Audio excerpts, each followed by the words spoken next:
Chapter 44:27. Every time Feng Wu got closer to the Stargate, the accumulation of tens of thousands of years under the South Sea Dragon Palace, or even hundreds of thousands of years, melted bit by bit. Just like Xiao Hua's epiphany between life and death, it turned into starlight and fell into his consciousness. At the same time, the mysteries of the starry sky derived from the Great Sage Hall were also engraved in his star marks and consciousness. Feng Wu didn't know if time had any meaning here. Perhaps it was in the blink of an eye, or tens of thousands of years. He didn't feel anything at all. He only knew that everything was changing, but he didn't know what exactly had changed until his figure fell into the Stargate. Boom! Feng Wu's consciousness was completely blank again. Just like how the Great Sage Hall was annihilated and reborn, all his consciousness gathered at one point and then reborn again. This cycle repeated a total of 7 times before Feng Wu saw that he was in a vast starry sky again. The starry sky was everywhere, up, down, left, and right. In the center of the starry sky, there were 6 stars that stood out. However, among the 6 stars, 3 of them were shining brightly, while the other 3 were dim and lightless. "This is the Great Sage Hall?" A proud voice came out of Feng Wu's mouth. It was the same voice as Feng Wu's, but the tone was completely different. Wasn't this the consciousness of the Heavenly Phoenix? Oh! The corner of the Heavenly Phoenix's mouth twitched, because he had already seen the figures of the golden-winged great roc, the flying feather void beast, and the 5-colored sea god shell within the 3 starlights. "Ha ha, Phoenix Sage." The golden-winged great roc's voice came from one of the starlights, and then the star slowly transformed, revealing a huge golden-winged great roc. Without entering the Great Sage Hall, without going through the baptism of the Starry River, you will never be a true great saint. Now, you are qualified to call yourself Phoenix Sage. A 7-star great saint is indeed different. The flying feather void beast also appeared in another star. You just entered the Great Sage Hall, and your starlight is 7 times brighter than mine. Oh, your starlight has already materialized. The Heavenly Phoenix's gaze swept over, and he could already tell that the star formed by the golden-winged great roc was much more solid, while the flying feather void beast and the 5-colored sea god shell were much more illusory. The rainbow sea god's seashell also forced a smile onto its face. The Holy Phoenix's starlight has already been withdrawn, and it's not far from materializing. Boom, boom, boom. Before the 5-colored sea god seashell could finish, in the starry sky, the 7 stars shine brightly. Along with this light, the star patterns on the Heavenly Phoenix's back suddenly rush out of the monster body. An extremely strong suction force is generated from the star patterns. This suction force ignores space and falls into the 7 stars. Boom! The 7 stars shattered at the same time and issued a loud sound. They turned into countless stardust particles and fell into the runes of the Big Dipper. Ah! What's going on? Even the 5-colored seashell and the flying feather void beast were shocked. They had never seen anything like this before, nor had they seen anything like this in the records of the Great Sacred Hall. They didn't know what was going on. After the 7 stars shattered, the 7 spots were empty. However, this wasn't the end. Immediately after, 6 more stars lit up. The 6 pillars of stars fell on 6 of the 132 million dot. The bloodlines of the 6 dots began to mutate within the pillars of stars. As they fused with the transparent body, 6 star patterns slowly formed on the transparent body. Every tiny star pattern carried a mysterious aura, as well as a vast and unparalleled power of the stars and moon. Unlike the 7 stars of the Big Dipper, the 6 stars of the Southern Dipper had transformed into shadows. The 6 stars of the Southern Dipper? How is this possible? The golden-winged roc's body couldn't turn into a star under the starlight of the Heavenly Phoenix and had been forced to turn into a monster body. Seeing this, he cried out in disbelief. Could it be that the 7-star great saint is going to become a 13-star great saint? No, it's not just that. The flying feather void beast's eyes were filled with extreme terror. Its tentacles pointed at the stars that lit up one after another. It was almost as if they were about to explode. The great golden-winged roc shifted his gaze away from the Heavenly Phoenix and looked towards the starry sky. Sure enough, the stars lit up one by one, and pillars of starlight fell from the sky, blasting into the heavenly phoenix's demonic form. The heavenly phoenix's demonic form gradually began to expand, enveloping the entire great sage hall. In front of this gigantic demonic form, the demonic form that the great golden-winged rock was so proud of was like a sparrow. The pillars of stars in the sky finally converged into a river of stars. Countless mysteries of the stars filled the great sacred hall as if they were free. The five-colored seashell could no longer think with his body. When he looked at the great sage hall again, it no longer looked like a sacred hall. Instead, it had turned into a gigantic planet. This planet was made up of tens of millions of planets, and every single one of them had turned into a pitch-black vortex. These vortexes were filled with a strange and powerful suction force. Not only did they suck in the surrounding light and shadows, but they also drew in endless stars through the mysterious bridge of stars. This corresponded to the brilliant starry sky above the Thousand Demons' sacred realm. It was as bright as day. In the extreme north of the Thousand Demons' sacred realm, there was a thick layer of ice as far as the eye could see. There was no sun or blue sky in the sky. Layers of dark clouds completely covered the horizon, and goose feather-like snowflakes filled the world and fell. There was no wind in the sky, only the falling snowflakes. The mountains of different heights didn't look like mountains at all. All that was left was a faint outline. There was a huge ice plain between the mountains, and there were no traces of the demon race on it. The fluffy snow was like a wrinkle-free quilt covering the earth. Occasionally, there would be a hard layer of ice between the mountain peaks. It was abnormally translucent. When the snowflakes fell, they would instantly become a part of the ice layer. At the moment when the snowflakes were frozen, the ice threads reflected the sky full of snow. The ice was like a mirror. It was as if snow was pouring out from the sky and earth, majestically surging through the world. Puff! Out of nowhere, there was a sudden movement in the snow-white world. Then, there was another puff, puff, puff. Sound. There was a place full of black holes in the snowy plains. The holes were not big, only a few inches wide. They were like eyes that had been born out of the earth, looking straight at the gloomy sky. Who? When a small red head poked out of the hole, a chubby little face appeared in the light of the snow. The most spirited feature on the little face was the pair of eyes. Two red agate-like eyeballs were rolling around on the crimson face. Below the eyes was the most striking nose on the little face. The nose actually took up 40% of the little face. There were even a few pieces of snow stuck on the nose. The snow slowly melted under the hot breath exhaled from the nostrils and dripped onto the mouth below the nose. As if it was itchy, the little mouth opened slightly, revealing two sharp, snow-white incisors. Slurp. Between the incisors, a small pink tongue quickly curled around the lips, and the snow instantly disappeared. After the small tongue retracted, the little mouth happily moved up and down. Gee. Sounds came from within. After a few more cries, 3 red claws stretched out from under the little head. Each of the claws was holding a demonic fruit that was only a few inches long. Crunch, crunch. The little head lowered, and the sharp teeth landed on the demonic fruit. In a few breaths' time, the demonic fruit was completely devoured. In the end, the pink tongue licked the 3 claws again, sweeping away the remains and juice of the demon fruit. At this place, crunch, crunch.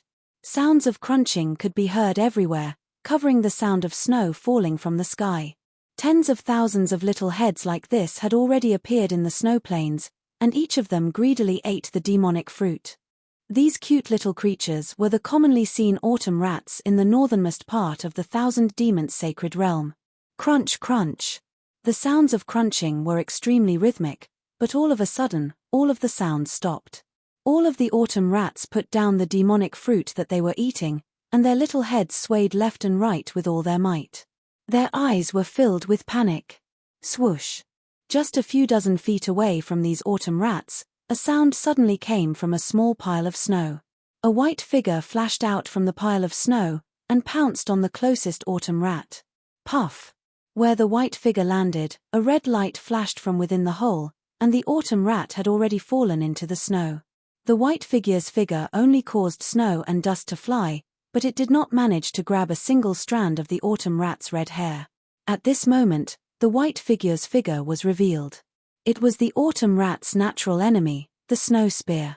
This snow spear was like a leopard cat, but its 4 hooves were closer to the sides of its body, and there was an almost transparent membrane between its hooves.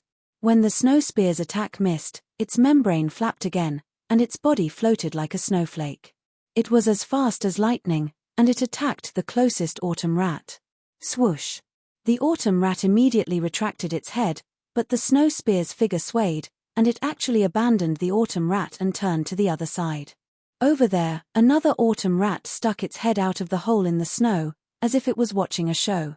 It was not in a hurry to escape, as if a life-and-death battle on this lonely snowy plains was also interesting.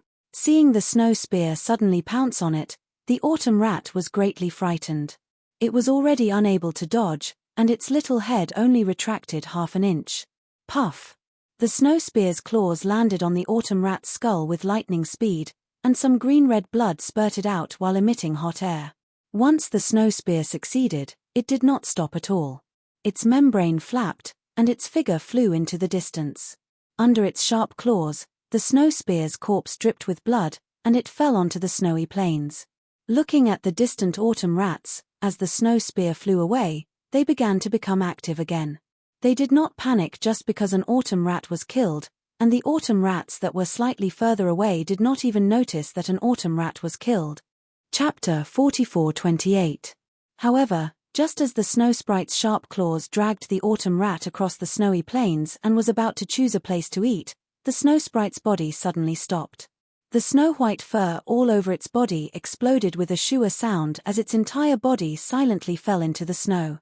Immediately after, the originally tranquil snowy sky in the distant sky suddenly swept up several peerless hurricanes. The hurricanes were like huge spirals that swept across the sky ostentatiously. The fluttering snowflakes and the seemingly solidified red clouds in the sky were stirred up at the same time. It was the appearance of a storm. What was special was that just as the hurricanes rose, a valiant aura of a king surged over from afar. It couldn't help but fill up the entire sky. Even the snow on the snowy plains and mountain ranges were swept up. Even the solid ice city cracked with creaking sound. Whoosh! The snow spear instinctively threw away the autumn rat's corpse. Its body didn't run away at all. It immediately rushed into the snow and disappeared in a moment. Looking behind the snow spear, the originally cheerful autumn rats had long disappeared without a trace. Only the corpse of the autumn rat with green-red blood flowing on its head was left staring blankly at the sky, allowing the swirling snowflakes to float past its big nose. The snow spear looked up at the sky. Autumn rat looked at the sky. As the wind blew and the clouds swayed, 3 huge figures appeared. The first was a dragon. The dragon bared its fangs and brandished its claws. Demonic clouds covered its body. Behind the dragon was a vermilion bird with flames all over its body. The vermilion bird's flames burned the space until it distorted. Its entire body gave off an ethereal feeling. On the vermilion bird's right was a huge spider with a colorful body. This spider was different from ordinary spiders. Its entire demonic body was slightly longer, and its huge claws flashed with a pitch-black luster. Between the spider's carapace and between the joints of its claws, there was a lot of golden fur. The fur swayed in the wind, and a lot of pitch-black demonic chi surged out. The demonic chi was mixed with thick blood. When it landed on the spider's carapace, it actually revealed the shape of dragon scales. What was special was that on the spider's swaying head, some valiant dragon might would faintly emerge from a protrusion from time to time. Weren't the 3 demons who had broken the tranquility of the snowland the 3 great saints of the demon race who had come to the northernmost part of the 1,000 demons' sacred realm for an exploration, the mystic armored pentaceratops, the red flame vermilion bird, and the nether dragon spider? The 3 great saints of the demon clan naturally couldn't pay attention to autumn rat and snow shark on the snowy plains. That huge figure flashed past autumn rat's dead eyes, and his vast vital consciousness had already scattered into the distance. Cough cough. The nether demonic dragon spider coughed and said in a hoarse voice, "Dragon sage, who do you think this new 7-star great saint is? I've been waiting in the great sage hall for so long, but he hasn't come. Could it be that he can avoid the great sage hall's star bridge?" Chimpage. The mystic armored pentaceratops snorted coldly like thunder. How would I know? I'm just a one-star great saint. I don't have the strength to resist the star bridge, but maybe this 7-star great saint can. Keek. The scarlet flame vermilion bird laughed shrilly. Its voice was very similar to Zhu Mai's in the past. I just don't know how strong this 7-star great saint is. I wonder who's stronger between him and Rock Sage. The scarlet flame vermilion bird's words seemed to have provoked the pentaceratops. The pentaceratops curled its tail and roared towards the sky. In the sky, a huge hole appeared in the clouds. Behind the hole, a beam of sunlight pierced through the hole. Although the sunlight seemed to have faded, it was still orange in color. Its sharpness pierced through the darkness of the sky. It was as if the pentaceratops was angry. The scarlet flame vermilion bird smiled and said, "Let's not talk about that dog's hit 7-star great saint. Who knows what he is? I'm curious about Sage Enai's actions in the Great Sage Hall." Sage Enai? The nether demonic dragon spider was slightly taken aback. He asked curiously, "What's so strange about him? This guy is usually very scheming and has always been on good terms with Dragon Sage. This extreme north. If it were normal, he would have instigated Sage Peng to come here." The scarlet flame vermilion bird smiled. After all, Sage Peng's flying speed is extremely fast. If there's any danger, he can easily escape. Why did he insist on dragging Sage Peng to Bai Qingyu for no reason? If he went to flatter the ancestor's descendant, there's no need for Sage Peng to follow him, right? Could it be? Before the nether demonic dragon spider could speak, the mystic armored pentaceratops coldly asked, "Could it be what? Could it be that he knows about the 7-star great saint's background?" Then he turned to approach Sage Peng. Or, could it be that this 7-star great saint is related to the ancestor? The scarlet flame vermilion bird probed. The nether demonic dragon spider shouted, "Impossible. If this 7-star great saint is related to the ancestor, how could Sage Bay not know?" That day in the Great Sage Hall, he solemnly swore that the ancestor had never appeared in the past 10,000 years. Sage Bay. His head. Oh, wrong, his brainless demonic body. The mystic armored pentaceratops coldly smiled and said, "If he knows about the 7-star great saint's background, this sage will break off his dragon horn and give it to you." "Haha, Dragon Sage, you said it yourself." The nether demonic dragon spider laughed and said, "This sage has been coveting your dragon horn for a long time. Damn it, if this sage dares to give it to you, you dare to take it." The mystic armored pentaceratops glared at the nether demonic dragon spider. "Although you have the demonic dragon's bloodline, are you sure you can subdue the dragon intent in this sage's dragon horn?" "Hee, how would I know if I don't try? Dragon Sage, why don't you let this sage try?" The nether demonic dragon spider said shamelessly. Scram. The mystic armored pentaceratops roared and shouted, "This sage doesn't have time to dawdle with you. Let's hurry up and see what's going on in the Qijing, Yuanfeng, and Bingqin demon realms, then quickly return to cultivate." Hee. Seeing that the mystic armored pentaceratops didn't want to talk about the golden rock, the scarlet flame vermilion bird smiled and said, "Speaking of Bai Qingyu, this sage has some news." "What news?" The mystic armored pentaceratops' curiosity was piqued, and he couldn't help but ask. "Dragon Sage, the Qijing demon realm isn't far from here, right? Let's hurry over and take a look." The scarlet flame vermilion bird said solemnly, "After all, the 3 demon realms have been completely destroyed, and even the great demons of Kangyu Heaven haven't returned." "Damn it," the mystic armored pentaceratops roared. Rumble. A pitch-black thunderbolt appeared out of nowhere. "Speak quickly. If you don't speak, this daddy will kill you. Don't be anxious, Dragon Sage." The scarlet flame vermilion bird replied with a smile, unafraid of the mystic armored pentaceratops. This sage merely happened to hear the discussion of 2 great demons when passing by the dark flux demon realm. At first, this sage didn't pay much attention to it, but when Sage Enai pulled Sage Peng to Bai Qingyu in the Great Sage Hall, this sage recalled this matter.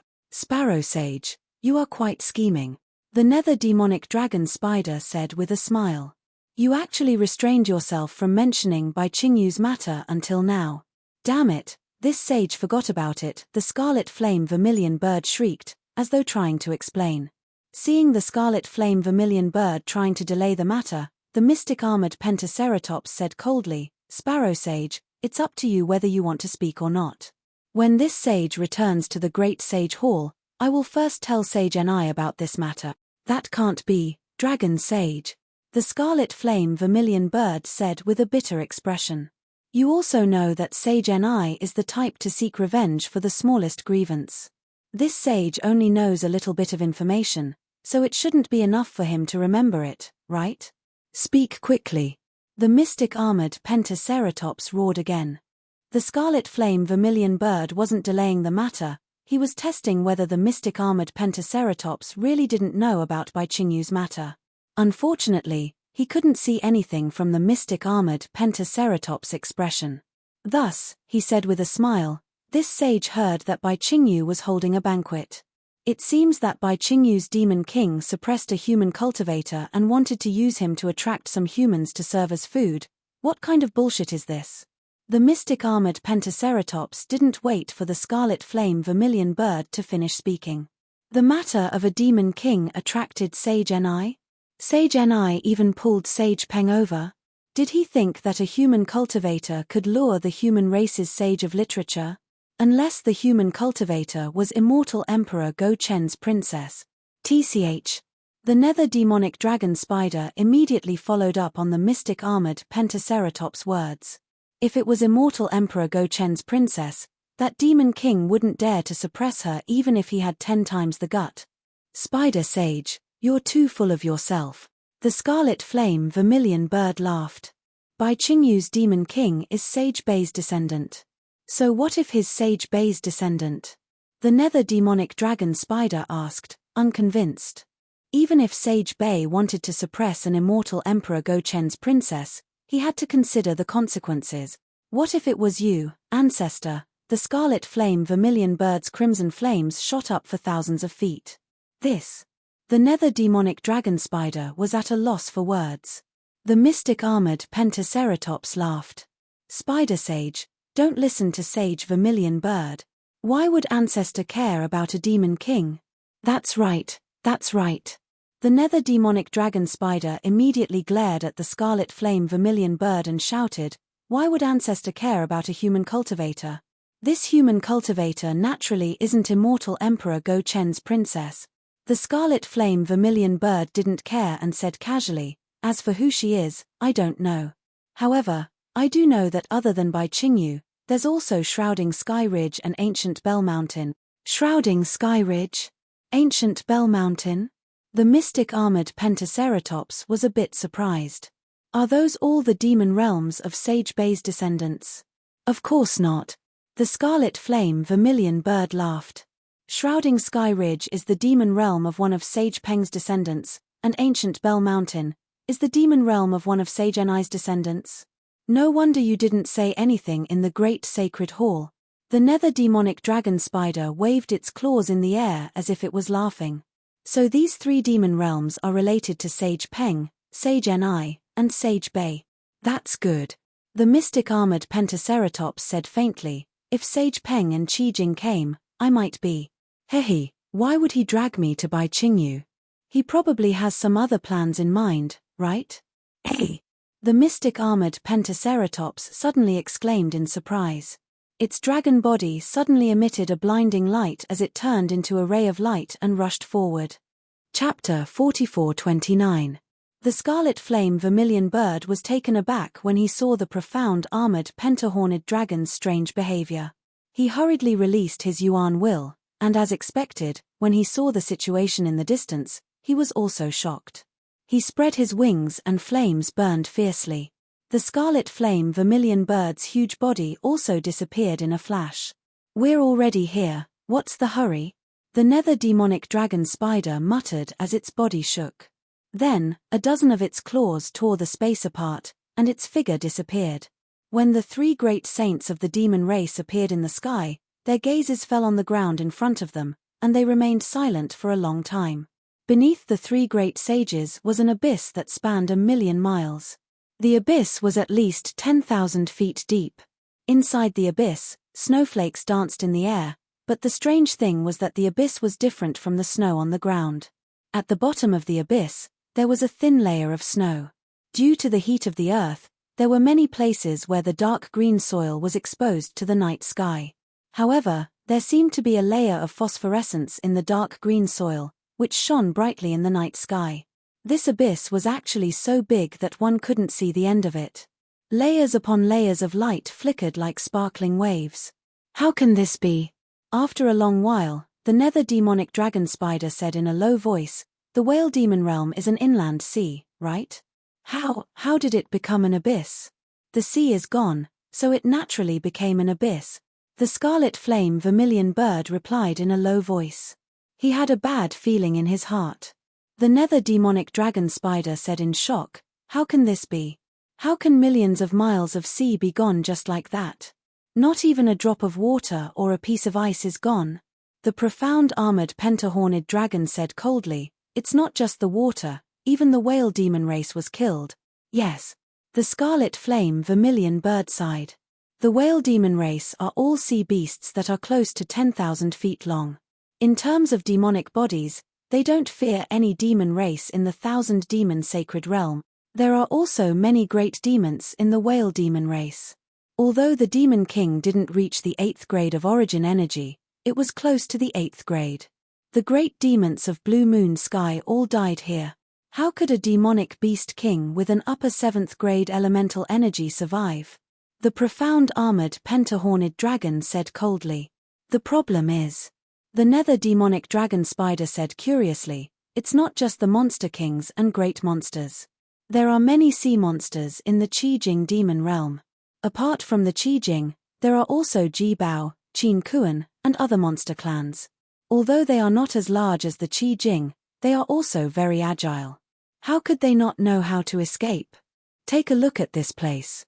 Not only is there no seawater, there isn't even a single piece of flesh or remains. It is indeed rather strange." The profound armored pentagonal dragon said coldly, "I'm afraid the humans are up to something. Let's go check it out." Didn't the human race have a saying? If you don't want people to know, don't do it in the first place. Since you've done it, you'll definitely leave behind some clues. All right. The crimson flame vermilion bird nodded and flapped its wings, flying in a certain direction. The mystic pentaceratops dragon let out a long roar and also flew in a certain direction. Only the netherworld demonic dragon spider hesitated for a moment before it also rushed in a certain direction. In less than an hour, the 3 great saints had all returned to the sect. Dragon Sage, Sparrow Sage. The netherworld demonic dragon spider was the first to speak. "I wonder what you've discovered." This great saint couldn't find anything. "This place is extremely strange. There isn't even a trace of a dissipated soul left behind. Everything within hundreds of thousands of miles is a dead zone." The crimson flame vermilion bird nodded as well. "That's right. This great saint also couldn't find any clues.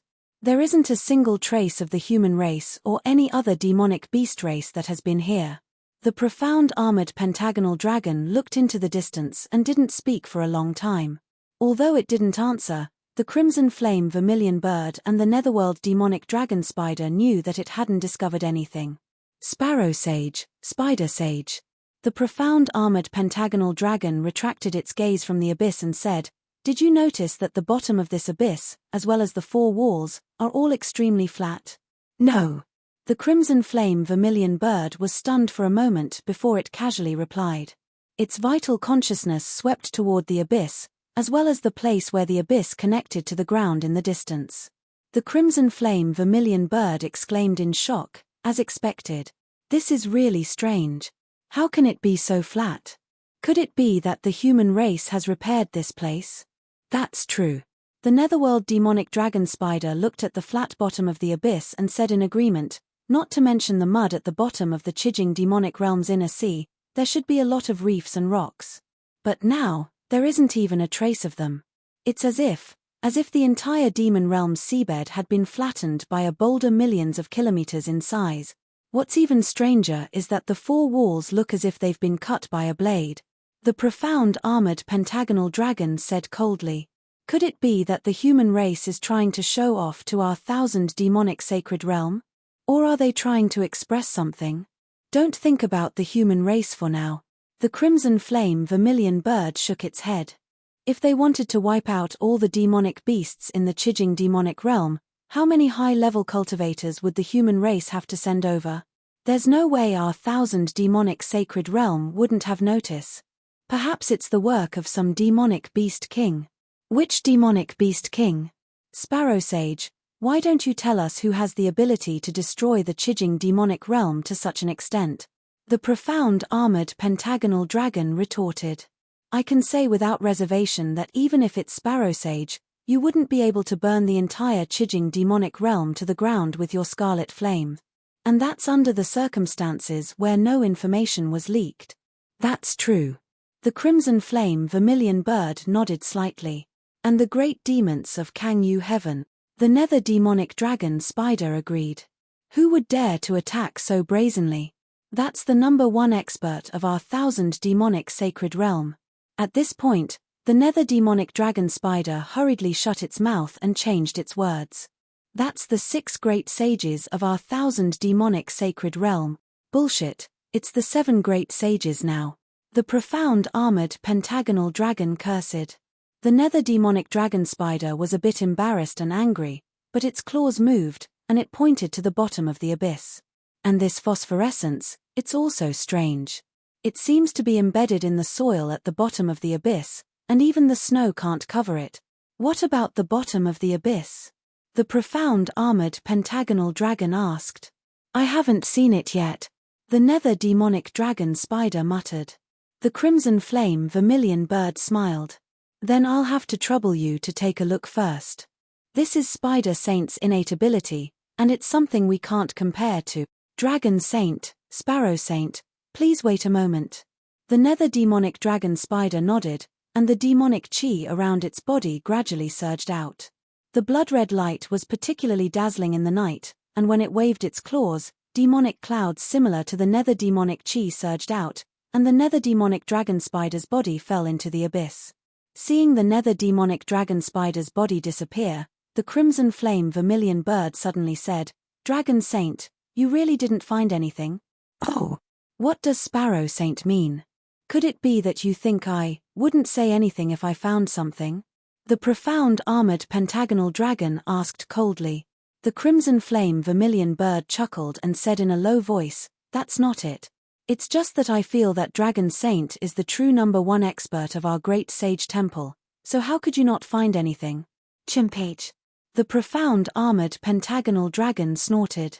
Maybe in the past, but with the 7-star great sage, I'm not so sure anymore. Dragon Saint. The crimson flame vermilion bird suddenly changed the topic. Do you think the 7-star great sage has something to do with the Chi whale demonic realm? Oh. The profound armored pentagonal dragon was stunned for a moment, then its eyes lit up. It nodded and said, You're right. The Chi whale demonic realm is an inner sea. If the 7-star great sage became a great sage in the void at the bottom of the sea, then his aura might be blocked by the endless sea. This 7-star great sage is a great sage that has never appeared in our 1,000 demons sacred realm. If he can borrow the power of the moon and stars when he becomes a great sage, then it's not impossible for him to wipe out the entire Chi whale demonic realm. Then there's the question, the crimson flame vermilion bird asked with interest. Why would he wipe out the entire Chi whale demonic realm? Is it because of hatred? Is the 7-star great sage also a member of the sea race?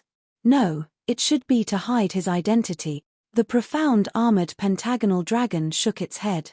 The reason why he didn't use the star bridge to go to the great sage temple is because he doesn't want us to know his true body. According to this conjecture, he also wiped out the entire Chi whale demonic realm to hide his identity. It's fine if he wiped out the entire Chi whale clan, but why would he destroy the entire inner sea? The crimson flame vermilion bird didn't understand. Deliberately mystifying. The profound armored pentagonal dragon was even more certain. So that we can't guess that he did it. Only a 7-star great sage can be unafraid of the rock sage and blue moon heaven, and dare to kill the great demons of blue moon heaven. If that's the case. The crimson flame vermilion bird was shocked. It looked towards the bottom of the abyss and cried out, The spider sage is in danger. Quick. The profound armored pentagonal dragon also came to a realization. It hurriedly urged its dragon body and cried out, "We'll go help the spider sage." Boom! Just as the two saints landed at the bottom of the abyss, a surge of demonic chi rose from the ground, and the nether demonic dragon spider hurriedly flew out. The mystic armored pentaceratops was startled, and its dragon body flashed with brilliance as it cried out, "Spider Saint, did you see something?" "No." Seeing the two saints coming, the nether demonic dragon spider immediately calmed down and smiled. "There's nothing in the abyss." "Then why are you so flustered?" the crimson flame vermilion bird urged. "You really didn't see anything? Whether it's a human, or a demon?" "No, I really didn't." The nether demonic dragon spider laughed. "This saint was afraid that the two great sages would get anxious from waiting, so I came out in a hurry. Enrich, spider sage, you're a great sage of our great sage temple. Why are you so cowardly?" The crimson flame vermilion bird gave the nether demonic dragon spider some face, but the profound armored pentagonal dragon didn't care at all. "Why would this saint be cowardly?" the nether demonic dragon spider flatly denied. "This saint was afraid that the two of you would get anxious from waiting." "Oh, I remember now. There's nothing special within 1,000 miles of the bottom of the abyss.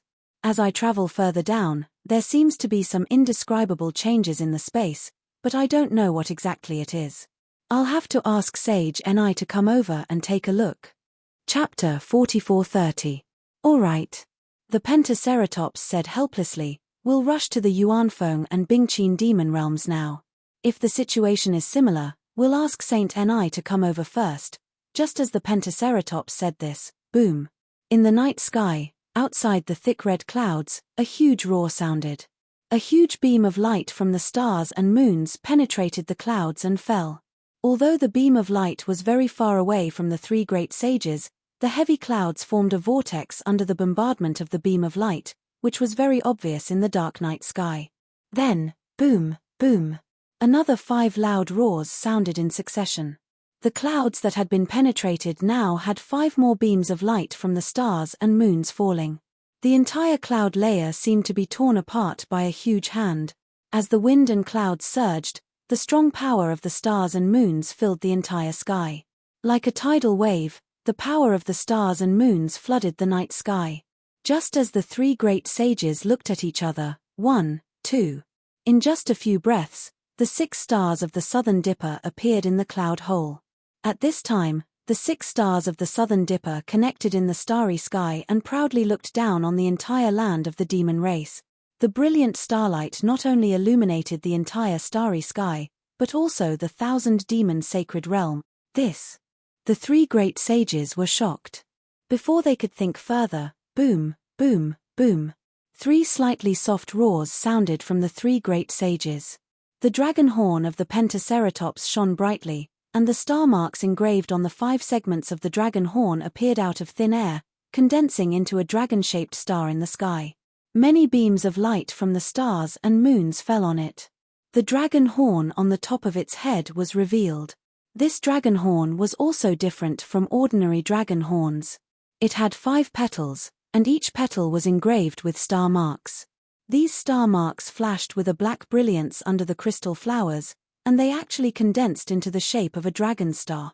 As for the scarlet flame vermilion bird, each of its wings had half an eye-catching star scar. These star scars emitted starlight along with the scarlet flames. When the pillars of starlight and moonlight fell into these star scars, they also appeared out of thin air like stars. The nether demonic dragon spider was a little different from the other 2 saints. First, blood gushed out from his abdomen, and then, more than half of a blood-colored star mark appeared. The beam of starlight and moonlight first fell on the blood before penetrating the star mark. As the star shadow rotated, a star shadow emitting the aura of the netherworld appeared below the nether demonic dragon spider. The 8th great saint, the nether demonic dragon spider, cried out in surprise. Not just the 8th great sage. The mystic armored pentaceratops sensed the surging starlight tide in the entire 1,000 demons sacred realm, and coldly said, "And it's a 6-star great sage." "That's impossible," the crimson flame vermilion bird cried out. "Since when have the great sages of our 1,000 beast holy realm become so cheap?" It had only been a few months, yet 2 great sages had appeared in succession. One is a 7-star great sage, and the other is a 6-star great sage. How are the other great sages supposed to live? Boom, boom, boom. Before the crimson flame vermilion bird's words could even be heard, the entire starry sky was filled with rumbling sounds again, and this time, it didn't stop. Seeing that all the stars in the starry sky had been lit up, the extreme north, which was originally covered by thick layers of clouds, also shone brightly. Endless beams of light from the stars and the moon descended, not only sweeping away all the clouds, but also illuminating the earth as if it was daytime. 7 stars, 8 stars, 9 stars, 10 stars, 11 stars. The nether demonic dragon Pearl stared dumbfoundedly at the stars that lit up one by one. It was still counting in a daze. In the end, it simply stopped counting and roared, "Could it be that a supreme saint of myriad stars has appeared in my 1,000 demons' sacred realm? It's not just 10,000 stars." The crimson flame vermilion bird was also somewhat puzzled. He coldly said, "It should be called the 10,000 stars great sage. No. This isn't a newly ascended great sage." Suddenly, the Pentaceratops mystic armored Pentaceratops pointed at where the Big Dipper was and shouted, "The Big Dipper doesn't have any brilliance at all. It's different from when we became great sages. This should be the work of that mysterious 7-star great sage." At this point, the 3 great sages looked at each other as if they had been enlightened. They shouted in unison, "Great Sage Hall. Galaxy marrow cleansing. Quick, let's hurry back to the Great Sage Hall." At this point, the Pentaceratops mystic armored Pentaceratops no longer cared about exploring the Yuan Feng and Bing Qin demon realms. He hurriedly said, "This 7-star great sage is too cunning. He tricked us into coming to the contract whale, and while Saint Ni and the others went to buy Qingyu, he used the star bridge that never disappeared to go to the Great Sage Hall to cleanse his marrow. From the looks of it, he must have grasped the ancient secret of the Great Sage Hall. If I'm not mistaken, he has a great secret. It might even be disadvantageous to us 6 great sages. We must take advantage of the fact that he has yet to complete his purification and kill him." Kill myriad star great sage? The nether demonic dragon spider was terrified. Even if we 6 great sages join forces, we're still no match for him. If he takes it one step at a time and slowly draws in the power of the stars, we naturally won't be his match. The profound armored pentagonal dragon urged its body forward, not caring whether the nether demonic dragon spider had caught up or not. It yelled, "Unfortunately, his greed is insatiable. He actually wants to activate all the stars in the entire Great Sage Hall. With so many stars wanting to carve star marks on his body, how could he possibly withstand it? Also, if we 6 great sages join forces, won't we take advantage of the time when he's focused on his marrow cleansing to make our move? That's right. Let's go." The vermilion bird also shouted. If I'm not mistaken, Saint Peng, Saint Ni, Saint Bei, and even the Great Ancestor should be rushing to the Great Sage Hall. Let's hurry back. The figures of the 3 great sages flashed in the night sky that was as bright as day, leaving behind a seemingly endless abyss that was incomparably cold under the starlight. Seeing that the night was as bright as day, Xiao Hua already understood that this was a phenomenon caused by the 7-star great sage, Feng Wu, entering the Great Sage Hall. However, seeing that the stars in the sky had all fallen to dust, Xiao Hua was still greatly shocked. He sent a group of disciples and cultivators back to Shenhua continent while he slowly flew in the starry sky. He felt the power of the stars and moon lingering around him like a lover's kiss, and he couldn't help but think to himself, this heavenly phoenix. What's his background? What's his goal? That day in the legacy realm, that voice was already extremely strange, and this heavenly phoenix's voice was even more resolute. What has the heavenly phoenix decided? It seems like this decision is very difficult, and it's better to die than to live. Legacy realm, legacy realm. As the name implied, it was a place where the legacy of the younger generation was left behind. If the bloodline of the absolute saint was given to thousands of demons, it would naturally be a legacy. However, if this legacy was completely absorbed by the heavenly phoenix, what would it be? What kind of demon will it become? Absolute sage demon? That day in the legacy realm, This Xiao already felt that it was inconceivable that the heavenly phoenix obtained the bloodline of the absolute sage. Now, looking at the starry sky, this Xiao really doesn't dare to believe it. This demon itself. How big of a secret does it have? The more Xiao Hua thought about it, the more he felt that this world was truly too big. He was already a Mahayana realm human, and was considered a supreme existence in the 3 continents. However, in front of these mysteries, he was inferior to an ant. Everything else aside, just the divine punishment that day, even a demon as strong as Bei Xian couldn't resist at all in the face of the divine punishment. The entire 1,000 demons sacred realm, the bloodline of an entire continent's shell race, was taken away in that instant. Perhaps, this is the realm that this Xiao should pursue. All of a sudden, Xiao Hua himself seemed to have transformed into a phoenix, into a heavenly star that overlooked the stars. All of the ordinary methods of the mortal world could not be seen in his eyes, and even some of the gratitude and grudges became fetters. Of course, it was only for an instant. Xiao Hua understood something again. He thought of the scene when he comprehended the primordial violet aura in the primitive continent. He looked at the bright moon and stars, and countless demonic auras in the boundless 1,000 demons sacred realm. He smiled and said, "This is the Phoenix Parasol's opportunity, and also the heavenly Phoenix's ambition. It has nothing to do with this Xiao. Life has its order, death has its order. Do what you can and follow the will of the heavens. No matter where you go, don't let down the beautiful scenery by the roadside. This kind of life is interesting, right? I wonder if the heavenly Phoenix, who bears such a heavy responsibility, knows what this Xiao is thinking." However, this Xiao still can't remember the origin of the heavenly Phoenix. This memory is too old. Just like the dragon vein. Of course, if nothing unexpected happens, it should be related to the primitive continent. The primitive continent, it's really a mysterious continent. Perhaps if there's a chance, in the future. I'm afraid I'll have to go and take a look again. Roar! Just as he flew more than 10,000 li away from Bai Qingyu, an owl-like demon flapped its wings and pounced toward Xiao Hua with a roar. Not only did some black aura seep out from the feathers on this demon's body, the omnipresent splendor of the stars and moon condensed into an illusory figure that was several times larger around him. That demon looked very powerful as it bared its fangs and brandished its claws. Hee. Xiao Hua smiled slightly. He raised his right hand, bent his middle finger, and then flicked it. Whoosh! The beam of moonlight shot out from between his fingers like an arrow. Boom! The beam of light hit the center of the demon's eyebrows at lightning speed. The beam of light, which was several feet in size, exploded like fireworks. Aoo. The demon howled as it fell from the sky. It smashed into a mountain valley. Its huge wings flapped weakly, and its entire body twitched. However, the demon couldn't fly at all. Xiao Hua looked at this demon that was at the 5th grade of origin power and raised his index finger again. At this time, his index finger was already flashing with sword light. As long as Xiao Hua's index finger fell, this demon definitely wouldn't be able to see the sun of tomorrow. However, just as Xiao Hua's index finger fell, Xiao Hua laughed again. Damn it, why should I compete with this little demon?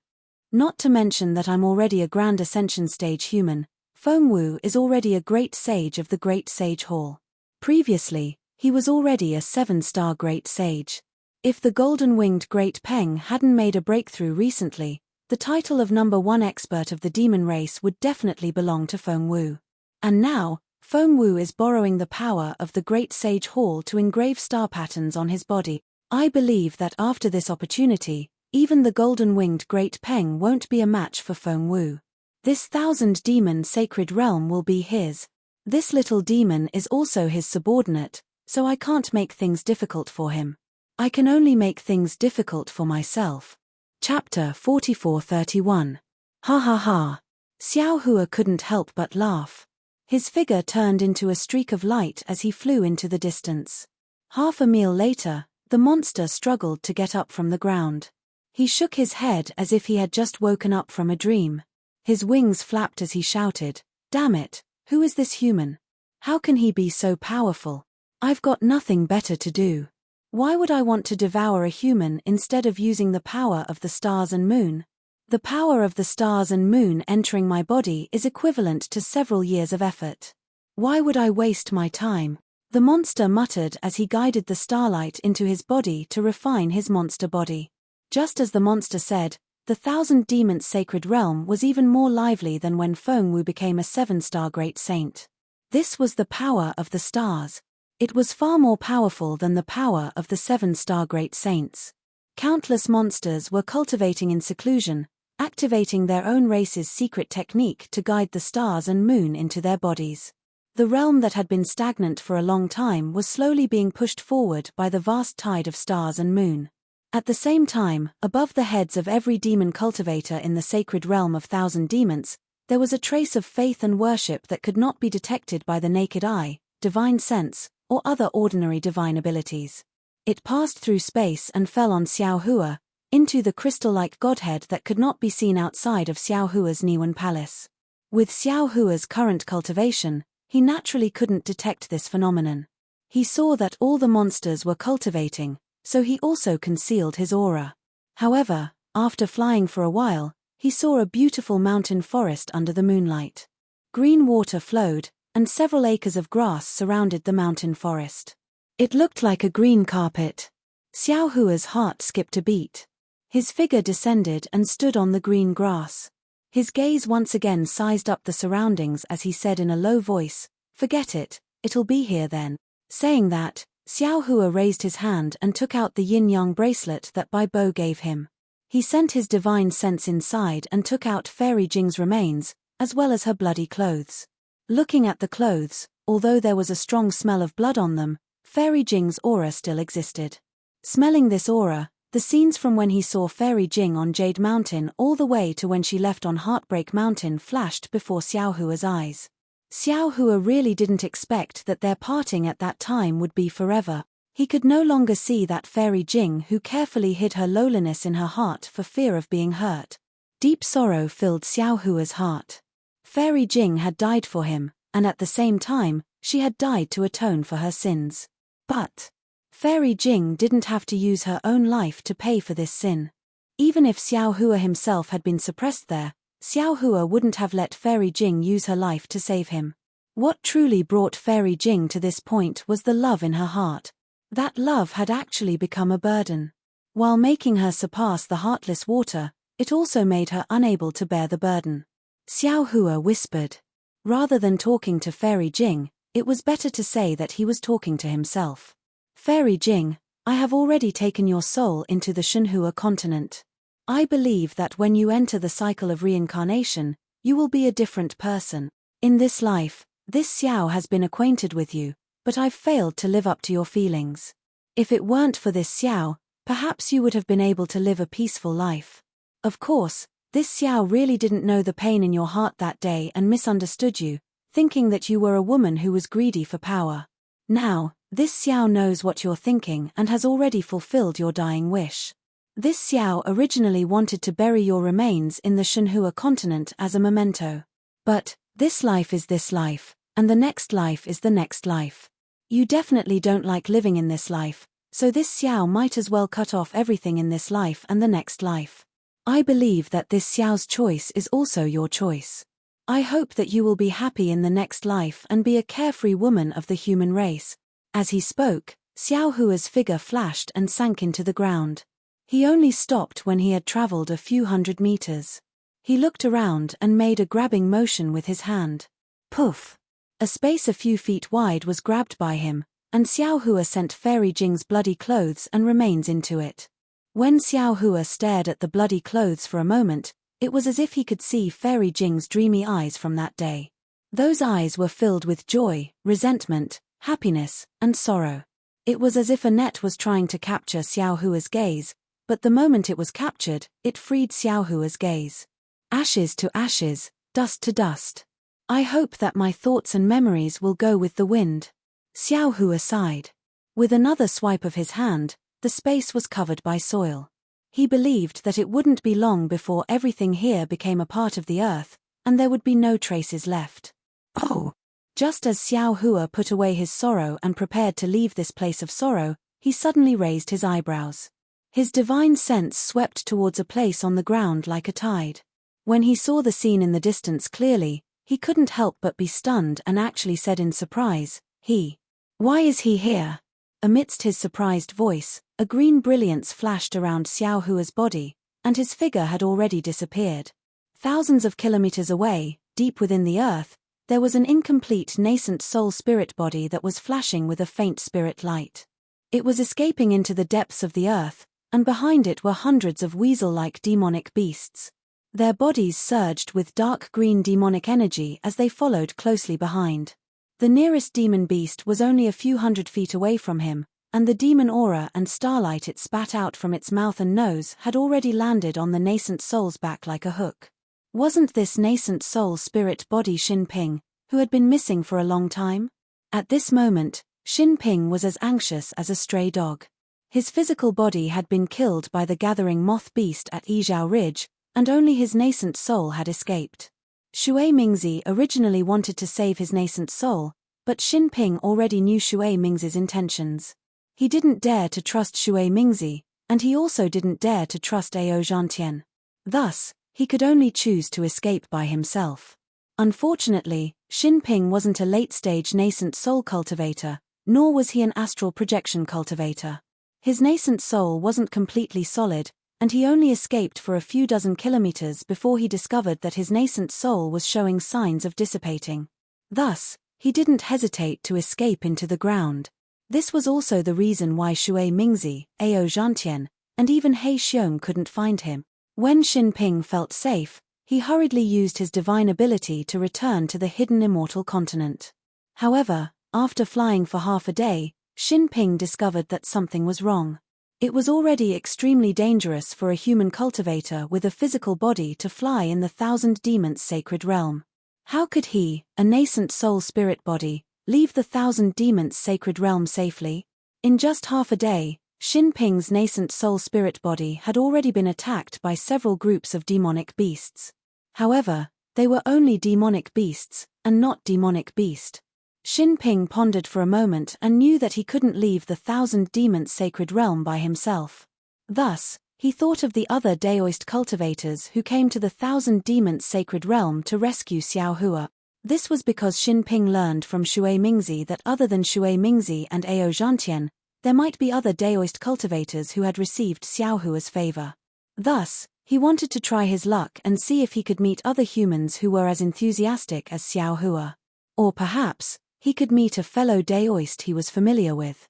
The Thousand Demons sacred realm was so huge that Xin Ping didn't know where to go. He could only follow the route he had discussed with Shui Mingzi and wander around the area, not daring to stray too far away. Xiao Hua only paid attention to the surroundings and neglected the underground. In addition, Xin Ping was too careful, so he didn't discover any traces of Xin Ping. Later on, when he saw that he was getting closer to Bai Qingyu, Xin Ping naturally left the original route and went to look for other cultivators. Very coincidentally, Xin Ping encountered Prince Lan attacking Chang Yu. Seeing Prince Lan's savagery, how could Xin Ping dare to show his face? Once he had the chance, he immediately ran away.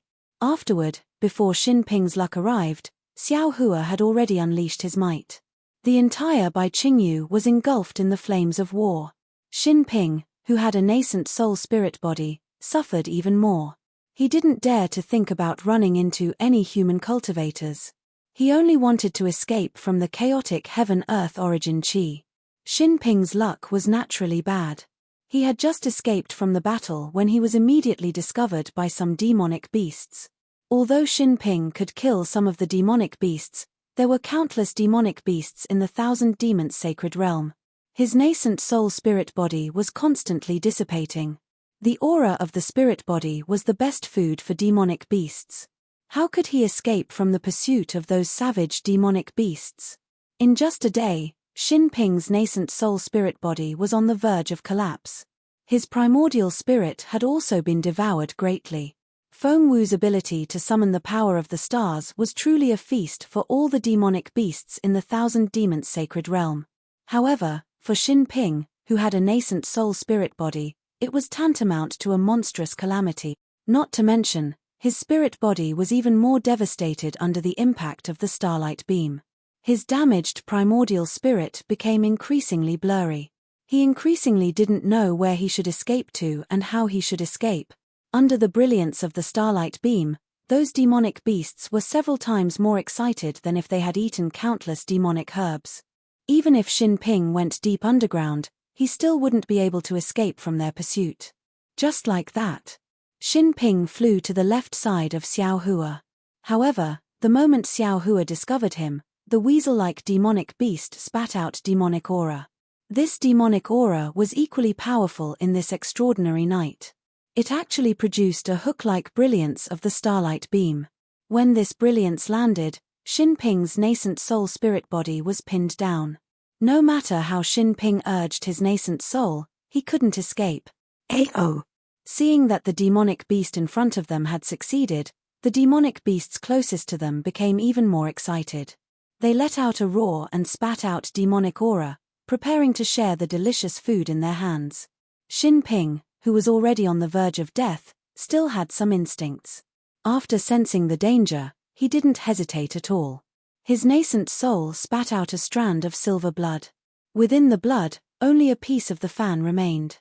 With a shua sound, his nascent soul spirit body was pulled away by the demonic aura of the demonic beast. The remaining 40% of his nascent soul spirit body escaped once again. Unfortunately, even so, Xin Ping only flew a few hundred feet before the demonic beast that had spat out demonic aura caught up. The demonic aura firmly sucked Xin Ping in. Chapter 44:32. Xin Ping, who was about to die, didn't have any extra consciousness. His spirit body was about to be devoured by the demon beasts.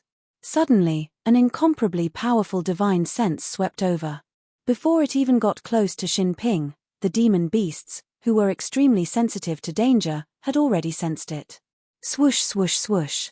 The demon beasts closest to Xin Ping didn't hesitate at all. They decisively abandoned Xin Ping's nascent soul spirit body and fled into the distance. The 100 or so demon beasts that were just about to approach also fled in all directions. Xiao Hua didn't dare to be careless.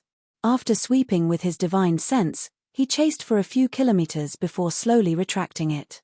When his figure flashed and appeared beside Xin Ping, he hurriedly waved his hand. Xin Ping's spirit body, which was already abnormally thin, stopped dissipating and became still in the soil. How could this be? Xiao Hua's gaze swept over and immediately knew that Xin Ping had already reached the point of no return. Even the nascent soul spirit body's eyes had already turned grey, without a trace of divine light. Obviously, the nascent soul spirit had almost completely disappeared. When Xiao Hua turned into a python and saw Xin Ping had already fled. But according to what Ao Zhantian said later, Xin Ping had actually reached a certain agreement with Shui Mingzi. Speaking of which, Xin Ping had already violated the oath that day. However, seeing Xin Ping's miserable end, it was hard for Xiao Hua to have any thoughts of blaming him. Alas, forget it. Xiao Hua sighed slightly and said, I just sent off an old friend, and now I have to send off another one. One was deeply affectionate, the other repaid kindness with enmity. But in the end, they both turned into nothingness and dust. Unfortunately, your nascent soul has already been shattered, and a lot of your soul has dissipated. Even if I wanted to take you into the netherworld, I can't. I only hope that after you enter the cycle of reincarnation, your soul will be complete, and you won't be an ungrateful person in the next life. Saying that, Xiao Hua raised his hand and was about to remove the restriction, but at that moment, Xin Ping's nascent soul spirit body suddenly opened its eyes, as if it was the final radiance of the setting sun. When Xin Ping's gaze fell on Xiao Hua's face, a divine light suddenly appeared in his eyes. Although Xin Ping opened his mouth, he seemed to be powerless and couldn't speak. Xiao Hua saw guilt and regret in Xin Ping's eyes. He smiled and said, Fellow Daoist Xin Ping, I know what you want to say. Shui Mingzi had already been executed. Everything from before is already in the past. Although you had some ideas in your heart, you didn't put them into action. I won't hold a grudge against you. Furthermore, I'm grateful that you came to the 1,000 Demons' sacred realm to save me. You don't have to think too much about it, just go in peace. The blood oath you made earlier is now invalid. I hope you can be a man of indomitable spirit in your next life. Joy appeared in Xin Ping's eyes when he heard this. His head that was only left with an outline nodded slightly, as if he was gratified that Xiao Hua had forgiven him. However, this only lasted for a moment before the light in his eyes gradually dissipated. However, just as Xin Ping's spirit was about to dissipate, a look of excitement suddenly appeared on his face. He opened his mouth, but no sound came out. Fellow Daoist Xin, go in peace. Xiao Hua nodded slightly and said, unfortunately, your 3 souls and 6 spirits are already incomplete. This Xiao doesn't dare to help you transcend. Swish swish. Just as Xiao Hua was speaking, Xin Ping's remaining spiritual body suddenly combusted without any fire. It was also within this spiritual fire that Xin Ping used up all his strength to anxiously ask, Chang Yu is. Unfortunately, at this point, even if Xin Ping wanted to say the 4th word, he couldn't. With a flash of fire, everything turned into nothingness. Chang Yu. Xiao Hua was stunned. His mind turned rapidly as he thought to himself, isn't Chang Yu? Suddenly, Xiao Hua was shocked. A golden light flashed between his eyebrows, and he was about to use the Buddhist 9 words divine ability. However, just as the golden runes gradually appeared, countless Buddhist chants rang out, and Xiao Hua stopped. His eyes looked at the void as if he could see Xin Ping's dissipating soul. After the time it took to brew a cup of tea, he said, forget it. Your soul is already incomplete. If I use the soul summoning technique now, I'm afraid it will affect your reincarnation. This Xiao cannot harm you for the sake of my own interest. Even if the information you know is very important to this Xiao. After he finished speaking, Xiao Hua's figure flashed, and he escaped from the ground. After rushing out of the ground, he found a mountain peak and sat down cross-legged. He rubbed his chin with his hand and looked at the starlight in the sky. He thought to himself, why did Xin Ping suddenly mention Chang Yu before he died? What did the words Chang Yusha mean? When Xin Ping died, he didn't meet with Chang Yu. He didn't know that Chang Yu had perished together with the demonic beasts. The information he knew must be from the hidden immortal mainland. If it was good news, Xin Ping wouldn't have sent a voice transmission. It could only be bad news. Could it be Chang Yu is a traitor? Could it be that Chang Yu had colluded with Shui Mingzi in the Soaring Dragon Mountain range? Did Xin Ping find out? Shui Mingzi was prepared to meet with Chang Yu, but who knew that this Xiao would appear, and Chang Yu wouldn't have the chance to meet with Shui Mingzi? Or maybe Chang Yu has colluded with the Grand Mist Ancestors' force. Did Xin Ping find out? Or did Chang Yu leak my Soaring Dragon Mountain Range's disciples' whereabouts to the Thousand Demons' sacred land? Thinking of this, Xiao Hua's eyes narrowed. He shook his head slightly and muttered to himself, you may know a person for a long time without understanding his true nature. Back then, this Xiao treated Chang Yu well and gave him cultivation conditions that were not inferior to others. Did he really think that this Xiao would be suppressed by Qingyu's Beast King and unable to escape? Was he so eager to jump out? Didn't he think that even if he jumped out, what could he do? He still has Xiong Yi, Li Xiong, and Prince Lan before him. How could he control the Fortune Gate? Unless he killed 3 nascent Soul Realm senior brothers like the Southern Sea Dragon Palace's 4th Prince Ao Qian, only then could he. Thinking of Chang Yu's betrayal, Xiao Hua couldn't help but feel heartache. He tried his best not to think about it, but for the Fortune Gate, he had no choice but to think about it.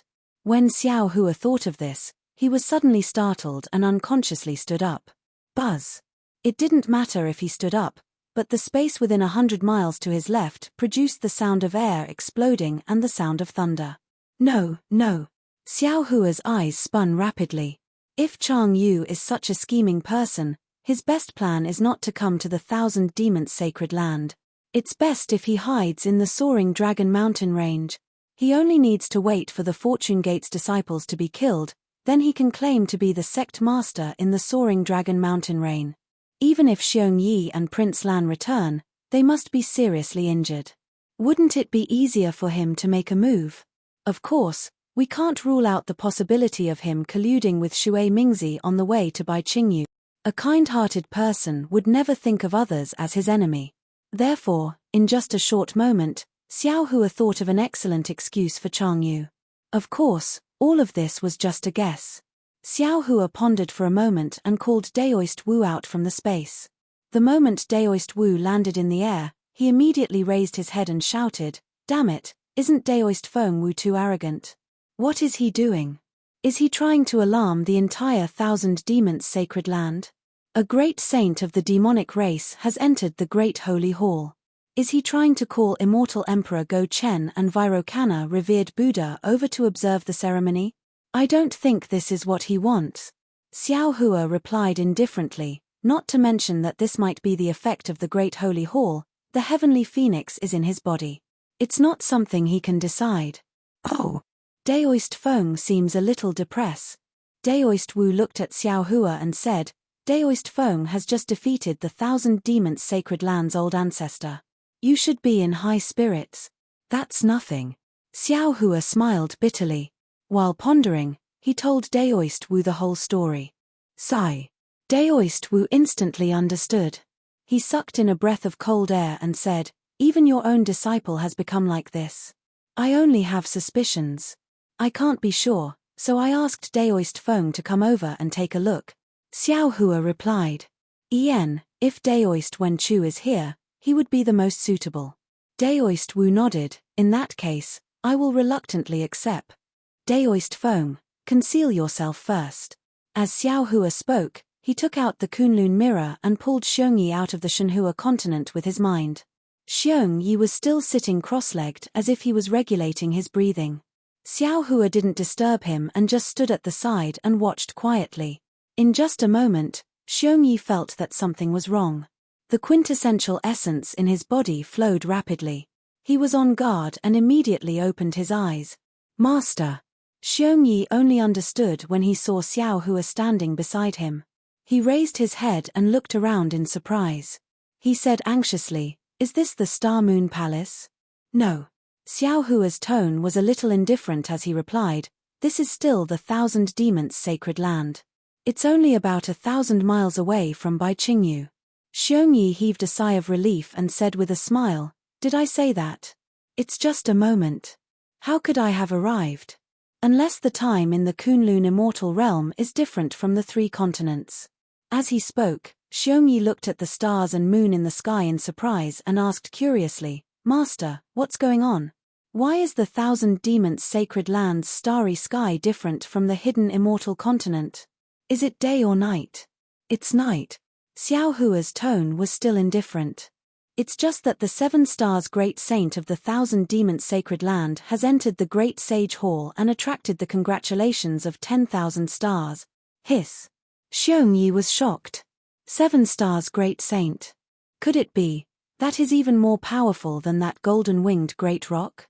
"If I'm not wrong, he should be," Xiao Hua replied. "Master, then, should we hurry to the Star Moon Palace?" Xiongyi was shocked when he heard that a 7 stars great saint who was even more powerful than the number 1 great saint of the demon race, the golden-winged great rock, had appeared. He hurriedly suggested tactfully. Xiao Hua glanced at Xiongyi and replied, "There's no need for that. This 7 stars great saint and I are close friends. He definitely won't make things difficult for me." Really? Xiongyi was overjoyed and said with a smile, "Master has really surprised me. After not seeing each other for 200 years, it's really, 200 years can change a person's state of mind, 200 years can also change a person's strength, but 200 years can't change a person's nature." Xiao Hua looked at the starry sky and sighed word by word. Chapter 44:33. Only until here did Xiongyi suddenly discover that Xiao Hua's tone was different. He was startled in his heart and hurriedly knelt down and said, "Master, this disciple has failed Master's great trust. Nearly half of the Fortune Gate's disciples were killed. Disciple has let Master down." Xiao Hua flicked his sleeves, not allowing Xiongyi to kneel. Instead, he said indifferently, "This matter has already passed. Master also does not intend to blame you all for this matter. Although more than half of our Fortune Gate's disciples were killed, Baiqingyu's demonic beast clans were almost annihilated, and the heaven-concealing ridge and ancient Bell Mountain were also taken over by our Fortune Gate. These disciples have already been avenged. Unfortunately, Xiongyi still didn't dare to get up. He still lowered his head and said, "Master, this disciple knows that you are blaming this disciple for not taking the lives of the Soaring Dragon Mountain Range disciples seriously. Actually, disciple wanted to come to Bai Qingyu alone that day, but disciple knew that with disciple's strength, it would be extremely difficult to rescue master. Disciple could only rely on the strength of Soaring Dragon Mountain Range disciples to have a sliver of hope to rescue master. Of course, even if they managed to save their master, the lives of these tens of thousands of disciples would definitely be left behind in Bai Qingyu's hand. However, disciple has already made it clear to master that disciple is not a good teacher, but I am definitely a good state preceptor. Disciple is willing to bear the infamy to save master. After all, his master's life was more valuable than the lives of tens of thousands of disciples in the Soaring Dragon Mountain Range. With a master, he could create a new Soaring Dragon Mountain Range, or even 2 or 3 new Soaring Dragon Mountain Ranges. But without master, this Soaring Dragon Mountain Range would not last for long. Therefore, at the Fortune Dao Palace, the disciples did not hesitate to fall out with them. They insisted that the disciples of the Soaring Dragon Mountain Range risk their lives to save master. This is disciple's fault. Disciple is no longer qualified to manage the Fortune Gate's affairs. Disciple is willing to fulfill his filial piety in front of master and atone for the deaths of the tens of thousands of disciples. Xiao Hua silently looked at Xiongyi. After listening to his words, his heart was filled with mixed feelings. Xiao Hua was originally soft-hearted and not good at planning, so he was not the first choice to be the sect leader. In Huang Xiaolong's opinion, he would rather give up his life than let several tens of thousands of Fortune Gate disciples save him. However, what Xiongyi said was correct. After all, as the leader of a sect, he had to be far-sighted, decisive, and even decisive. This is what Xiao Hua lacks. And the Xiongyi in front of him was precisely such a talent. He knew how important Xiao Hua was. For the sake of the Fortune Gate's future, Xiao Hua was willing to sacrifice tens of thousands of Soaring Dragon Mountain Range disciples. This action could be considered cold-blooded and callous, but it was also where Xiongyi stood out from the crowd. It was an extremely calm and wise choice. And now, seeing that Xiao Hua's tone was unkind, Xiongyi had already keenly sensed Xiao Hua's displeasure. He knew that he might have chosen to go against Xiao Hua's benevolence because of this. Without waiting for Xiao Hua to say anything, he immediately took the initiative to admit his guilt.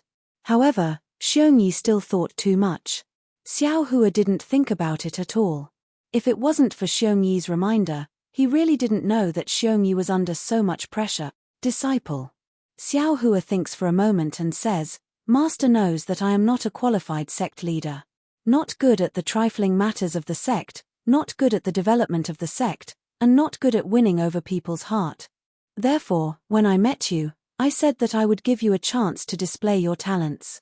I wanted to let the sect that I had created flourish in your hands. Your choice. I have no way to judge it. From the bottom of my heart, Master does not agree. Master feels that everyone's life is equally important, and there should be no distinction between importance and importance. But in reality, what you did was correct. If it wasn't for me, there would be no Soaring Dragon Mountain Range's Fortune Gate, and there wouldn't be the current Fortune Gate's disciples. You used the lives of tens of thousands of disciples in exchange for my life. There is nothing wrong with that. Therefore, disciple, you can rest assured that the Fortune Gate will still be yours in the future. Not only will you have to deal with the Fortune Gate's affairs, Master will also let you do." Before Xiao Hua could finish, Xiongyi hurriedly interjected, "Master, you think too highly of disciple. Not to mention senior brothers Shen Songzi and Daoist Master Jing Ting, even junior brothers Liu Yi, Fu Jiwen, and the others' cultivations are much higher than disciples. How can disciple shoulder such a heavy responsibility? Strength is strength, ability is ability. Not every Grand Ascension stage cultivator is a good sect leader. Not every sect leader has to have an extremely high cultivation base." Xiao Hua's mood improved, and he smiled. "However, your words have reminded Master that you have to think about how to develop the Fortune Gate in the future for Master. Every time Master thinks about it, it gives Master a headache." Xiongyi smiled bitterly. "Master, it's not that disciple doesn't want to think about it, but the Fortune Gate's development is too fast. Disciple was still thinking about how to arrange for those golden core disciples when Master suddenly sent over 200,000 6th-grade disciples, much stronger than Disciple. Disciple was caught unprepared. Moreover, Disciple had never thought that our Tao Gate could be established on the hidden immortal mainland and become such a big sect. Disciple, don't worry, take your time to think. We have time, we have strength, and there will be opportunities in the future. Xiao Hua comforted, as long as what you do is beneficial to the Fortune Gate, Master will support you. Then, Xiong Yi was relieved when he heard that. Seeing that Xiao Hua's mood had improved, he asked tentatively, Master, your words just now, what did you mean? I'm sure you already know what I told Ao Zhantian earlier. Back then, I saved many Daoist sect cultivators on the Yarotai mountain. Xiao Hua thought for a moment when he saw Xiong Yi's reaction. Xiao Hua roughly explained the situation to Xiong Yi before saying, however, I didn't expect that these cultivators would actually jump out at the first sign of trouble and try to benefit from it. Hehe, so that's how it is. Xiong Yi laughed, and said, didn't Master say before? A good sect leader doesn't necessarily have a good cultivation. In fact, in terms of winning people's hearts and expanding one's influence, one doesn't necessarily have to rely on absolute strength. Although Master's strength is powerful, it can only convince people on the surface, but not in their heart. Once something happens to Master, some people will definitely jump out. Only a small portion of people are loyal, and the majority can only be used. Even if Master wants to use these forces, Master still has to use methods. Using kindness and coercion is one way, and using the advantages and disadvantages is another way. Master probably doesn't care about these methods. However, Master, you should be happy as well. According to senior brother Ao Zhantian, there are many Dao sect cultivators who are disloyal, but not many of them are willing to do so. There are many Dao sect cultivators, and even the Dragon Tribe and Demon Tribe cultivators who have come to rescue Master. Alas, cultivation is still easier. Xiao Hua waved his hand, and said, these scheming things are too tiring. Master, you're a transcendent being, so you don't have to worry so much. Disciple and the others are different, and we can't not consider so many things. Xiong Yi smiled bitterly. Xiao Hua smiled, and asked again, Disciple, you said that the Fortune Gate Palace has different opinions about coming to the 1,000 Demons' sacred realm to rescue Master? Xiong Yi didn't hide it, and nodded, and said, yes. Some junior brothers think that the foundation of the Soaring Dragon mountain range is important, and even if we go to Bai Qingyu, we'll just be throwing our lives away, so they don't want the Soaring Dragon mountain range disciples to come and rescue us. At this point, Xiong Yi hurriedly explained, of course, this idea is not wrong. After all, senior brother Ao Zhantian, Zhong Daoran, esteemed Zun Kong, and senior Zhai Xingzi all have the same idea. They want to rely on their own strength and not give up all their strength. Does Chang Yu also have the same idea? Xiao Hua couldn't help but ask. No. Xiong Yi answered without hesitation, junior brother Chang Yu is the one who supports his disciples the most. If it weren't for the fact that his disciples are all weak, he would have brought all of them. Then what about the disciples he brought? Xiao Hua asked. Most of the disciples he brought are senior brother Li Xiong's. Xiong Yi explained, although he isn't particularly familiar with these disciples, they are still much stronger than his own disciples. It's a pity that junior brother Chang Yu was unlucky and didn't get to meet Master. Disciple, can you tell me about the Fortune Gate Palace's situation, and the Soaring Dragon mountain range to Bai Qingyu? Xiao Hua's expression didn't change, and he asked again. Of course. Xiong Yi was a little suspicious, and he smiled apologetically, however, Master, Disciple might not remember clearly. It's best to ask senior brother Li Xiong and junior brother Lan to fill in the gaps. No matter. Xiao Hua smiled, these are all things of the past. Go ahead and tell me, Master will ask them in the future. That's good. Xiong Yi nodded and recounted everything. When he finished, Xiao Hua nodded and said, it's not easy for all of you. It's not wrong for everyone to make different choices. Go back to the Kunlun immortal realm and cultivate well. Oh, don't forget, help Master think about how to develop the Fortune Gate in the future. In the future, Master will rely on your ability to bring the fortune gate to greater height. Yes, Master. Xiongyi bowed respectfully and was immediately sent into the Shenhua continent by Xiao Hua. Fellow Daoist Wu, how is it? Xiao Hua put away the Kunlun mirror and looked at the side where Xiongyi was previously standing. Daoist Wu's figure appeared. He looked at Xiao Hua and said, "There are no changes in the soul. If I'm not mistaken, what Xiongyi said is the truth. Of course, human nature is the most complicated thing in the world. I can't guarantee that all soul techniques will succeed. If what Xiongyi said is true, then I's suspicion of Chang Yu was wrong." Xiao Hua's face turned cold. Then there's only one possibility left. Xinping didn't recognize Chang Yu before, and Chang Yu didn't collude with Shui Mingzi. Xinping had seen Chang Yu in his nascent soul state after abandoning his physical body. If Chang Yu didn't see difficulties on the way to buy Qingyu and changed his mind, then there's something wrong with Chang Yu's death. So complicated. Daoist Wu was puzzled. No wonder people's hearts are unpredictable. Fellow Daoist, you should ask fellow Daoist Wen Chu to come over and give you advice. I's better off cultivating. Chapter 44-34. Haha, all right. Xiao Hua laughed. Go ahead, fellow Daoist. Everything will come to light one day. Let's wait and see. Just as Daoist Witch was about to leave, Xiao Hua suddenly thought of something and asked Daoist Witch in a low voice. Daoist Witch frowned and left after a few answers. Alas, man's ego is always higher than the sky. Xiao Hua sighed as he watched Daoist Witch disappear.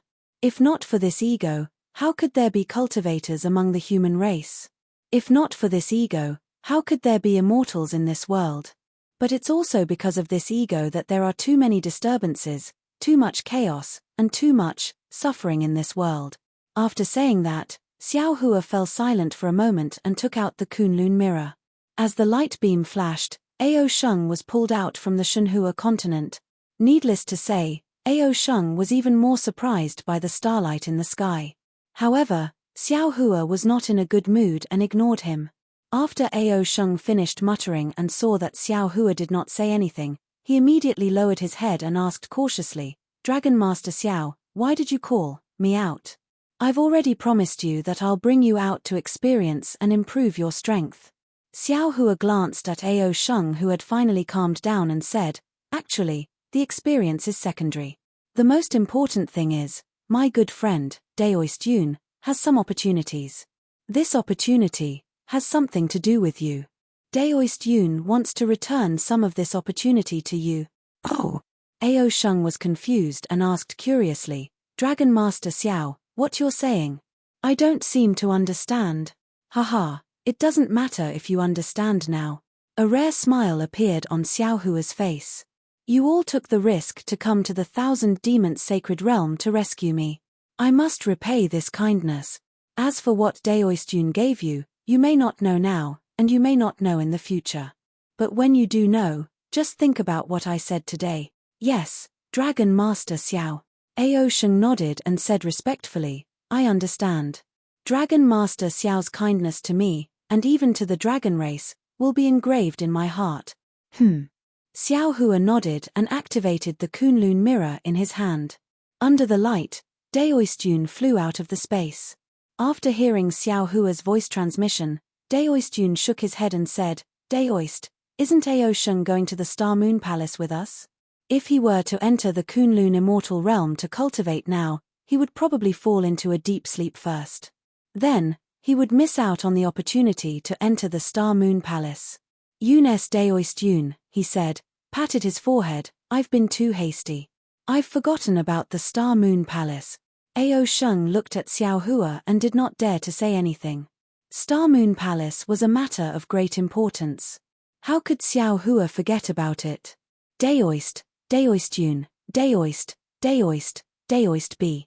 Daoist Daoist to Dao Daoist Daoist to him to break, Daoist, Daoist, Daoist Daoist forget, you, Daoistist. Daoist. Daoist you. I'll always be the old hen who protects her children, Xiao Hua said self-deprecatingly, even if I become an immortal, I'm afraid these disciples will still be in my heart, let alone a Mahayana, This is a blessing for us, disciple. Ao Sheng finally understood something and said respectfully, this disciple will be like Xiao Longsha and continue this love. Haha, good. Xiao Hua laughed and clapped his hands. To be able to hear the word love from the mouth of a dragon, I've reaped the rewards of my effort. If that's the case, we'll talk about this later. Daoist, please go back. Daoist. Daoist Yun suggested again, it will take some time to reach the Star Moon Palace. Why don't I teach Ao Sheng some secret techniques of the dragon race? It can also lay a foundation for his future cultivation. I'll leave this to you, Daoist. Xiao Hua said with a smile, actually, Dragon Master, should be yours. Well said. Daoist Yun nodded. Daoist, please open a mystic realm in Kunlun Immortal Realm so that Ao Sheng can cultivate in it. Xiao Hua understood what Daoist Yun meant. He shook the Kunlun mirror and sent Daoist Yun and Ao Sheng to avoid above Shenhua continent, where the two dragons could do whatever they wanted. As Daoist Sorcerer had yet to return, Xiao Hua simply brought Blackie and Goldie out of the void and talked to them while waiting. Although Goldie had already told Xiao Hua about his experience in the past 200 years, it was still too simple. Now that there was no one else around, Goldie's chatterbox was opened again, jumping up and down on Xiao Hua's body while talking. Blackie stood obediently on one of Xiao Hua's shoulders, occasionally interrupting and correcting him, but most of the time, he just listened. Looking at the two cute little things with their own distinct characteristics, Xiao Hua's heart was overflowing with fatherly love. He used his hand to touch the two little things' warm fur. Feeling the attachment of the two little things, he was deeply moved again. Others might not know how powerful Di Ting and the heaven-devouring beast were, but he knew them very well. Even though they were severely injured, they were still not something that a human Mahayana realm cultivator could handle. It was hard to imagine that these two powerful demon beasts looked like this when they were young. However, Xiao Hua also understood that although Blackie and Goldie had the bloodlines of Di Ting and the heaven-devouring beast, they still had a long way to go before they could cultivate to the same level as them. The blood crystals Xiao Hua obtained from the heaven-devouring beast and Di Ting were the starting point of this path. 4 hours later, Daoist Sorcerer finally returned. Xiao Hua's heart skipped a beat when he saw Daoist Sorcerer's slightly gloomy face. How was it? What did I get? Is I right? I can't tell if fellow Daoist's guess is correct or not. Daoist Wu replied indifferently, there's a restriction in the souls of Daoist Qing Shu, Daoist Fantian, and the other Daoist cultivators. Although I can break it, I'm afraid of alerting them and messing up fellow Daoist's arrangements, so I can't know the true intentions of the primordial chaos ancestor. I can't tell if these subordinates of the Grand Mist ancestor are sincere in helping the Fortune Gate or if they have ulterior motives. It's fine. Xiao Hua's heart relaxed and he waved his hand, the truth will come out one day. If the Grand Mist ancestor doesn't have any ulterior motives and is sincere in helping the Fortune Gate, I will repay him generously. If he has ulterior motives, would I be afraid of him? Daoist Sorcerer nodded and said, although I didn't find anything in the souls of Venerable Fantian and the others, I found the magic treasure that fellow Daoist gave to Chang Yu in Daoist Master Qing Shu's spatial pouch. Oh? Xiao Hua raised his eyebrows and a cold smile appeared on his face. This is interesting. Could it be that Daoist Master Qing Shu has something to do with Chang Yu's death? Xiao Hua raised his head and looked at the sky, muttering to himself, but this magic treasure alone doesn't prove anything. Perhaps Daoist Master Qing Shu picked it up on the road, or perhaps Daoist Master Qing Shu met with danger together with Chang Yu and Prince Lan. Chang Yu sacrificed his life to protect Prince Lan, and the magic treasure was lost after he self-destructed. Daoist Master Qing Shu picked up the magic treasure and didn't return it to Prince Lan. What if there is another magic treasure? Daoist Sorcerer raised his hand and there was a ball of green light in his palm. Inside the ball of light, there was a faint soul that looked like a small person sleeping peacefully. Ah! Xiao Hua was shocked. When he saw that the small person inside was Chang Yu, he was wild with joy. His mind rolled, and Chang Yu's soul that was about to disappear immediately fell into it. Xiao Hua looked at it and didn't dare to be negligent. He released the Netherworld origin power again and carefully sent this soul into the yin side of the space. Just like Fairy Jing's soul, It was placed at the root of the netherworld fruit tree. After everything was done, Xiao Hua heaved a sigh of relief. He looked at Daoist sorcerer in bewilderment and said, "Didn't Chang Yu self-destruct his nascent soul? Where did you get his soul? Even if there is a primordial spirit imprint in his magic treasure, that shouldn't be enough to preserve his 3 souls and 6 spirits, right?" "Ha ha ha." Daoist sorcerer laughed and said, "Speaking of this, you should thank I properly." "Tell me in detail, Daoist sorcerer." Xiao Hua still didn't understand. Daoist sorcerer explained, "Do you still remember when you took Chang Yu as your disciple under Yarutai Mountain?" "Of course." Xiao Hua thought for a moment and still didn't understand. "What's so strange about it? What does this have to do with you? That day, you discovered that Chang Yu's cultivation method was changed by a Confucian cultivator, right?" "Yes." Xiao Hua nodded matter-of-factly. "At that time, I changed the cultivation method and passed it to him."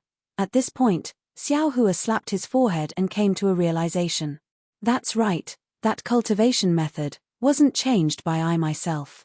It was changed by Daoist Thunderbolt." "Yes. The cultivation method was changed by Daoist Thunderbolt, but the original cultivation method had a heavy impact on the Dao Foundation.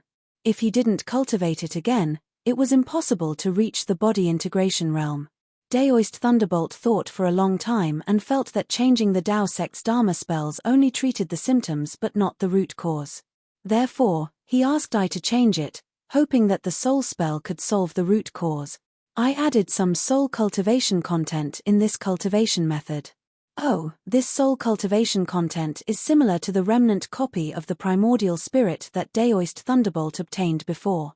Chang Yu was probably very lucky. When he cultivated the cultivation method, he was proficient in this part of the soul spell. When he sacrificially refined the Dharma treasure, he used this part of the divine ability and placed a part of his primordial spirit in his natal Dharma treasure. Therefore, when Chang Yu self-destructed, he must have thought of hiding his primordial spirit in his natal Dharma treasure.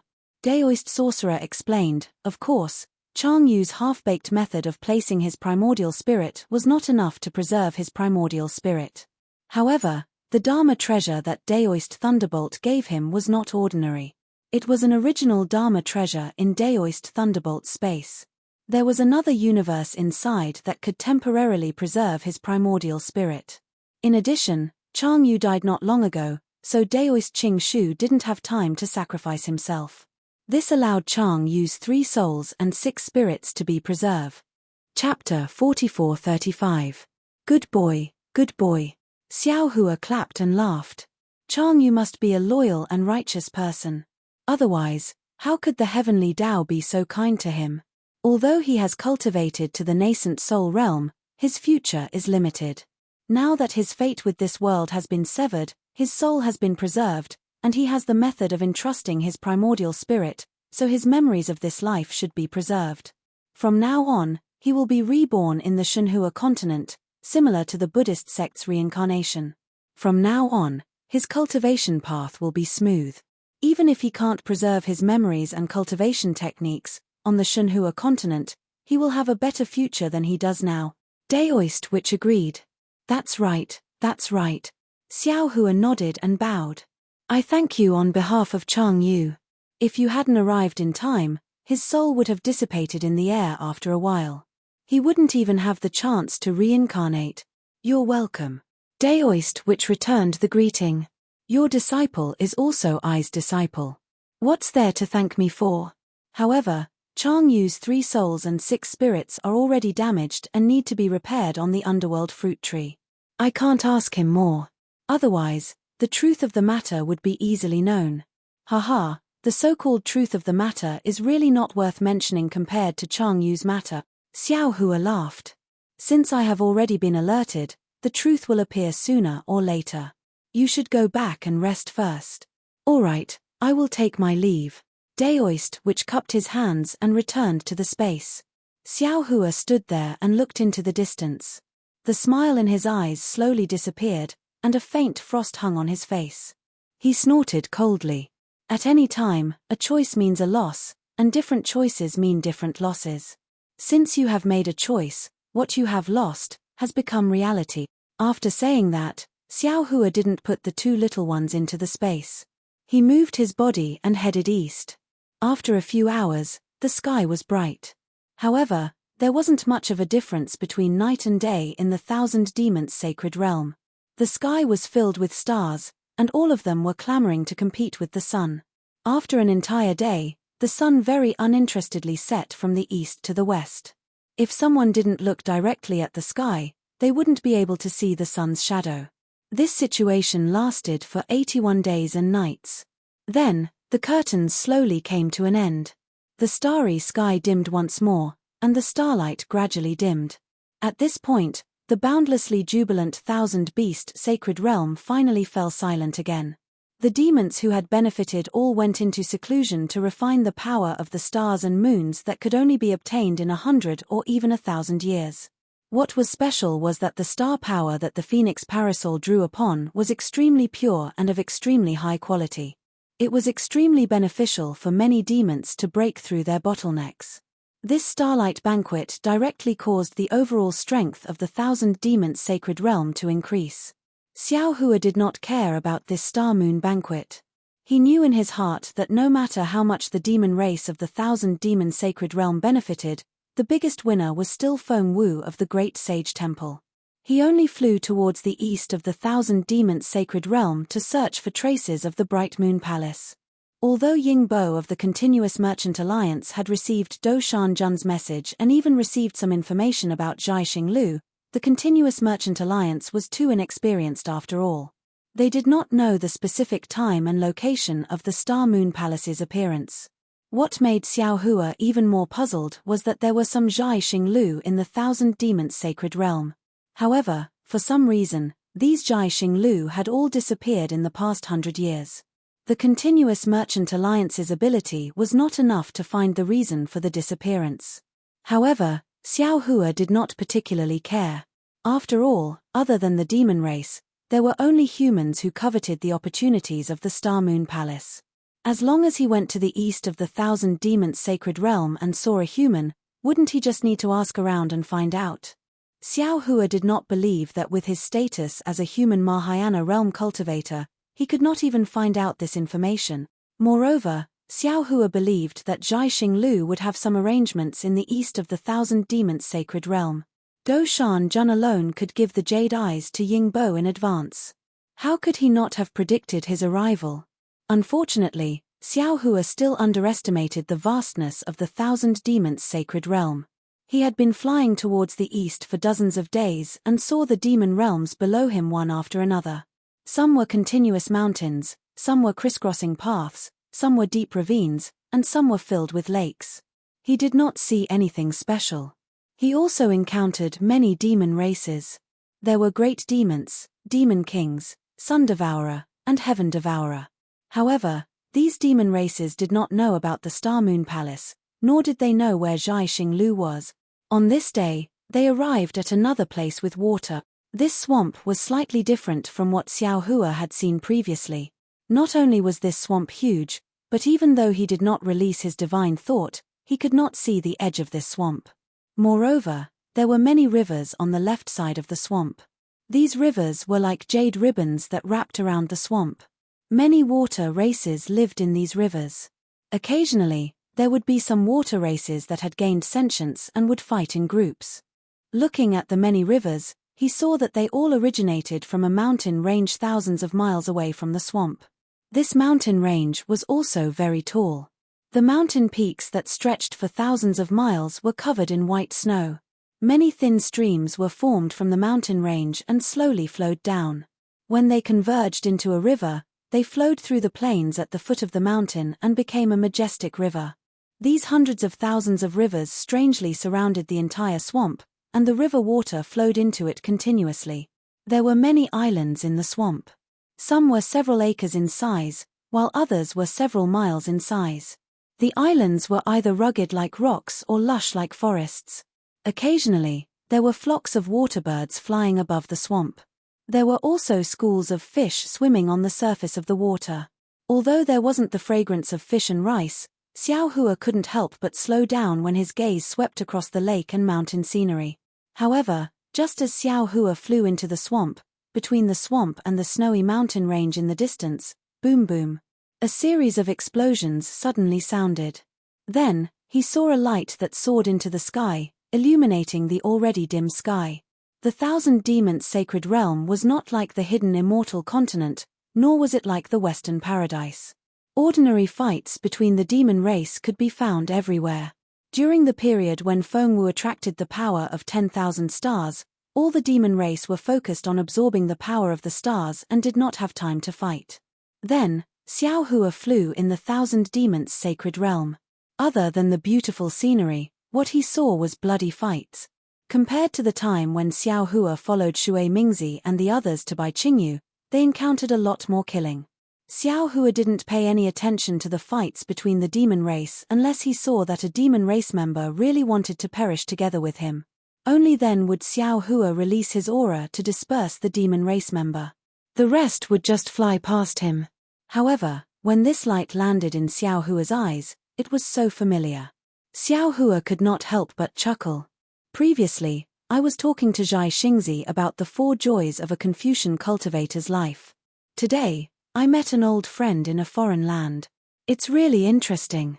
However, when he released his divine sense and saw the situation in the distance, he could not help but be stunned again. He almost said to himself in surprise, "Oh? She? How could she be here?"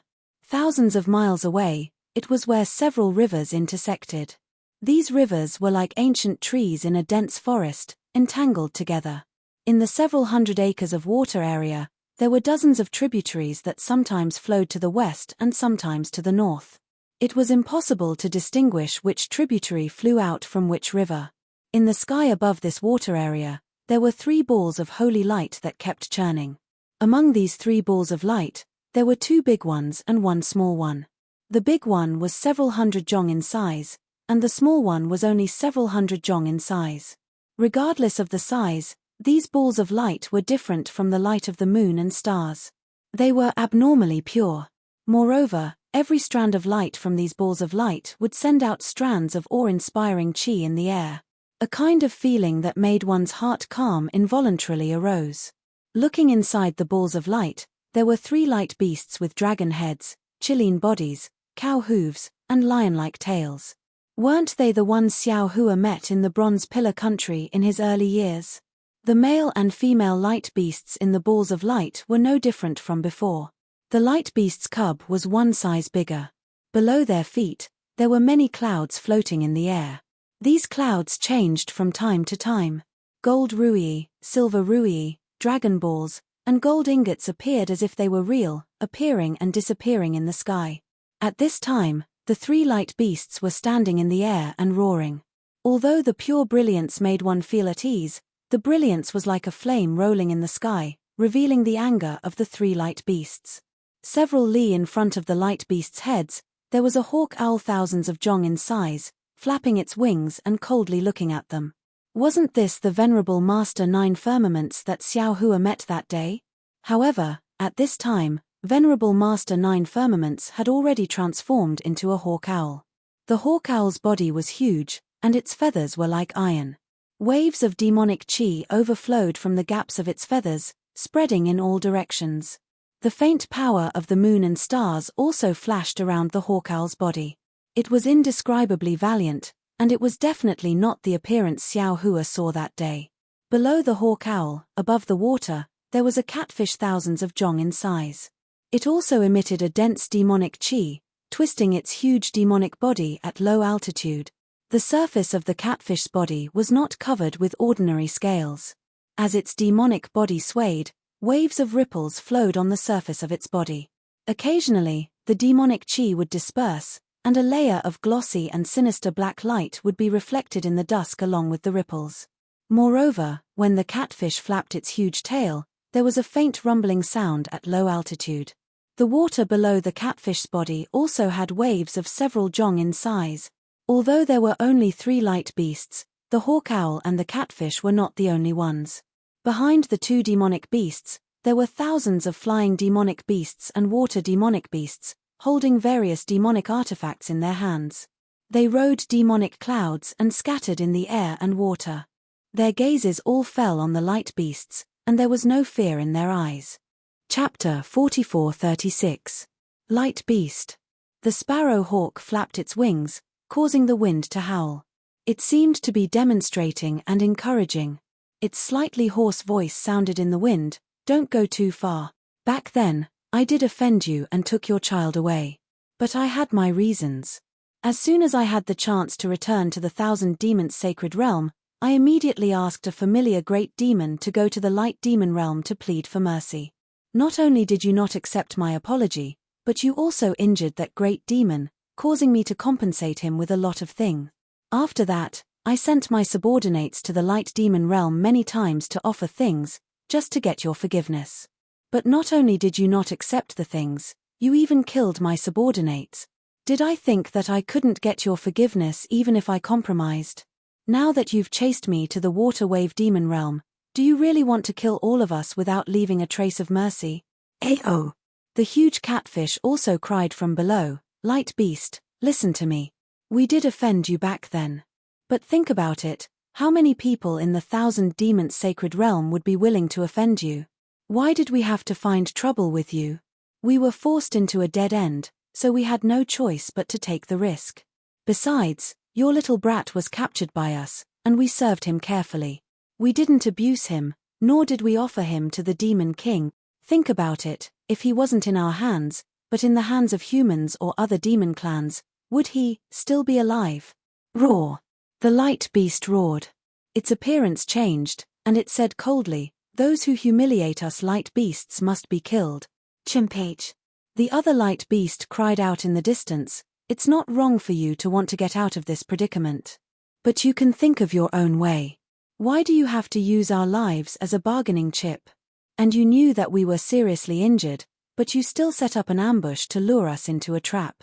How can a few things and an apology make up for such sinister intentions? Kill!"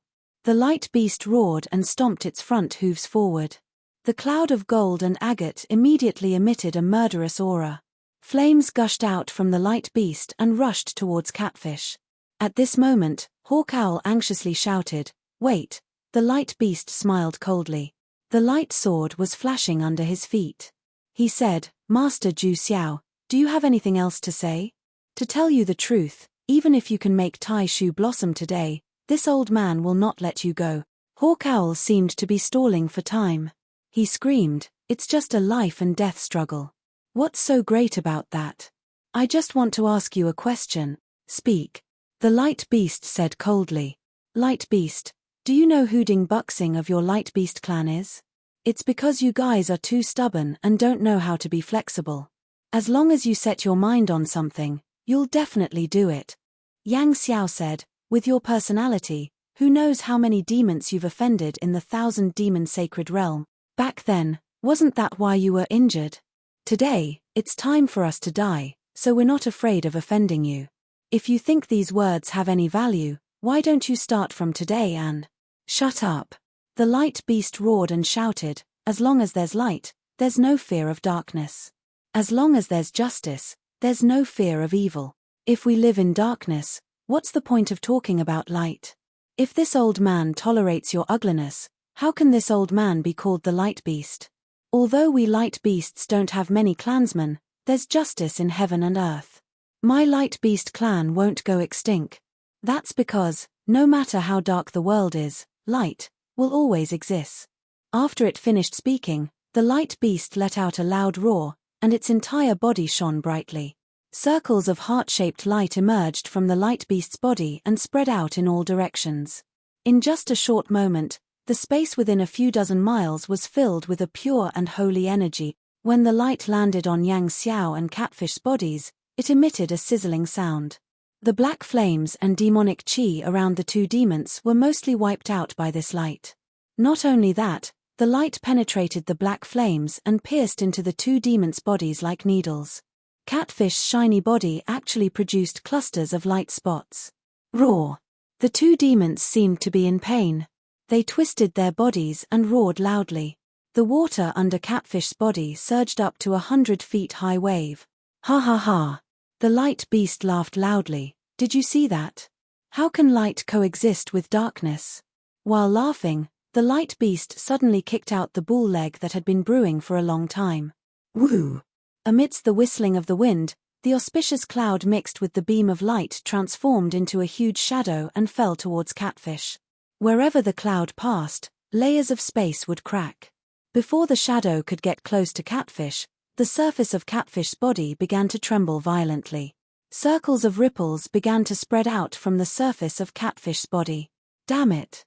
Seeing that the light beast was so powerful after its injury was healed, and that just a casual stomp of its hoof was already so powerful, far beyond its expectation, Catfish couldn't help but curse inwardly. Its huge monster body swayed, and its tail, which was even bigger than a mountain, appeared in front of Catfish from a low altitude. Boom! The shadow of the light beast's hoof stomped on Catfish's tail, and in the midst of a huge explosion, the shadow of the light hoof was shattered. The auspicious clouds turned into countless ingots and scattered in the air, and the light of the light beast disappeared along with the ingot. Ah! It seemed that Catfish had the upper hand, but then he roared again. Because where the shadow of light disappeared, a huge mark of light was imprinted on Catfish's tail. This mark seemed to be engraved on his tail. Not only was it unusually clear, but it was also seeping into Catfish's body. The demon chi on Catfish's body sizzled and disappeared rapidly. A faint blood-red light also rose from the mark. Unfortunately, Hawk Owl had no time to care about Catfish. The moment the light beast stepped out of the shadow of the light hoof, he opened his mouth. Woo! A beam of light more than 10 feet in size shot out from his mouth and rushed towards Hawk Owl. This beam of light was even more ferocious than the light hoof. Wherever it went, the space would shatter. Moreover, where the space shattered, a lot of noble chi would fall into the beam of light. Before the beam of light even reached Hawk Owl, the feathers on his body had already begun to stand up. Caw! Hawk Owl let out a sharp cry and spat out demon chi from his mouth. His wings flapped, and pitch-black lightning also surged towards the beam of light. Puff puff puff. A series of muffled sounds rang out in the air. When the beam of light fell into the demon chi and lightning, it directly pierced through them like a hot knife through butter. Furthermore, the beam of light didn't slow down at all. It hit Hawk Owl and caused him to stagger. Several of his feathers fluttered in the air, making him look rather miserable. Chimpage. Seeing that the two demon beasts were unable to withstand a mere probing attack, the light beast snorted coldly. Back then, you took advantage of this old man's heavy injuries to scheme and humiliate this old man. Today, this old man will show you the power of this light beast. As it spoke, the light beast's horn began to produce bright and dark runes. These runes began to attract a boundless amount of righteous chi. When the righteous chi descended, many beautiful syllables began to appear in the air. Then, the light beast's body flashed, and like a meteor, it pounced towards the sparrow hawk. Damn it! Hawk Owl cursed under his breath. The demon chi around his body became even denser. Following which, he flapped his wings and countless stars and moon energy fell from the sky. Caw! Hawk Owl let out another long cry, and a demon rune several feet in size appeared between his eyebrows. Just as this demon rune appeared, boom! A beam of moonlight and starlight crashed into it. The demon rune also shone brightly and turned into a layer of starlight that fell on Hawk Owl's body. The starlight sank into the demon chi, and the demon chi around Hawk Owl's body suddenly tumbled. Starting from the top of his head, all the demon chi mixed with the moonlight turned into a pitch-black demon armor that protected his body. In the span of a few breaths after the demon armor was formed, the radiant beast's dragon horn, which carried a majestic aura, passed through space and landed in front of the sparrow hawk. Seeing that there was no way for the sparrow hawk to dodge, the sparrow hawk decided to face the attack head-on. Boom boom boom! The dragon horns hit the demon armor, and with a loud bang, the demon armor broke inch by inch, turning into fist-sized demon runes. These demon runes were also destroyed by the light beast's light runes. Not only was the demon armor destroyed, but the feathers below were also shot off. While Hawk Owl's body was flipped over, a light imprint that was more than 10 feet in size was engraved on his already exposed pitch-black demon body. Caw! Hawk Owl let out another cry, and like Catfish, his body began to tremble like a sieve. Kill! The other light beast saw that it had gained the upper hand and roared. Its body flew behind Catfish and Hawk Owl. Seeing the light beast move, the light beast's cub hurriedly jumped onto the light beast's back. Seeing the light beast's attack, the demon race of the water wave demon realm were very afraid, but they didn't dare to escape. They could only brace themselves and wave their demon weapons to meet the light beast's attack. However, even Hawk Owl and Catfish couldn't resist the light beast's light beam, so how could these little demons resist it? When the light beam fell, some of the demon race's demon weapons were destroyed, and some of the demon race were killed. Light beast. Hawk Owl shouted, "Do you really want to force us to fight to the death? Fight to the death?" The light beast sneered, "You really know how to dream. You don't have the strength to fight to the death. You only have the strength of the moon-picking realm. If it wasn't for the fact that I have a grudge against you, I definitely wouldn't be bothered to make a move on you." Buzz buzz. As the light beast's voice fell, Hawk Owl and Catfish's bodies emitted a roaring sound at the same time. Thick demon chi gushed out from all parts of their bodies, and this demon chi was slightly different from before. Not only was the color darker, there were even some faint traces of blood in it, and part of the demon chi could even be turned into liquid.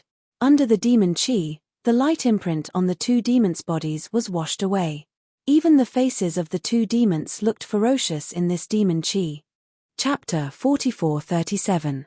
Oh, this demonic aura is a little strange. The light beast's eyes narrowed slightly. While he was thinking to himself, his body emitted a dazzling light as he rushed toward Hawk Owl. At this moment, Hawk Owl and Catfish opened their mouths at the same time. 9 pitch-black stone tablets rushed out from their mouths. They were the 9 dragon tablets that had previously suppressed the light beast's infant. The power of these 9 dragon tablets was even stronger than before. As soon as they fell into the air, they immediately let out a huge roar. Boom boom boom. Black demonic aura gushed out from the tablets. This demonic aura condensed into 9 ferocious dragon children. Not only did their ferocious aura soar to the sky, but they also shrouded an area of dozens of miles. Kill. Hawk Owl and Catfish roared at the same time. Their demonic bodies shrunk by 30%. Waves of dense demonic aura guided the pillars of light into the 9 dragon tablets. The 9 dragon children's bodies grew bigger and bigger. Their faces were also unusually ferocious. They roared and pounced toward the light beast. The light beast's light that Hawk Owl and Catfish were so afraid of was actually devoured by the 9 dragon children. Ha ha! Seeing that it was the 9 dragon tablets again, the light beast was not afraid at all. He laughed and said, "You two reckless things. This is the dragon weapon of the Dragon Palace. How can you activate it? That day when I was seriously injured, the 9 dragon tablets could not do anything to me. How can you trap me now?" The moment the light beast finished speaking, it noticed that he was different from the previous time. He did not activate the heart-shaped brilliance. Instead, he controlled the Chileen-like demon body and twisted like a dragon body. The huge scales once again emitted a dark green brilliance. When the black energy of the 9 suns dragon tablet fell, a light pillar shot out from each of the scales. These light pillars charged into the black energy of the 9 suns dragon tablet and instantly pierced thousands of holes into the 9 sons of the dragon clan. Ayo ayo! The 9 dragon children roared in a low voice. However, their bodies became dimmer and dimmer. More than half of their ferocious aura was destroyed. Roar! The light beast let out another loud roar. Its body did not move as it spat out a ray of light toward one of the 9 dragon tablets. This ray of light was not considered dazzling. However, when it landed on the black aura, it had already destroyed the black aura that had been agglomerated. When the ray of light struck the dragon tablet, a loud bang sounded. The black aura on the dragon tablet was completely swept away, revealing a pitch-black dragon tablet. At this moment, the dragon runes engraved on the surface of the dragon tablet revealed a solemn, vast, and majestic aura. Looking at the dragon steely tumbling in the air, the light beast said coldly, "Despicable thing, even if you have the dragon steely, you can't do anything noble. This dragon steely is a stain on the East Sea Dragon Palace compared to what you have refined." As he spoke, runes appeared on the light beast's dragon horns, and its figure charged towards the floor in the 9 suns dragon steely, preparing to kill Sparrow Hawk. At this moment, an arrogant voice suddenly sounded in the distant sky. Hee, Sparrow Hawk and Catfish have the 9 Suns Dragon Steely. Naturally, they are not your opponent, but what if I take it? Who? The light beast was stunned. The light around its body immediately converged as it turned its head to look at the source of the voice. However, it saw that in the sky above the 9 Suns Dragon Steely, there were already layers of spatial ripples, and a powerful aura came out from the ripples. At the same time, clusters of black light shadows like small snakes also rushed out in all directions along with this aura. Dragon Clan? Feeling a somewhat familiar aura, the light beast was a little stunned. He whispered and roared at the light beast who was killing the water tribe in the water wave demon realm in the distance. Swoosh swoosh. Without waiting for the light beast's loud roar to land, the sky seemed to be boiling. Like a flood, black dragon patterns emerged from the light shadow and surged towards the 9 Suns Dragon Steelies in the sky that had already dimmed with black energy. Boom boom boom. The dragon runes almost ignored the spatial distance and fell on the 9 Suns Dragon Steely. The 9 Suns Dragon Steely let out a different roar from before.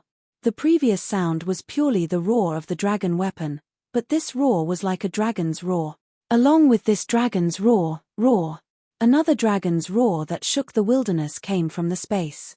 The light shadows in the sky shattered, and a pitch-black dragon flew out with bared fangs and brandished claws. As soon as this black dragon appeared, its dragon claws grabbed at the light beast. A faint brilliance appeared on the dragon claws, and a weak fluctuation fell on the 9 Suns Dragon Steely through the space. The 9 Suns Dragon Steely that was originally emitting a dragon's roar shook again. Layers of different fluctuations were emitted from it at the same time, completely sealing the space that originally had some flaws. Moreover, the dragon runes on the Dragon Steely began to float, flowing on the surface of the Dragon Steely. In just a moment, the 9 Suns Dragon Steely let out a crisp sound at the same time. Ka. Like the sound of a shell breaking, the Dragon Steely turned into the 9 Suns of the Dragon Clan and flew in the air. The 9 Suns formed by the Dragon Steely looked no different from ordinary Dragon Clan. Not only were their faces ferocious, but their auras were also imposing. Even the dragon aura on their bodies was exactly the same. Woo! Seeing the Dragon Steely turn into suns, Demon Monarch Kwong Chong let out a sinister laugh. He opened his mouth, and several dragon breaths fell. The 9 Suns became even more ferocious after receiving the dragon breaths. They roared and pounced at the light beast. Greetings to Demon Monarch Kwong Chong. Seeing the Dragon Clan appear and activate the 9 Suns Dragon Steely, Hawk Owl and Catfish both let out a sigh of relief. They hurriedly retreated, far away from the light beast, and shouted, "Fortunately, I didn't fail my mission and lured the light beast here, ha ha ha." The Dragon Clan laughed loudly. The dragon aura around him mixed with black flames seemed to be able to tear the sky apart. "You don't have to say any more. Since you were able to lure the light beast here, I won't pursue the crime of stealing the 9 Suns Dragon Steely. I'll also bestow this water ripple demon realm to you. In the future, you can freely enter and exit the 1000 demon sacred realm. Yes. Thank you, Demon Monarch Kwong Chong." When Hawk Owl and Catfish heard this, they couldn't help but be overjoyed. They shouted again, "We will definitely help my king capture this light beast.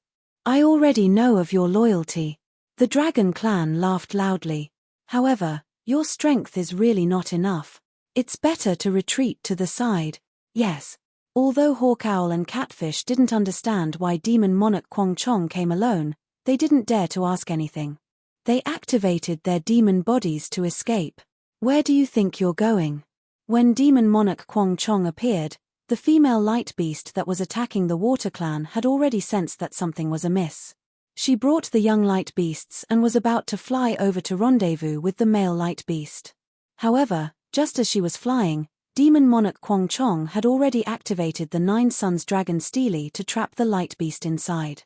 How could the female light beast let Hawk Owl and Catfish escape in her rage? She abandoned the Water Clan and pounced towards Hawk Owl and Catfish. Clearly, she wanted to capture the 2 demons as bargaining chip. Kill. Hawk Owl and Catfish were naturally no match for the female light beast. If they went first, it was purely to alert demon monarch Kwang Chong.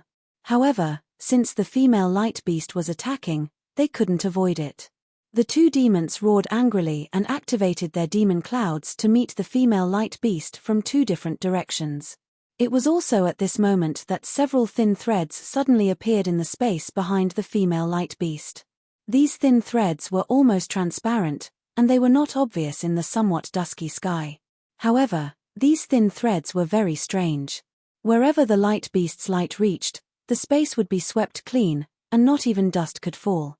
However, under the illumination of the light, these thin threads didn't reflect any brilliance. Instead, they floated down. What was special was that these thin threads didn't land on the female light beast, but on the young light beast on the female light beast's back. At this moment, the young light beast was gnashing its teeth and cheering for the female light beast. Clearly, it had suffered greatly at the hands of hawk owl and catfish and wanted its mother to avenge it. Therefore, it didn't notice the thin threads landing at all.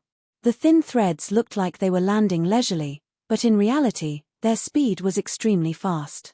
Just as the female light beast raised her head and was about to spit out a light beam, the first strand of thin threads had already wrapped around the young light beast's back. Roar! The female light beast spat out a light beam from her mouth, carrying the momentum of killing the water clan. Woo! Catfish didn't dare to be negligent. It also opened its mouth and a pitch-black water beam surged towards the female light beast even more violently than the light beam. However, where the light beam landed, the pitch-black water beam was completely destroyed, and the light beam didn't slow down at all as it hit Catfish's body. Puff!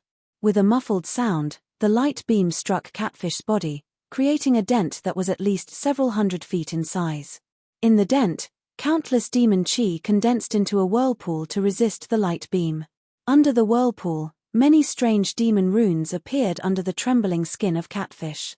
While the demon runes drew the power of the stars and moon to resist the light beam, many of the light beams in the light beam were scattered by the thick layer of fat on Catfish's body. Although Catfish's huge body was tumbling at a low altitude, falling straight down for several miles, and even smashing out a large hole in the water with its tail, he was still able to fend off the murderous beam of light.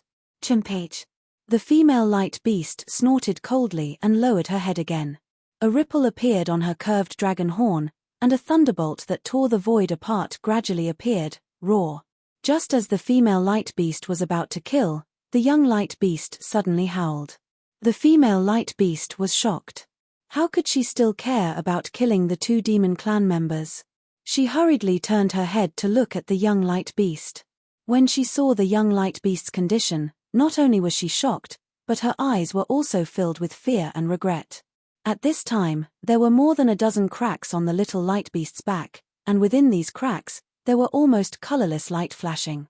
Looking at the sky above the little light beast, there were more than a dozen thin threads floating down. Child. Seeing that the young light beast didn't want to cry out in pain, but still couldn't help but cry out, the female light beast couldn't help but let out a low cry. How could she not know that these thin threads had already wrapped around the young light beast, and in order not to disturb her, the young light beast didn't want to cry out. Roar! The young light beast was still howling, and his eyes were filled with pain and grievance. It seemed that he didn't want to cry out. Mother, these things are really strange. This boy doesn't know when they fell. Chapter 44:38. The female light beast's eyes turned blood red, and the fear in her eyes disappeared. She opened her mouth, and with a roar, a blood-red beam of light shot out, hitting the threads falling from the sky. Not only did the beam of light contain light, but it also contained blood-red threads and lightning. Where the beam of light landed, most of the threads were destroyed and turned into nothingness. Only a small portion was blown away and didn't break. However, the moment the beam of light appeared, it was like poking a hornet's nest. The threads that covered the sky began to fall. And these threads were different from before. Some carried black chi, some carried blood-red light, and some were even multicolored. Damn it! Chilean Spider King. The female light beast roared angrily, and the space within dozens of miles shook. You're also a sun-devouring realm demon king. How can you attack a child with intelligence? Woo-woo. A gust of wind whistled from where the silk landed, and a large amount of devil chi descended from the sky. Within the devil chi, several spider legs that were dozens of feet long stretched out, and then a huge spider that was hundreds of feet long and flashing with a gorgeous brilliance stretched out its head. This spider's abdomen was spitting out a large amount of spider silk, which poured down like a torrent of water. Ayo, yes, you're right. How can this king attack a child? This king only wanted to kill you. Who knew that this child was on your back? How could I know? Could this be the legendary accidental injury? The Chilean Spider King's voice was a bit shrill, and there was a bit of cadence. Besides, who knows if you're trying to push this little light beast out to block me? Oh, since you've said it, this king won't care what your intentions are. As the Chilean Spider King spoke, its abdomen flashed with light again. The thin thread that was originally embedded in the little light beast's body suddenly retracted. Ah! The little light beast cried out in pain. Because the thin thread had dragged the little light beast's body and cut it even more, the little light beast couldn't help but fly up, roar.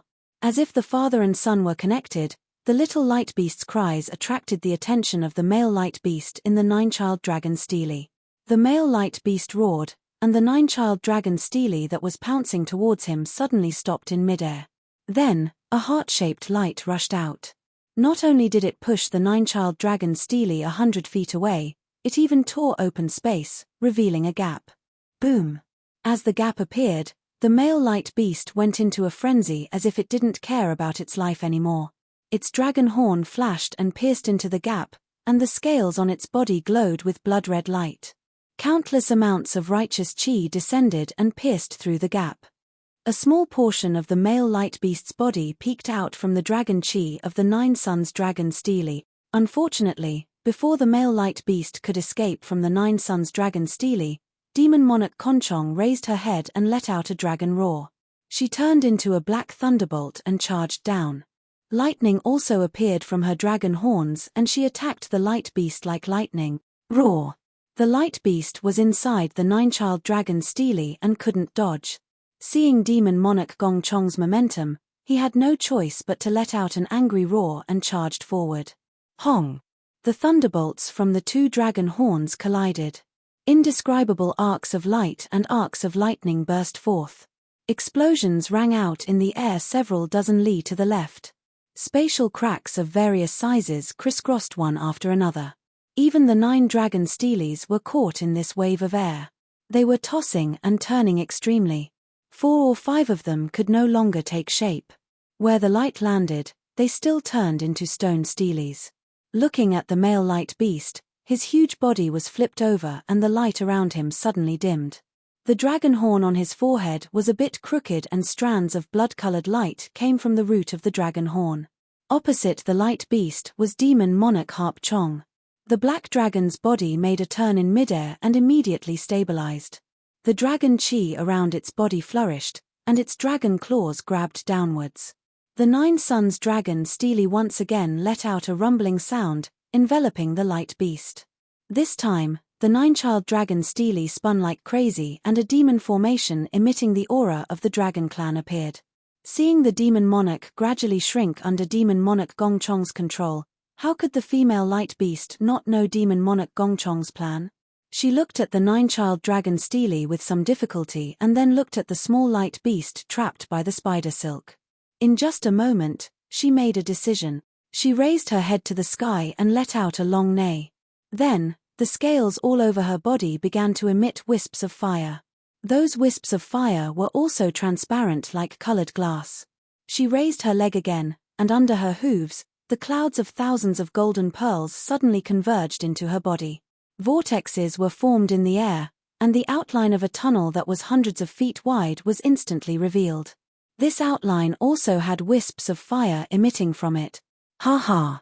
Before the female light beast stepped into the outline of the tunnel, the Chilean Spider King laughed loudly. Is this the legendary reenactment? Last time, you relied on this technique to escape from this king. After 200 years, will this king still let you succeed? Following the Chilean Spider King's laughter, the 8 spider legs on both sides of its huge spider body flashed and extended into the void. Immediately after, on the left side of the outline of the tunnel, The 8 spider legs revealed sharp spikes. It was precisely the wisps of fire that landed on the outline. Whoosh whoosh whoosh. A series of sounds rang out. The spikes that pierced the wisps of fire wildly surged with demonic aura. When the demonic aura crashed into the wisps of fire, there was a loud explosion. The entire outline of the space gradually collapsed, and the collapse of the space spread into the tunnel. Ayo, not good. This king actually fell into your trap. The Chilean Spider King, who was originally confident of victory, suddenly let out a low roar and flew up into the sky. Unfortunately, before he could fly up, the space below him suddenly tore apart. The explosion of light and demonic aura collided through the void and crashed into the Chilean Spider King. The impact of this explosion was extremely strong. Not only did it cause the Chilean Spider King's abdomen to collapse, it also blew away the wisps of silk that were like flowing water. Naturally, the wisps on the little light beast's body were also blown away. Go! The female light beast let out a low roar and landed below the little light beast. As she shouted, the light around her body shone brightly and her body was about to fly into the distance. Unfortunately, she had only flown a few hundred feet when a brightly colored spike strangely appeared in the void in front of her head and pierced between her eyebrows. The spike was surrounded by demonic aura and even had a trace of netherworld aura. Damn it! The female light beast was clearly caught off guard.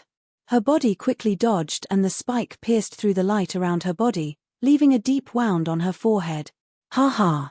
The Chilean Spider King laughed loudly and said, "Do you think you're the only one who's scheming? With this king here, how can you escape this time? Go!" Seeing the Chilean Spider King break through the air again and the web in the air came down like a huge net, the female light beast gritted her teeth and shook her back, causing the little light beast to fall into the air. Then, she lifted her leg and kicked. Sue! The little light beast immediately broke through the air like a shooting star. The female light beast turned around and blocked the Chilean Spider King's head. The Chilean Spider King was stunned and then laughed coldly. What a brainless light beast. You've already fallen into this king's hands. Do you think your child can escape? Didn't you see the demons in the water wave demon realm?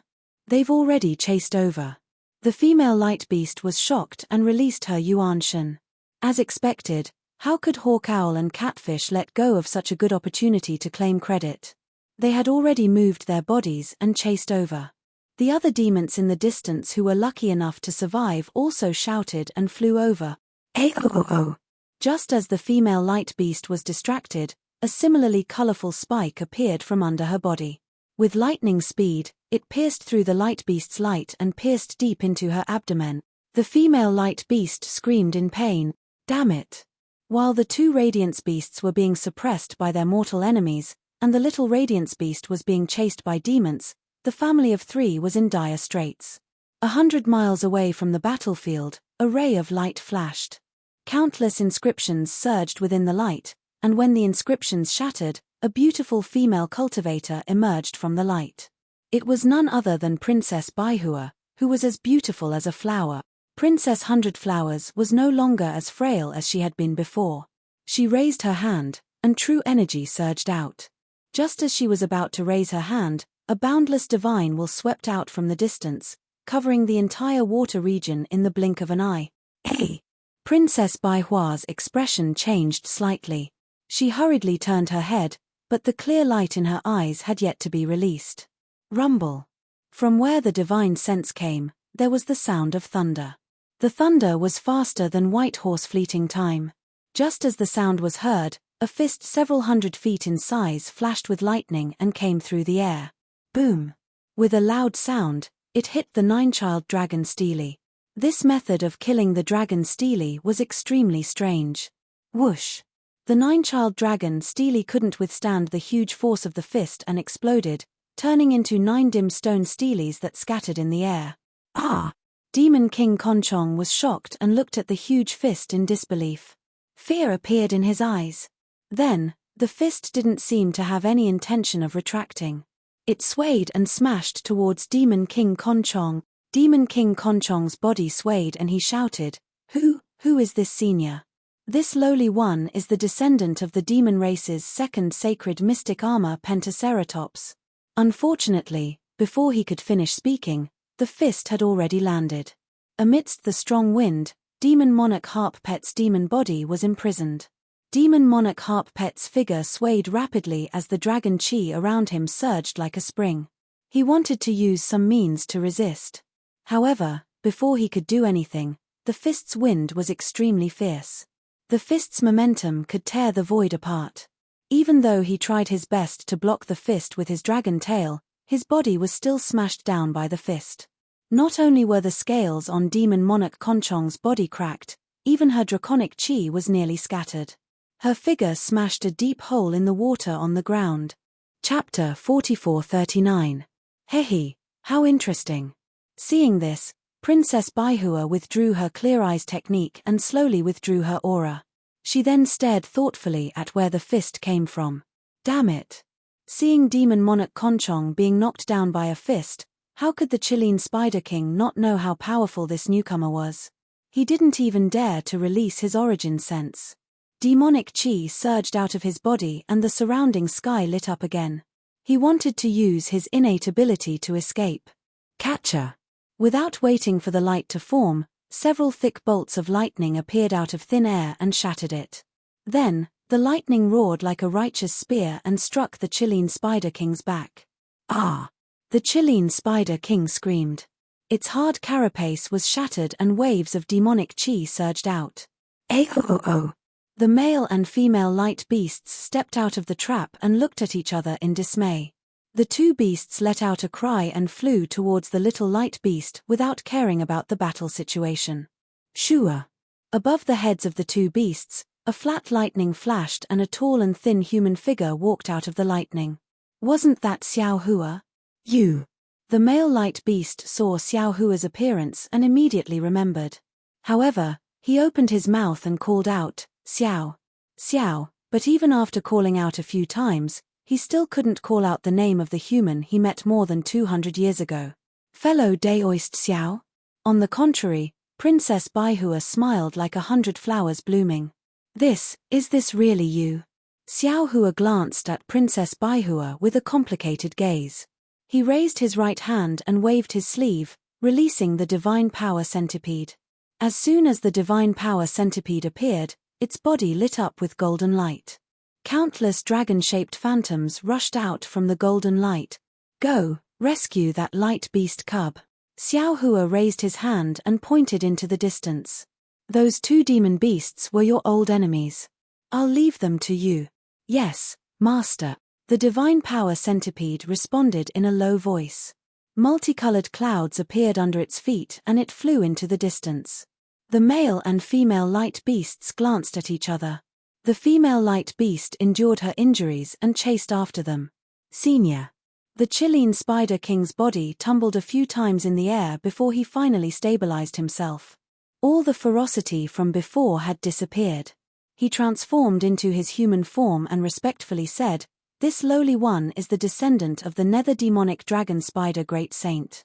This lowly one did not know that the light beast was acquainted with Senior. At this moment, Demon Monarch Conchong also flew out of the swamp. He didn't dare to say anything more and also flew before Xiao Hua. He transformed into human form and said with a bow, This little one didn't know that the light beast was old friends with Senior. I have offended Senior before. Please spare my life. Xiao Hua had never concealed his strength. His sudden appearance had already displayed the strength of the supreme cultivator of the 3 continents. Even though Demon Monarch Conchong and Demon Monarch Chilean Spider could deal with the light beasts with ease, they were merely demon monarchs of Tun Ri. They were much weaker than Bai Qingyu's Jade Wave. How could they possibly have the intention to resist Xiao Hua? Moreover, they also knew that Xiao Hua could take their lives with one strike.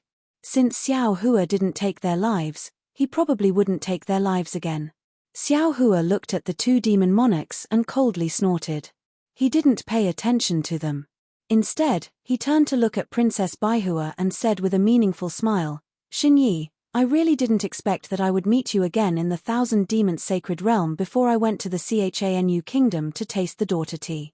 Our fate is really not shallow. Princess Baihua pursed her lips and said with a smile, Isn't that so? In these 200 years, This concubine has been waiting in the Chanu kingdom without seeing you. I just came to the Thousand Demons sacred realm to look at the scenery after a long period of silence and met you. Didn't this concubine say earlier? My Chanu kingdom not only has the daughter tea, but also many magic tools. When will you return with this concubine? It can't be, Xiao Hua also said with a smile. In these 200 years, if princesses' longing had turned into water, how could you have such cultivation? Back then, when you participated in the auction, you needed this Xiao's protection. Now, you're actually teaching a demon monarch a lesson? If this Xiao didn't see it with his own eyes, how could this Xiao dare to believe it? What's there to not dare to believe? Back then, a little Daoist cultivator was only barely able to escape because of the light beast's protection. Now, didn't you injure a demon monarch with a single punch? If this concubine didn't see it with her own eyes, how could this concubine dare to believe it? Princess Baihua's sarcastic retort left Xiao Hua speechless. Fortunately, the light beast's memory recovered just in time. He exclaimed, "That's right, you're called Xiao Hua. 200 years ago, it was you and this old man who saved Lin Er." But, at this point, he couldn't continue. After all, Xiao Hua's strength had increased too quickly. In 200 years, the light beast couldn't imagine that Xiao Hua could become a human Mahayana realm cultivator. "That's right. It's this Xiao." Xiao Hua helplessly rubbed his nose and said with a bitter smile, "If not for fellow immortals' guidance that day, I'm afraid this Xiao wouldn't have been able to reach today's cultivation. Today, this Xiao is here to repay the favor of that day." I don't dare. I don't dare." The light beast was shocked and said anxiously, "That day, it was Senior who saved this junior's youngest son first. The so-called training was just this junior returning Senior's favor." Xiao Hua's words were correct. If the light beast hadn't pointed out the training ground of the light beast clan, Xiao Hua wouldn't have been able to conceive a baby in the void, and he wouldn't have had such fortuitous encounters in the future. However, the light beast's words were also not wrong. Hawk Owl and Catfish had set up a trap, using the light beast's cub as bait. They wanted to capture the heavily injured light beast, and Xiao Hua's righteous actions had also helped the light beast greatly. The light beast had lured Xiao Hua into the void and only pointed out the training ground, but didn't provide any more help. It could be said that it had repaid Xiao Hua's help.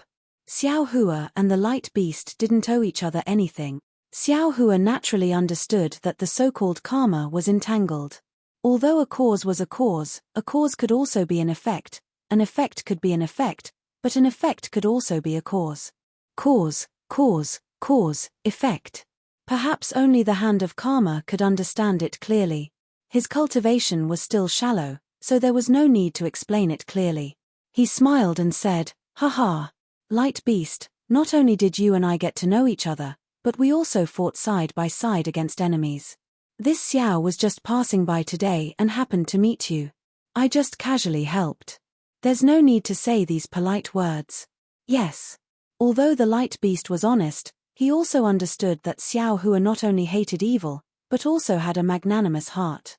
This was the human he was willing to get close to. Moreover, the light beast knew that Xiao Hua, who was now a Mahayana stage human, didn't feel any pressure when facing Demon Monarch Conchong and the Chilean Spider King. The other party was just making a move. If the light beast was too polite, it might really offend Xiao Hua. He responded, then looked somewhat worriedly in the direction of the little light beast. Although Hawk Owl and Catfish weren't strong, the mother light beast and the little light beast were still heavily injured. As for the divine power centipede, he had seen it at the auction in the past. Its strength couldn't compare to Hawk Owl, so the light beast was somewhat worried. However, when he looked at the sky over there, he was a little dumbfounded. Only 100 kilometers away, the sky was filled with a bloody light. Hawk Owl's monster body had already been split open. Its two huge wings carried half of its monster body, and it slowly drifted down like a fallen leaf. A large amount of blood gushed out from the torn monster body, spraying into the air and dripping to the ground. Looking at the ground again, the catfish had been killed a step earlier. Its incomparably huge body had been neatly split into two halves. Blood that was even more violent than a mountain torrent gushed out, rushing into the river of the swamp, and then surging into the great swamp. Hiss! The light beast was dumbfounded and couldn't help but draw in a breath of cold air. Although he had easily defeated the two monsters, it was extremely difficult to take their lives. The light beast's gaze fell on the divine power centipede that was happily devouring the monster cores of the two monsters in the sky. An incomparably complicated look appeared in his eyes, and he thought to himself, is this still the little centipede that I looked down on that day?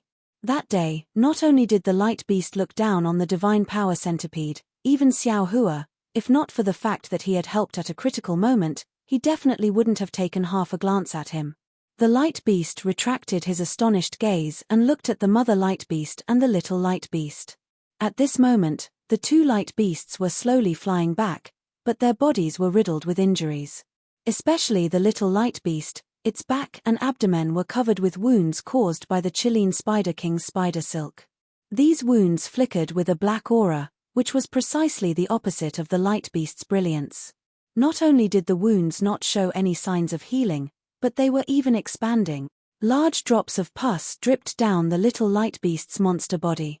Although the mother light beast kept licking with its tongue, and a large amount of light fell from time to time, the little light beast still frowned, as if its heart was in pain. The male light beast's eyes were more concerned than affectionate, and its body didn't move at all. If Xiao Hua hadn't appeared today, they probably wouldn't have been able to keep their lives. Although the injuries of the little light beast made its heart ache, it was still better to be alive than dead. Seeing that they were flying closer, the mother light beast didn't dare to be negligent. It flew in front of Xiao Hua with the little light beast and spoke in human language. "Junior thanks Senior for saving our lives." Roar roar. The little light beast sensibly raised its neck and roared in a low voice to express its gratitude. Xiao Hua smiled slightly, raised his hand, and bent his 5 fingers slightly. The black aura in the little light beast's wounds was easily grasped by Xiao Hua, and even some of the fine strands that had almost penetrated into the bone marrow were extracted by Xiao Hua. Roar roar. The little light beast was overjoyed. As it roared happily, its whole body shone brightly, and the wounds on its body healed at a speed visible to the naked eye. "Thank you, Senior." The male light beast's heavy heart finally relaxed, and it hurriedly expressed its thanks respectfully.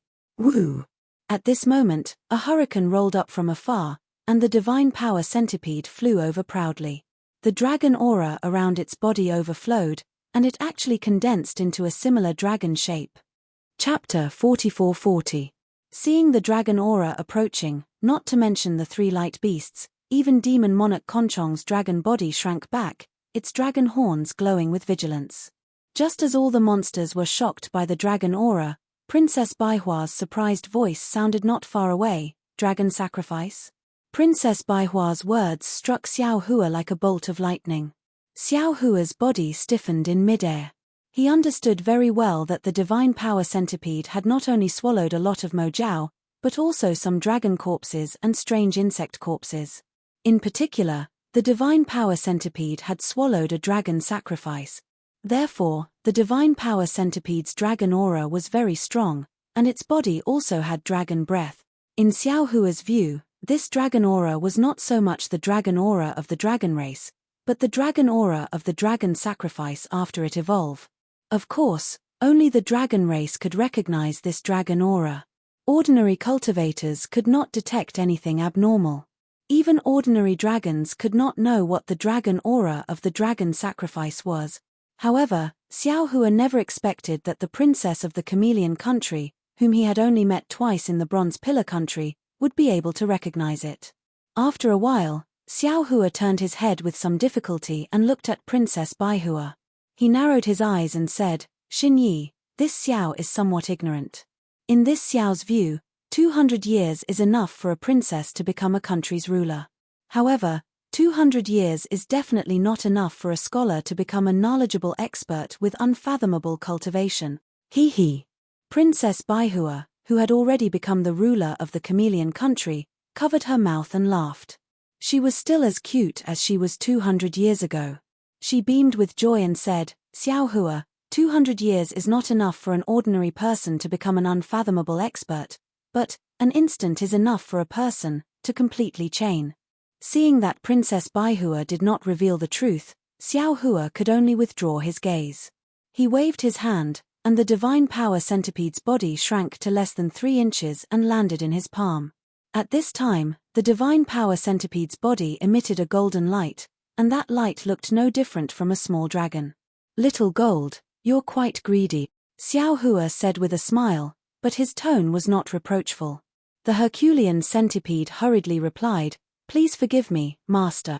That big bird bullied this little one too much. It almost took this little one's life back then." "Hey, it's fine," Xiao Hua said. "This old man just feels that you've eaten a lot. Now that you've become stronger, there's nothing else interesting. Thank you for your praise, Master." The Herculean centipede was overjoyed. It shook its head and wagged its tail. Xiao Hua put away the Herculean centipede and looked at the 9 children dragon stele in the distance. He raised his hand and made a grabbing motion. A several hundred feet large light shadow rushed out and landed on the 9 children dragon stele. With a series of crackling sounds, the 9 children dragon stele seemed to have been crushed. The dragon runes on the stele cracked and some dragon blood seeped out. The dragon blood floated on the surface of the dragon tablet and actually gathered into the shape of a dragon, trying its best to resist the light shadow in the space. However, it only lasted for a few breaths. Pa pa pa. A series of explosive sounds rang out, and the dragon blood turned into green smoke and disappeared. Looking at the nearby demon monarch Conchong, his dragon body slightly trembled. Clearly, this 9 children dragon stele was previously refined by him. Although demon monarch Conchong's blood essence was damaged, extreme fear appeared in his eyes. Not only was it because Xiao Hua's strength was too strong, but it was also because Xiao Hua's method of breaking the 9 children dragon stele's restriction was completely the method of the dragon race. This method. Demon monarch Conchong only looked familiar, but he had no way of knowing how to use it. After breaking the restriction on the 9 children dragon stele, Xiao Hua raised his hand and made a grabbing motion. The 9 children dragon stele turned into the size of a palm and fell into his hand. Seeing Xiao Hua open his mouth to swallow the 9 children dragon stele, demon monarch Conchong couldn't help but say in a low voice, "Sir, Senior, this 9 children dragon stele was bestowed by my clan's dragon sage. If you take it away like this junior won't be able to explain it to the dragon sage." "Chimpage."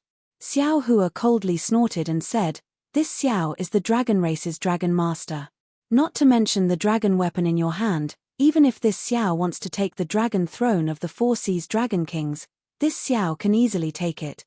Who dares to say half a word? If you don't believe me, feel free to tell this matter to the black-armored Pentaceratops. Just say that this Xiao took it away and have him ask for it from this Xiao."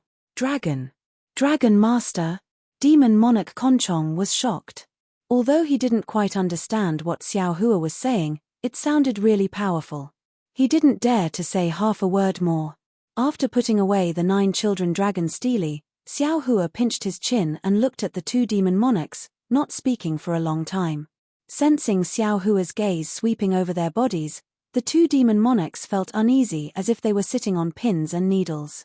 After a while, Xiao Hua opened his mouth and said, "Light beast, how do you think these 2 demon monarchs should be dealt with?"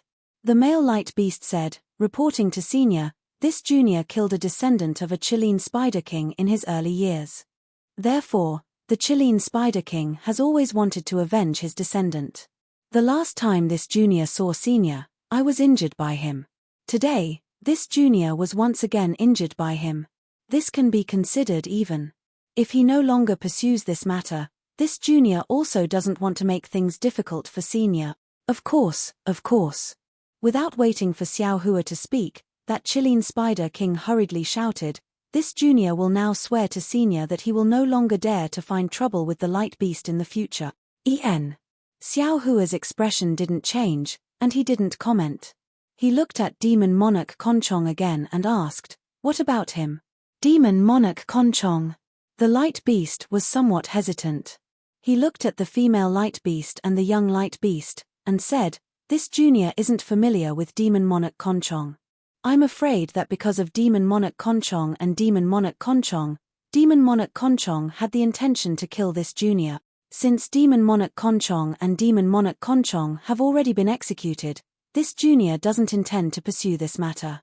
After all, in this 1,000 demons sacred realm, there are truly too many demon clans coveting this junior's bloodline. This junior can't eliminate them all. Are these your heartfelt words? Xiao Hua frowned and asked. Sigh. The light beast sighed and nodded, saying, these are indeed my heartfelt words. Previously, Demon Monarch Conchong told this junior that my light beast clan is too upright, and we offended too many demon clans in the 1,000 demons sacred realm. Therefore, our descendants are not prosperous, and our clan is not flourishing. And this junior thought about it, and felt that it was somewhat reasonable. This junior once heard humans in the hidden immortal continent say that those who are too rigid are easily broken, and those who are soft are undefeated. This junior should perhaps change a little. Yes, this junior deserves to die. Demon Monarch Conchong heard and hurriedly shouted. This was all the bewitchment of Demon Monarch Conchong and Demon Monarch Conchong. They said that if this junior could obtain the light beast's bloodline, the devil chi in my body could be purified, and thus reach the devouring void realm in one fell swoop.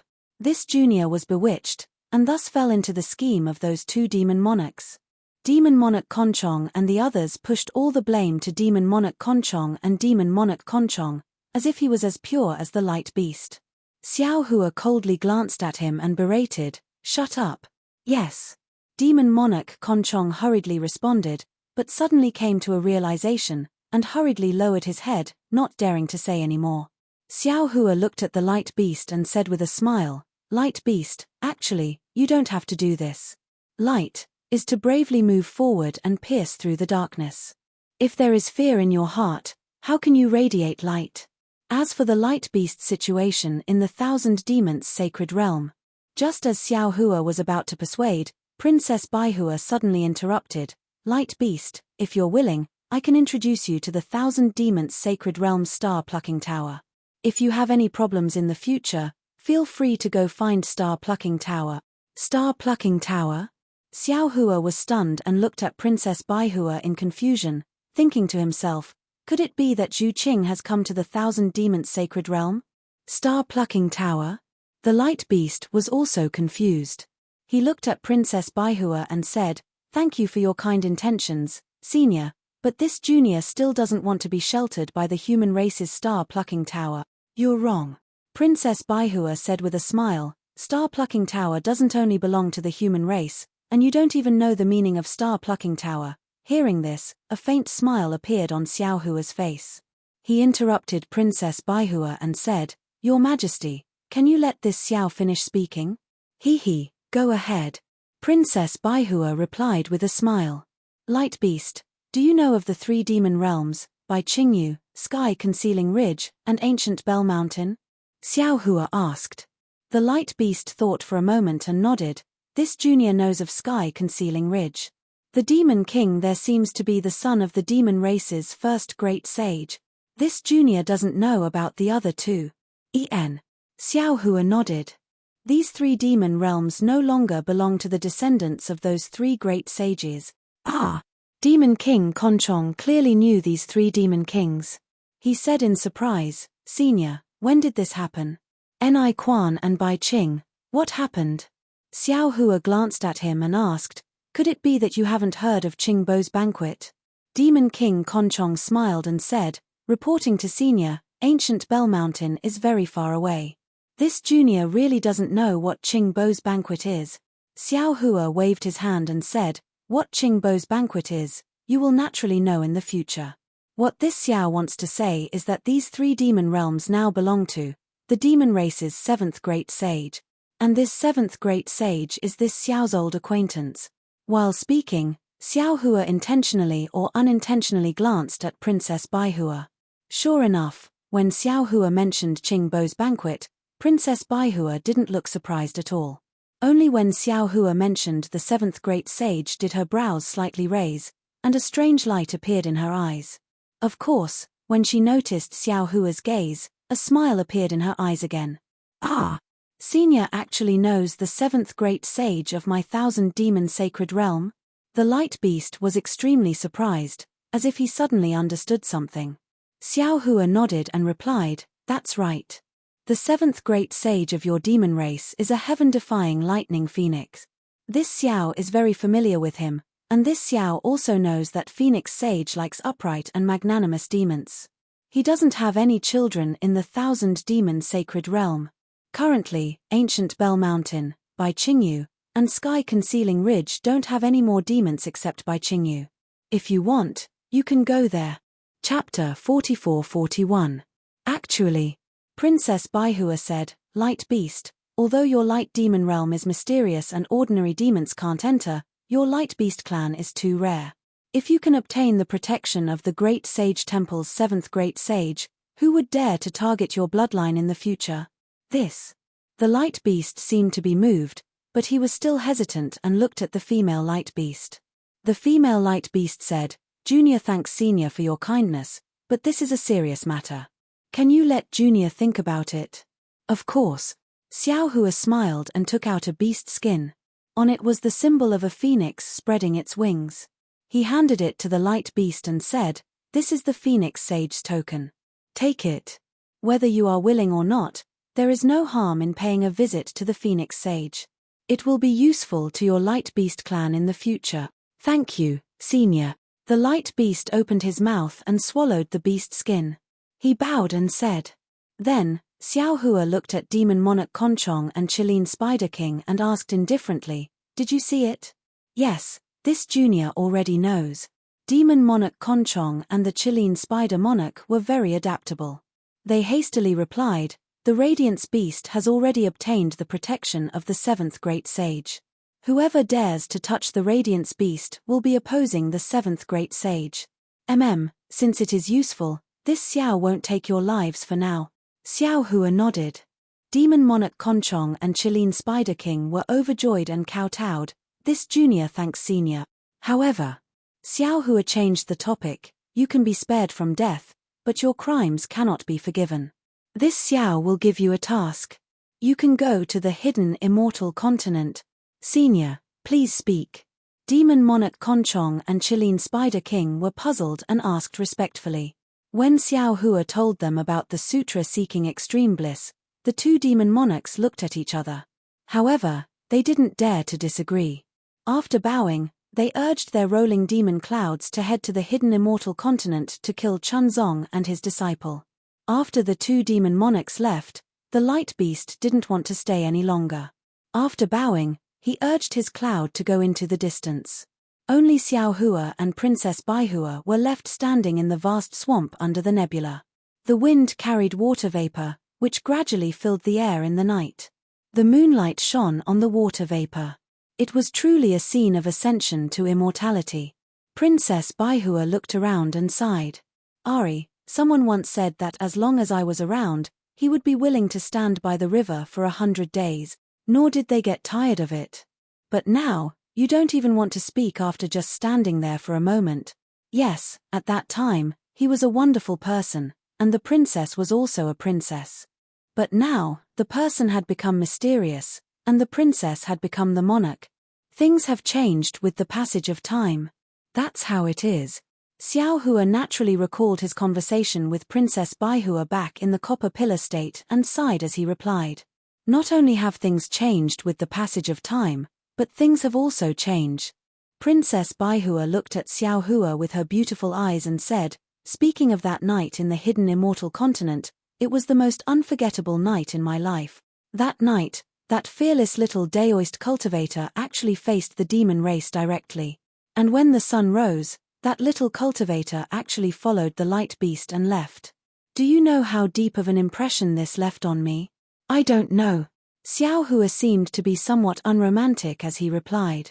Princess Baihua didn't care about Xiao Hua's attitude and continued to say, Since then, I have been thinking for many days and nights, this majestic man. What kind of earth-shattering thing did he do today?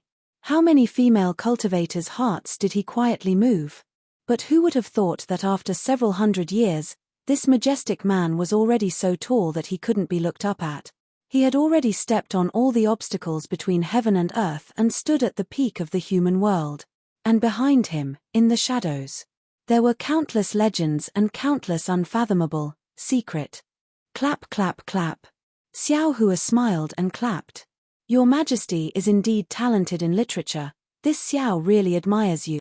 Hearing Your Majesty's words, this Xiao suddenly felt that he was a lot taller. However, listening to Your Majesty's meaning, the taller this Xiao is, the more shadows there are behind him. Could it be that in this world, there is a tall person, with a small shadow? 200 years is enough for a Daoist cultivator to cultivate from foundation establishment to heart-stirring. It is also enough for a Confucian cultivator to become a scholar, and it is also possible for a demon to grow from hair loss to wisdom. But it is absolutely impossible for a Daoist cultivator to go from nascent soul to great ascension. Princess Baihua said seriously, Daoist Master Xiao, could it be that this is not the secret behind you? Haha, Your Majesty. Xiao Hua laughed and said, 3 continents, 3 rivers, and 4 seas. How big is that? How many capable people were there? Your Majesty has never seen it before, but that doesn't mean it is impossible. Isn't this Xiao a very good example? Besides, my Daoist techniques are incomparably profound. Those mysterious cultivation methods have already been annihilated in the river of time along with the destruction of the immortals and Buddhas. No one can guarantee that this Xiao won't obtain this ancient Daoist technique. Impossible. Princess Baihua replied resolutely and decisively, not to mention the ancient times, even the immemorial times, or even the prehistoric times, it is impossible for such a technique to exist. Xiao Hua said with a smile, could it be that Your Majesty has been to the prehistoric times? This concubine naturally has not been there. Princess Baihua said with a smile, however, this does not mean that this concubine does not know. Oh, what is the matter with the sutra seeking extreme bliss? The sutra seeking extreme bliss formed by the compromise between Confucian cultivators and Buddhism. Daoist Master Xiao, why are you also interested in meddling? Also, what is the matter with the 7th Great Sage of the Great Sage Hall? What is the matter with the 10,000 stars transit of the sun a while ago? This concubine still has some clues about the Zhaohua Palace in the soaring Dragon Mountain range, but this concubine is really confused about all the things that have happened recently. Daoist Master Xiao, can you explain to this concubine? Do these things have anything to do with you? Zhaohua Palace? 10,000 stars transit of the sun? Hearing Princess Baihua's words, Xiao Hua's face tightened. His eyes were like lightning as he stared at Princess Baihua and asked word by word, You are Xinyi? The Princess Baihua whose nickname is Little Lily? The more I listen, the more confused I am. Princess Baihua, how could she know so much? Hee. Princess Baihua covered her mouth and laughed. This concubine is naturally the former Princess Baihua, but this concubine's nickname is Little Ru. That fateful night. Didn't this concubine already tell you? How could you have forgotten all about it? Since you are Little Ru, then can you tell this Xiao that 200 years might not be enough for a Daoist cultivator to go from Yuanying to Mahayana? Xiao Hua looked at Princess Baihua's mere literary master cultivation and a smile appeared in his eyes. He said almost the exact same words back to Princess Baihua. How could a mere literary master safely go from the hidden immortal continent to the 1,000-demon sacred realm in 200 years? Furthermore, this woman who looked like she was only at the 4th grade of essence energy actually dared to dream of rescuing the 6th grade essence energy light beast under the full force of 2 7th grade essence energy demon kings? Does this woman not want to live anymore? Or is she hiding her cultivation? In these 200 years, what happened? Princess Baihua smiled and asked with interest, since you want to know, why don't you wait for this concubine to act, before you act? This way, won't you know the answer? There's no need to go around in circles. Xiao Hua rubbed his nose and a bitter smile appeared on his face. He didn't answer this question. Oh, this concubine understands. A smile appeared in Princess Baihua's eyes. She didn't seem to need Xiao Hua's answer and continued, that year at the auction, you were willing to act without regard for your life for a young light beast that you didn't know. Today, you saw me. Even though you were very curious as to why I appeared here, and you also wanted to know if I had the strength of a level 4 expert, but you ultimately didn't want to take the risk of me being injured and made the first move. Shuji is right. Xiao Hua, you are a too good person. Speaking up to here, Princess Baihua's eyes revealed warmth. She looked at Xiao Hua affectionately and said in a low voice, "My dear Xiao, if time could turn back and today was still 200 years ago, how good would that be?" Shuji. Xiao Hua was stunned and looked at Princess Baihua in confusion. Unfortunately, Princess Baihua only looked at Xiao Hua as if she wanted to turn back 200 years of time. Ari. Time is like flowing water, always passing by unconsciously. The past is always in the past. Even if there is a chance for two waves in the river to rise, they may not meet again for a moment. Xiao Hua simply asked. He lightly bit his lips and looked at this mysterious woman in front of him and softly answered. "You don't understand." Princess Baihua raised her head and looked at the river below. The blood had already faded. She shook her head and said, "You don't understand this concubine's heart from 200 years ago. That night when we met, just a few words were enough to set off great waves in this concubine's heart. Perhaps this concubine wanted to use you that day, but didn't this concubine's heart also want to see you again? Of course, this little thought is nothing more than a girl's yearning for love. But why did you only want to save the light beast that you didn't know and leave this concubine alone in the wilderness?" This. Xiao Hua was somewhat at a loss for words. After all, the situation that day was urgent. After the light beast escaped, it had to go to the training grounds. He couldn't not follow. Moreover, Princess Baihua was the princess of a country. It was impossible for there to be no guards in Bronze Pillar country. She could go to the auction alone, so Xiao Hua didn't have to worry about her that day. But now that Princess Baihua asked in person, Xiao Hua couldn't answer. Chapter 44-42. Do you know? Princess Baihua stared at Xiao Hua and said, "You really are a good person. And a good person who doesn't understand romance. You ignored a beautiful woman who could have given you the entire Chanu kingdom and went to save the demons. I hate you." Although Princess Baihua didn't gnash her teeth, Xiao Hua looked at her with an expression that he couldn't bear to look back. Xiao Hua's heart was filled with an indescribable feeling. He couldn't help but take a deep breath and ask in a low voice, "Jin what happened that day?" "Jin." Princess Baihua smiled bitterly and let out a long sigh before replying, "I am no longer your Jin. I gave you the chance to call me that in the early years, but you didn't. If you call me that now, Shuji will probably be jealous." Xiao Hua frowned and couldn't help but ask again, "Who is Shuji? Is he your dual cultivation partner?" He. Princess Baihua suddenly covered her mouth and giggled, "I forgot. Although you are very familiar with Shuji, you don't know his real name. Let me think, his current name should be Doshan Jun." Hearing the three words Doshan Jun, Xiao Hua couldn't help but gasp and his entire body stiffened again. After a long while, he didn't know whether to laugh or cry and said, "In that case, senior." Unfortunately, before Xiao Hua could finish, Princess Baihua pouted and interrupted him, "You just called me Jin but after hearing Doshan Jun's name, you directly called me senior? You really hurt my heart." Xiao Hua helplessly smiled and said, "Senior must be joking. Junior's cultivation was taught by Senior Doshan Jun. Senior Doshan is a great expert who hides his strength. I presume Senior is also like him, right?" Ari. Unfortunately, Princess Baihua didn't have any awareness of being a senior. She sighed again and said, "No wonder Shuji praised you so much in front of me. Not only are you a rare Daoist cultivator who cares about the people of the world, but you are also a person who truly cares about the teachings of the Tao. I'm curious, why didn't you cultivate Confucianism? Why did you come to our Tao sect and become a Grand Ascension stage human?" Hearing Princess Baihua call herself a member of the Daoist sect, Xiao Hua was even more certain of her strength. He was well aware that even though he was a Grand Ascension stage human, he was still far from being able to match up to the mysterious Doshan Jun. As for this Princess Baihua in front of him, she shouldn't be any worse than Doshan Jun, right? He didn't know what Princess Baihua was planning, so he didn't dare to speak carelessly. He could only smile. "Let's go." Princess Baihua flew in front of Xiao Hua and very naturally reached out her hand to grab Xiao Hua's arm. "Tonight, accompany this concubine to look at the moon." This. Xiao Hua was very embarrassed.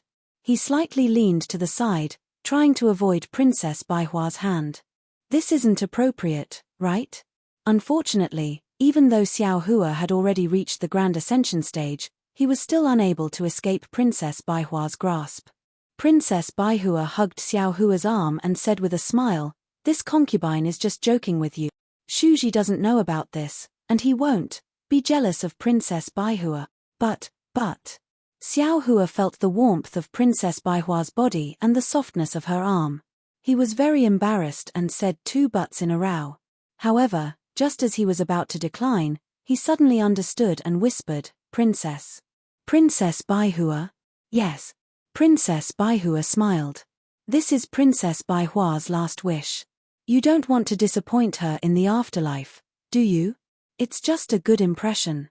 Xiao Hua said helplessly.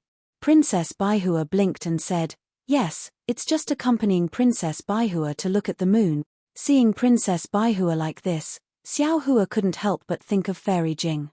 He sighed and didn't say anything else. Just like that, the man was like a jade pillar supporting the sky, his figure like a mountain, his aura like a rainbow, slowly walking under the stars. Like a little bird, the woman stayed by his side and hugged his arm tightly. She rested her head on his shoulder, and her black hair fell on his body. They didn't say anything and didn't need to talk about anything. Just like that, they walked through the night, the darkness, the wind, and the dew. When the first light of dawn appeared in the distant sky, the world turned dark again. Princess Baihua said faintly, "Ever since I started working for the throne, this feeling has become a distant memory of mine. Now that I think about it, to be able to spend a lifetime with the person I love, let alone the throne, even if it's everything in the world, it's nothing, perhaps." Xiao Hua didn't know what to say. He was still sad about Fairy Jing's death, so he really couldn't say anything to Princess Baihua. What an unromantic guy. Princess Baihua smiled and glanced at Xiao Hua. She reached out and pinched Xiao Hua's arm, saying, "Can't you say something sweet?" Xiao Hua touched his nose with his left hand and bitterly smiled, "I'm afraid of being chased by Senior. That guy has a favor to ask of you right now. How could he be willing to chase you?" Princess Baihua smiled. Xiao Hua stopped and saw that the darkness before dawn was gradually retreating. He turned to Princess Baihua and said, "Jin the road will always have an end, but fate doesn't have an end. Fate doesn't have an end. Perhaps one day, you and I will meet again." With that, Xiao Hua extended his left thumb and gently stroked Princess Baihua's eyebrows. "Yes." Princess Baihua closed her eyes and felt the warmth of Xiao Hua's finger on her eyebrows. She whispered, "Fate is always wonderful.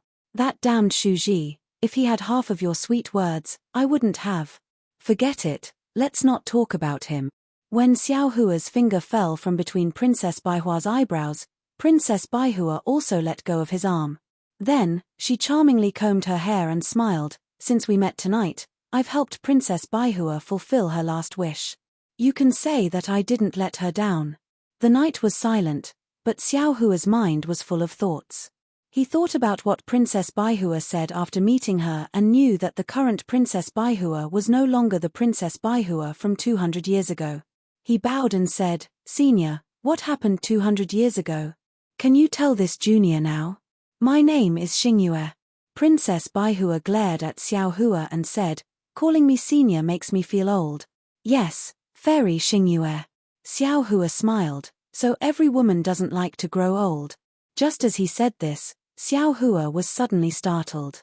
The smile on his face disappeared and he almost lost his voice. "Xingyue? Fairy. What's your relationship with Xingyue of the hidden immortal continent and Zhai Xinglu?" Fairy Xingyue turned her eyes and smiled. "The dawn was like a flower blooming." She said, "Since you already know, why do you need me to explain?" Sigh. Xiao Hua stopped being shocked and sighed. "After this junior saw the strength of Zhai Xinglu, I've been thinking about which expert created Xingyue. But I really didn't expect it would be a Dao cultivator like you. No wonder you know so much about this junior." Fairy Xingyue nodded. "I know about you from Princess Baihua's memories. Then, news about you was continuously sent to Zhai Xinglu. I remember that in the Bronze Pillar country, you threatened to fill Zhai Xinglu's Book of Heroes. I think Zhu Qing was just flattering you that day. He probably didn't expect that among the Tao cultivators in the Book of Heroes, besides Grand Mist Ancestor, you're the one with the most record. Moreover, if nothing unexpected happens, when you come out of Xingyue Palace, your heroic deeds will definitely surpass Grand Mist Ancestors. Haha, maybe. Xiao Hua smiled. Now, he really didn't care about the records in the Book of Heroes. However, I'm still very curious. What's your relationship with the sutra seeking extreme happiness? This is something that has never been recorded in my Xingyue Palace. Fairy Xingyue didn't mention Princess Baihua and wanted to get to the bottom of it. I think even Vairocana, revered Buddha, and immortal Emperor Go Chen don't know about it, right? Since it's so secretive.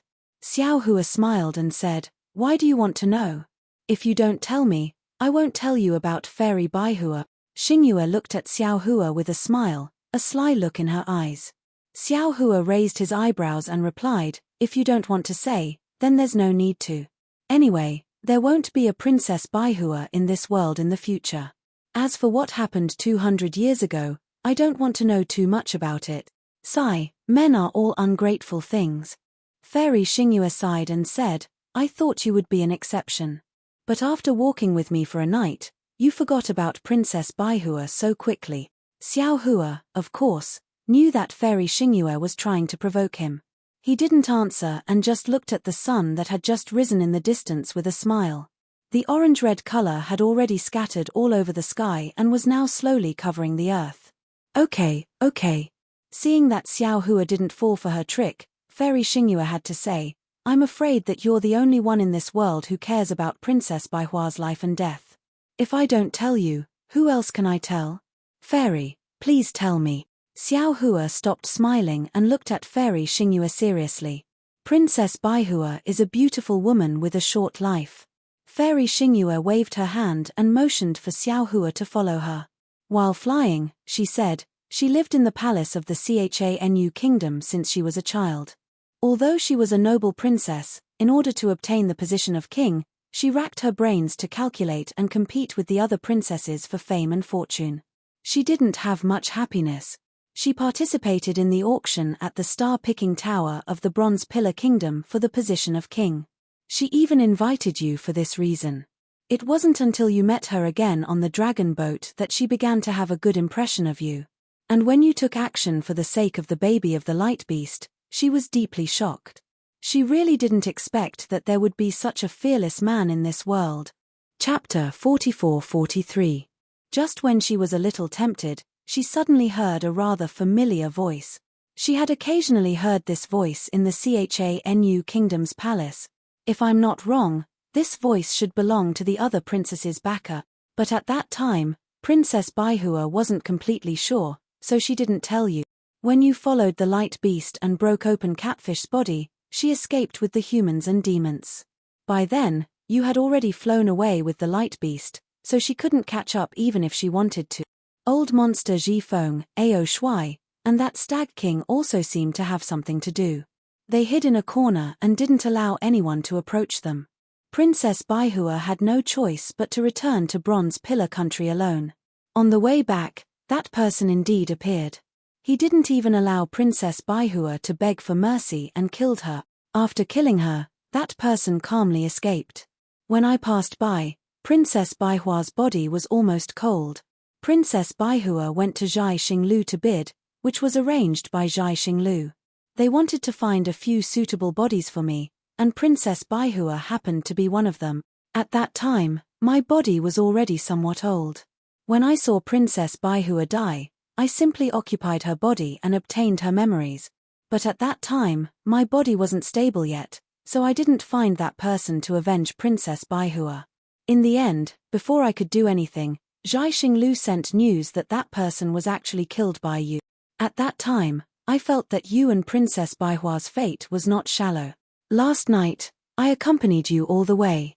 Other than fulfilling Princess Baihua's wish, I also wanted to thank you for avenging Princess Baihua. Hearing this, Xiao Hua understood and nodded. The person who killed Princess Baihua should be Jiosa country's Prince Hai Tian. This guy's strength of 5th grade essence energy is more than enough to kill Princess Baihua. That's right. It's him. Fairy Xingyu nodded. Jiao country's ambition is huge. But after you killed Hai Tian and a few Buddhist monks, their royal family was annihilated by the Immortal Palace's immortal soldiers. Since then, they have been unable to recover. When I returned to Chanu Kingdom, I also uprooted Jiao country's influence there. The princess who had led the wolf into the house didn't have any intention of killing Princess Baihua. Hai Tian running into Princess Baihua could only be said to be a coincidence, so I didn't kill the princess. Later on, I took the position of the queen of the Chanu country and fulfilled Princess Baihua's long-cherished wish. Only then did I leave the Chanu country. When I returned to Star Moon, I started paying attention to you because of Princess Hundred Flowers. Fairy Xingyue continued, I roughly flipped through the contents of the Book of Heroes and became increasingly interested in you. When I started looking for your origins, I suddenly realized that you are actually very mysterious. Even with the power of the stars and moon, I could only find out about your deeds in Longevity Town. After that, I couldn't find any clues at all. It was as if you fell into Longevity Town out of thin air. Later, Shuji, who you met in Copper Pillar Nation and Blackwind Mountain Range, suddenly came to Star Moon. His purpose was the same as mine. He wanted to find out about your background. Because his love for talent, which was hurt by the Grand Mist ancestor, has recovered. He wants to create you, the almost extinct Daoist cultivator, a good person. In the end, I don't need to say more. He also has no clue. When he heard about what happened between you and Princess Baihua, he also sighed. After all, he was the Copper Pillar Academy's judge at that time. These things happened around him. Therefore, he made another decision. He wanted to impart some cultivation techniques to you. To be honest, I thought that he was too badly hurt by the Grand Mist ancestor. When he saw such a talented and broad-minded Daoist cultivator like you, he wanted to use you to deal with the Grand Mist ancestor. At that time, I even scolded him for being crazy. However, looking at your current strength and thinking about his decision that day, I really admire his divination skills. I really don't understand how he could determine that you could cultivate Unstoppable Thunderbolt to the extreme in 200 years' time. I also don't understand how he could determine that you are the key to our trip to Star Moon Palace this time. After all, at that time, you were just a small cultivator with 5th grade essence force. You even dared to suppress Bai Qingyu's Demon King. Oh, speaking of Bai Qingyu, when we heard that you were suppressed that day, Shuji immediately rushed to Bai Qingyu. He knew that the rainbow seashell was powerful and was afraid that you would get involved with her. However, when he realized that the dragon was only similar to your soul and looked the same, he left. It was only then that Shuji and I realized that the news about you in the 3 continents was all done by the dragon. You didn't even show your face. Of course, I found it strange. I activated the power of Star and Moon to search the hidden immortal continent, Thousand Demons Sacred Realm and Pure Land. Unfortunately, I couldn't find any trace of you. Until yesterday, when I met you above the swamp. Darling Xiao. At this point, Fairy Xingyu's voice was as sweet as honey. Can you tell me, where did you come from? Where did you go in these 200 years? How did you cultivate your strength? Xiao Hua flew to Fairy Xingyu's side and listened carefully. Although Fairy Xingyu didn't explain in detail, Xiao Hua was still shocked. He really didn't expect that so many things had happened without his knowledge. Not only Do Shan Jun, but the mysterious Fairy Xingyu in front of him had also been looking for his whereabouts. It seemed that, except for the concealment of the space, there was nothing he could hide from her.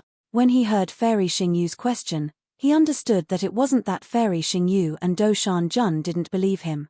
Do Shan Jun had never asked about his origin. Fairy Xingyu's curiosity was purely due to her instinctive curiosity as a female cultivator. Xiao Hua thought for a while and said, Fairy, it's not that I can't answer your questions. However, if Junior answers Fairy's question, can Fairy also tell Junior where Fairy and Senior Shuji came from? This. Fairy Xingyu's face revealed an awkward expression and her tone was a little hesitant. However, after a while, she said quickly, of course. Why not? Shuji and I have already discussed this. Since we need your help, we can't tell you the truth. Otherwise, With your character, you might cause trouble again. Xiao Hua smiled bitterly and said, "Is this junior's character that bad? Didn't you just say that I'm a good person? You are a good person, but if you take action, you seem to be extremely ruthless." Fairy Xingyu pursed her lips and smiled. "Shu Ji and I don't want to take this risk." "Okay. Since Senior Shu and Fairy Xingyu are willing to be honest, I won't hide it anymore." Xiao Hua nodded and said, "Fairy Xingyu, tell me first. When you finish, I will tell you everything I know." Hearing Xiao Hua's words, Fairy Xingyu glanced at him and said coquettishly, "You are really cunning. I asked you first. How can you let me tell you first? Besides, Shuji is not here at this time. I can't tell you first. Where is Senior Shu now?" Xiao Hua understood and said with a smile, "Aren't we going to meet up with him in front of the Star Moon Palace?" "Of course we are rushing to the Star Moon Palace now. As for where Shuji is now, I don't know." Fairy Xingyu replied, "However, I think that if Shuji knows that you are here, he will be very happy. He can't wait to come and find you. However, if he comes, won't our peace and quiet be destroyed?" Hearing this, Xiao Hua was speechless. He smiled bitterly and said, "Fairy Xingyu, you'd better send a message as soon as possible. I am really afraid that Senior Shu will hunt me down." "Hihi, he dares." Fairy Xingyu laughed again and said, "Besides, don't you still have me? If he wants to make a move, why fall out with him? If you and I join forces, Shuji can only run away. Well, when Senior Shu fishes the needle out of the sea one day, you two seniors will hunt me down again. It will be my turn to run away." "Shuji fishes the needle out of the sea?" Fairy Xingyu was slightly stunned. Obviously, she did not understand the meaning of Xiao Hua's words. "A woman's heart is a needle at the bottom of the sea," Xiao Hua said with a smile. "With Senior Shu's magical power, it shouldn't be difficult for him to fish a needle out of the sea, right?"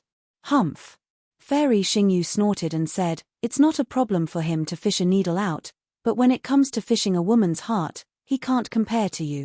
Xiao Hua raised his hand helplessly and said, "Fairy Xingyu, I surrender. You can't always drag me into things, right? This junior has a lot of burdens in his heart. I always feel that Senior Shu is watching me from the side. What do you think? If others want me to say it, I don't like to say it. Go ahead and enjoy yourself." Fairy Xingyu curled her lips and opened her mouth. A 3-inch long shuttle flew out of her mouth. This shuttle was different from the usual celestial devices Xiao Hua had seen. Not only was it transparent, but there were also many starry spots inside. These starry spots flowed slowly as the shuttle moved, like a small galaxy. The shuttle landed in the air and Fairy Xingyu formed a magic art with both hands. As the magic art was revealed, the surrounding space vibrated. Wisps of crystal-like heaven and earth essence chi fell into the magic art. After a few minutes, the magic art was completed, and a small starlight appeared on Fairy Xingyu's index finger. Fairy Xingyu raised her hand and the starlight fell into the shuttle. Boom! The shuttle suddenly dispersed as if it had fused and turned into a galaxy. "Go!" Fairy Xingyu scolded softly. Her hands quickly formed another magic art and hit the galaxy. The galaxy flickered slightly in the air and immediately flowed into the void and disappeared. Seeing the shuttle disappear from his divine sense like a drop of water falling into the sea, Xiao Hua's eyes became thoughtful. Chapter 44-44. Xiao Hua, I heard that you know the thunder escape technique. Let's have a competition. Let me see the power of the world's #1 escape technique. After Fairy Xingyu finished speaking, she didn't wait for Xiao Hua's reply. Then, her entire body started to distort rapidly. Swoosh! Like a gust of wind, she flew out. Rumble! Xiao Hua did not dare to be negligent. He activated his true origin, and lightning surrounded his body. He also turned into a thunderbolt and flew in the direction of the cool breeze. The cool breeze was just a thunderbolt in the middle of the mountain. In the blink of an eye, more than 10 days had passed. In front of a huge mountain range in the Thousand Demons Sacred Realm, there was a distortion in the space. Several gusts of cool breeze came out of the void and condensed into a human figure in the sky. This human figure looked extremely thin and flat, like a piece of starlight. After swaying a few times in the wind, it instantly became full like a balloon, revealing Fairy Xing Yu's impressive figure. In just a few breaths, a bolt of lightning appeared above Fairy Xing Yu's head with a swoosh. Immediately, there was a rumbling sound of thunder in the void, as if thousands of horses were galloping. Amidst the lightning, Xiao Hua's slender figure also appeared calmly. Hee hee. Fairy Xing Yu looked at Xiao Hua and said with a smile, "The so-called fastest thunder escape technique in the world is just this. In the past 10 days, you have not surpassed me by even one step." That's right, Fairy's wind escape technique has already reached the acme of perfection. It's something that Junior can't reach. Xiao Hua's face didn't have any disappointment as he nodded and replied. Then, he looked in front of him and asked, "If Senior Shu came from the direction of the Star Moon Palace, he should be here now, right? Why don't we put in more effort to welcome him?" Oh! Seeing that Xiao Hua's figure moved slightly and was about to fly away, Fairy Xing Yu seemed to understand something and said, "Xiao Hua, tell me honestly. Have you activated your thunder escape technique to the extreme? Are you competing with me, or are you afraid that you can't find the Star Moon Palace? Are you flying with me? Haha, Fairy, you think too much." Xiao Hua faintly smiles and says, "Junior's strength can't compare to Fairy's, so of course my flying speed can't compare to yours." Humph. Fairy Xingyue did not move at all. She pointed in the direction that Xiao Hua was about to fly and said, "That direction is already south. It's not where Xingyue Palace is located. Why are you flying there? Do you think that if I fly in this direction, the east will be in front of me? You can't tell the direction at all. You didn't want to overtake me because you were afraid that you would fly in the wrong direction, right?" This. Xiao Hua scratched his head, somewhat embarrassed. "Forget it." Fairy Xingyu glared at Xiao Hua and said, "I have no reason to compete with you in terms of flying speed. If you claimed to be second in the entire 3 continents, no one would dare to claim to be first. Zhai Xinglu's Book of Heroes clearly states that your strength is 1 level higher than your cultivation level, and your flying speed is 1 level higher than your strength." Xiao Hua's face was bitter as he spread his hands and said, "Fairy, you have really wronged me. My thunder escape technique is indeed inferior to Fairy's wind escape technique, so I was still thinking of how to ask Fairy for advice on the wind escape technique." You.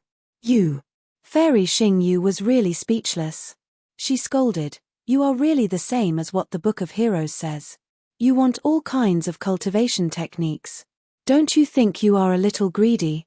You know the thunder escape technique and have cultivated it to the extreme. Why do you want my wind escape technique?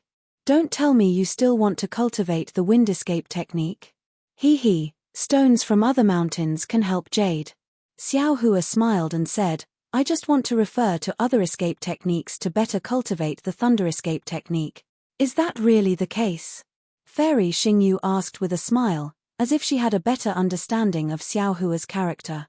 Xiao Hua said seriously, "Of course. How could I lie to Fairy? Haven't you lied to me before?" Fairy Xingyu curled her lips and said, "Along the way. Haven't you been lying to me?" Since his purpose had been exposed, Xiao Hua might as well pester her. He replied righteously, "Impossible. Absolutely impossible. Forget it, forget it." Fairy Xingyu waved her hand and said, "Shuji has given you enough cultivation techniques. You don't have to insist on my wind escape technique. When Shuji comes, I will ask him." "Thank you, Fairy." Xiao Hua hurriedly thanked her and then scanned the surroundings with his divine sense. He said, "So Fairy and Senior Shu agreed to meet here?" "Yes, this place is called Qingyun Ridge.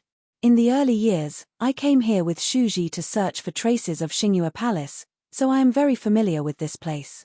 We agreed to meet here and then go to Chidi River together," Fairy Xingyu said as she flew into the mountain range with great familiarity. "Chidi River?" Xiao Hua was shocked and said anxiously, "Fairy, are you saying that Xingyue Palace appeared near Chidi River this time?" "Yes."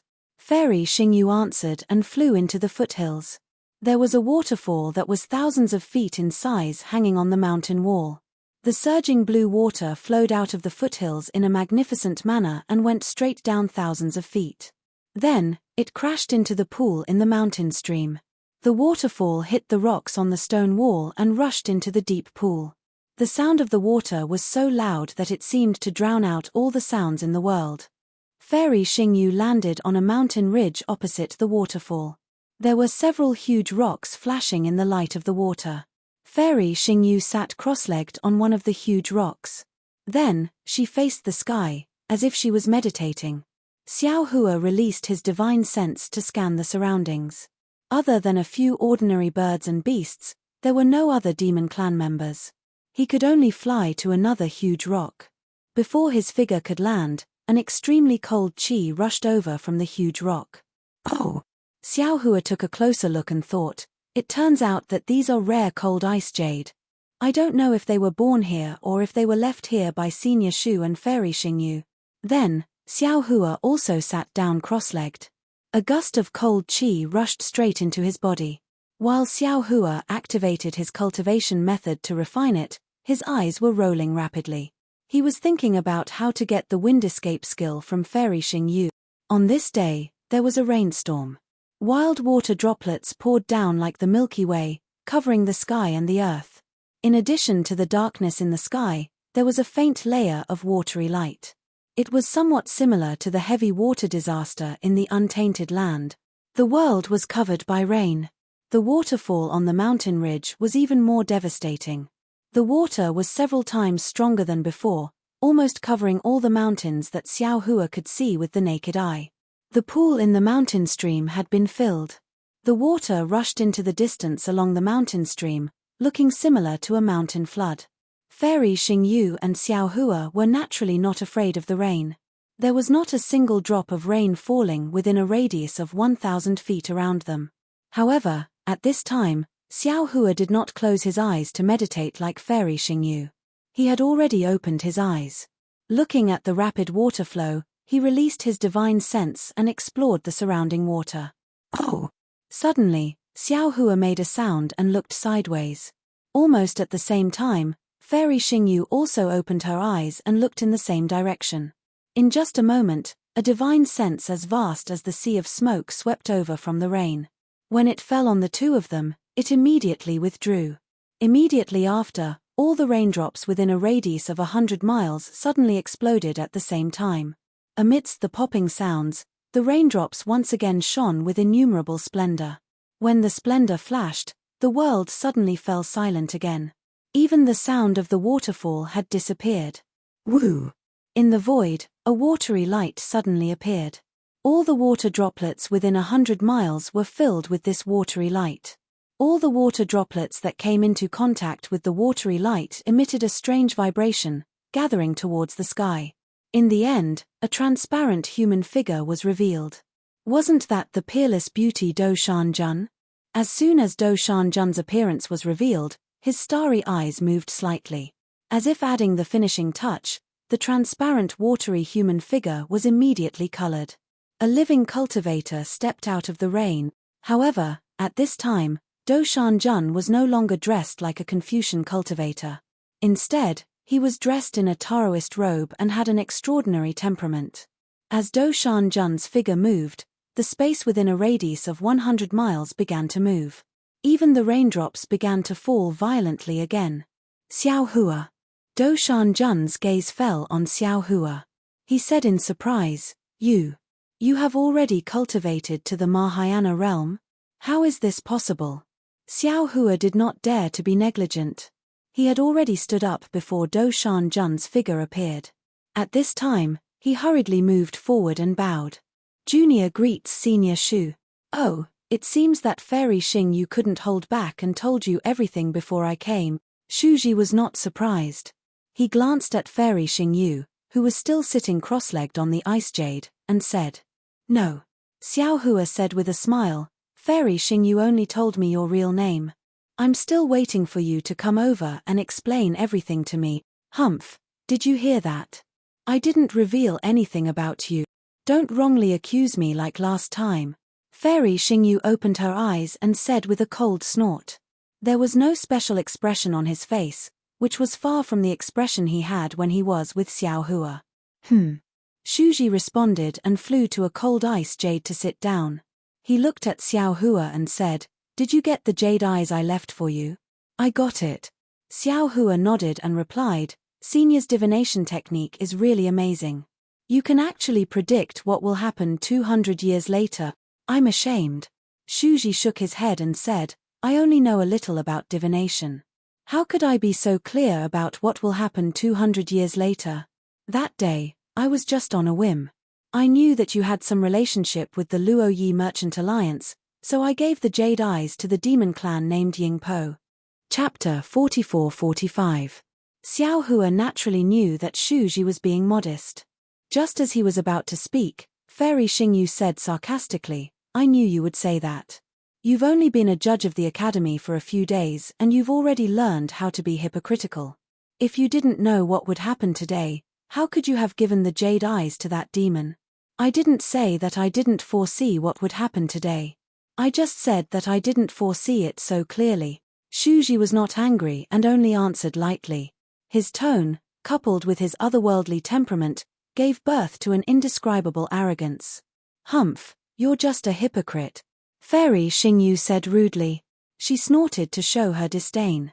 Her expression was no different from that of a little girl who was quarreling in the secular world. Unfortunately, Shuji did not take the bait. He ignored Fairy Xingyu and continued to look at Xiao Hua. Xiao Hua, I think Fairy Xingyu has already made it very clear to you. This trip to the Star Moon Palace is very important to us. Of course, for you, it should also be a great opportunity. I think that since this is the case, we shouldn't hide anything from each other.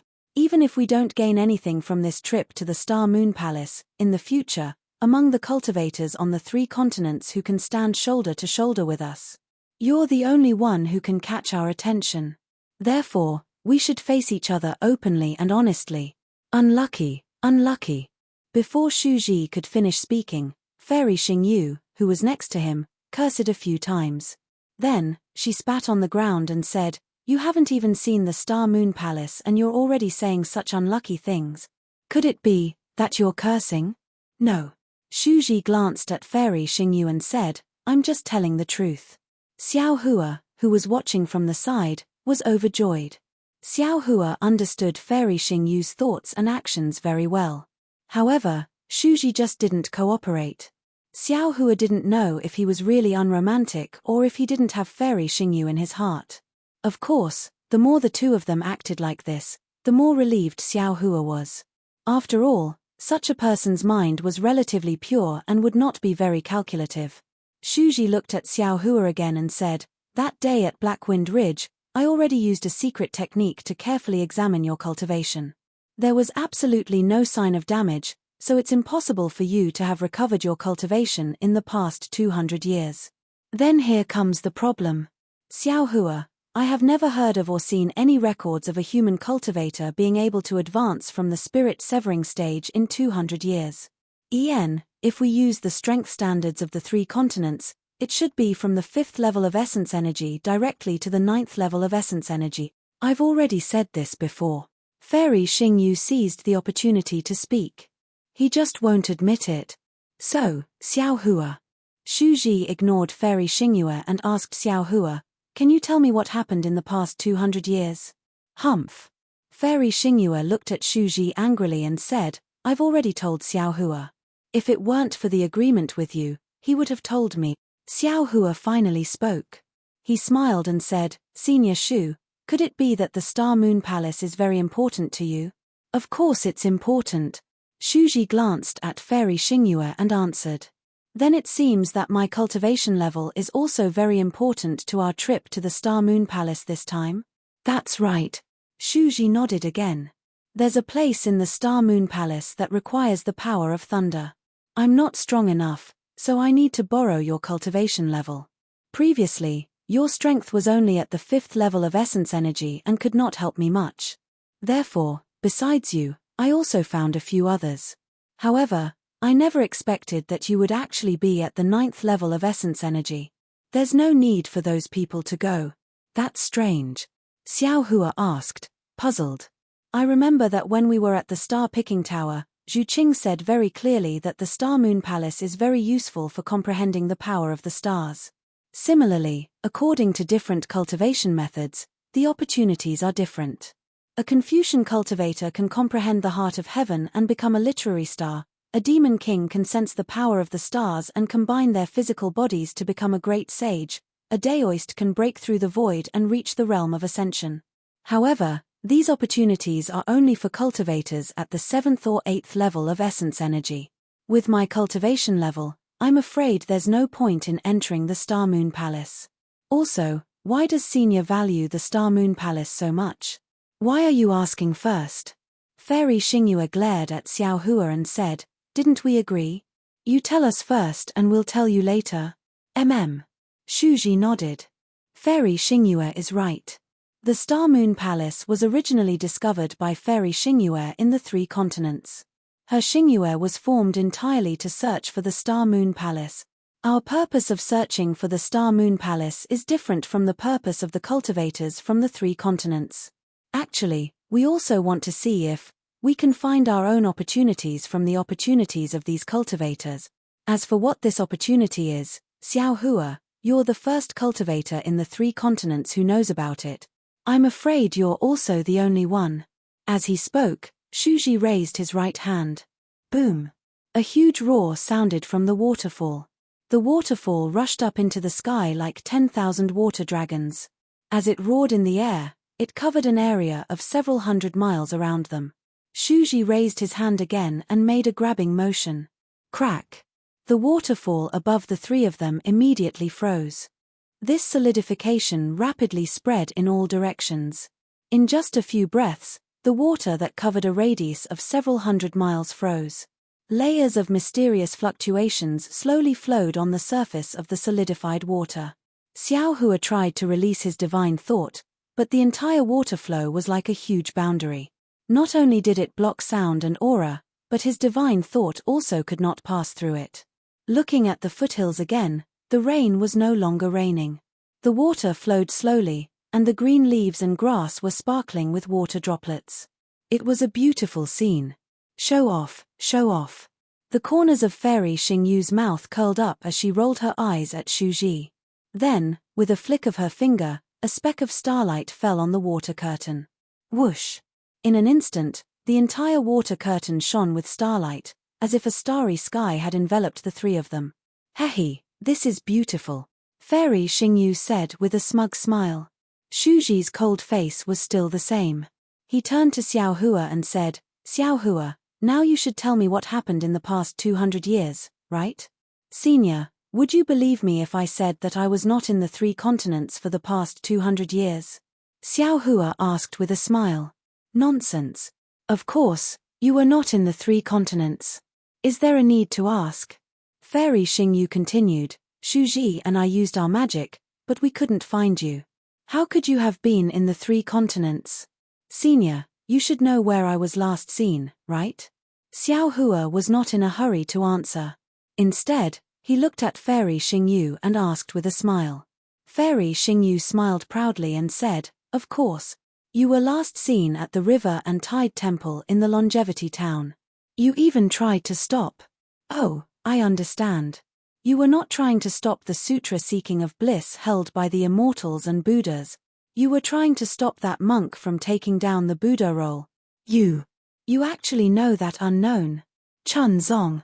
At the end of her sentence, Fairy Xingyu thought of how Xiao Hua had instructed the 2 demon kings to participate in the sutra-seeking of bliss in the water wave demon realm. She immediately understood Xiao Hua's intentions and exclaimed in surprise. Shuji was still as calm as ever. However, he raised his eyebrows slightly and looked at Xiao Hua with a strange light in his eyes. "The sutra-seeking of bliss has nothing to do with us, right?" Xiao Hua did not answer Fairy Xingyu's question. Instead, he shook his head and said, "Fairy, don't think too much." "Yes." Fairy Xingyu smiled slightly and said in surprise, "The last place you were seen was the Longevity Town. It was the beginning of the sutra-seeking of bliss. However, the River and Tide Temple was not the last place you appeared. You failed to stop Chun Zong from taking down the Buddha roll and then mysteriously disappeared. Dozens of days later, you suddenly flew out of the Liao River. At this time, there was a Confucian cultivator with the strength of a great grandmaster chasing after you. If I'm not mistaken, That Confucian cultivator should be the inspector of the immortal palace. He discovered that your Taoist cultivation had broken through the late stage of the nascent soul realm and was preparing to capture you and imprison you in the immortal palace. After that, you and that patrol inspector both disappeared without a trace. Later on, traces of you appeared in the hidden immortal continent and the Thousand Demons sacred realm. This was also recorded in the Book of Heroes of Xing Yu. However, when we discovered that the one suppressed in the Thousand Demons sacred realm wasn't you, we deduced that the traces in these places were the work of that white dragon. Of course, Shu Ji also went to the immortal palace. Although he carefully investigated, he did not find any trace of you being suppressed. He even found out that 5 inspectors of the immortal palace were killed during that time. They were Zhong Qing, Wu Han, Sun Zhong, Sun Cheng, and Zhong Xing. As for which one disappeared with you, I don't know. Hearing that Shu Ji could find out the information about the inspector of the immortal palace, Xiao Hua's heart skipped a beat. He wanted to ask Sun how, but when he thought about it, he couldn't help laughing. Sun Jian was the immortal Qingyuan of the immortal palace. Wouldn't it be 100 times more convenient for him to investigate Sun Hao than Shu Ji? So he nodded and said, Fairy Xingyu is really insightful. Fairy Xingyu is right. I was discovered by the Confucian great grandmaster Sun Cheng in the Liao River. He chased after me from the Longevity Town. During that time, Wu Han and Sun Hao joined in. I risked my life to kill Wu Han, but was later forced to an unavoidable place by Sun Hao and Sun Cheng. Speaking of this, Xiao Hua smiled and asked, Fairy Xingyu, do you know where this place is?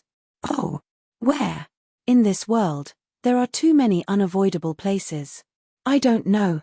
Fairy Xingyu shook her head, which was rare. Oh. Xiao Hua asked curiously, did nothing special happen in the immortal palace during that time? Nothing special. Shu Ji nodded. I entered the immortal palace's Hall of Enlightenment and read the heavenly policy of the immortal palace. I didn't find anything unusual. If what you said was unusual, or immortal Emperor Gaochen deliberately concealed it, I'm afraid I couldn't find it. Chapter 44-46. Alas. Xiao Hua sighed. He already understood that since Shu Ji did not know that Sun Cheng and Wu Han had died in the Black Ruins Mountain, then the immortal soldiers and immortal generals that Sun Jian had stationed in the Black Ruins Mountain must have been killed by Sun Hao. The immortal palace would definitely not leave such a thing in the Hall of Enlightenment. How could Shu Ji have guessed that he would fall into the heavenly prison? Xiao Hua looked at Shu Ji and Fairy Xingyu and said word by word, Black Ruins Mountain. What? Hearing Xiao Hua say the words Black Ruins Mountain, both Shu Ji and Fairy Xingyu turned pale with fright. With a slight shake of their bodies, they actually flew up from the cold jade stone and cried out in a low voice, You actually fell into the heavenly prison? Yes. Xiao Hua nodded. I was no match for Sun Cheng and Sun Hao. After risking my life to kill Sun Cheng, I was also thrown into the heavenly prison by Sun Hao. How is that possible? How is that possible? Fairy Xingyu said how is that possible twice in a row and cried out, You actually came out of the heavenly prison alive. There are actually people in this world. No, there are actually living creatures that can come out of the heavenly prison alive. This is truly inconceivable. Shu Ji, who had always been calm, could not help but be excited. He suppressed his trembling voice and asked in a low voice, Xiao Hua, quickly tell us, what is inside the heavenly prison? How did you escape from the heavenly prison? Alas. Xiao Hua already had an excuse. He sighed and said, Seniors, it's not that I don't want to tell you what is inside, but I don't know what the real heavenly prison is. When I fell into the heavenly prison, it was pitch black. I couldn't see anything. My divine sense couldn't leave my body. I couldn't see with my naked eyes. There wasn't even a trace of sound.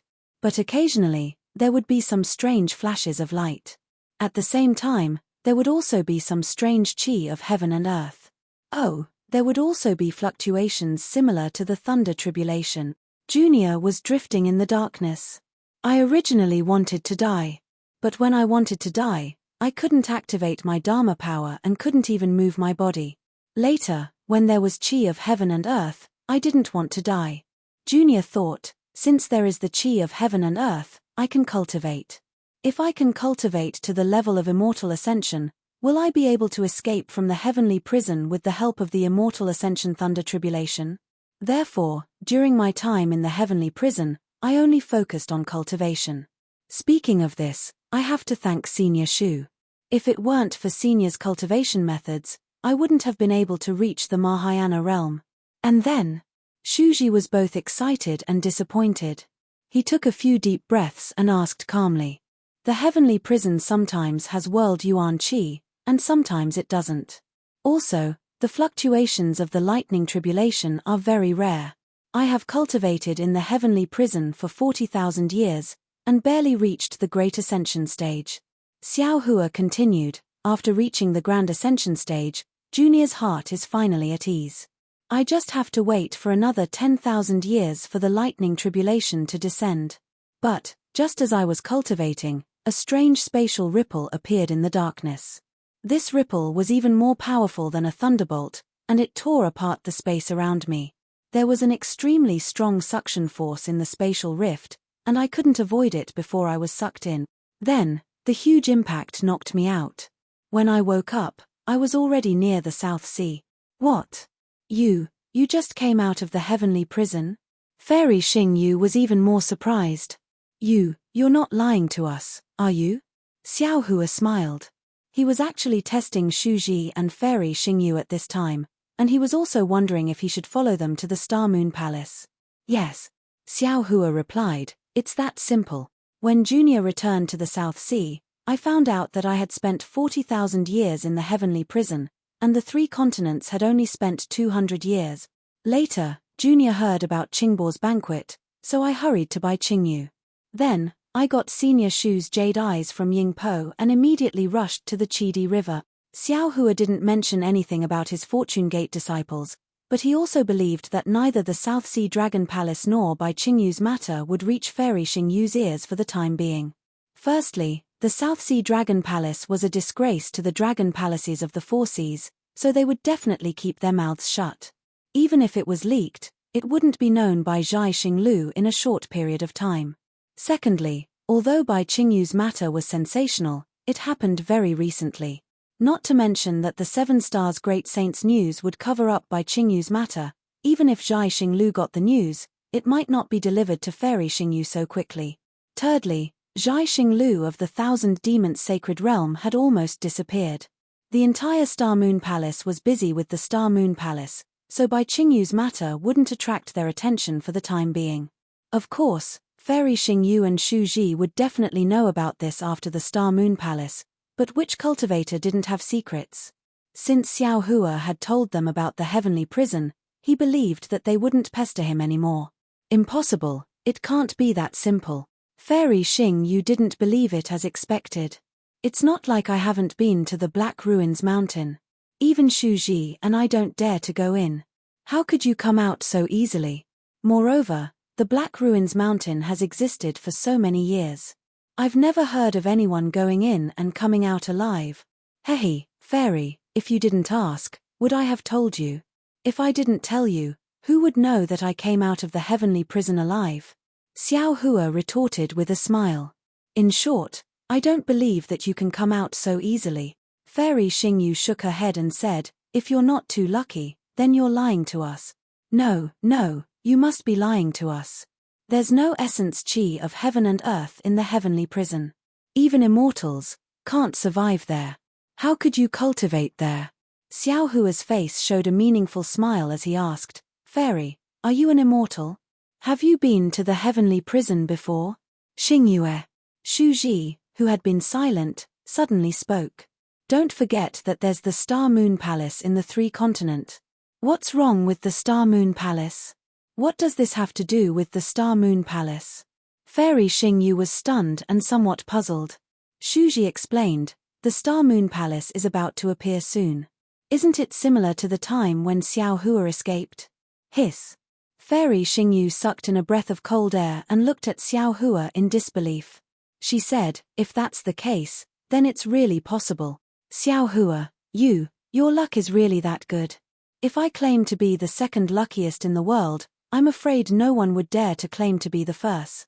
Xiao Hua shrugged his shoulders and replied in all seriousness, Junior's biggest weakness is that my luck is too good. Ha ha ha. Fairy Xingyu covered her mouth and laughed until she was trembling. After a while, she said breathlessly, you're really too glib-tongued. No wonder Princess Baihua had a good impression of you after seeing you once. On the other hand, Shuji looked at Xiao Hua and said, your experience is truly inconceivable. We forced you to tell us about the heavenly prison in the Black Ruins Mountain. You can't tell other cultivators about it in the future. Oh, why? Xiao Hua was stunned and felt warmth in his heart. He could hear trust and concern in Shuji's words. No one knows what the heavenly prison is. Any cultivator knows that once they enter the heavenly prison, there's no way out. Therefore, no one dares to go near the Black Ruins Mountain. However, if they know that someone can survive in the Black Ruins Mountain and cultivate there for 10,000 years, which is only equivalent to 100 years in the 3 continents, even if they know that the chances of survival are very small, they'll still rush into the Black Ruins Mountain. Shuji said earnestly, think about it. If a Dao sect cultivator who's only a nascent soul cultivator enters the Black Ruins Mountain and comes out as a human Mahayana cultivator, how many cultivators can resist such temptation? Yes, I understand. Xiao Hua bowed and said, after today, I won't mention this again. Also, Shuji said again, stay away from the Black Ruins Mountain in the future. According to what I know, the Black Ruins Mountain isn't something from the 3 continents. Or rather, the heavenly prison should be a space where the chaos divine realm fell into the 3 continent. The time in the heavenly prison is different from the time in the 3 continents. There might even be many different times and spaces in the heavenly prison, like layers and layers of willow catkins. And at the root of this space, there might be a trace of connection with the chaos divine realm. Of course, once this connection disappears, the entire Black Ruins Mountain and the entire heavenly prison will be completely destroyed. Don't think that after going in and coming out, you'll get greedy again. I'll be honest with you. This time, your luck is too good. The Star Moon Palace just happened to pass by the space where the heavenly prison is, and that's why you were brought out. Otherwise, even if you cultivated to the Ascension realm, the heavenly tribulation wouldn't be born in the heavenly prison. Yes. The more Shuji said this, the more relieved and happy Xiao Hua was. He nodded and said, I understand. Actually, my days in the heavenly prison were miserable beyond word. Other than darkness, there was only darkness. I even had thoughts of dying. I definitely won't try that kind of inhuman life again. Senior, please don't worry. At this point, Xiao Hua was suddenly shocked again. His eyes were filled with disbelief. Shuji's words made him think of the transportation passage from the Chaos Divine Realm to the Great Snow Mountain. After all, the Chaos Divine Realm was the upper realm. It was far from the 3 continents. Xiao Hua didn't know how many realms there were in between. If there wasn't any special opportunity, he definitely wouldn't be able to return to the 3 continents from the upper realm. Unless, as Shuji said, there was an opportunity like the Star Moon Palace that could tear the heavenly prison apart. Therefore, Xiao Hua hurriedly asked, that's right, Senior Shu. You said that the Star Moon Palace's appearance could tear the heavenly prison apart. What's going on with the Star Moon Palace? Isn't the Star Moon Palace an ancient relic of the 3 continents? Chapter 44-47. Hee hee. Fairy Xingyu laughed again. Don't worry. Let's finish your story first. It won't be too late to tell you later. What else do you want to know? Didn't I tell you everything? Xiao Hua looked innocent, as if he had been wronged. Shuji asked, Xiao Hua, are you from the 3 continents? When I was preparing to give you the cultivation method and other things, I did check all the Dao sect cultivators in the 3 continents, but I couldn't find your origin no matter how hard I tried. It was as if you appeared in the longevity town out of thin air. Xiao Hua had already thought it through. He actually wanted to hide the matter of the West Sea Eye, but he had met the Grand Mist Ancestor, so the matter of the West Sea could not be hidden from Shuji and Fairy Xingyu. Moreover, Xiao Hua also had an extravagant hope in his heart. He wanted to get the method to return to the Dawn Rain continent from these 2 mysterious experts. Xiao Hua smiled and said, I appeared in the longevity town out of thin air, but the first time I appeared in the 3 continents was not in the longevity town, but in the West Sea. The West Sea.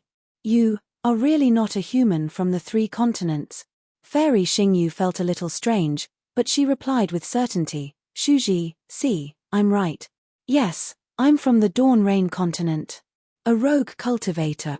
Xiao Hua wanted to say that he was a disciple of the Imperial Thunder Sect, but he suddenly remembered that he had been expelled by the Imperial Thunder Sect. He could not help but feel sour in his heart and changed his words to a rogue cultivator. Dawn Rain continent. Shuji was stunned and thought for a while. He turned to look at Fairy Xingyu and asked curiously, Xingyue, why don't I know that there's a world called the Dawn Rain continent near the 3 continents? Yes. I don't know either. I've never heard of the name of this world. Fairy Xingyu was also at a loss. How can you not know? Shuji asked faintly. Don't you claim to know everything? I just don't know. So what? Fairy Xingyu said rudely. Don't you also claim to know everything? Why don't you know? Hee, seniors. Xiao Hua smiled as he looked at the 2 experts flirting with each other. When Junior first arrived at the Western Ocean, he encountered an extremely interesting matter. Oh, what's the matter? Fairy Xingyu raised her eyebrows and asked curiously. Xiao Hua didn't answer him. Instead, he looked at Shu Ji and said, presumably, Senior Shu has already guessed it. If you didn't say it, I wouldn't have guessed it. Now that you've said it, of course I know. Shu Ji immediately understood after hearing this. Unconsciously, a dark cloud appeared on his face. Fairy Xingyu was also a little surprised, but when she saw Shu Ji's reaction, she immediately understood and said with a smile, I was wondering. The Grand Mist Ancestor was being suppressed in the West Sea's eye, so how could he escape? So it's you, the Jinx, who appeared. Yes, Junior met Master Qing Chen from the Pure Land of Ultimate Bliss, Master Leopard from the Thousand Beast Sacred Ground, Xu Zhuoliang and Chu Muhuan from the Hidden Immortal Continent. They were invited by the Deputy Inspector of the West Sea Dragon Palace, Xian Cheng, to explore the West Sea Lost Treasure. When they saw that Junior's cultivation was good, they invited Junior along. However, the treasure map of the West Sea Lost Treasure was bait thrown out by the Grand Mist Ancestor. Other than Junior and Xian Cheng, the rest of the human and beast clans, and by Haojiao, who secretly followed Xian Cheng into the West Sea's eye, were all killed by the Great Array. When the Grand Mist Ancestor saw that Junior rescued him, he was afraid that Junior would reveal his whereabouts, so he threw Junior into the Great Array. H. Grand Mist Ancestor is a heartless person. Back then, Shuji spent a lot of effort to cultivate him. Fairy Xingyu snorted coldly and said. However, before she could finish, Shuji said, everyone has their own aspirations. We don't have to force others. Besides, he didn't promise us anything. Hearing Shuji's words, Xiao Hua felt even more relieved. The Grand Mist Ancestor treated Shuji so well. Even with Shuji's strength, Shuji didn't directly attack the Grand Mist Ancestor. Xiao Hua had helped Shuji, so how could Shuji scheme against him? Moreover, Fairy Xingyu had used Princess Baihua's body, and Princess Baihua's memory had a good impression of him. Therefore, Fairy Xingyu shouldn't harm him. Therefore, Xiao Hua had decided that no matter how difficult the trip to the Star Moon Palace was, he had to go. I can't stand seeing you like this. Fairy Xingyu snorted coldly again with an indifferent look on her face. However, the trace of admiration in her eyes revealed her true feelings. In your words, someone bought you, yet you're still helping them count their money. And then? Shu Ji ignored Fairy Xingyu and asked Xiao Hua, how did you get out of trouble? The Grand Mist Ancestor was suppressed by the West Sea Eye. I had no choice but to fall into the West Sea Eye under the pressure of the Great Array. Then, I rushed into an unknown place along the West Sea Eye. Later, I'm sorry, I fainted from the impact of the space pressure. When I woke up, I was in the Jiangchao ridge of the Longevity Town. Xiao Hua's face turned slightly red. He wasn't lying, but he felt that he had lost face because he kept fainting. Shu Ji didn't mind and looked at Fairy Xingyu. Fairy Xingyu nodded, Xiao Hua is right. In the Longevity Town's Liao River, There seems to be a Yuzhou cauldron set up by the Confucian heavenly court. There should be space meridians there. He might have been lucky and found the space meridian leading to the longevity town in the West Sea. That's how he was sent to the Liao River. Fairy Xingyu looked at Xiaohua and said, Xiaohua, you're so lucky. I hope it's still useful in the Star Moon Palace. Of course. Xiaohua says with a smile, since Senior Shu treats this junior like this junior's good luck will naturally bring him. However, I also want to ask Fairy Xingyu and Senior Shu a question. Oh, go ahead. When we know, we'll definitely tell you. Shuji answered without hesitation. I just want to know if there's a space meridian leading to the Dawn Rain continent from the 3 continent. Although Fairy Xingyu had said that she didn't know about the Dawn Rain continent, he still didn't want to give up. Fairy Xingyu smiled bitterly. Xiaohua, didn't I say it before? It's not that we don't want to help you, but the problem is that we don't know which realm the Dawn Rain continent is. How can we help you? Xiaohua looked at Shuji, unwilling to give up, and asked, Senior, if possible, can you think about it again? If Xingyue says she doesn't know, then she really doesn't know. Shuji shook his head and said, of course, the name of the realm we know may be different from the name you mentioned. Without waiting for Shuji to finish speaking, Fairy Xingyu smiled and said, Xiaohua, you're now a human Mahayana realm cultivator, and your strength has reached the upper stage of the 9th grade of essence force. If there are no accidents, you will definitely ascend within 10,000 years or even several thousand years. Why do you have to return to the Dawn Rain continent? Could it be that you can't ascend in the hidden immortal continent? Although the immortal palace of the Confucian cultivators is powerful, with your character of not causing trouble, they won't make things too difficult for you. Xiaohua smiled bitterly. He naturally knew that he didn't need to spend thousands of years, let alone tens of thousands of years. Therefore, he wanted to find a way back to the Dawn Rain continent even more. He also knew that after he ascended, he would probably have no chance to return to the Dawn Rain continent. Xiaohua thought for a moment and said, although I'm a rogue cultivator, I have a beautiful memory in the Imperial Thunder sect of the Dawn Rain continent. Then Xiaohua roughly explained the matter of the Imperial Thunder sect, and finally said, my master had no choice but to sacrifice his life for me, and Xue also sacrificed her life for me. My other dual cultivation partner still doesn't know whether I'm dead or alive. I feel that if I don't return to the Dawn Rain continent, I won't be able to get rid of the lingering thoughts in my heart. That's right. Fairy Xingyu gnashed her teeth and said, you just have to go back and let that snobbish Imperial Thunder sect see that the disciple they expelled is now a Mahayana realm cultivator. A peerless genius who cultivated from the nascent soul realm to the Mahayana realm in just 200 years. Let them regret it until their intestines turn green. However, at this point, she glared at Xiaohua again and said, as for that jealous fairy Hongxia, it's fine if you don't look for her. I think that little girl Xue is still a good choice. Alas, it's a pity that she's already dead. Fairy Hongxia took advantage of her for nothing. Shuji pondered for a moment and said, let's go and see the senior brothers in the Myriad Thunder Valley. Your senior brother Xiangyang is excellent. You also think of your senior brother in the Punishment Palace? Fairy Xingyu asked gently. Not the senior brother in the Punishment Palace.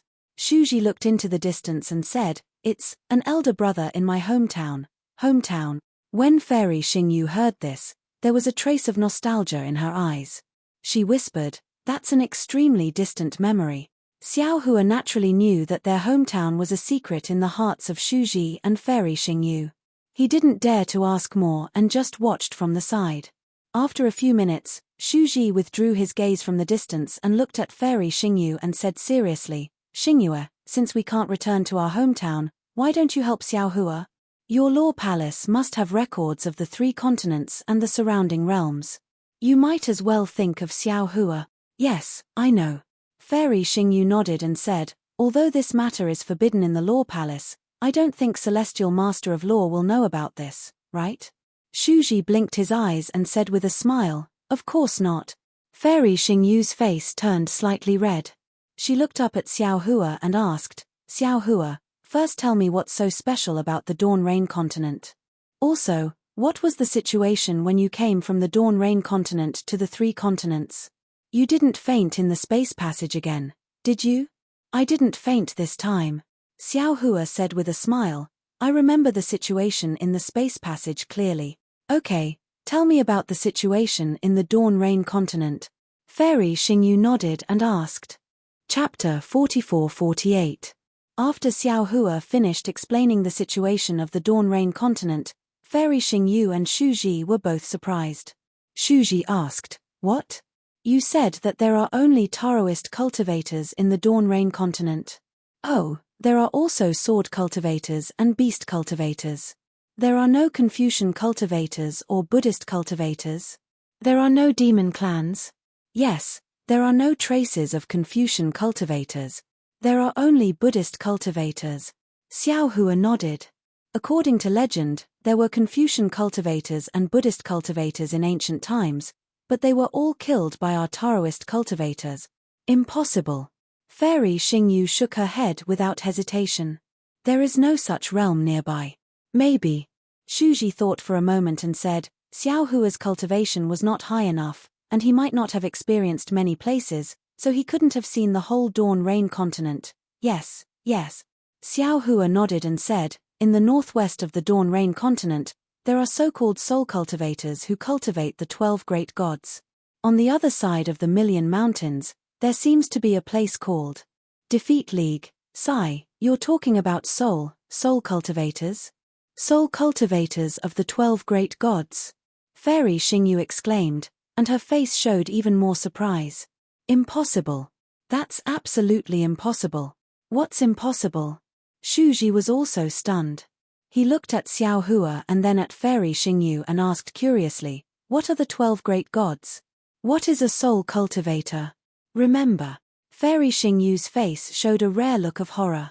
She said, you must never mention the 12 great gods and soul cultivators in the future, if you still want to live and not be hunted down by the celestial venerables. Shu Ji already understood and nodded. I understand. This is a forbidden power. Then he looked at Xiao Hua and said very seriously, Xiao Hua, can you remember? Yes, I understand. From this moment on, I have completely forgotten about the great gods and soul cultivators. Xiao Hua's heart trembled and he hurriedly replied. However, he was extremely bitter in his heart. When he was on the Dawn Rain continent, he was afraid of being hunted down by Taoists. When he was on the 3 continents, he was also hunted down by Confucian cultivators. Now that he had finally reached the Grand Ascension stage, he was also afraid of being hunted down by the so-called celestial venerables, just because he was a soul cultivator. All right, Xiao Hua, tell me more about the spatial meridian you passed through. Fairy Xingyu asked solemnly. As far as I can remember, there is absolutely no such space vein. It shouldn't be a spatial vein. Xiao Hua hesitated for a moment before saying, Junior feels that it's a few layers of innate restrictions. You. Hearing this, Fairy Xingyu almost jumped up from the ice jade. She looked at Xiao Hua in disbelief and said, you actually passed the Great Meru Buddhist Formation, the 5 Elements Destruction Formation, and the Clear Song of Time Demon Formation? This, how is this possible? Fairy, so you actually know the names of these innate formations? Xiao Hua was overjoyed and said anxiously, isn't Junior just lucky? Bullshit luck. Fairy Xingyu sat down dejectedly and looked at Shu Ji. Why don't you and I have such good luck? Xingyu. Shu Ji was obviously confused. He asked curiously, what are you talking about? Why can't I understand? It's right that you don't understand. Fairy Xingyu looked at Shu Ji and forced a smile. If you knew, you wouldn't be alive now. Shu Ji nodded and did not ask any more questions. After a full 10 minutes, Fairy Xingyu asked again, Xiao Hua, tell me in detail. All right. Xiao Hua nodded and told her the story. Finally, he said, Junior went from the Guihe Sea, east of the Dawn Rain continent, to the West Sea of the 3 continent. However, in the end, I still fainted. I don't remember where I was in the West Sea. You don't have to regret it. Even if you didn't faint, you definitely wouldn't be able to find that passage again, Fairy Xingyu said with fear on her face. Didn't I say just now? There's the Great Meru Buddhist Formation of the Buddhist sect inside. The passage is so big when you go in, but from the outside, it's smaller than the eye of a needle. The naked eye, Buddhist consciousness, divine thought, eye-clearing technique, and so on can't detect it. Only the 3 Buddha lords of the Buddhist sect can see it.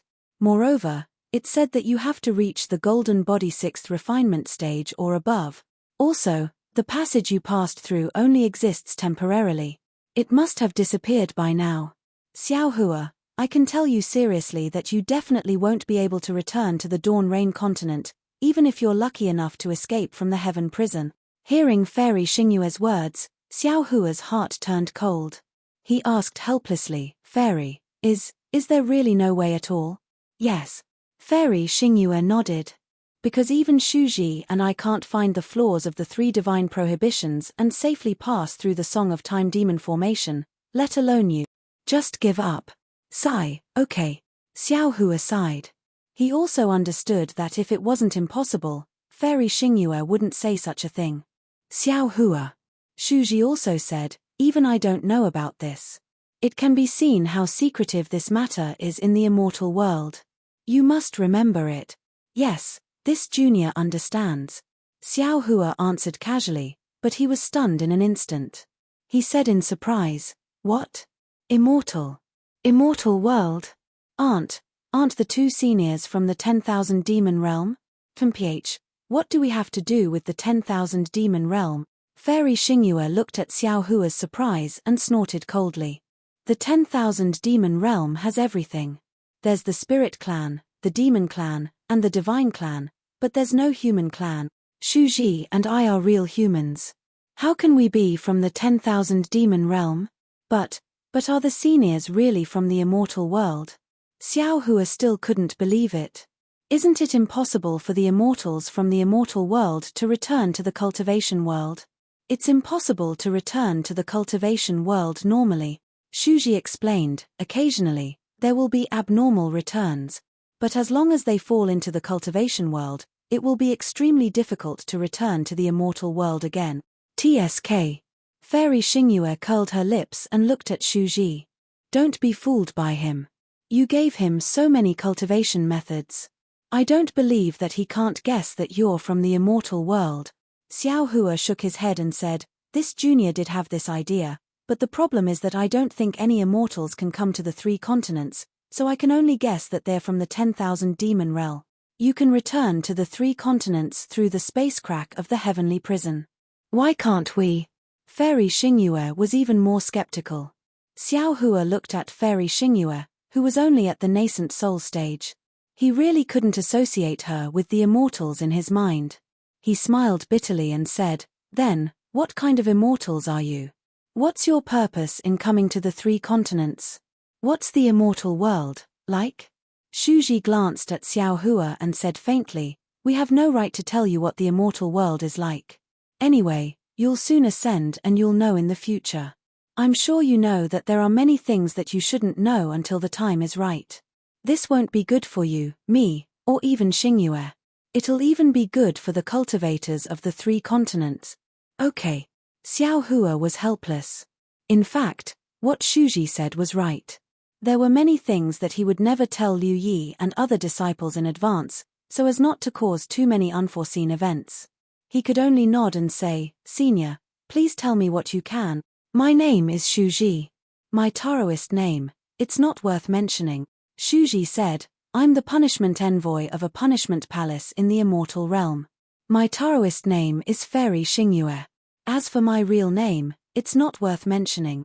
Fairy Xingyue, who was next to him, covered her mouth and smiled. She said as if she was talking to Shuji, I'm the punishment envoy of a punishment palace in the immortal realm. When Xiao Hua heard this, he felt a headache coming. He smiled bitterly again and said, Seniors, this explanation doesn't seem to be any different from not explaining, right? Shuji ignored him and said, when I was on a business trip, I happened to encounter a starfield starburst in a celestial realm. The starfield starburst covered a large area and affected several starfields in succession. I was preparing to escape when I sent a message to the punishment palace. But at that time, my punishment celestial weapon suddenly sensed the location of the immortal slaying stage in the immortal realm. This immortal slaying stage is what was recorded in the jade eyes I gave you at the beginning. Seeing that Xiao Hua was about to speak again, Shuji hurriedly said, "As for what the immortal slaying stage is and how it was lost, don't ask. I don't know either." Okay. Xiao Hua opened his mouth and closed it again. He thought to himself, since you don't want me to ask, I can't explain. Let's just leave it at that for now. Because the immortal slaying stage is very important to the immortal realm, I didn't dare to neglect it. I wanted to send a message to the Punishment Palace again, but the Starfield starburst was approaching. I didn't dare to stay for long.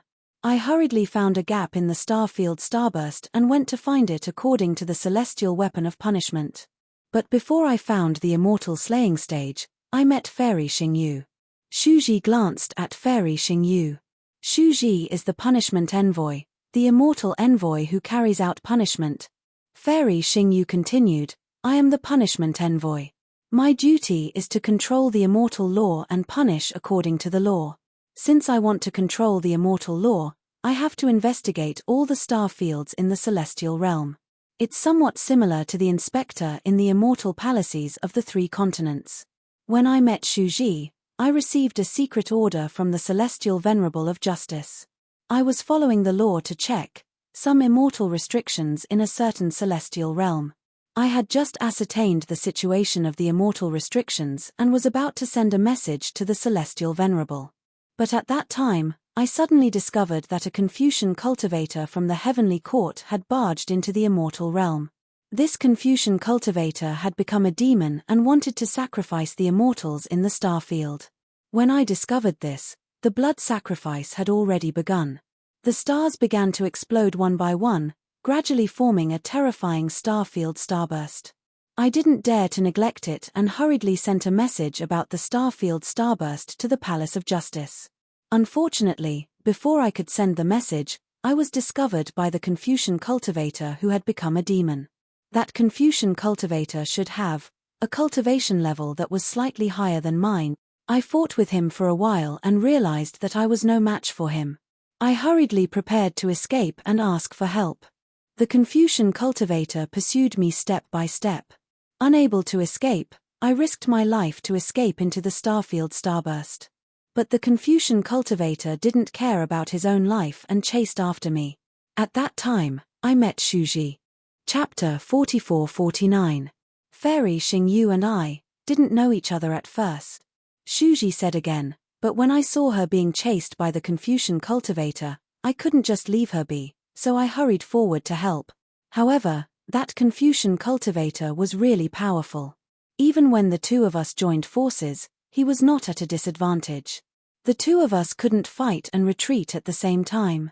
We wanted to use the power of the starstorm to kill him or escape. But in the end, we were forced to the center of the starstorm. Seeing that we had no way out, Fairy Xingyu and I decided to perish together with the Confucian cultivator. That guy seemed to have lost his mind. He activated the celestial imperial equipment and directly fought with us. Under the huge impact and the starstorm, Fairy Xingyu and I were seriously injured. From the space destroyed by the starstorm, we fell to the 3 continent. Seeing that Xiao Hua was not surprised, Fairy Xingyu was a little depressed. She asked curiously, Xiao Hua, do you think we are lying to you? Xiao Hua shook his head lightly. No. I think you are telling the truth. This is no different from me falling into the heaven prison. That's true. Fairy Xingyu nodded. I was very surprised when I heard that the 2 of you were immortals. But if you think about it carefully, immortals can't easily return to the cultivation world. Since the 2 seniors have returned, there must have been an unforeseen event. As for what unforeseen event it is, the biggest possibility is that it is similar to this junior's experience. Xiao Hua explained. Using myself as an example, this junior understands. After arriving at the 3 continents, we naturally had to determine the realm we were in. Shuji didn't think as much as Fairy Xingyu. He said, but when we found out that this was the essence chi of heaven and earth, not the immortal spirit chi of the immortal world, our hearts sank. So we didn't dare to think about anything else and began to heal ourselves. After our injuries were healed, we began to discuss how to get out of here. Alas, Shuji sent some information back to the punishment palace. I only sent back news about the star storm. Speaking of what had happened back then, Fairy Xingyu was still a little regretful. And because of the star storm, we don't know if those messages could be received by the punishment palace and the punishment palace. However, seeing that there hasn't been any news for so many years, they probably haven't received it. Star Moon, that might not be the case. Shuji comforted him. Perhaps they have already received it and are searching for it in the nearby star field. How many star fields are there in an immortal domain, and how many realms are there under a star field? How many realms will be lost if the star storm destroys the star field? Fairy Xingyu smiled bitterly and shook her head. Even if the celestial venerate of discipline personally searched, he might not be able to find it. Not to mention, I received a secret order. The Palm Palace doesn't even know that I'm in this nearby star region. Seniors, you can start cultivating again. Xiao Hua rolled his eyes and suggested in a low voice, as long as you cultivate to the Grand Ascension stage, you'll be able to ascend again soon, right? Unexpectedly, Fairy Xingyue immediately saw through Xiao Hua's thoughts and said, "What? Do you want to find out the secret of ascension? I won't tell you." Shuji looked at Xiao Hua and said, "Do you think we don't want to?" However, the so-called ascension is when the strength of a cultivator in the 3 continents reaches the highest level. The laws of the 3 continents no longer allow him to exist. Then, the laws of thunder will descend, which is the so-called thunder tribulation. The thunder tribulation will rewrite the laws of the cultivator. If the cultivator can't be rewritten by the laws, he will fail to pass the tribulation. The cultivator will disappear and become a part of the laws. If he is lucky enough to be rewritten by the laws, he will pass the tribulation successfully. The laws of the cultivator will be attracted by the laws of the immortal world and will go to the immortal world. To put it bluntly, the chi of heaven and earth in the cultivator's body will be changed into immortal chi by the thunder tribulation. This nascent immortal chi will be rejected by the chi of heaven and earth of the 3 continents. In each immortal realm of the immortal world, there is a corresponding spirit cleansing pool. The spirit cleansing pool attracts cultivators who have ascended. After the spirit cleansing pool solidifies the laws, the chi of heaven and earth in the cultivator's body will be completely cleansed and turned into immortal chi. They will become mortal fairies. At this point, seeing that Shuji was about to continue, Fairy Xingyu quickly interrupted him and said, "Although we are immortals, the immortal chi in our bodies has been cleansed by the spirit cleansing pool. Therefore, the spirit cleansing pool can't sense us, so we can't ascend." Hee hee. Xiao Hua laughed. "Seniors, you can take over my body. The laws." Xiao Hua. Fairy Xingyu said with a smile, "The so-called immortal chi is just an appearance. The most fundamental thing is that the laws have changed. There are probably not many immortals in the immortal world who know where the laws have changed. However, one thing is very clear. The soul must have the mark of the laws. Immortals can't ascend from the lower world again." Hiss. Although Fairy Xingyu and Shu Ji deliberately avoided talking about ascension to avoid confusing Xiao Hua couldn't help but gasp when he heard this. "Damn it, I'm afraid that little white dragon is in trouble. These doppelgangers of mine will also have problems." However, Xiao Hua thought for a moment and asked, "Although the 2 seniors can't ascend, but the 2 seniors can still cultivate disciples and let them pass the message to the Palace of Punishment and the Palace of Justice after they ascend." Fairy Xingyu rolled her eyes at him and said, "Do you think we don't want to? We have much more than you think that day." Shuji explained, "After we recovered from our injuries, we immediately searched for the realms and star regions where the 3 continents were located. However, when we saw that there were only Confucian cultivators, Buddhists, and the demon clan on the 3 continents, we were even more disappointed." Xingyue seemed to know some secrets. She said that this was the realm after the immortals and Buddhists had been destroyed. It also corresponded to this star region. I seem to have heard of the corresponding spirit cleansing pool in that star region. At this point, Shuji's face showed a trace of embarrassment. He looked at Xiao Hua and said, "I didn't want to tell you, but I have to tell you the truth. Of course, what I said to Xingyue is just some speculation and can't be taken seriously. I hope it won't affect your cultivation. Without needing Shu Ji to say more, Xiao Hua nodded and said, is that spirit cleansing pool gone? The cultivators of the 3 continents can't ascend? How should I put it? Shu Ji explained, the spirit cleansing pool still exists, but because it hasn't been used for a long time, I'm afraid it has been abandoned. Because I'm the punishment envoy of the punishment palace, I have some impression of the location of the spirit cleansing pool. That's how I know there is such a spirit cleansing pool. That's good. Xiao Hua breathed a sigh of relief and said with a smile, since there is still a spirit cleansing pool, that's good. After all, one can ascend.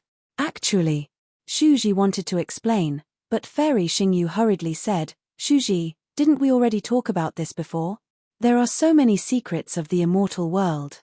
It's best if you don't know. Shu Ji looked at Xiao Hua, thought for a moment and said, forget it. Since we're talking about this, it's better to make it clear and let him be prepared. Fairy Xingyu glared at Xiao Hua and could only keep quiet.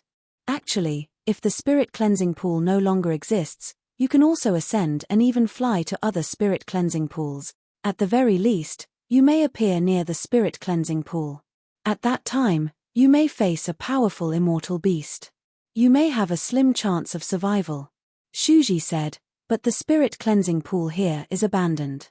If you ascend, you can only go to this spirit cleansing pool. And near this spirit cleansing pool, there are no immortal envoys from the immortal world. The one who may welcome you is the immortal envoys of the heavenly court. Or you may encounter other immortal envoys of the heavenly court. Junior understands. Xiao Hua smiled bitterly and said, if you encounter an immortal beast, you may have a slim chance of survival. But if you encounter an immortal envoys of the heavenly court, I'm afraid there is no chance of survival. Indeed. Shu Ji nodded. This is also the reason why we don't dare to act rashly. If the immortal envoys of the heavenly court know that we are in the 3 continents, we will also be hunted down by them. We will lose all hope of returning to the immortal world. At this point, Shu Ji looked at Xiao Hua again and said seriously, of course, Xiao Hua, if you help me and Fairy Xingyu return to the immortal world, we will definitely find the corresponding spirit cleansing pool of the 3 continents. We will definitely not let you fall into the desperate situation you mentioned earlier. You can rest assured about this. Senior, don't worry. Junior also understands this matter. If I can help you, I will help myself. As long as I can do it, I will definitely do it. Suddenly, a smile appeared on Xiao Hua's face again. Hee. Junior has a good idea. I don't know if the 2 seniors are willing to listen. Ha ha. Fairy Xingyu laughed bitterly and said, you don't have to say any more. You are talking about the magic treasure in your hand, the Kunlun mirror, right? Senior. Xiao Hua was shocked and said anxiously, what other secrets do I have that you don't know? You didn't hide from others when you used the Kunlun mirror. How is that a secret? Fairy Xingyu glared at him and replied, besides, the Kunlun wonderland in the Kunlun mirror is not a secret. Shu Ji said with a smile, Xiao Hua is also thinking for us. We should be happy. What? He wants the 2 of us to be his bodyguards. Does he think that I can't see what he is thinking? Fairy Xingyu saw through Xiao Hua's thoughts. Xiao Hua only smiled and did not say anything. His thoughts were about space. Of course, it was beyond Fairy Xingyu's expectations. All magic treasures have the foundation of casting, Shu Ji explained with a smile. Shu Ji explained with a smile, magic tools, magic treasures, and even spirit treasures used in the 3 continents can't be brought to the immortal world. Because in the Thunder Tribulation, anything that does not conform to the law of thunder will be obliterated. Famous ancient magic treasures like the Kunlun mirror and those heaven spiritual treasures can be brought to the immortal world, but the laws in these spiritual treasures will also be changed. For example, isn't the Kunlun wonderland in the Kunlun mirror? The Kunlun wonderland in the 3 continents is different from the one in the immortal world. If you take the Kunlun mirror to go through the tribulation, the Kunlun wonderland in it will be completely erased and then rebuilt with immortal chi. If you don't want to take the Kunlun mirror to go through the tribulation, it will not be able to follow you into the immortal world. Moreover, even if you use some secret technique to bring it up, as long as you take out the Kunlun mirror, The law of the immortal world will rebuild the Kunlun wonderland. Therefore, even if you take us into the Kunlun wonderland, we can only be obliterated and have no way to survive. Chapter 4450. What about using the free time after the tribulation transcendence? Xiao Hua asked, unwilling to give up. At that time, the Kunlun immortal realm could not be built at all. How could you take us in? Seeing that Xiao Hua did not believe her, Fairy Xingyu was a little angry. Do you think we don't want to use your Kunlun mirror? All right. Xiao Hua's heart already felt a little more at ease, so he casually replied. Since Shu Ji had said so, the Kunlun immortal realm in the Kunlun mirror had to be reconstructed due to the different spatial laws. However, Shenhua continent was not a Dharma artifact that he had refined. Shenhua continent was not affected by the laws of the ruins and the primitive continent. It was obviously an independent space. The rewriting of the laws that he had encountered during his ascension should not affect Shenhua continent. If he could ascend, he could naturally take Shu Ji and Fairy Xingyu with him. However, Xiao Hua did not know how to persuade the two immortals to enter Shenhua continent. After all, in their hearts, the Kunlun immortal realm was a place where death was inevitable. Moreover, Xiao Hua did not know if his Shenhua continent could take in two immortals. There was still some time before his ascension, so he was not in a hurry to make things clear with the two immortals. Of course, Xiao Hua had already made up his mind. If possible, he had to take the two of them with him. Otherwise, even if he ascended, he would not be able to defeat the immortal officials of the heavenly court. Xiao Hua thought for a moment and said with a smile, "The two of you are very unlucky. If you had landed in the Dawn Rain continent where I was, there would not have been so much trouble." That's not necessarily true. Fairy Xingyu pursed her lips. The immortal world is not a place of singing and dancing. Who knows who will get the news if we bring it up? If anything happens, we won't even know how we died. We might as well think of a way to go up ourselves. That's true. Xiao Hua agreed. Why don't you tell me how to return to the Dawn Rain continent? After I ascend, I will send the news of the two immortals to the Palace of Justice and the Palace of Punishment. Don't even think about it. That's impossible. Fairy Xingyu shook her head coldly. All right, just pretend that I didn't say anything. Xiao Hua was depressed. He looked at Fairy Xingyu helplessly and said with a smile, "It seems that it's impossible to enter the immortal realm again by relying on cultivation." Xiao Hua's words immediately conveyed his depression to Fairy Xingyu. She also replied gloomily, "Yes, the normal way of cultivation will definitely not work." Well, since I can't cultivate it, I can only go back to my original plan, which is to rely on the passageway. For example, the broken space of a primitive world like the heavenly prison. Xiao Hua nodded and said, "Then, I don't understand. Why are you two so painstakingly investigating the Star Moon Palace? Could it be that the Star Moon Palace is really an immortal palace that fell from the ancient immortal world? Even so, what was the use of a fallen palace? Unless there was a passageway leading to the immortal realm in the Star Moon Palace, but if there was..." Fairy Xingyu was a law envoy and had investigated all the star regions near the immortal realm. How could she not know about this passageway and not be able to find it? Moreover, Senior Shu said that I was able to come out of the heavenly prison because of the appearance of the Star Moon Palace. How did Senior Shu know? I don't know if there is a passageway in the Star Moon Palace. I have never heard of the Star Moon Palace in the Law Palace. Fairy Xingyu shook her head and said, "We only discovered the Star Moon Palace for the first time in the 3 continents. Then, how do you know that there is a passageway to the immortal realm in the Star Moon Palace?" Xiao Hua was even more puzzled. However, when he glanced at Shu Ji, he understood and said with a smile, "Could it be Senior Shu's divination skill again?" "That's right," Shu Ji replied. "Whether there is a way to go to the immortal realm in the Star Moon Palace or a passageway to the immortal realm, Xingyue and I don't know.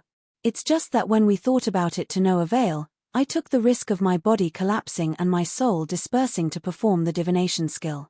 Although the art of divination only indicated a rough time and location, we saw the Star Moon Palace at the right place and in the right location. In the Star Moon Palace, we also found a starry sky with the aura of the immortal realm, so, we can only think that the Star-Moon Palace is the only way to return to the immortal realm. Before us, there was no Star-Moon Palace in the 3 continents. The name of the Star-Moon Palace was given by me. Fairy Xingyu continued, as for whether the palace called the Star-Moon Palace appeared before us, we don't know. Moreover, from the information that Xingyu gathered in the 3 continents, there was no record of it. However, after we entered the Star-Moon Palace for the first time and found the aura of the immortal realm, we couldn't find the original aura for the second time. Therefore, we had no choice but to spread the news of the Star-Moon Palace to the 3 continents and set up the Star-Moon Palace to search for it together. Obviously, there is strength in numbers. In the 4th and 5th times, we did find the starry sky where we found the aura of the immortal realm. However, because we couldn't find a way to go deeper, we were pushed out by the Star-Moon Palace.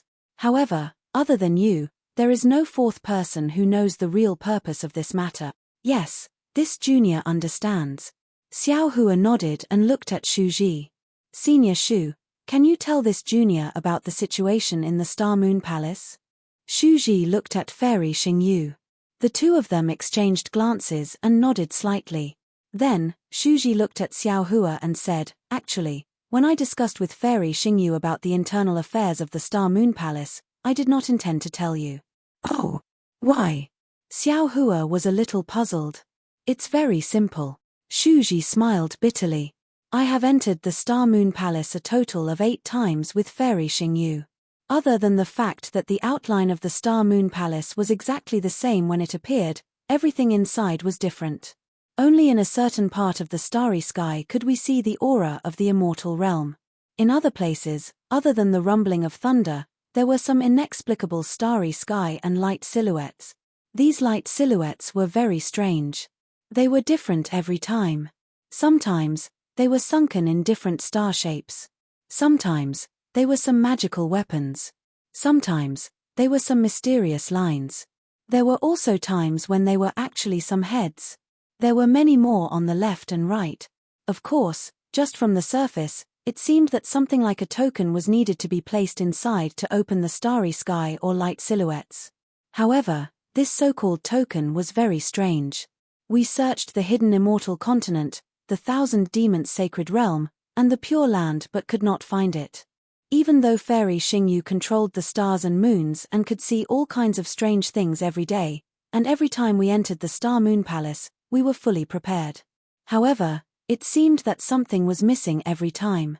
It was impossible to open the starry sky. In the end, to tell you the truth, even we felt despair. Therefore, if I told you about this situation, would you still help us wholeheartedly? If I were to deceive you with a lie, to be honest, I would not do it. Of course, in the Star-Moon Palace, you can comprehend the power of the stars and moons at a higher level. I did not lie to the cultivators of the 3 continents about this. As for what they can comprehend from the power of the stars and moons, I do not know. Apart from this, are there any other dangers in the Star-Moon Palace? Xiao Hua frowned and asked. Apart from the thunder, which is sometimes very strange and can shatter a cultivator's body so that even his soul cannot escape, there are also some unknown immortal beast. Fairy Xingyu seemed to have a lingering fear as she said, these immortal beasts are extremely powerful. I have never heard of them before. If one encounters these immortal beasts, there is basically no chance of survival. There is also an even more inexplicable attack. It seems that there is a restriction in the void. Shuji explained, if one encounters this attack, it seems that there is no way to avoid it. I have seen with my own eyes 4 demon clan members who were about the sun-devouring realm being annihilated by this restriction in an instant. Oh my! Xiao Hua was dumbfounded. So, it's completely based on luck. Yes, otherwise, how could I find you, the cultivator with the best luck in the world? Fairy Xingyu smiled and nodded. At first, I did not believe in Shuji's divination skills, but after hearing that you were able to escape from the heaven prison, the hope of whether Shuji and I can return to the immortal realm is on your shoulder. Xiao Hua curled his lips. Fairy, it is not that you do not believe in Senior Shu's divination skills, but that you do not believe that I can help you. Speaking of this, Xiao Hua rolled his eyes again and said with a smile, Senior Shu, how did you practice your divination skills? Why haven't I heard you mention it? I don't know what conclusion you have reached with your divination skills. Your jade eyes did not make it very clear. One thunder gives birth to two chis, and two chis give birth to all things. Understanding the evolution of thunder naturally allows one to practice divination skills. Shuji did not hide it and explained, although you have cultivated the 10,000 Jun Thunderbolt, you still have not reached the level of practicing divination skills. Naturally, I will not tell you. In fact, what I can get from divination skills is not much. It is similar to what was said in the Jade Eyes. That is to say, my chances are linked to yours. If I were to divine further, whether it is me, Goddess Xingyue, or Xingyue Palace, there would be no more traces. Therefore, this trip is the last chance. Either I succeed, or... When he spoke up to here, Shuji was unable to continue. There seemed to be some secrets hidden within those cold lines that were like iron and stone. Clap, clap, clap. Xiao Hua smiled and clapped his hands. Do you still need to say it? Of course, it was a success. If it was not a success, how could it not be possible for the divination to fail? Senior Shu, you are too careful. Don't worry, the so-called luck of a Confucian cultivator is just a breath of my qi. Is this kind of luck not enough for me to fart? With my help, how could it not be a success? That's good. Shuji squeezed out a rare smile on his face. Chapter 4451. If that's the case. Xiao Hua's face showed a trace of slyness again. He smiled and said, I want to ask another question. What kind of evil idea do you have now? Fairy Xingyu asked warily. Nothing. Xiao Hua blinked and said, we cultivators of the cultivation world can't bring anything with us when we ascend to the immortal world. Then what about the seniors who came to the cultivation world from the immortal world? Hee hee. Fairy Xingyu seemed to understand what Xiao Hua meant and said with a smile, the same Stygian immortal slip can naturally be used. Ordinary immortal weapons will have their power reduced due to different nomological laws, but they can still be used. Seniors can't use the ink immortal slip for a long time. Xiao Hua finally revealed his real purpose. They must have recorded the cultivation methods, secret techniques, pill formulas, etc., in the Jade Eyes or Ink Cloud Eyes. Seniors can't bring these things to the immortal world. In that case, you might as well give them to me for safekeeping. Xiao Hua, you moneygrubber. Fairy Xingyu couldn't help laughing and said, Shuji, you don't know. He asked about my wind escape technique on the way and wanted me to pass it on to him. Why not? Shuji replied faintly, he's right. We can't take it away anyway. It's rare to meet such a Taoist cultivator who cares about the people of the world. Although this kind of weirdo is a little petty, he's better than those who don't take the lives of the people seriously. With that, Shuji raised his hand without hesitation, took out a dozen Sumeru rings from his arms and handed them to Xiao Hua. He said, these are the cultivation methods and the things I've collected. I'll give them all to you. Who knows if these things can be kept when we pass through the space channel? It's better to give them to you. Ah! Ha ha ha! Xiao Hua was ecstatic. He took the Sumeru rings and couldn't close his mouth. He laughed and said, thank you, senior, thank you. However, when he scanned it with his divine sense, he was stunned. There were not only ink cloud eyes and jade eyes, but also strange things. They were the ink immortal slips that Fairy Xingyu mentioned. And there were many of them. Senior. Xiao Hua was dumbfounded and whispered, these, it's all right, you can keep it for now. Shuji didn't wait for Xiao Hua to finish and said, I know you like strange things. You can think about it. Anyway, it wasn't taught by this Shu. If you can learn something from it, it might be good for you. Yes. Xiao Hua felt a burst of warmth in his heart. How could he not know Shuji's intention of nurturing him? He hurriedly responded and put everything away. Xingyue, you belong to the Palace of Justice and no more secrets. Just give the wind escape technique to Xiao Hua. There's no need for anything else. Shuji looked at Fairy Xingyue and whispered. She seemed to be angry with Shuji. Before Shuji could finish, Fairy Xingyue said coldly, you are so generous. Doesn't the Punishment Palace have any secrets? You even dared to teach Xiao Hua the 30,000 Jun Thunderbolt, so why wouldn't I dare? Here. Fairy Xing Yu was even more amazing. She had taken out dozens of spatial rings. Xiao Hua's eyes were dazzled. How could Xiao Hua dare to take it? He hurriedly waved his hand and said, "Fairy, forget it. Senior Shu has given me enough. I don't want these. Are you looking down on me?" Fairy Xing Yu asked, glancing at him. Xiao Hua hurriedly replied, "No, no. Didn't Senior Shu say that? There are many secrets in the Palace of Justice. I'm afraid of getting into trouble. Who told you that I gave you something from the Palace of Justice?" Fairy Xing Yu scolded with a smile. Xingyue comes into contact with all kinds of strange things almost every day. I've been in charge of Xingyue for so many years. Don't tell me I don't have some secret techniques. Really? Xiao Hua was overjoyed. With a sweep of his divine consciousness, the dozens of spatial rings immediately disappeared from his eyes. You are really a miser. Fairy Xing Yu couldn't help but laugh again. She looked at Shu Ji and said, I've been with Shu Ji in the 3 continents for so long. Except for that treacherous Hong Meng, we haven't taken in any disciples. We have some things to teach you, but first, there's not enough time. Second, there's nothing to teach in the 3 continent. If there's a chance, we'll talk about it when we reach the immortal world. Yes, thank you, seniors. Xiao Hua was overjoyed again. Shu Ji raised his hand and patted Xiao Hua on the shoulder, saying, My name and Xingyue's name won't change. When you arrive in the immortal realm, you can come to us. You're a rogue cultivator and don't have any foundation in the immortal realm. I'm afraid it won't be easy for you to cultivate. Yes. Xiao Hua suddenly laughed and said, Can I also follow you into the immortal realm? Ha, ha, you dare to sneak into the immortal realm in front of the law envoy and the punishment envoy? Fairy Xing Yu laughed and said, Aren't you afraid that I'll charge you with violating the immortal law and let Shuji carry out the punishment? Ha, ha, I'm just saying. Xiao Hua laughed. Shuji said earnestly, Although you can sneak into the immortal realm and use some channels to get the spirit cleansing liquid to build your body, you'll be no different from an ordinary mortal fairy. However, it's not recorded in the immortal book.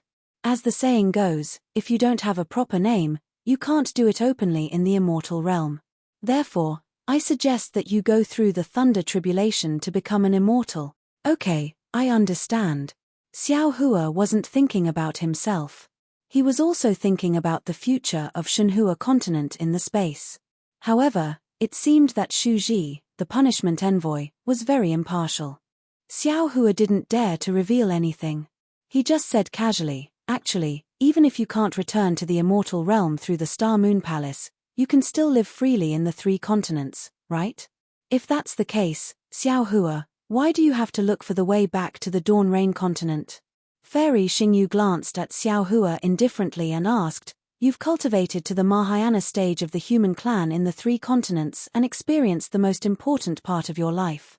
You should have deeper feelings for the 3 continent. Xiao Hua touched his nose and was speechless. Shuji didn't retort like Fairy Xing Yu. Instead, he said, when we were in despair, we also had this plan. However, we are immortals. Most of our bodies are filled with immortal qi, and our souls are also filled with the laws of the immortal realm. Our physical bodies can't exist on the 3 continents for long. The ubiquitous essence qi of heaven and earth corrodes our physical bodies all the time. You must have seen that Fairy Xing Yu couldn't avoid the collapse of her physical body. At this time, she had no choice but to occupy the body of Princess Baihua. Although Princess Baihua's body is more suitable for Fairy Xing Yu, her physical body hasn't been tempered by the spirit washing liquid, so it can't contain Fairy Xing Yu's soul. She used a secret technique to nourish herself for nearly 200 years and only dared to come out of seclusion recently. And her strength has faded too much. Although I was a little stronger than Fairy Xingyue before, I've performed divination twice, which has greatly eroded my physical body. I can already feel that in less than 100 years, my physical body will collapse. I have no choice but to find a usable body. In fact, a few years ago, I've already advised Shu Ji that it's best to prepare for a rainy day and find a way out for himself first. Fairy Xing Yu's gaze fell on Shu Ji with warmth. But he has always disagreed.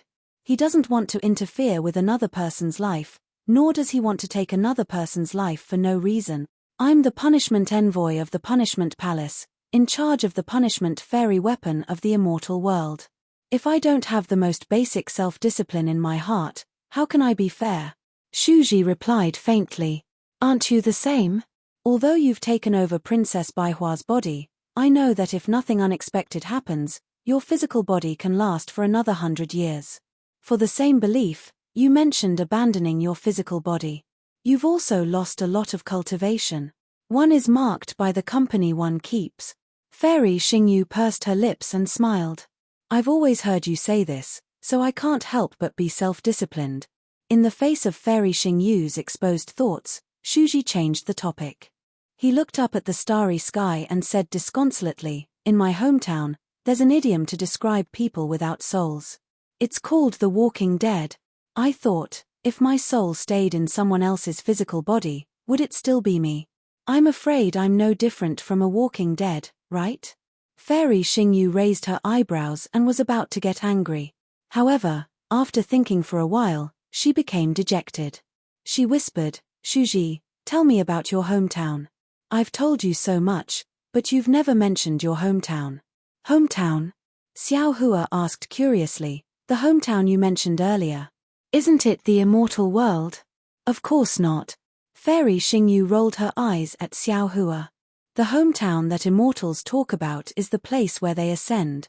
If you ascend, the 3 continents will be your hometown. Oh. Xiao Hua nodded. I see. Shuji didn't pay any attention to Xiao Hua. He gazed at the stars for the time it took to finish a cup of tea, and then he said, Xingyue, it's not that I don't want to tell you about my hometown. It's just that my hometown can't compare to the neon glow galaxy, nor can it compare to the 3 main continents. A place of the last days? What do you mean? Xiao Hua asked, puzzled. The so-called place of the last days is the place where the path of cultivation is destroyed. Fairy Xingyu looked sympathetic. She glanced at Xiao Hua and explained, there are many reasons for the destruction of the path of cultivation. It could be the loss of the cultivation method, the dissipation of the qi of heaven and earth, or the blockage of the ascension passage. Didn't Shuji say that before? After the starburst, many realms will lose contact with the star field, which means they will lose contact with the spirit cleansing pool in the immortal realm. Those realms may become a place of the last days. There are no records of my hometown in the immortal realm. I don't know its corresponding name in the galaxy in the immortal realm. I only know that galaxy is called the Milky Way, and the blue planet I'm on is called Earth. Shuji looked at the strange starry sky and said, until now, I still don't know why Earth and the Milky Way became a place of the last days. However, Earth does not have the qi of heaven and earth. All the cultivation methods have disappeared. Chapter 44-52. Then how did you cultivate? Fairy Xingyu asked sympathetically. When I was 18 years old, I obtained the punishment celestial weapon of the immortal world. Shuji's gaze seemed to pass through time and space and fall on another distant world. Shuji's story was not long, and there were some parts that Shuji did not explain clearly. However, under Fairy Xingyu's questioning, Shuji spoke for a full hour. Xiao Hua listened with interest. After all, this was another immortal's cultivation world. But in the end, Xiao Hua sighed again. Shuji had his own hometown, Earth, and Fairy Xingyu had her own hometown, the Neon Glow Galaxy. Where was his hometown? The 3 continents. The Dawn Rain continent. Perhaps he would only know when his memory was restored. Shuji, it's really not easy for you to become the punishment envoy of the punishment palace. Fairy Xingyu also expressed deep sympathy. Compared to you, my cultivation is simply a smooth path. Everyone has their own path, so there's no need to compare. Shuji said faintly, just like the Law Palace and the Punishment Palace, why bother with each other's gains and losses? Just do your own thing. Hehe, that's right. Fairy Xingyu nodded and said, if it weren't for the Sovereign of Justice and the Sovereign of Punishment, how could the Punishment Palace and the Law Palace be incompatible? Speaking of this, Shuji looked up at the barrier and said, the sky is bright and the rain has stopped. Shall we go to the Chidi River now? No, there's no need to be in such a hurry, right? Fairy Xing Yu seemed to be enjoying her time with Shu Ji and answered reluctantly. Xiao Hua also hurriedly said, "That's right. Senior Shu, you've said so much, but you still haven't told me how this junior will help you." "It's very simple," Shu Ji said concisely. "Use your divine sense, which is very sensitive to the power of the stars and the moon, to find the exit in the starry sky maze and the immortal Qi. Then, use the power of thunder to help me break the restriction." "Ah, it's that simple?" Xiao Hua was a little dumbfounded. "Senior, don't lie to me. That's simple." Fairy Xing Yu shouted, "We've found that starry sky maze formation 5 times. Each time, we entered a different place. Later, we used the magical powers of tens of thousands of cultivators to find the exit of the immortal Qi twice. As for that restriction, even Shu Ji couldn't break it with his strength. Do you think you can? All right, just pretend I didn't say anything." Xiao Hua curled his lips. He was somewhat disapproving. He was very confident in his sense of direction in the void. The more others were unable to do it, the more he could do it. As for the restrictive spell, Xiao Hua did not believe that Reverend Yun's Pangu axe could not break it. At the thought of Reverend Yun, Xiao Hua asked hastily, "Oh right, can we use Cosmos bags in Star Moon Palace?" "There are some places where you can," Fairy Xing Yu replied without hesitation. "If so, how many cultivators can enter Star Moon Palace?" Xiao Hua asked again. Fairy Xing Yu answered with great familiarity, "Over the years, Star Picking Tower has recruited about 49,000 people from Dao League, Confucian cultivators, Buddhist sect, and the Demon Clan.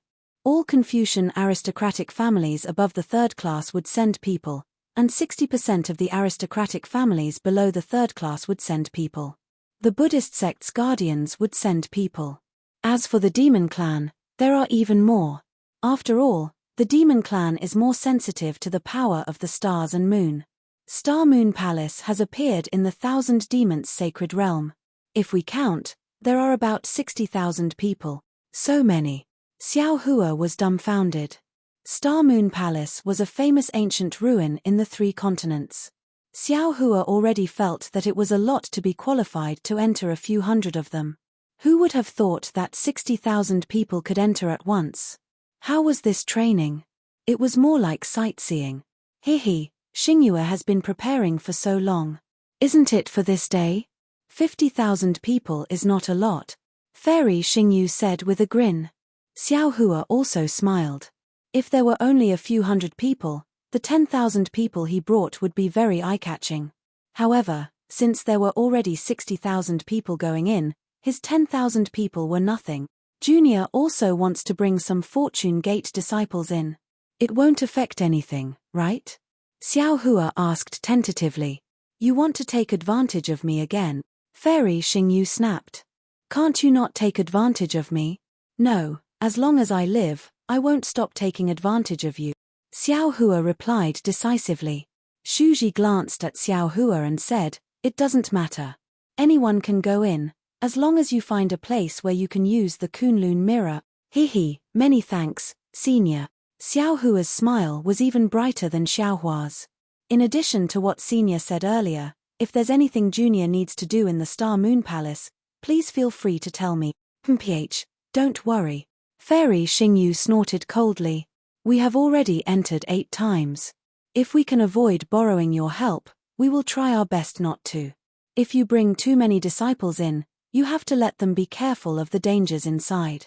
After all, that kind of risk is almost unavoidable. Yes, Junior understands. Xiao Hua nodded respectfully. Then, the 3 of them discussed for a while before Fairy Xingyu removed the starlight boundary. Shuji also scattered the waterfall water boundary. The waterfall fell on the stone wall again, roaring as it fell. Shuji and Fairy Xingyu glanced at each other. They did not tell Xiao Hua that this waterfall was where they had first lost it in the 3 continent. Then, the 3 of them moved and flew toward the Chidi River in the east of the 1,000 Demons' sacred realm.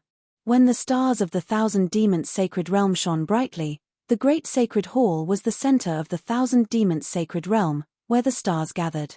The stars that were originally the rulers of the starry skies fell on a star shadow somewhere in the great sage hall. When the star materialized, another star pattern, mixed with the essence of the stars, fell into the Great Sage Hall. Inside the Great Sage Hall, the Phoenix Wu had already transformed into an enormous desolate chaos demon. The astral runes landed on the 132 billion points. A astral rune was engraved on it, and the Phoenix Wu's body rose a few feet higher. This situation was very similar to when Feng Wu became a great saint. However, at this time, the starry sky was all around Feng Wu, and the stars that the other great saints had transformed into did not appear. By the time all the stars in the Great Sacred Hall had materialized, Feng Wu was already inside the Great Sacred Hall. He floated to the surface of the Great Sacred Hall. The last star pattern was on his body, and his body had become one with the Great Sacred Hall. Boom! The entire Great Sage Hall shone with incomparably dazzling starlight. The void was filled with light, and even the tiniest of spatial cracks could be seen. At the same time, the entire Great Sage Hall had long disappeared. A star that had never appeared before emerged from the surface of the Great Sage Hall. The light shadow was more ferocious than the sun. It spread in all directions in the void. In the light shadow, the void was pierced and collapsed. The star of the stars had actually appeared in the Thousand Demons' sacred realm, core. In the starlight, a phoenix cry that shook the void rang out. The star of the stars instantly collapsed, and all the stars instantly turned into star marks. Feng Wu's body that had become a saint appeared from the stars. Feng Wu's demonic body was extremely huge. The star marks formed by the collapse of the stars were only 10% of his entire demonic body. The rest of his demonic body was still ethereal and grey. Even so, an incomparably vast and ferocious aura filled the entire void like a tidal wave. The great saint of the starry sky. The star of the stars. The saint of the saints. In the eyes of the golden-winged great rocks and the others, a 7-star great saint was already a peerless saint. However, they still underestimated the heavenly phoenix's covetousness. The saint of the saints was the heavenly phoenix's goal. Only a demon with the bloodline of the absolute saint could become the saint of the saint. Of course, the Thousand Demons' sacred realm was only one of the many realms, and the Great Sage Hall was only one of the many demon holy lands. The heavenly phoenix's path was still very long. The heavenly phoenix great saint revealed his saint of the saint's body, and the image of the desolate stars appeared in his eyes.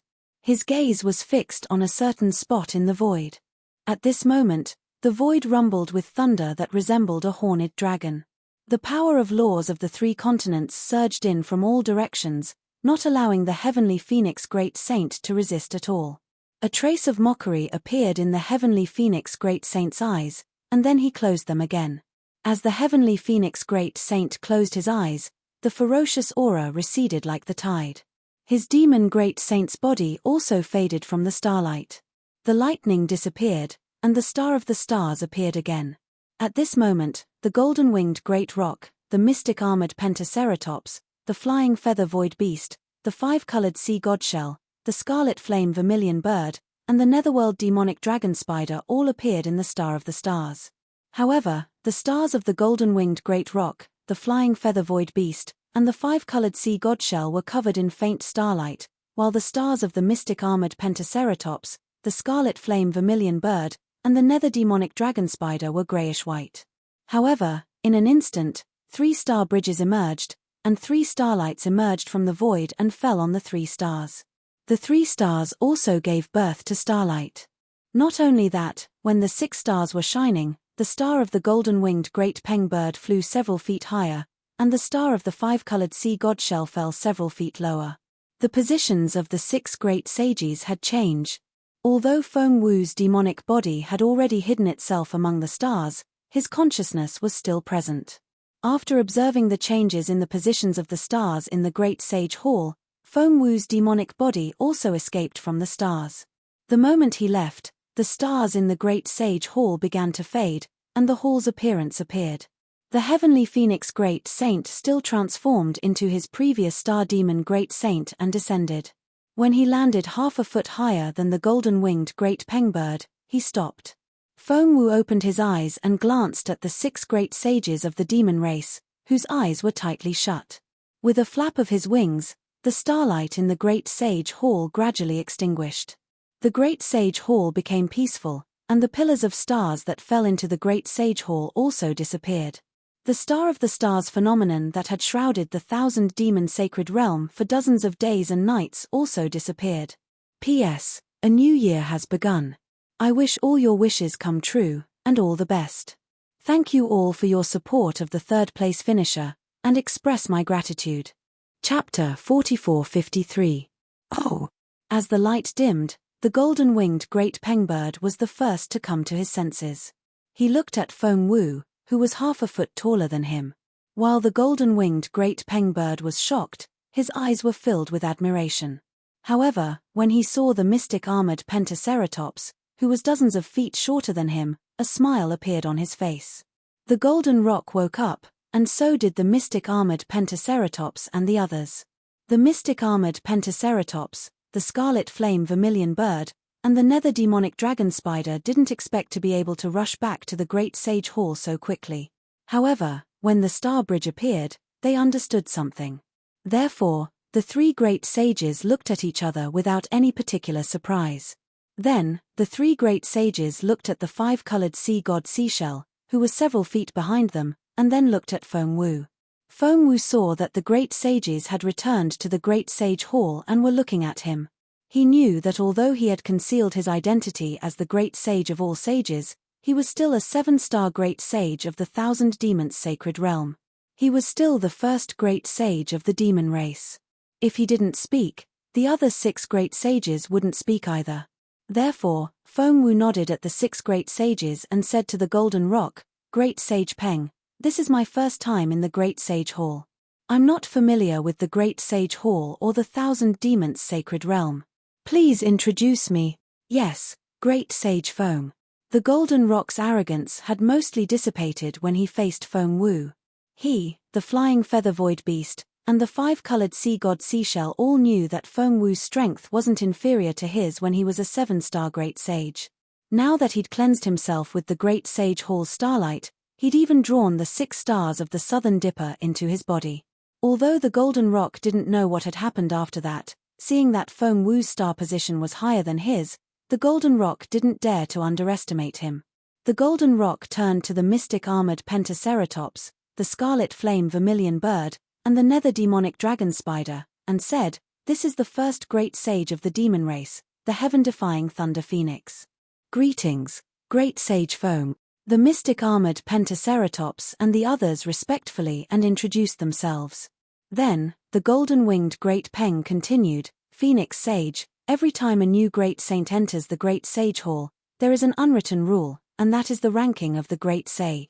Of course, our star positions can already reveal each other's strength. However, there are many times when star positions don't necessarily represent saint positions. Thus, great saints with similar star positions can all fight to determine the final saint position." "Hihi, I understand."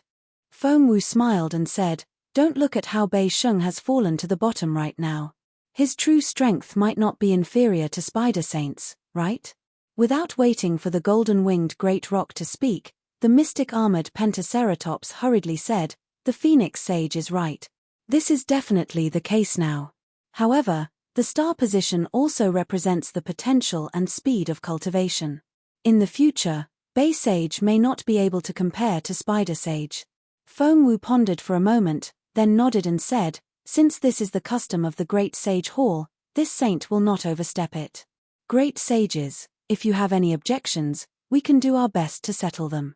When the mystic-armored pentaceratops heard this, its eyes narrowed. However, it did not speak. Instead, it looked at the golden rock. The golden rock laughed and said, "Phoenix Saint, you're not joking with this saint, are you?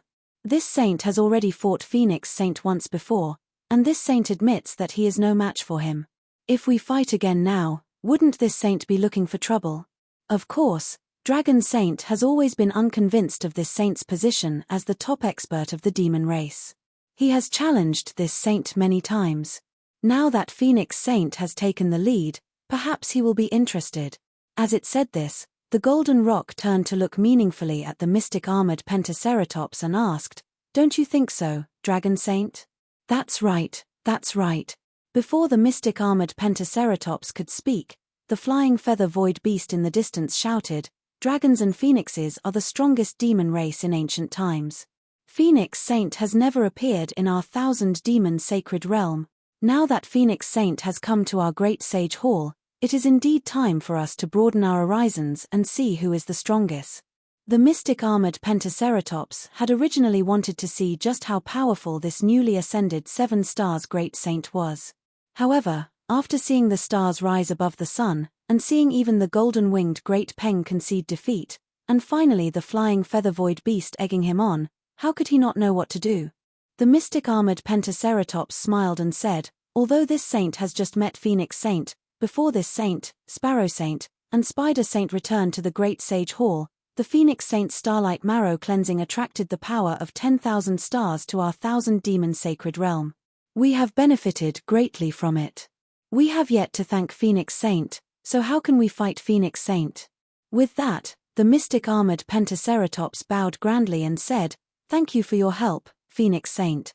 The red flame vermilion bird and the nether dragon spider also bowed to express their gratitude.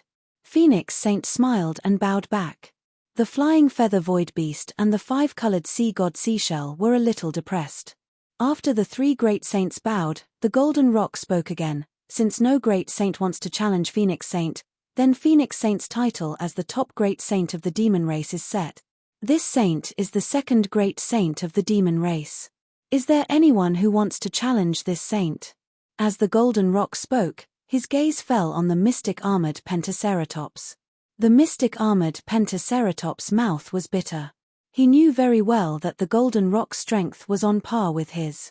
The golden rock's bloodline was a little stronger than his, but now the golden rock star position was dozens of feet higher than his. This meant that he had broken through the bottleneck, and the star marks on his demonic body had solidified. The golden rock's strength completely overshadowed his. If he challenged the golden rock for no reason, he would only be humiliating himself. There was no other outcome. Therefore, the mystic armored Pentaceratops smiled and said, "Phoenix Saint is high and mighty. Which saint dares to make a fool of themselves again?" "Yes." The golden rock nodded and looked at the 5-colored sea god seashell. He said, "Sea god seashell, your star position is the lowest now. Today, you will be the last saint. With your current strength, you may not necessarily be the 7th great saint of the demon race.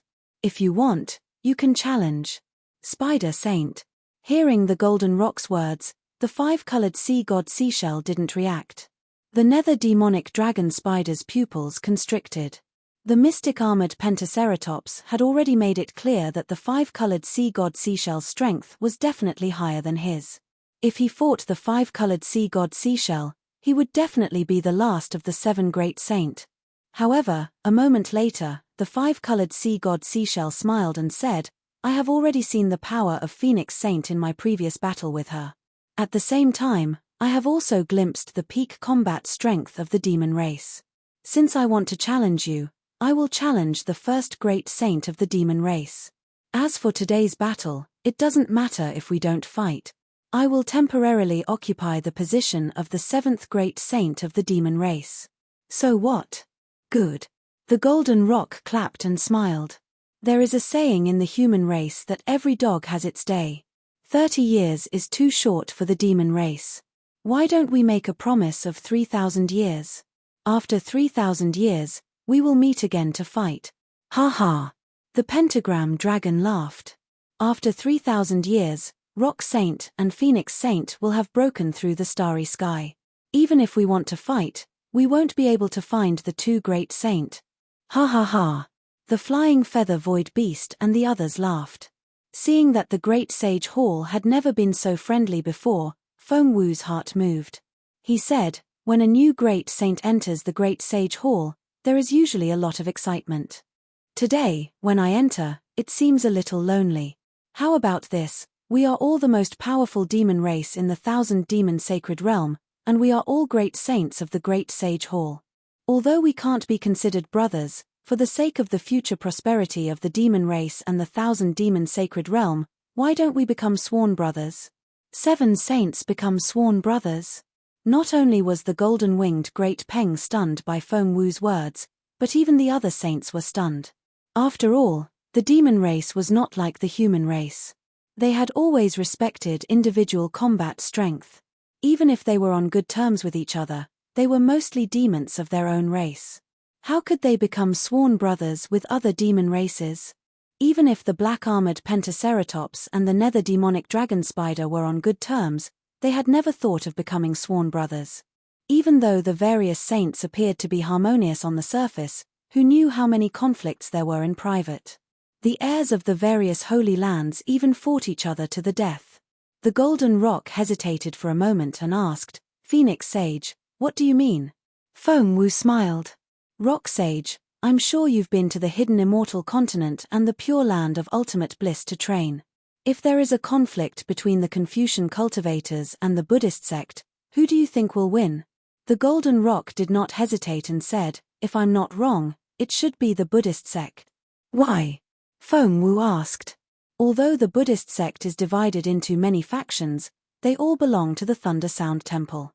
Under the orders of the Mahavairochana revered Buddha, the entire Buddhist sect must obey. The Golden Rock explained, on the other hand, although the Confucian cultivators also have immortal Emperor Go Chen from the Immortal Palace, the 4 great clans may not obey the orders of the Immortal Palace. The other 100 classics will definitely obey the orders of the Immortal Palace. In this case, the winner is obvious. That's right. Feng Wu nodded. Although the demons of the 1,000 Demons Sacred Realm have strong physical bodies, they can't compare to the human race in terms of cooperation. The Great Sage Temple can command the entire 1,000 Demons Sacred Realm, but are the 7 great sages of the Great Sage Temple united? The black-armored Pentaceratops was displeased and said, "Phoenix Sage, you just came to the Great Sage Temple. How can you see that the Great Sage Temple's sages are not united?"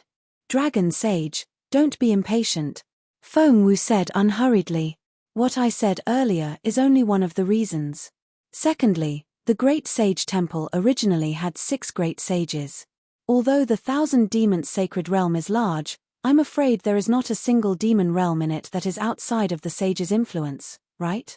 When Feng Wu said this, all the sages' expressions changed slightly, and the Golden Rock was no exception. The sages arranged the order of sages mainly for the distribution of benefits in the 1,000 Demons Sacred Realm. As the leader of the sages, Feng Wu should have the largest sphere of influence in the 1,000 Demons Sacred Realm. If an ordinary demon sage became a demon sage, he would have a certain sphere of influence in the 1,000 Demons Sacred Realm. As long as the other sages compromised and gave up some benefits, it would be enough. However, Feng Wu had no foundation in the 1,000 Demons Sacred Realm and appeared out of nowhere. If Feng Wu occupied a sphere of influence in the 1,000 Demons Sacred Realm, wouldn't the other great sages give up even more benefits? Chapter 744. Lu Shenwei's words made everyone overjoyed. They looked up and saw Ching Chumo lying on the emergency bed. His eyelids were trembling slightly, and it seemed that he was about to wake up. "Brother Chumo, you're awake. You scared us to death." Although Ching Chumo had woken up, his face was pale, his hands and feet were cold, and his breathing was rapid. These were all common symptoms of hemorrhagic shock. However, this fellow had the appearance of Ching Yao Jin, and his body was unbelievably strong. Even after waking up, his voice was still full of energy. When Ching Chumo was first sent to Union Hospital, he was still conscious and knew that he was in the hospital. He opened his eyes and looked at the group of playboys. He grinned and said, "I thought I was going to die. Wahahaha, it seems that I'm still alive. Even the king of hell won't accept me." "Bah, you're still alive my ass. If Zio didn't come in time and pull you back from the king of hell, I'm afraid that we would have to hold a funeral for you today." This was Yuchi Baolin's big mouth. She didn't hide her blabbering. Everyone was speechless. How could this child not know how to speak human language? Ching Chumo turned his head in surprise and noticed Li Wang Yu lying next to him. He looked down at the chicken intestine used for blood transfusion and asked in confusion, "Zio, what are you doing? You're injured too. Why are you lying next to me?" Before Li Wangyu could answer, the other hedonistic sons beside him started to explain. Zio is giving you a blood transfusion. Brother Chumo, you have lost too much blood. Both Mr. Treasure and Lu Fengyu were helpless, but Zio said that he would give his blood to you to save your life. I did not expect that he really pulled Brother Chumo back from the gates of hell. Yes, Madame Su said that Brother Chumo and Zio have the same hunting blood type. His blood can be given to you to prolong your life. TSK, I really opened my eyes today. It turns out that blood can be given to others. Brother Chumo, you have to thank Zio properly. Ching Chumo heard this and carefully looked at the chicken intestine that was still bleeding between the two of them. He couldn't help but be moved. How do you want me to repay you for saving my life? Ching Chumo's eyes reddened and his voice choked with sobs. Li Wangyu laughed and said, Chumo-gu, you and I call each other brothers, you are treating me like an outsider. If little brother is in trouble, would elder brothers leave little brother in the lurch? It's just giving some blood to Chumo-gu, it's nothing. This was not Li Wangyu being modest. To him and his beautiful boss, donating blood to save people was not a big deal at all. Voluntary blood donation, the selfless contribution of one's own blood to social welfare, had long been commonplace in the later generations. But in the eyes of the Tang, passing one's blood into another's body to save one's life was the same as passing over one's vitality and lifespan. This was no longer as simple as saving his life. In the eyes of Ching Chumo and the others, Li Wangyu's blood flowed in Ching Chumo's body, which was equivalent to giving him a new lease on life. The body, hair, and skin were all given to one's parents. But now that Ching Chumo's body had Li Wangyu's blood, it went without saying what this meant. Ziyu, I can't thank you enough. Big brother won't say anything more. In short, Big brother's life belongs to you, there is no objection. In the future, if Zio needs my life, just take it. If I, Ching Chumo, hesitate in the slightest, may I be struck by lightning and die a horrible death. Ching Chumo gnashed his teeth and swore. Li Wangyu didn't know whether to laugh or cry at Ching Chumo's solemn expression, but the foppish sons, Zhang Baozong, Lu Shenwei, and the others all nodded, as if it was only natural. Chumo-gu, you are too serious, there is no need to. Li Wangyu waved his hand and was about to say something when the door of the emergency room was suddenly pushed open. What's serious? This father, Chu Mo, this bastard, is right about this. Ching Chumo, Ching Chuyang, Ching Chubi. Remember this, Li Wangyu is our Ching family's benefactor from now on. His words are my words. If any of you three brothers dare to disobey, don't blame me for beating you to death. The one who spoke was the old bastard Ching Yaojin. Behind him were the two brothers, Ching Chuyang and Ching Chubi, who looked very excited. Obviously, Ching Yaojin had heard what everyone had said in the emergency room. Ching Yaojin strode into the emergency room. He didn't even bother to look at his son. His eyes fell on the chicken intestine used for the blood transfusion. Ziyu, I won't waste words. Just as this bastard Ching Chumo said, his life is yours from now on. This brat is lucky. If it weren't for you giving your life to him, my Duke Lu's mansion would have to hold a funeral for this bastard. Ching Yaojin scolded Ching Chumo as a bastard, making Li Wangyu grin. If Ching Chumo was a bastard, then wouldn't Ching Yaojin be a bastard? There was no one else who could scold themselves so loudly. Su Changqing found it funny. She looked at the bucket used to calculate the amount of blood transfusion. She estimated that there was almost a bottle of mineral water in it. She said, Wangyu, it's about time. There's about 500 milliliters of water in this bucket. Li Wangyu nodded and motioned for Lu Shenwei to help him and Ching Chumo remove the blood transfusion needles. Chai Lingguo and the others quickly came forward and asked, Ziyu, do you still need us to continue transfusing blood for Brother Chumo? Li Wangyu pondered for a moment and shook his head, it's too risky for others to transfuse blood. Since Brother Chumo has already woken up and is not in danger for the time being, it's better to observe him first. Let Mr. Treasure and Mr. Shinwei prescribe some medicine to restore blood and slowly recuperate.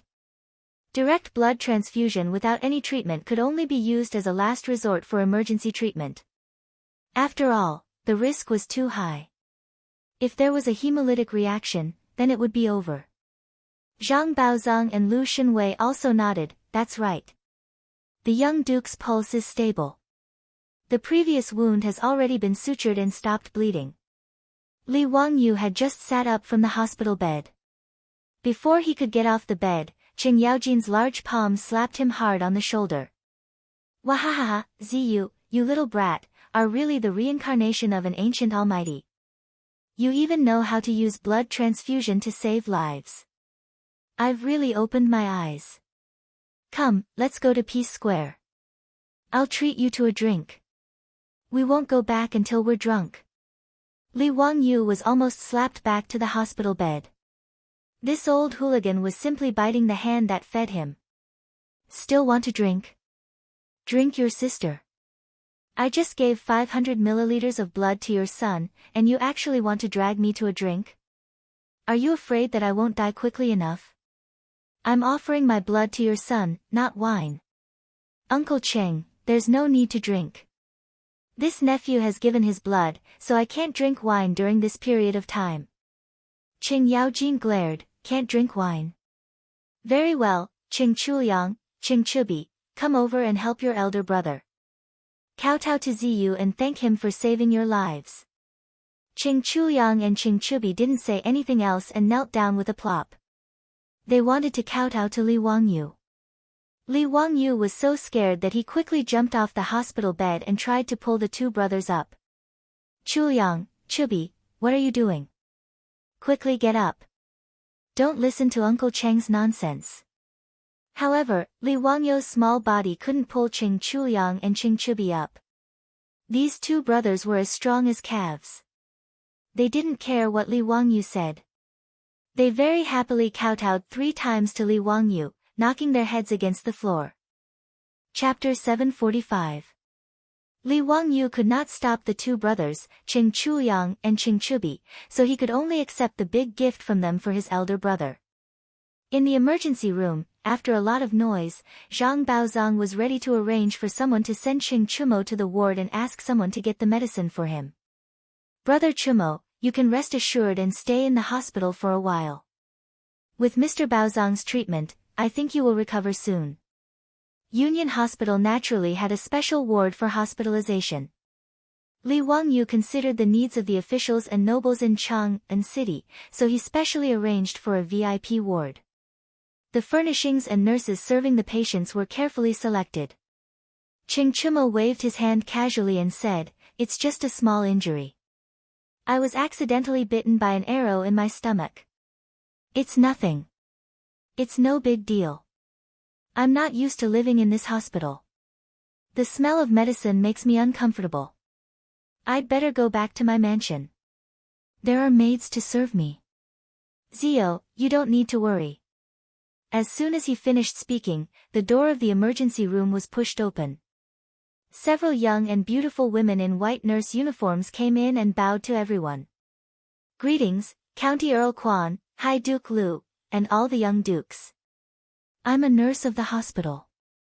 Mr. Baozong ordered us to send young Duke Cheng to the ward to take care of him." These young ladies were the nurses of Union Medical College Hospital. Of course, there was no nurse profession in the Tang dynasty. Sun Simiao and Zhang Baozong were very surprised and puzzled when Li Wangyu proposed to have nurses to take care of the patients' families in the Union Hospital. Although there were many female doctors in the various TV series of later generations, in fact, there were more records of women practicing medicine until the Song dynasty. Before that, they were rare and very rare. As for women taking care of patients' families, it was even more impossible. Even though Sun Simiao and Zhang Baozong were both national medical masters, they did not know about nursing patients' families at all. Huaxia had limited medical resources since ancient times, so they naturally did not know much about nursing. Doctors had always been responsible for seeing patients, and the responsibility of taking care of patients was done by the patients' families. "Zio, what's a nurse?" Sun Simiao asked in confusion. Rubbing his nose, Li Wangyu embarrassedly smiled. A nurse is someone who specializes in taking care of patients. Then why are you recruiting women? Wouldn't that be inconvenient? In response to Sun Simiao and Zhang Baozong's doubts, Li Wangyu could only explain that the hospital also needed to receive female patients. It would be more convenient to recruit some women to learn some basic nursing knowledge. Moreover, women were naturally more attentive than men. They were patient and caring, so it was only natural that they would be more meticulous in taking care of their patients. Sun Simiao and Zhang Baozong felt that Li Wangyu's explanation made some sense, so they nodded in agreement. Actually, Li Wangyu's idea of hiring nurses was just his bad taste acting up again. In his mind, if there were no beautiful and cute nurses in the hospital, how could it be called a hospital? Of course, in the Tang dynasty, it was unrealistic to recruit decent women to be nurses in the hospital. Therefore, Li Wangyu simply spent money to buy a batch of beautiful maidservants from Chang and West City. He threw them into the hospital and asked Zhang Baozong to find someone to teach them basic nursing knowledge so that they could pretend to be nurses. He also specially ordered a batch of clothes according to the nurse uniforms in the future for these women to wear. In his words, they were angels in white. Naturally, they had to wear white nurse uniforms to show their status. In fact, only Li Wangyu himself knew whether it was because of the temptation of uniforms or some other reason. In short, he dared to swear to the candle that it had nothing to do with the nurse series. AVI files hidden in his computer's hard drive and F drive in the future. His beautiful superior saw through Li Wangyu's thoughts, but she was too lazy to expose him. These nurses in Union Medical Hospital were specially selected by Li Wangyu, and their appearances were the best. After putting on the white nurse uniform, she looked even prettier. After all, as the old saying went, a woman must be beautiful and filial. It meant that if a woman wanted to be beautiful, she had to wear white. White looked clean and pure, and it also set off these women's delicateness.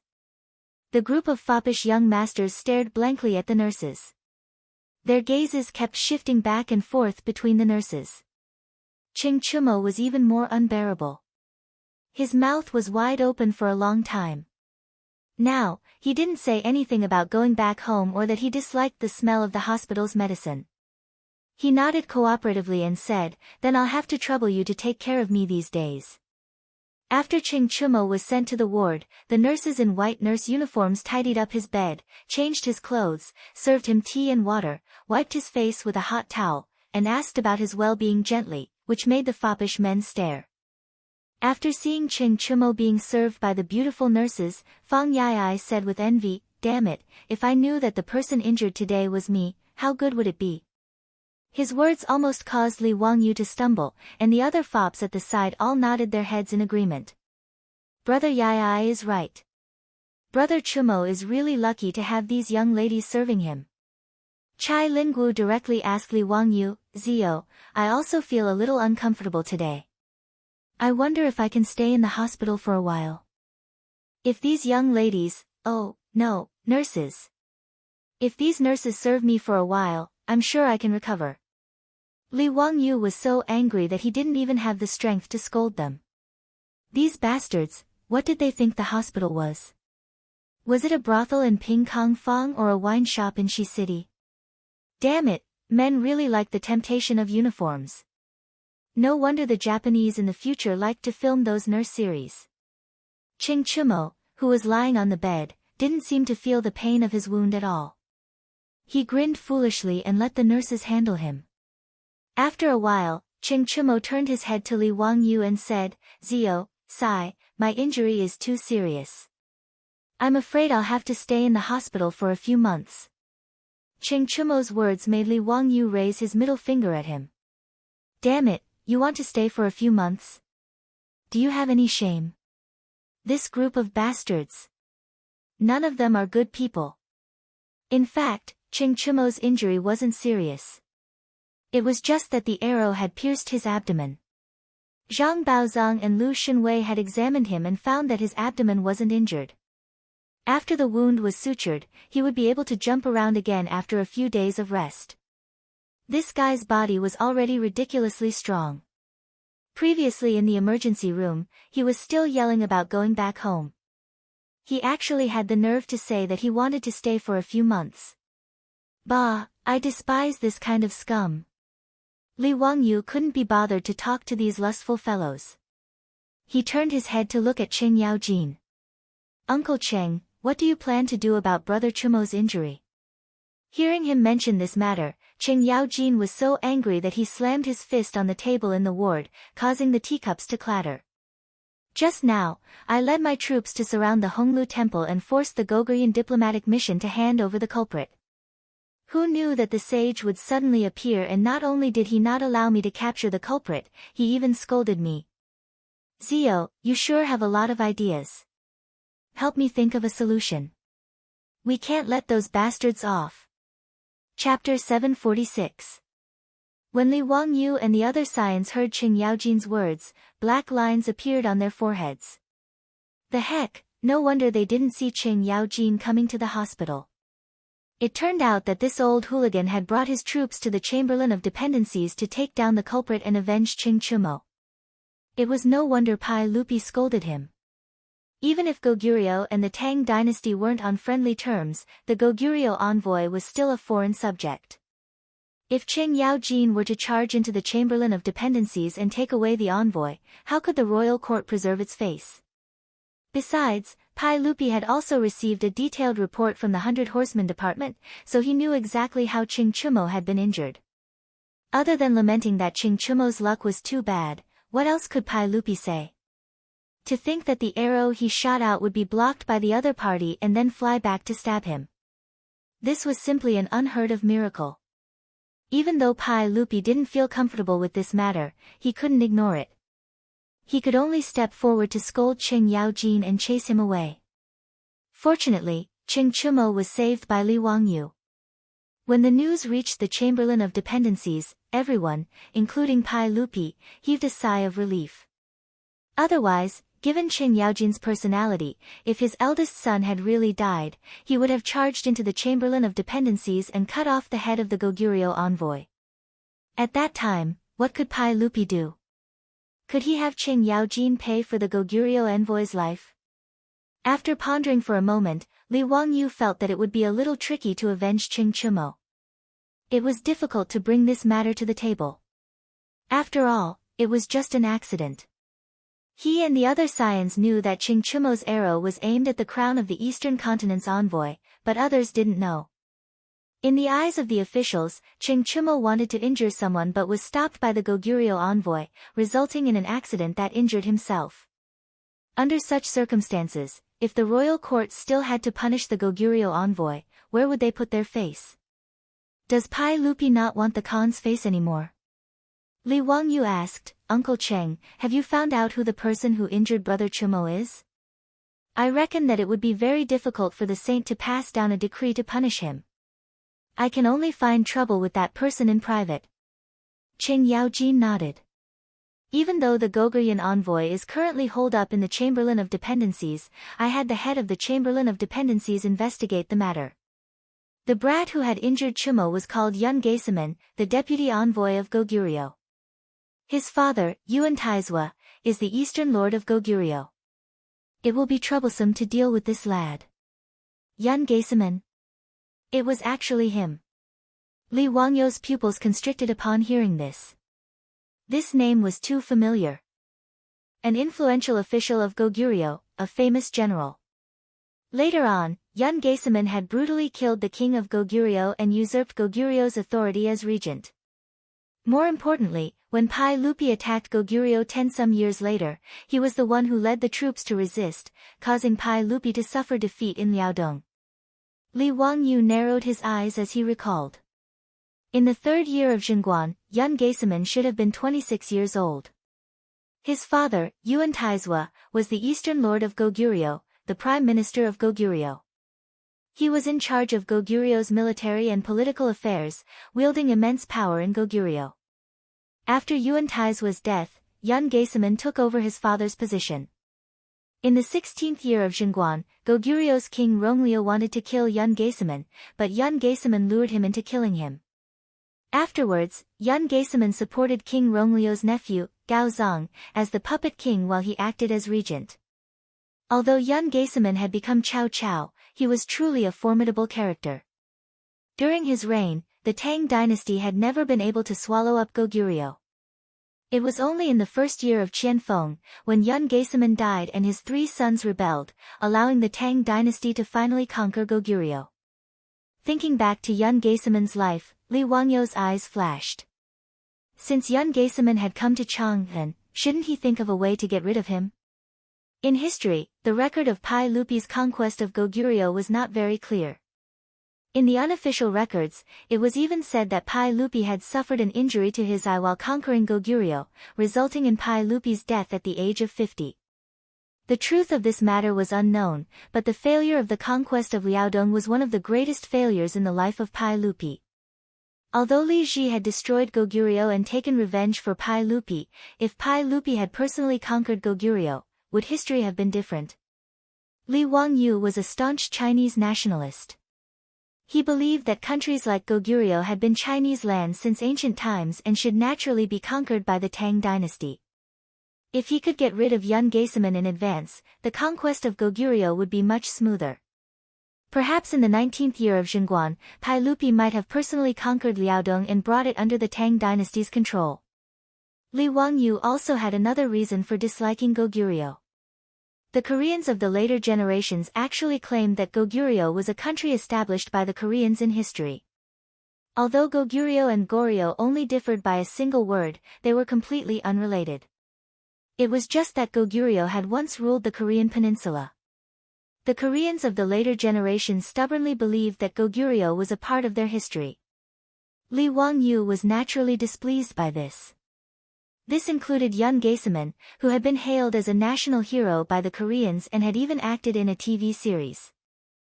Moreover, Li Wangyu was a narrow-minded, protective, and cynical man. He didn't care if Yun Gaesaman had intentionally caused Qing Chumo's injury. In this matter, he would side with his family and not with reason, so he naturally had to help Qing Chumo vent his anger. These various reasons for his dissatisfaction naturally made Li Wangyu want to kill Yun Gaesaman. He wanted to kill this ambitious and ruthless character while he was still young, in Chang'an. But although he wanted to do so, it was not easy to do so.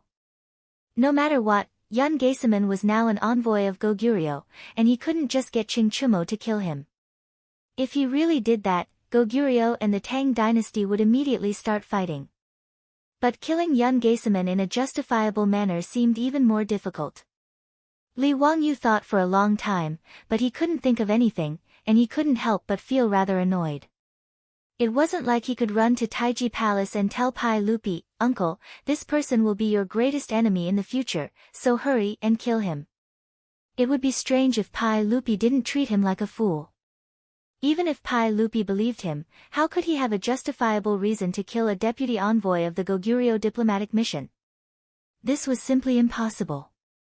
Li Wangyu was even considering whether he should have Niu Yong and Niu Wu lead their troops to assassinate Yun Gaesaman in Chang'an. This idea was very tempting, but it also seemed unrealistic. After all, Yun Gaesaman had died in the Tang dynasty, in Chang'an. There was no way to explain this, and Goguryeo might not let the matter go. After all, Yun Gaesaman was no ordinary person. His father was a major figure in Goguryeo's military. Since he couldn't think of anything for the time being, Li Wangyu decided to put the matter aside for now. In any case, the Goguryeo diplomatic mission would remain in Chang'an for several more months, so he could slowly think of a way to kill Yun Gaesaman. "Uncle Cheng, this matter is truly difficult. Give your little nephew a few days to think about it." Qing Chumo nodded. After learning of Yun Gaesaman's identity, he also found this matter troublesome, so he did not force Li Wangyu to immediately think of a solution. Qing Chumo stayed in Union Hospital to recover from his injuries. Li Wangyu had given Qing Chumo quite a bit of blood today and felt rather tired, so he bid farewell and returned to his residence to rest. Today's matter quickly spread throughout Chang'an, and Li Wangyu became famous once more. Chapter 747. There was almost no secret in Chang'an. Even though the transmission of information in this era was shockingly slow, it did not affect the spread of gossip at the speed of light. Whether it was Lu Guogong's eldest son who was accidentally injured and dying, or Li Wangyu, the Count of Huxian, who used the magic to save people through blood transfusion, it was enough to make the officials and the common people in Cheng and talk about it for a long time. As for Qing Chumo's injury, no one cared. At most, they sighed at his bad luck. However, the more the news about Li Wangyu's blood transfusion, the more mysterious it became. After all, whether it was cutting open Crown Prince Li Qingxian's abdomen to treat intestinal congestion or performing a caesarean section on a pregnant woman, it was not as mysterious as before because of the Union Hospital. Now, both Zhang Baozong and Lu Shenwei, under the guidance of Sun Simiao, had mastered the medical skill of cutting open a patient's abdomen. Since the establishment of the Union Hospital, it had treated many patients with appendicitis and dystocia, so it was not as magical as before. At least, it was not regarded as a magic. However, although the doctors of the Tang dynasty did not know how to save people through blood transfusion, at least it was recorded in the ancient books. Bianc even did a craniotomy for Cao Cao. But it was different this time. Saving people through blood transfusion was not heard of in the ancient books of the medical school. In the eyes of the Tang people, it was not in the category of medical skills. It was completely a magic. Not to mention how the illiterate common people on the street believed in Li Wangyu, even the officials in the imperial court and the aristocratic families were not shocked. After the people confirmed the authenticity of the blood transfusion, they also regarded Li Wangyu as a god. Even Wang Renyu, Zheng Yuanshou, and the others who had retired but still lived in Cheng and began to regret it when they learned about this. They should not have made their relationship with Li Wangyu so bad. After all, even if they were the heads of the 5 families and still had noble status after retirement, they were still human. Human beings ate grains, and human beings died of old age. If they were on good terms with that Count Li Wangyu, when they fell seriously ill in the future, wouldn't they be able to go to Li Wangyu's house to seek medical treatment? Wouldn't they be able to ask Li Wangyu for help and save their lives? Compared to their lives, it was unwise to offend Li Wangyu for the sake of personal feelings. Speaking of Huaxia, the rich and powerful had always been conflicted. On one hand, they were afraid of death and wanted to live forever.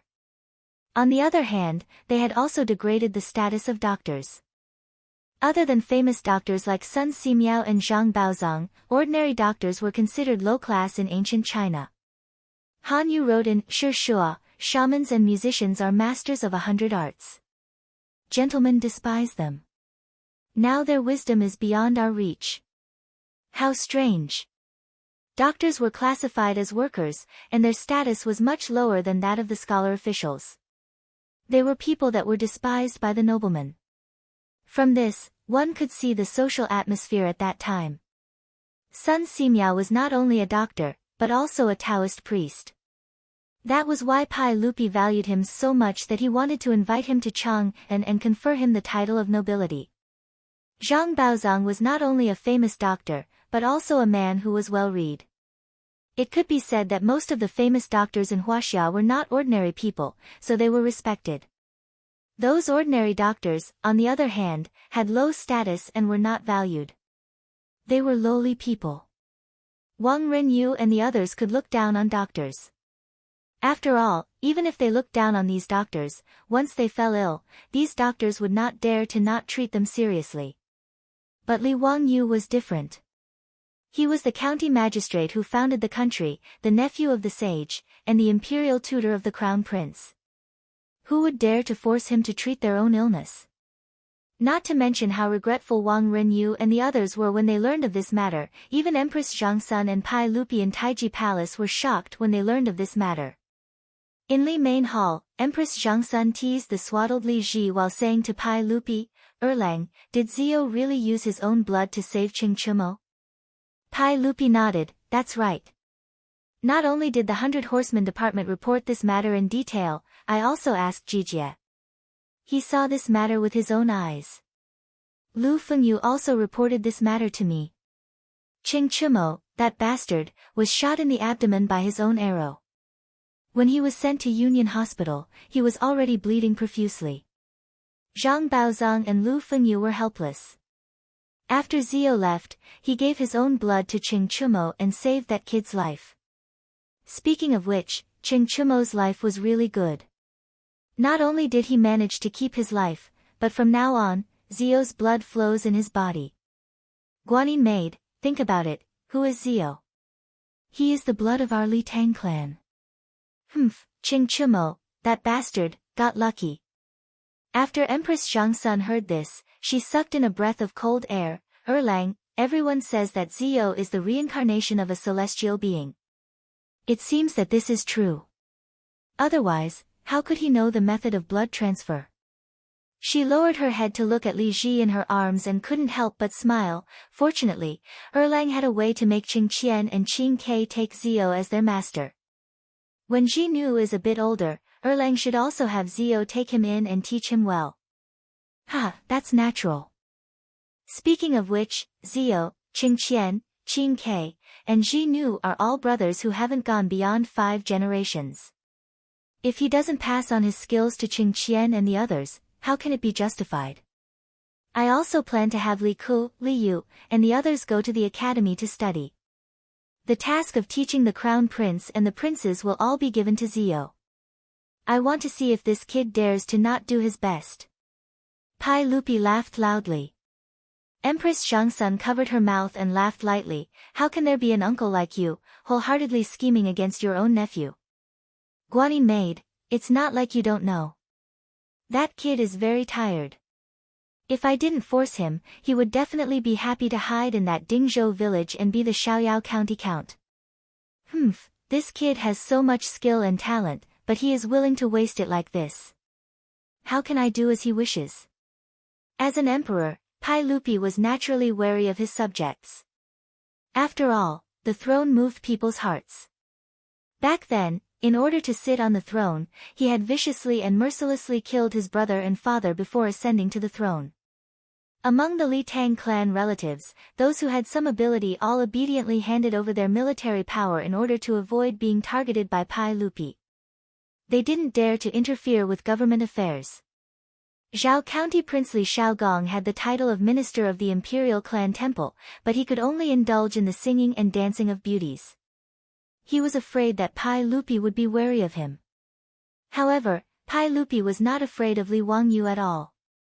Not only was he not afraid, but he also wanted Li Wangyu to become an official and serve the court. Pai Lupi's eyes were quite sharp when it came to judging people. He had already completely seen through Li Wangyu's character. This was a tired person. Not to mention that it was impossible for him to usurp power. Even if he abdicated the throne to him, he would probably find it troublesome and run as far away as possible. Pai Lupi naturally liked this kind of capable and unambitious subject the most. Therefore, the more Li Wangyu didn't want to become an official, the more Pai Lupi wanted to force him to become an official and serve the court and the Tang dynasty. When Pai Lupi and Empress Zhangsun were scheming against Li Wangyu in Taiji Palace, they didn't know that Li Wangyu had caused trouble again. Chapter 748. Qing Chumo was injured and hospitalized. Li Wangyu and the other playboys naturally went to the hospital to accompany him every day. Li Wangyu didn't know what these playboys were thinking. He was afraid that if he didn't go, this bastard would really treat the hospital as a brothel. She bought those beautiful maidservants and spent a lot of effort to train them into nurses who knew how to take care of people. She didn't want them to be defiled by these filthy rich men. Qing Chumo stayed in the hospital for 3 days. After Zhang Baozong examined him, he felt that he was fine and could be discharged home. However, this guy didn't seem to want to leave at all. He still shamelessly stayed in the hospital. Li Wangyu was so angry that he wanted to kick this scourge out of the hospital. D*MN, not only did he not receive any hospitalization fee, but he also had to eat and drink well. When he was bored, he had to come to the hospital to accompany him to play. Li Wangyu felt that saving a life was better than building a 7-floor pagoda. He simply saved an ancestor. A group of playboys gathered in the ward, playing mahjong and playing cards. It was very lively. Li Wangyu, Qing Chumo, and Fang Yai were playing cards on the hospital bed.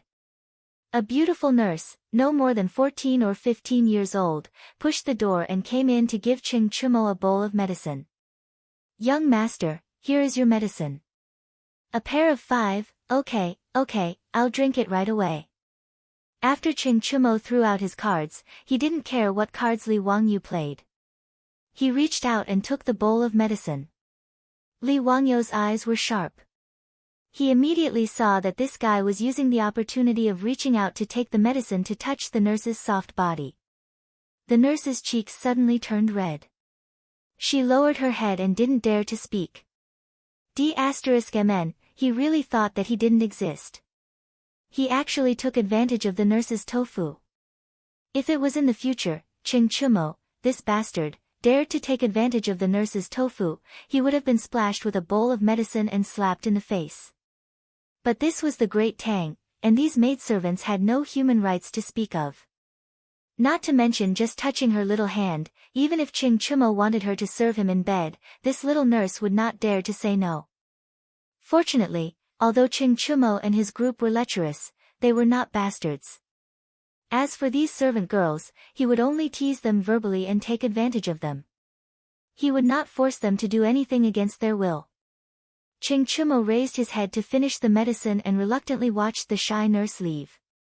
He then sighed to Li Wangyu, "Zio, the nurses in your hospital are all beautiful. Why don't you give me a few?" Fang Yi nodded as well. "Daki, 1 against 7. I also think that these nurses are much better than the concubines in the mansion." Li Wangyu's face twitched a few times. Suppressing the urge to beat these two bastards to death, he glanced at the nurse who closed the door and left. He didn't understand what was so attractive about this immature girl with no breasts or buttocks. Speaking of which, the Tang people were a little lolicon. Most of their wives were women of this age. When they were over 20 years old, they would despise others for being old. "A pair of A's, I can't afford it." Li Wangyu glanced at the nurse's chest and couldn't help but blurt out. "What pair of A's?" "I gave a pair of 7. Zio, are your eyes playing tricks on you?" Fang Yi was puzzled. Li Wangyu snickered. This was a joke that even the veterans in the future knew, but Ching Chumo and his group naturally didn't. He didn't explain either. He still wanted to maintain his image. He couldn't explain to this group of foppish men what a cup size was and what a ABCDF size was. "Nothing, I'm wrong. A pair of 10. The nurses in this hospital, you perverts, don't even think about it. Go as far away as you can." Ching Chumo, Fang Yi, Chai Lingguo, and the others were not angry. Instead, they laughed. "Zio, I didn't know that you were quite affectionate. You're so protective of these young ladies. Aren't you afraid that Lady Su will be jealous?" Fang Yi teased. Ever since Li Wangyu and Su Changqing broke through the last line of defense on New Year's Eve of the second year of Xinguan, even a blind person could see the intimacy between the two, let alone the foppish men close to him. Towards Lady Su, the foppish men now admired her. Originally, the foppish men thought that Lady Su wasn't suitable to marry Li Wangyu as a wife. At most, she could be a concubine. After all, everyone knew that her so-called identity as Li Wangyu's cousin was fake. What kind of identity did Li Wangyu have? He was the founding county earl of the current dynasty, the nephew of a saint, and the imperial tutor of the crown prince. How could he marry a woman with an unknown identity? With Li Wangyu's identity and status, if he wanted to marry, he would naturally marry a princess of the imperial family, a princess of the imperial family, a daughter of the first wife of a duke, or a daughter of the first wife of a noble family, or a daughter of the first wife of a noble family. These foppish men also had many sisters in their families. Originally, they also thought about marrying their sisters to Li Wangyu so that the relationship between the two sides would be closer. Not only did their families have such thoughts, but the foppish men also knew that Her Highness the Empress in the palace seemed to want to arrange a marriage for Li Wangyu. However, the foppish men had been in contact with Su Changqing for a long time, so they knew how powerful Lady Su was. Whether it was Lady Su's way of dealing with people or managing the family's finances, her methods were not comparable to that of an ordinary noble lady. Lai Hot's profitable businesses were all in Lady Su's hands. This was not something that anyone could do. After the foppish men secretly compared their sisters with Lady Su, they did not hesitate to kill the idea of marrying Li Wangyu. Not to mention whether Li Wangyu was willing or not, even if their sisters married into the Li family, they were afraid that they would be played to death by Lady Su. The two sides were not at the same level at all. In the past, when Li Wangyu was building toilets, Lady Su could silently kidnap all the noble ladies in Chang'an City, from Empress Zhangsun to the young ladies in the noble mansions, to Dingzhou village. This made Pai Lupi and the other officials and nobles feel very embarrassed. From this, one could see how powerful this woman was. Therefore, the foppish men also believed that Lady Su would definitely be the official wife of the county earl, and no one could take her away. They were also rather respectful towards Su Chongqing on normal days. In the eyes of the foppish men, Lady Su's only shortcoming was that she was a bit older and had no background to rely on. However, marrying a woman who was so good at managing the household would bring prosperity to the family. This was the principle of marrying a virtuous wife and marrying a concubine. Moreover, Lady Su's appearance was so outstanding. The foppish men also knew that Li Wangyu was a bit of a henpecked, so they often teased him about it. Li Wangyu could only raise his middle finger at the foppish men's teasing to show his disdain. These bastards, how could they know the pain in the hearts of men in the future? That was an era when men had to think of all kinds of ways to hide their money. Compared to those men in the future, he was already so fortunate. Chapter 749. Li Wangyu's disdain made the foppish young masters laugh even louder. Qing Chumo guffawed. Zio, you're really a disgrace to the nobles of the Tang dynasty. Being so henpecked when you're not even married isn't what a man should do. Fang Yai also teased, that's right, that's the case. No matter how powerful Madame Su is, she can't make you so afraid of her, can she? Li Wangyu rolled his eyes so hard that they almost reached the sky. It's fine if others say this, but Fang Yai, you have the nerve to say it? Bah, shameless. Everyone knows that the word jealousy was coined by your old Fang. Needless to say, Fang Yai is a cuckold. Princess Gao Yang is having an affair with Bian Ji, and he's still helping to keep a lookout for her. He glanced sideways at Fang Yai. In a few more years, this guy will probably be able to graze flocks of cattle and sheep on the grassland.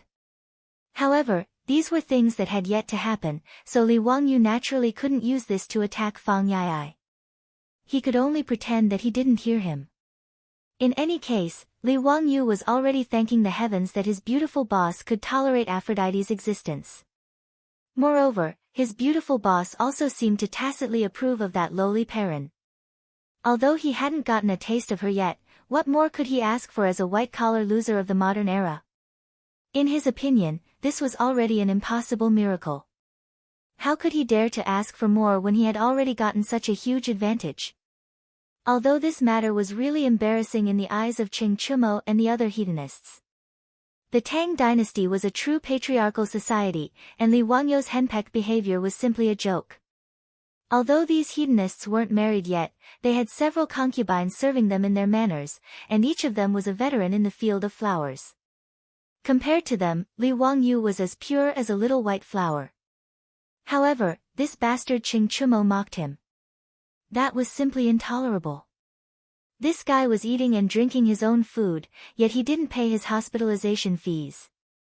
Now, he even dared to mock him. How hateful. Brother Chumo, don't laugh at me. The news that you failed to act tough and got raped has spread all over Chang'an.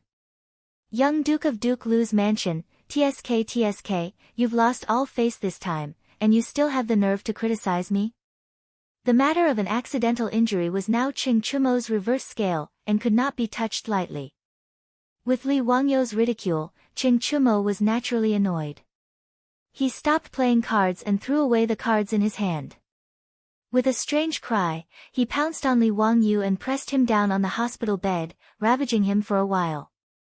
Of course, Ching Chumo wasn't really angry. It was just that Li Wangyu had exposed his shortcomings and he wanted to vent his anger. Not only did Fang Yi, Ai and the others not help Li Wangyu out of this predicament, but they were also laughing and joking on the side, encouraging Ching Chumo to teach this kid a lesson. Li Wangyu immediately regretted it. He should not have provoked Ching Chumo, this animal. With his small body, how could he be a match for a beast like Ching Chumo? He couldn't run away even if he wanted to, so he could only beg for mercy. However, he was still ravaged by Ching Chumo for a long time. His clothes and hair were ruined before he was released. Looking at his messy hair, Li Wangyu wanted to cry but had no tears. He could only call a nurse to comb his hair. The thing he hated the most was combing his hair every day. Fortunately, Perrin and Aphrodite were taking care of him. Otherwise, he really didn't know how to take care of his long hair. It was really a pain in the ass for a grown man to have long hair. Moreover, there was no floating sea hair or conditioner in the Tang dynasty. Long hair was not only difficult to wash, but also difficult to take care of. It had been more than a year since he transmigrated to the Tang dynasty, but Li Wangyu still didn't know how to comb his hair. It was really a pain in the ass. If it weren't for the fact that he was afraid of being too unconventional, he really wanted to cut his hair and relax. The nurse shyly combed Li Wangyu's hair and stole glances at Li Wangyu's face from time to time. Her face blushed and she looked shy and lovely, ready to be picked by anyone. Seeing the young lady like this, the wastrels smiled even more wretchedly and kept winking at Li Wangyu. Naturally, they were telling him that the young lady had fallen for him. Li Wangyu didn't care about these bastards at all. He sat there motionlessly and let the nurse comb his hair again. Then, he immediately sent her away. Seeing Li Wangyu so unromantic, the wastrels smiled even more brilliantly and mischievously. Li Wangyu couldn't be bothered with them. He turned to Ching Chumo and said, "Brother Chumo, speaking of which, that young Geisaman isn't bad. He was actually able to deflect your arrow." When Ching Chumo heard this, he was filled with anger. He coldly snorted and said, "Humph, that Goguryeo brat was just lucky. This daddy only wanted to scare those Dongying people and didn't even pull the bowstring. Otherwise, how could he have deflected my arrow? When this daddy recovers, I'll go look for that Goguryeo brat. Hee, Brother Chumo, it won't be easy for you to take revenge. Young Geisaman is the deputy envoy of the Goguryeo diplomatic mission, and His Majesty has also spoken. This matter can't be blamed on him. Let alone you, even Uncle Ching can't do anything to that young Geisaman. What can you do?" Li Wangyu shrugged. Ching Chumo glared at him. "This daddy doesn't care. In any case, I have to take revenge. Zio, you can't just sit by and watch, right? Big Brother has made a huge mistake this time. If I don't take revenge, how will Big Brother continue to live in Chang'an City?" The other wastrels also began to clamor. "Right, Zio, we can't just let this matter go. Big Brother will have to rely on you. No matter what, you have to think of a way to help Brother Chumo vent his anger." Li Wangyu opened his mouth, but he didn't know what to say. Why would he bring up young Geisaman for no reason? Wasn't he just making trouble for himself? He had been racking his brains over the last few days, but he still couldn't think of a way to justifiably kill young Geisaman. Killing young Geisaman was easy, but not provoking a backlash from Goguryeo was extremely difficult. Li Wangyu could only try to change the topic. Let this little brother think about this matter. In any case, I won't let Brother Chumo get injured for nothing. Right, after Brother Chumo recovers, how about we go hunting? As soon as the topic of fun was brought up, the Silk Pants immediately became interested. Hunting is fine, but Zio, forget it. Ha, with your archery skills, I'm afraid you'll shoot a hole in Brother Chumo's stomach, Fang Yai said with a smile. Chai Lingwu also laughed and patted Li Wangyu on the shoulder. Little Brother Yai is right. Zio, you can go hunting, but you shouldn't use your bow. Your archery skills, are truly unfathomable. Zio's archery skills are truly unfathomable. In Chang'an, everyone says that Uncle Zhao's archery skills are poor, but they don't know that Zio's archery skills are truly world-shaking, ha. That's exactly how it is. Last time I taught this kid how to shoot, he was only 50 paces away from the target. Quite a few girls in Chang'an can hit him at this distance. But Zio shot 10 arrows, and guess what happened? That target is actually very clean, not even a single arrow. Li Wangyou's face instantly darkened. Fuck, wasn't it just that his archery skills were a little lacking? To think that these bastards would laugh at him like this.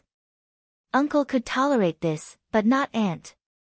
He straightened his neck and boasted shamelessly, "TCH, isn't it just archery? That's nothing at all. It was just that this little brother was too lazy to hit the target." Chapter 750. Li Wangyou said that he was too lazy to hit the target, but that was pure bragging. In fact, he simply had no fate with archery. No matter how hard he tried, he would not be able to learn it. The main problem was that his body was too thin and weak. Even though Li Wangyou had been consciously exercising for a year after he transmigrated to the Tang dynasty, he was still weak. He couldn't even pull a bow that was half a stone long, let alone a bow that was 1 stone long. If he could not draw the bow, he naturally could not stably aim at the target. Therefore, the arrows he shot were all crooked and unpredictable. As for where he would hit, it was really unpredictable. Originally, he had asked Niu Wu to teach him how to shoot, and the other playboys had also taught him, but they all failed. Li Wangyou had already given up on shooting. In any case, he had made up his mind to not participate in anything related to archery in the future. Just now, he had casually said that he was going to hunt, but the playboys kept laughing at him. Therefore, he stubbornly said that he was too lazy to hit the target. But who didn't know his background? Listening to his bragging, everyone laughed even louder. Li Wangyou's face twitched a few times. If it was not for the fact that he could not beat this group of playboys, he really wanted to beat them up to vent his anger. Ha, what a good, too lazy to hit the target. Ziyu, do you want to make a bet? The next time you go hunting, if you can hit a prey with an arrow, we will do whatever you want us to do. But if you can't hit the target, we brothers don't want any more. In this hospital, we will give each of us a nurse, okay? Cheng Chumo rolled his eyes and said. When the group of playboys heard this, they all applauded and cheered, "Yes, that's right. Since you are so confident in your archery skills, how about you make a bet with us brothers?" Brother Chumo's suggestion is very good. Ziyu, don't say that we are bullying you. This is what you said, do you dare to make a bet? When Li Wangyou heard this, his face immediately darkened. F***ck, this group of immoral things, don't they know that when you hit someone, don't hit their face, and when you scold someone, don't expose their shortcomings? I'm just bragging. Do you have to be so serious? However, Li Wangyou did not intend to admit defeat. After pondering for a while, he asked, "Is it enough to shoot the prey with an arrow? Can I use a crossbow?" In Li Wangyou's opinion, aiming with a crossbow was much simpler. After all, the bowstring of the crossbow did not need to be strung after it was drawn, so he could calmly focus on aiming. No matter how powerful the crossbow was, as long as the trigger was pulled, it would immediately fire. This was similar to the shooting method of firearms. Li Wangyou still had some confidence in this. After all, although he hadn't touched a real gun many times in the future, at least he had used an air gun to shoot balloons in the park. The accuracy was still passable. Li Wangyou didn't believe that he wouldn't be able to hit his prey after trying a few more times with the crossbow. His words caused the foppish sons to hesitate. Everyone knew that a crossbow was easier to aim than a bow. If he used a crossbow, perhaps this kid would really be able to hit his prey. Cheng Chumo hesitated, not knowing whether to agree or not. However, Fang Yai immediately replied, "Of course you can use a crossbow, but there is a condition. You have to string it yourself. If Niu Wu helps you string it, it won't count." Chai Lingwu gave Fang Yai a thumbs up. "Brother Yai, good, really good. Ha, won't your words anger Zio to death? He can't even draw a half-stone bow, how can he have the strength to string a crossbow? Ha, that's right. Zio, if you can string the crossbow by yourself and don't need anyone's help, it will count. Ching Chumo laughed evilly. The foppish sons laughed again. Of course, they were laughing at Li Wangyou's pitiful strength. In the Tang dynasty army, there were a total of 7 types of military crossbows.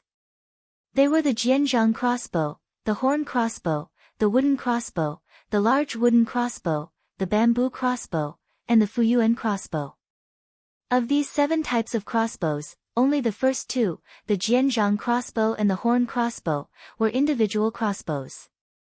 The Jianzhang crossbow was used by infantry, and the horn crossbow was used by cavalry. In the era of cold weapons, the Tang dynasty was probably the dynasty that paid the least attention to crossbows. The ratio of crossbowmen to soldiers was the lowest, less than 10%. Moreover, these crossbowmen also had to fight in close quarters. For example, the invincible Mo swordsmen were also crossbowmen. When facing an enemy, after 2 rounds of crossbow arrows, they would have to abandon the crossbow and switch to swords to fight in close quarters. The main reason for this was that crossbows had a low firing rate and high manufacturing cost. Although crossbowmen's training was simple and their accuracy was higher than that of bows and arrows, the requirements for pulling the string were higher. It took a longer time, so the firing rate was naturally lower. Moreover, the structure of crossbows was complicated, and the technical content and manufacturing cost were higher. Compared to bows and arrows, the advantages of crossbows were not that great. The Tang dynasty did not lack war horses. In a situation where a large number of cavalry were equipped, bows were naturally better than crossbows. However, crossbows were also very powerful. Even in the Tang dynasty, which paid the least attention to crossbows, there were famous Huainan crossbowmen, Jianghuai crossbowmen, and Zhejiang crossbowmen. Among them, the Jianghuai crossbowmen were the most famous. In the history of the Tang dynasty, there were once 500 Jianghuai crossbowmen guarding a city. They were fearless in the face of 50,000 enemy troops. According to the history books, bandits of Jidin drove brave soldiers up the city walls. The hidden crossbows in the city were fired, and all of them were killed. In the end, they forced the tens of thousands of enemy troops to retreat. They were regarded as the elite troops of the Tang dynasty. Although crossbows were good, the pulling force required to pull the string was even higher than that of bows and arrows. For example, the crossbows used by the Tang soldiers could not be pulled without the strength of 2 stones. Although it was possible to pull the string with one's feet and use the strength of one's whole body to pull the string, it was impossible.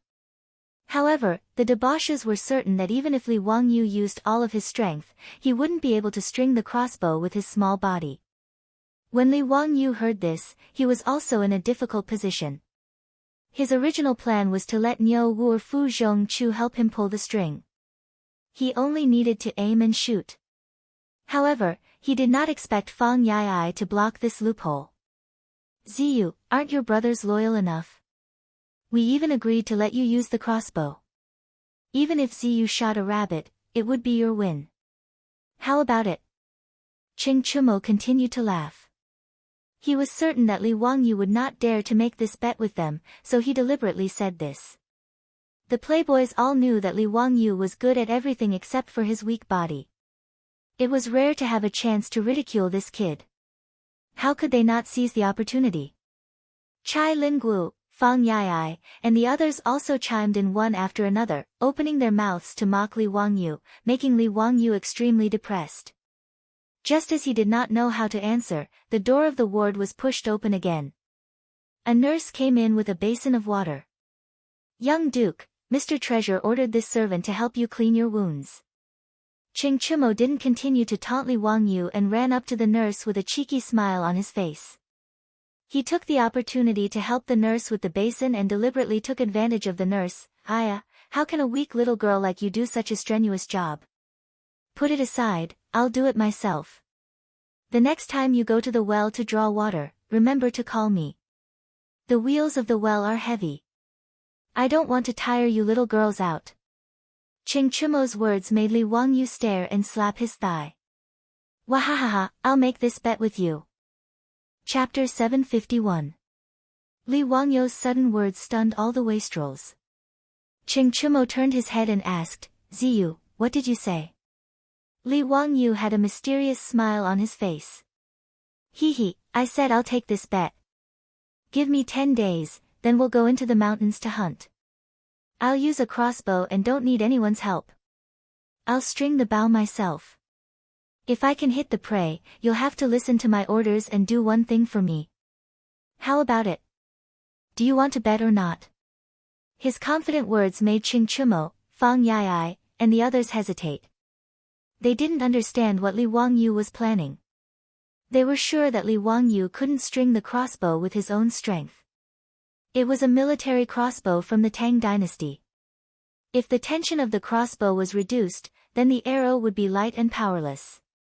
It would be impossible to hit the prey. Could it be that Li Wangyu was up to something again? The wastrels had never won a bet with Li Wangyu. They couldn't help but be suspicious. They suspected that Li Wangyu was up to something when he suddenly agreed to the bet. Originally, the wastrels thought that Li Wangyu wouldn't dare to agree to the bet. That was why they laughed at him. But when Li Wangyu really nodded in agreement, they couldn't help but hesitate. The group of wastrels huddled together and discussed in low voices. Ziyu isn't bluffing, is he? Is he trying to scare us? I think it's possible. A crossbow needs a lot more strength to string than a bow. Even if he can use his feet to kick, this kid can't possibly have the strength of 2 stones. This kid must be bluffing. He's using Zhuge Kongming's empty fort stratagem. That's right, it must be the empty fort stratagem.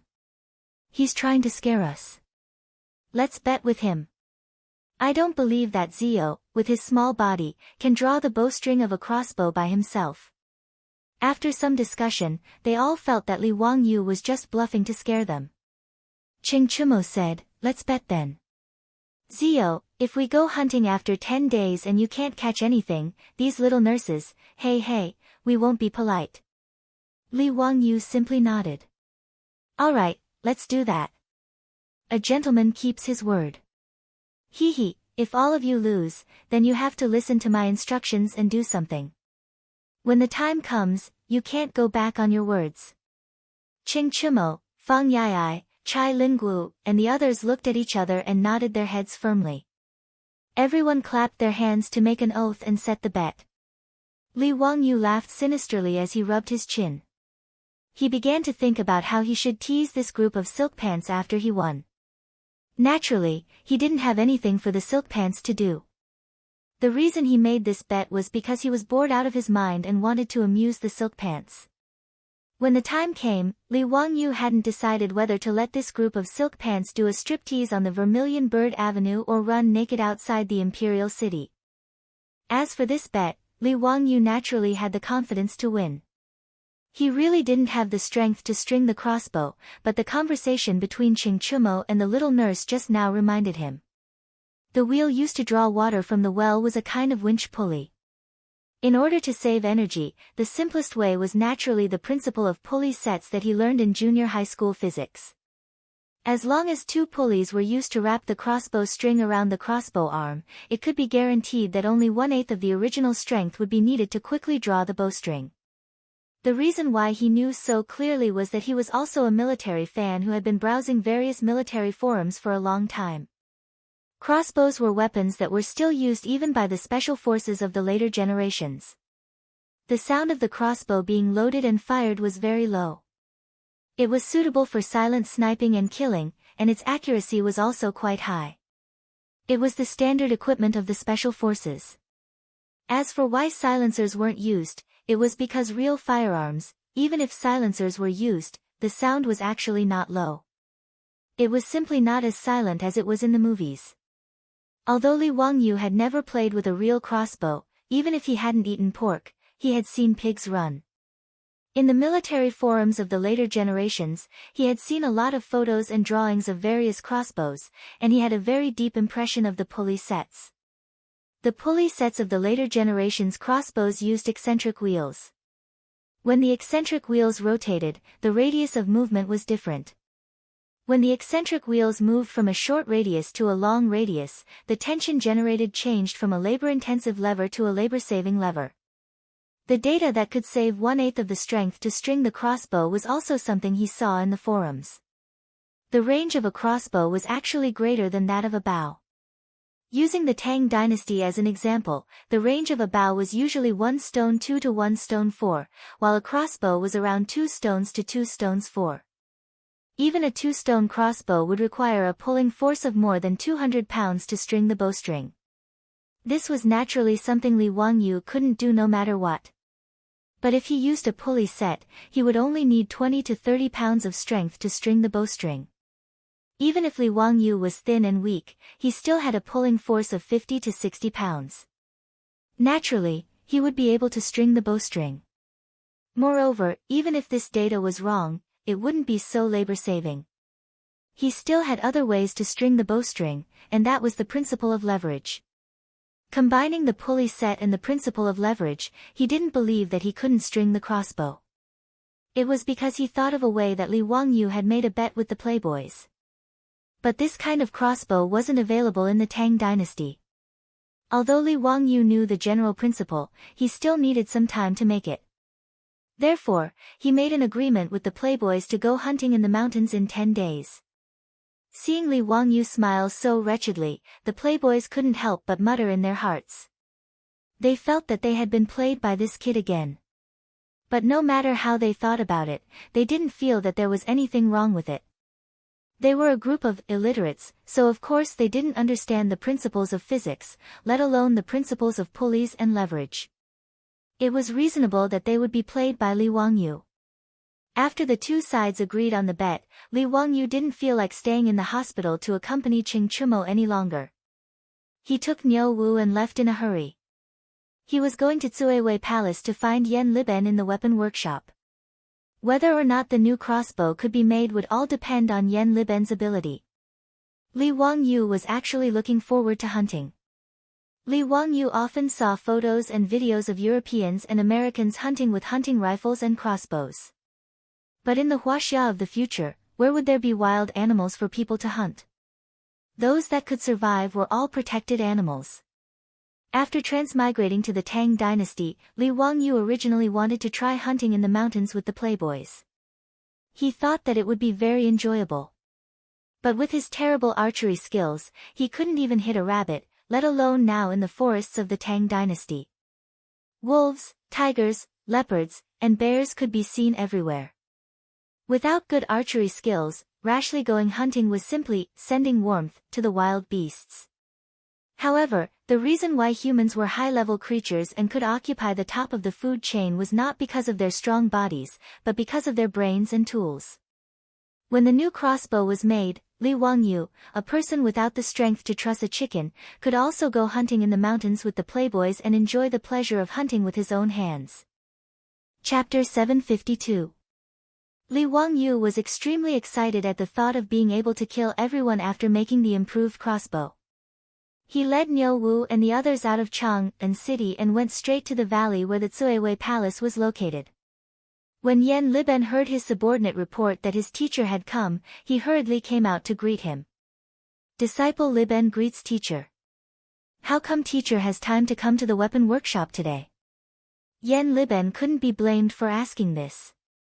Li Wangyu was a complete lazy person. He had a lot of strange ideas, but he basically didn't want to do those trivial things. The valley where the Tsuewei Palace was located had almost become the first industrial base of the Tang dynasty. Black smoke billowed every day, and the sound of hydraulic forging hammers could be heard incessantly. However, Li Wangyu rarely came here. If there was anything, Yan Liben would go to him to ask for advice. Therefore, when Yan Liben saw Li Wangyu suddenly appear, he was curious and asked. Li Wangyu said, Liben, you don't need to be so polite. I'm here today to ask for your help. What do you need, teacher? Just instruct me. Yan Liben replied respectfully. I need you to ask the craftsman of the general works supervisor to help me make a crossbow. Yan Liben was a little confused. If his teacher needed a crossbow, he could just ask the military bigwigs. Why did he need to make a new one? Although the Tang dynasty forbade the use of crossbows, Li Wangyu was an exception. If he wanted to play with crossbows, who could say no? Teacher, do you need a crossbow or a horn crossbow? I'll have someone send it to you. There's no need to make a new one. Li Wangyu shook his head. No, no. The crossbow that your master wants is not one of those two standard military crossbows, but a new type of crossbow that your master has designed. Yan Liben was immediately interested when he heard this. As the junior supervisor of the General Works Supervisor, besides painting, he was most interested in making these mechanisms.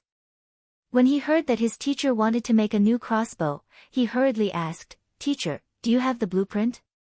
Have someone bring me a brush and paper. I'll draw it for you." Li Wangyu had someone bring over a brush and paper. He then began to draw the crossbow in his imagination for Yan Liben. The crossbows of the modern era were much more powerful than the crossbows of the ancient era.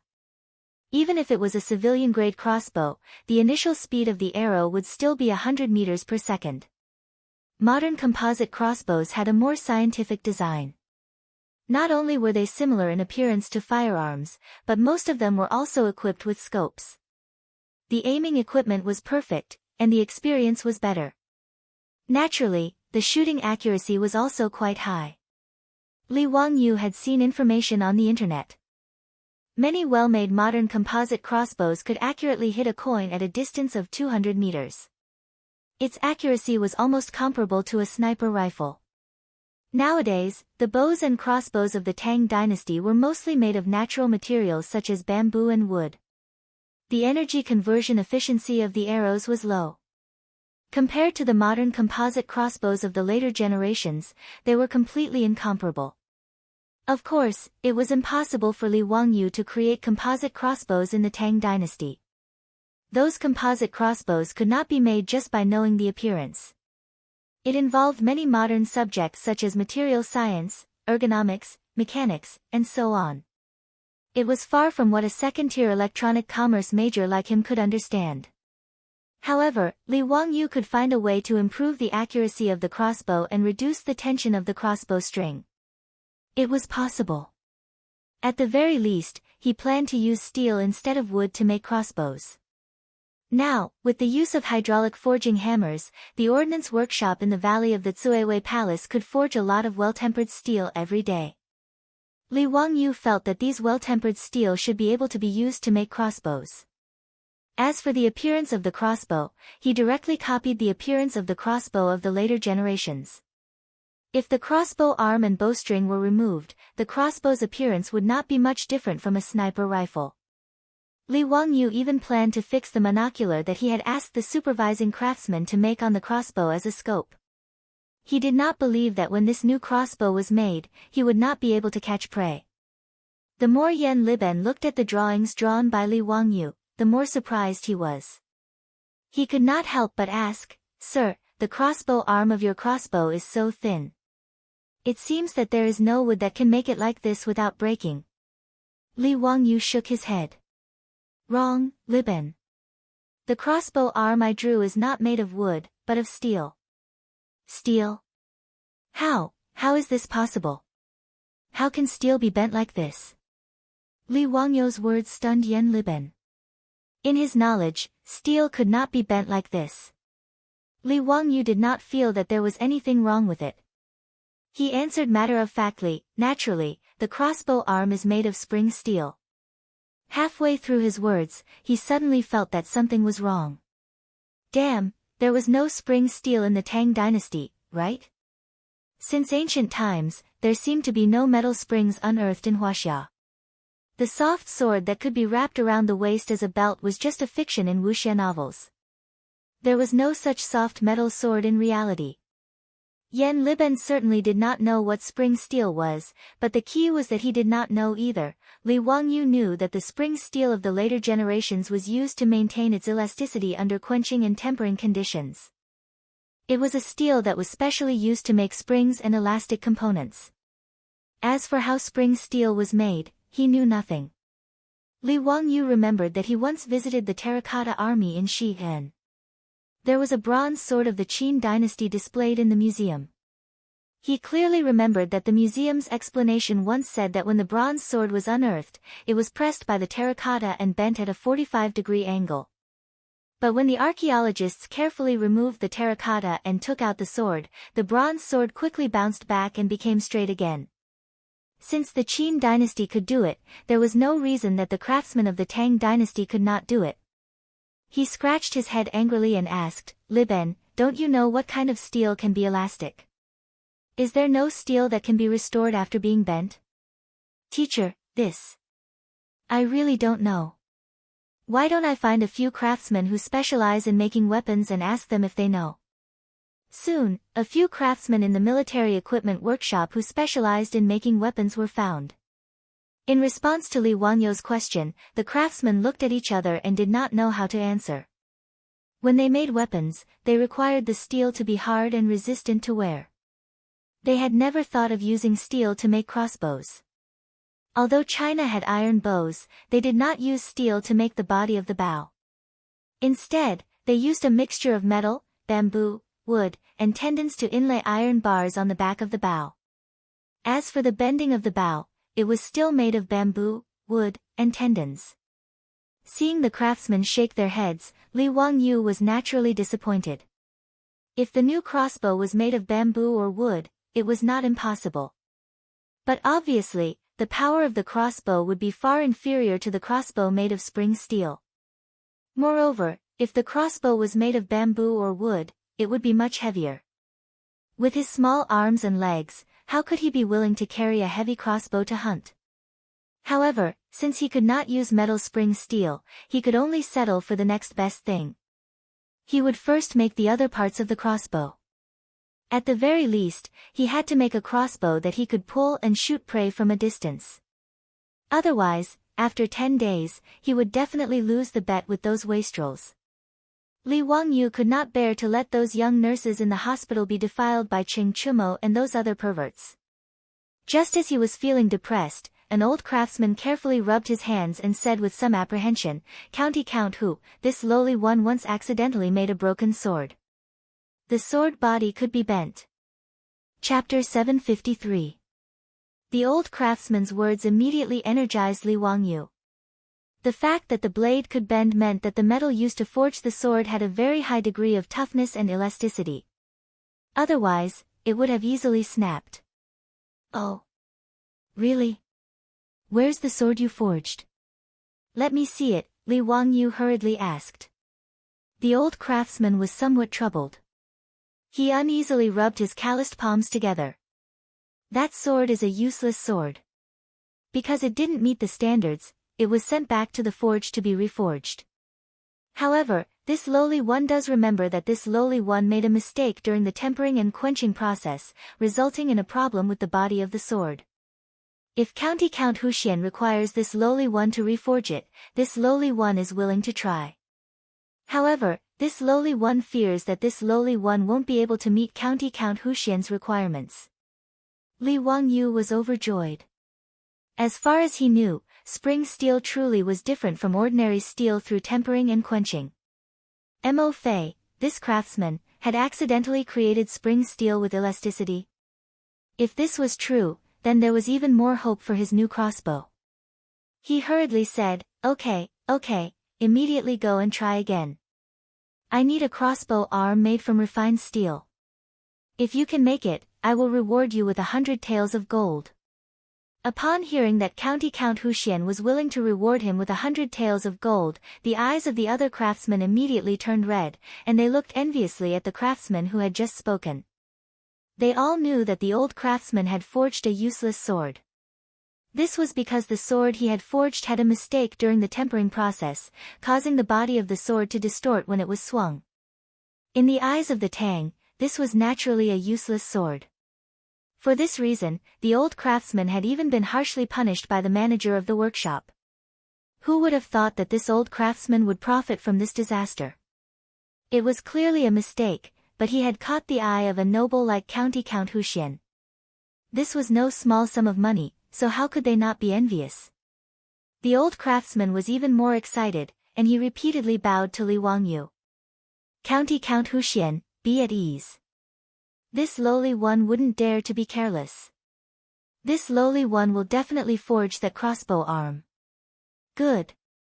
If there's anything you need, just tell Junior Supervisor Yen. How long will it take you to forge this refined steel crossbow arm? 5 days, no, 3 days. I will definitely be able to forge it. With the stimulation of gold, the old craftsman was ready to go all out. Li Wangyu nodded with satisfaction. All right, in that case, I'll wait for your good news. If the metal crossbow arm could be dealt with, the rest would be easy. Although Yen Liben had never seen the modern composite crossbow before, it wasn't complicated. It could be made in a day by a skilled craftsman. Yen Liben, on the other hand, did not understand the use of the eccentric wheel set and the lever-assisted winding device. He could only ask Li Wangyu about their usage and structure.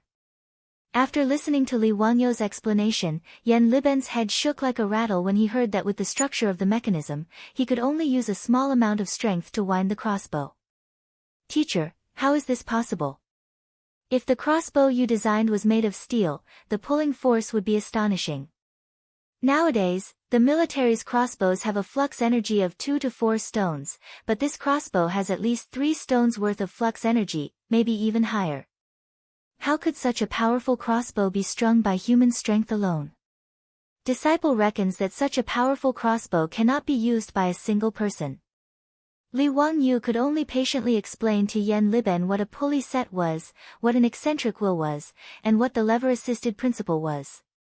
Fortunately, although he was a slacker, he still remembered most of the junior high school physics knowledge and was barely able to cope with Yen Liben's questions. As for the things he couldn't remember clearly, he could only gloss over them and let Yen Liben think of a way to experiment. Yen Liben was a junior supervisor. Although he didn't learn much about physics and chemistry, he was proficient in mechanism construction. After listening to Li Wangyu's explanation, he understood some of the wonders of the crossbow's design. After pondering over Li Wangyu's intention to forge a crossbow, Yen Liben couldn't help but suck in a breath of cold air. Teacher, if such a powerful crossbow could be forged, then it would be an extraordinary divine weapon. Disciple reckons that even if it was fired in a straight line, it could easily hit a target 100 steps away. The Tang dynasty had several types of military crossbows. The Fuyuan crossbow had a range of 300 steps, the Zhangzhang crossbow had a range of 230 steps, and the Horn crossbow had a range of 200 steps. It must be known that a single step in the Tang dynasty was about 1.5 meters in the modern era. In other words, even the Horn crossbow, which had the shortest range, had a range of 300 meters. The modern era's assault rifles usually had an effective range of 200 meters. Naturally, this wasn't because the Tang dynasty's crossbows were more powerful than the modern era's firearms, but because the range referred to projectile shooting. Regardless of whether it was a crossbow or a crossbow, the main method of combat in war was not direct shooting, but projectile shooting. Shooting a crossbow arrow into the sky at a certain angle, using gravity, acceleration, and the principle of parabola to increase the crossbow arrow's range and killing power. The principle was similar to the modern era's cannons. The angle at which the arrow was fired and where the arrow would land were all calculated long ago. During battle, the crossbowman would listen to orders and shoot at the enemy from different angles, covering a large area and at different distances. Therefore, the ancient Chinese crossbows often had a range of several hundred steps, referring to the projectile shooting distance. However, if they were used to hunt or kill individual targets, they could only shoot directly, and their effective killing range would be quite short. For example, the crossbows used by the Tang dynasty's infantrymen could shoot up to 230 steps when projectile shooting. However, if they wanted to maintain their killing power when shooting directly, they could only shoot up to 70 steps, which was about 100 meters. Any further, and even if they hit the target, they wouldn't have much killing power. Li Wangyu believed that the new crossbow he asked Yen Liben to help him build, even if its direct shooting range couldn't reach the 200 meters of the modern composite crossbows of the modern era, it shouldn't be a problem for it to reach 150 meters. It could be called the strongest crossbow in the world. At this moment, Yan Liben treated the crossbow blueprint drawn by Li Wangyu as if he had obtained a treasure and carefully put it away in his bosom. Don't worry, master. This disciple will definitely make this crossbow. Ha, that's good. Master has made a bet with Ching Chumo and the others. 10 days later, I'll take this crossbow and go hunting with them. Liben, you'll have to work hard. You must help Master make this crossbow within 10 days. Hee, wait until Master wins the bet. I'll definitely teach those bastards a lesson. When Yan Liben heard this, the corner of his mouth couldn't help but twitch a few times. His master was really too unreliable. He actually didn't use such a divine weapon to equip the imperial army of the Tang dynasty, but to make a bet with those rich playboys. If not for the fact that Li Wangyu was his master, he probably would have exploded on the spot. How could such a divine weapon be used as a child's play? Yan Liben's face flushed red, but he really didn't know what to say. He could only bow to Li Wangyu. Out of sight, out of mind, he hurriedly left to find a craftsman to start making the crossbow. Li Wangyu, on the other hand, didn't notice his disciple's expression. After leaving the task of crafting the crossbow to Yan Liben, he began to let his imagination run wild again. Since he was going to hunt, shouldn't he craft a more impressive set of armor? Chapter 754. In Li Wangyu's opinion, although the armor of the Tang dynasty had outstanding defensive power, it was not very good looking. There were 13 types of armor in the Tang dynasty. Among them, the Mingguang armor, Guangyao armor, Shilin armor, Shanwen armor, Wuchue armor, and chainmail were all iron armors. But even the highest level Mingguang armor was made of small pieces of iron armor, similar to the scales of a pangolin. What made Li Wangyu unable to look directly at was the shiny heart-protecting mirror on the chest of the Mingguang armor. Most of these round heart-protecting mirrors were polished extremely brightly, just like a bronze mirror. It was said that on the battlefield, wearing the Mingguang armor would emit a dazzling, bright light, due to the sun's illumination, hence the name. But in Li Wangyu's opinion, the two round heart-protecting mirrors on the chest of the Mingguang armor looked really funny. It was just like wearing a female metal bra on the outside of the armor, making people unable to look directly at it. Every time he saw Qing Yaojin, Yuqi Jingda, and other burly generals wearing the Mingguang armor, he had the urge to vomit blood. It was really too out of place. Since ancient times, Huaxia rarely used armor made of whole sheets of iron like those in Europe. The reason was that European plate armor did not have a good defense against weapons like bows and arrows. Since ancient times, Huaxia had attached great importance to long-range weapons like bows and arrows. They also attached great importance to the defense of bows and arrows. That kind of layered scale armor was far stronger than European plate armor in terms of defense against long-range weapons like bows and arrows. Moreover, before Li Wangyu came up with the hydraulic forging machine, the cost of manually making plate armor was too high. European plate armor was actually a special model in Europe. Those rich knights and nobles spent a lot of money to make a pile of full-body plate armor that was comparable to works of art. It was impossible to popularize it on a large-scale battlefield. Of course, there were no large-scale wars in ancient Europe. The so-called wars between nobles were usually just a few hundred people or at most a few thousand people fighting. As for the knights who could wear full-body plate armor, there were only a few of them. Li Wangyu naturally did not know anything about armor design, but he knew how to plagiarize. Anyway, the armor he made was not for fighting on the battlefield. It was purely for showing off and acting cool. Although he didn't like Japan very much, he liked Japanese manga and action movies. In Li Wangyu's opinion, the most handsome armors were naturally the holy garments in the cartoon, Saint Seiya, that had left a deep impression on him when he was young. Especially Xing Shi's set of Pegasus constellation sacred clothes, it was definitely an existence that was off the charts. Now that he had the hydraulic forging hammer, it shouldn't be difficult to use it to forge armors. He should also be able to forge the Saint Seiya's saint clothes. Of course, the so-called holy garment Li Wangyu was preparing to create could not even be considered armor. He was only going to use thin iron sheets to make something that looked good. To put it bluntly, it was just a cosplay prop. There was no such thing as defense. It was just to show off. Li Wangyu couldn't help but smirk at the thought of the Saint Seiya's saint cloth. He suddenly thought of something that he should get the playboys to do.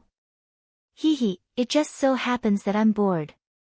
It should be interesting to let these playboys play cosplay with me, right?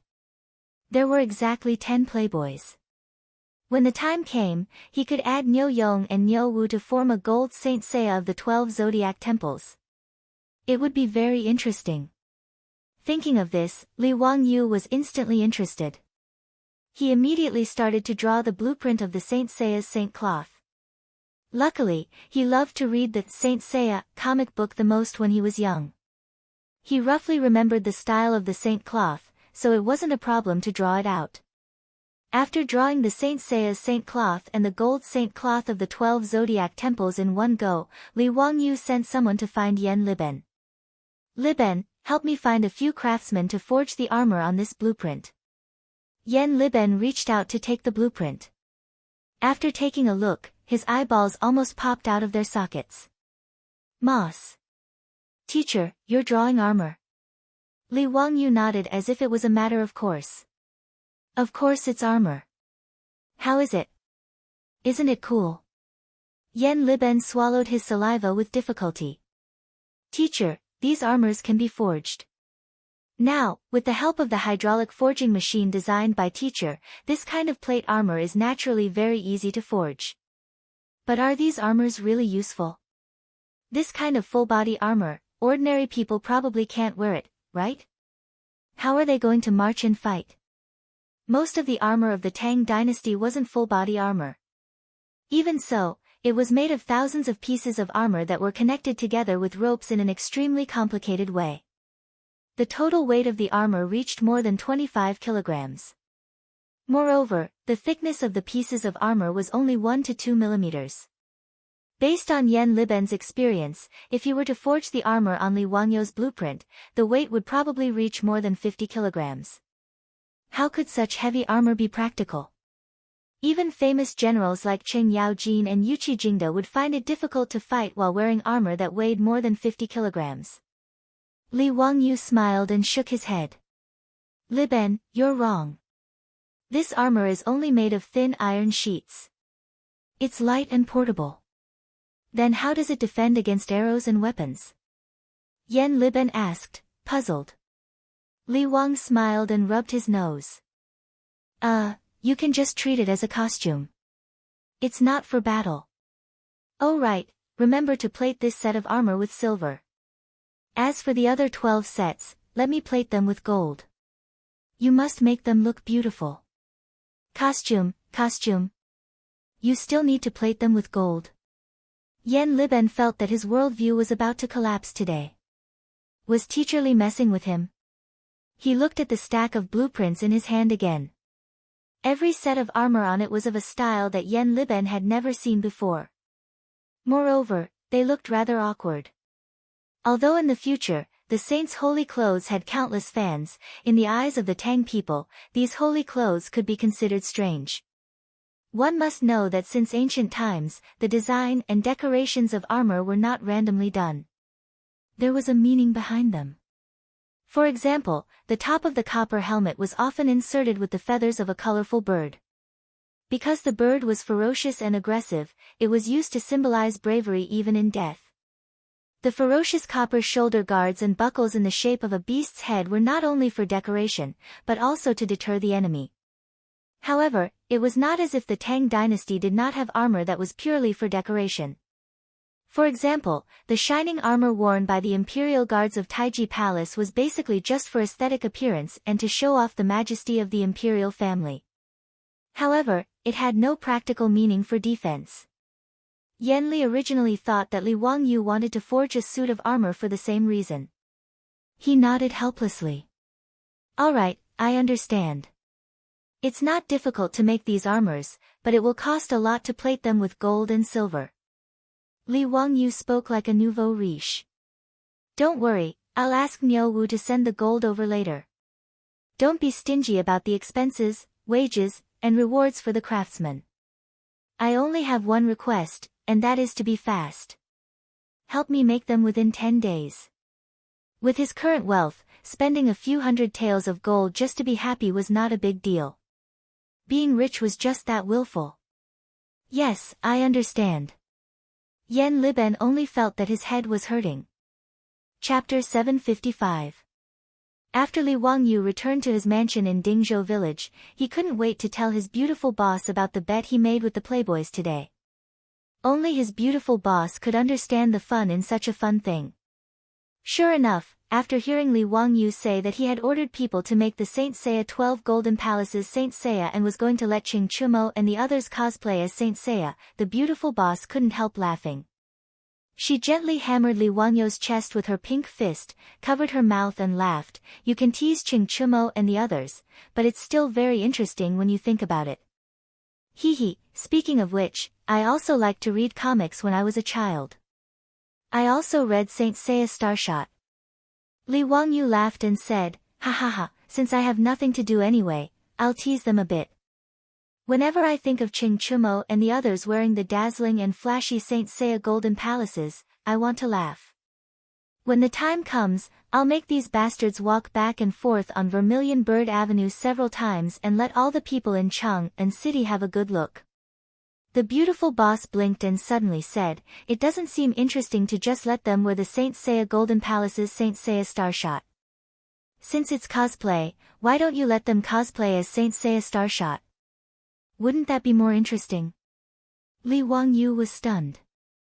Why did it seem that his beautiful boss was more two-faced than he was? Changqing, you mean, hee hee, since there are no movies to watch in the Tang dynasty, why don't you make a stage play and let Qing Chumo and the others perform? The theatrical version of Saint Seiya Starshot should be very popular, right? The beautiful boss snickered. Li Wangyu was speechless. Who was the one who said that he was teasing Qing Chumo and the others? It seems that your idea is even worse, right? In a trance, he seemed to see a fox tail wagging behind his beautiful boss. In fact, Su Changqing couldn't be blamed for coming up with such a bad idea. She was also bored in the Tang dynasty. Although there was no shortage of gold and copper coins in the mansion, Su Changqing often felt bored in the Tang dynasty without TV, movies, games, or internet. She had read the novels in her phone several times and was already sick of them. She had never liked to play mahjong, but now, she had become a frequent guest at the mahjong table. She would often drag Niu Yong and Niu Wu's wives to build the Great Wall to pass the time.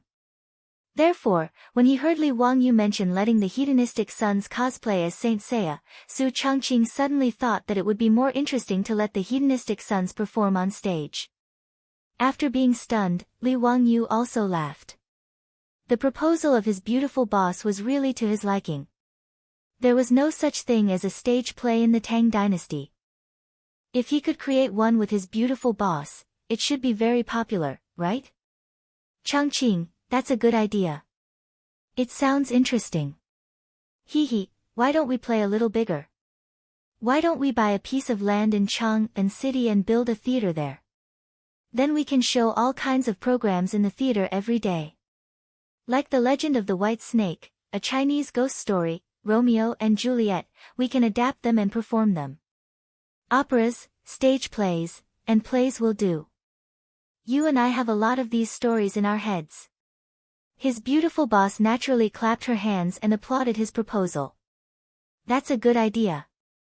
The Tangs will definitely like it. Hee hee, the last time Empress Zhangsun brought those noblewomen to the mansion, they just watched those dancers with great interest. If there is really such a stage play, won't those noblewomen in Chang and City go crazy? I think this theater will be a profitable business. That's a must. The tickets for this theater can't be sold cheaply. This is an elegant art. Haha, the cheapest price should be 1 copper coin per person, right? The box fees will be calculated separately. Well, we can also sell drinks and snacks. We can't sell them cheaply. It should be at least 2 or 3 times more expensive than outside, right? Oh right, there are no such things as loudspeakers now. The theater can't be too big. It should be able to seat 200 or 300 people. Well, the theater should be smaller. A semicircular theater seems to be able to amplify sound, right? When the time comes, we can ask someone to build some copper loudspeakers to amplify the sound. It should be able to solve this problem. We can find a painter to draw the background of the stage curtain.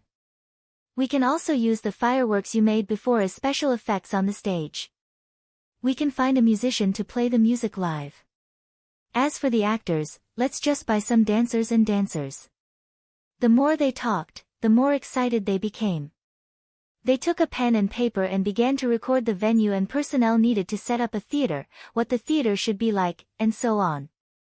It was no wonder that Li Wangyu and Su Changqing were so diligent.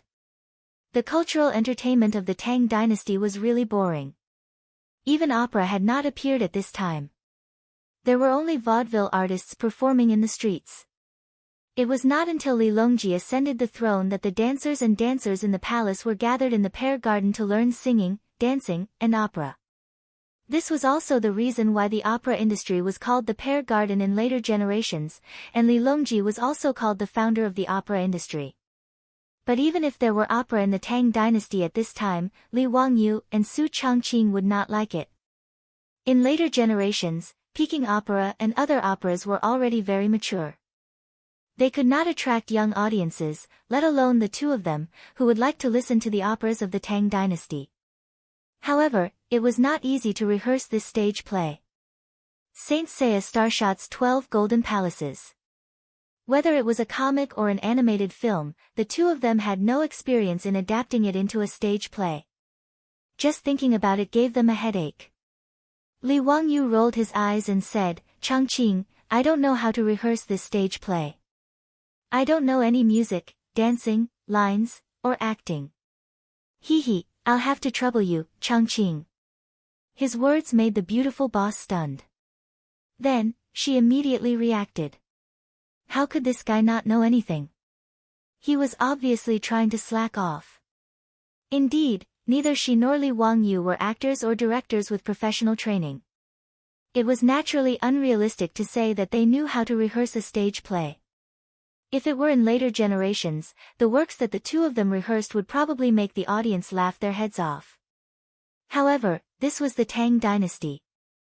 Who would dare to say that the stage play that they randomly came up with was not professional or good? In fact, Li Wangyu just thought that it was troublesome and wanted to throw this matter to her. Su Changqing naturally would not fall for his trick. He rolled his eyes flirtatiously and said, "Humph, I don't know how to either." "No, you do." "No, I don't." The two of them stared at each other for a long time, neither of them willing to give in. Watching a performance below the stage was a relaxing and enjoyable thing. However, it was very troublesome to go to the director to rehearse the show, arrange the costumes, props, music, dance, lines, actors, and so on. Husband, the beautiful boss simply used her trump card. She pulled Li Wangyu's arm and began to act coquettishly. It was rare to see this side of his beautiful boss. Li Wangyu was so excited that goosebumps appeared all over his body. What else could he say when his beautiful boss was like this? Just as he was about to nod in agreement, he saw Aphrodite humming a song from her hometown and swaying her hips as she walked into the room. "Lang Jun, Sister Changqing, the cook has prepared dinner. Hee, we're having hot pot tonight." Li Wangyu and Su Changqing looked at each other and a strange smile appeared on their faces. Chapter 756. Li Wangyu blinked at his beautiful boss before turning to Aphrodite. "You came just in time, Aphrodite. Hee, come, let me tell you a story." He beckoned to Aphrodite in a tone that was clearly that of a weird uncle who was trying to kidnap a little loli to look at goldfish. The beautiful boss covered her mouth and snickered. She naturally knew what Li Wangyu was up to. She stood up and said, "I'll go take a look in the kitchen. You tell Aphrodite the story." These two in-laws had a tacit understanding when it came to scamming and pushing the blame to others. After Su Changqing got up and left, Aphrodite blinked her blue eyes and asked in confusion, "Lang Jun, what story are you going to tell me?" Li Wangyu reached out and pulled Aphrodite over to sit her down on his lap. He wrapped his arms around her slender waist and sniffed the fragrance of her blonde hair. With a beauty in his arms, he was a little distracted and his hands subconsciously slid up Afro's waist to her soft mounds and began to play with them. Aphrodite's pretty face turned red and her body went limp as she thought that Li Wangyu was going to do something naughty. She couldn't help but whisper in Li Wangyu's ear, "Lang Jun, don't. Sister Changqing doesn't allow me to serve you now. Besides, it's not dark yet." Li Wangyu had long lusted after this blonde beauty, but Su Changqing didn't allow him to eat Aphrodite because Aphrodite wasn't 16 yet. Although Su Changqing had tacitly approved of Li Wangyu taking Aphrodite and Perrin in the future, Su Changqing felt that Aphrodite was still a minor, so how could she allow Li Wangyu to do such a beastly thing? Li Wangyu was also full of complaints about this, but he didn't dare to object and could only take advantage of her occasionally when his beautiful boss wasn't around. He even secretly cursed in his heart.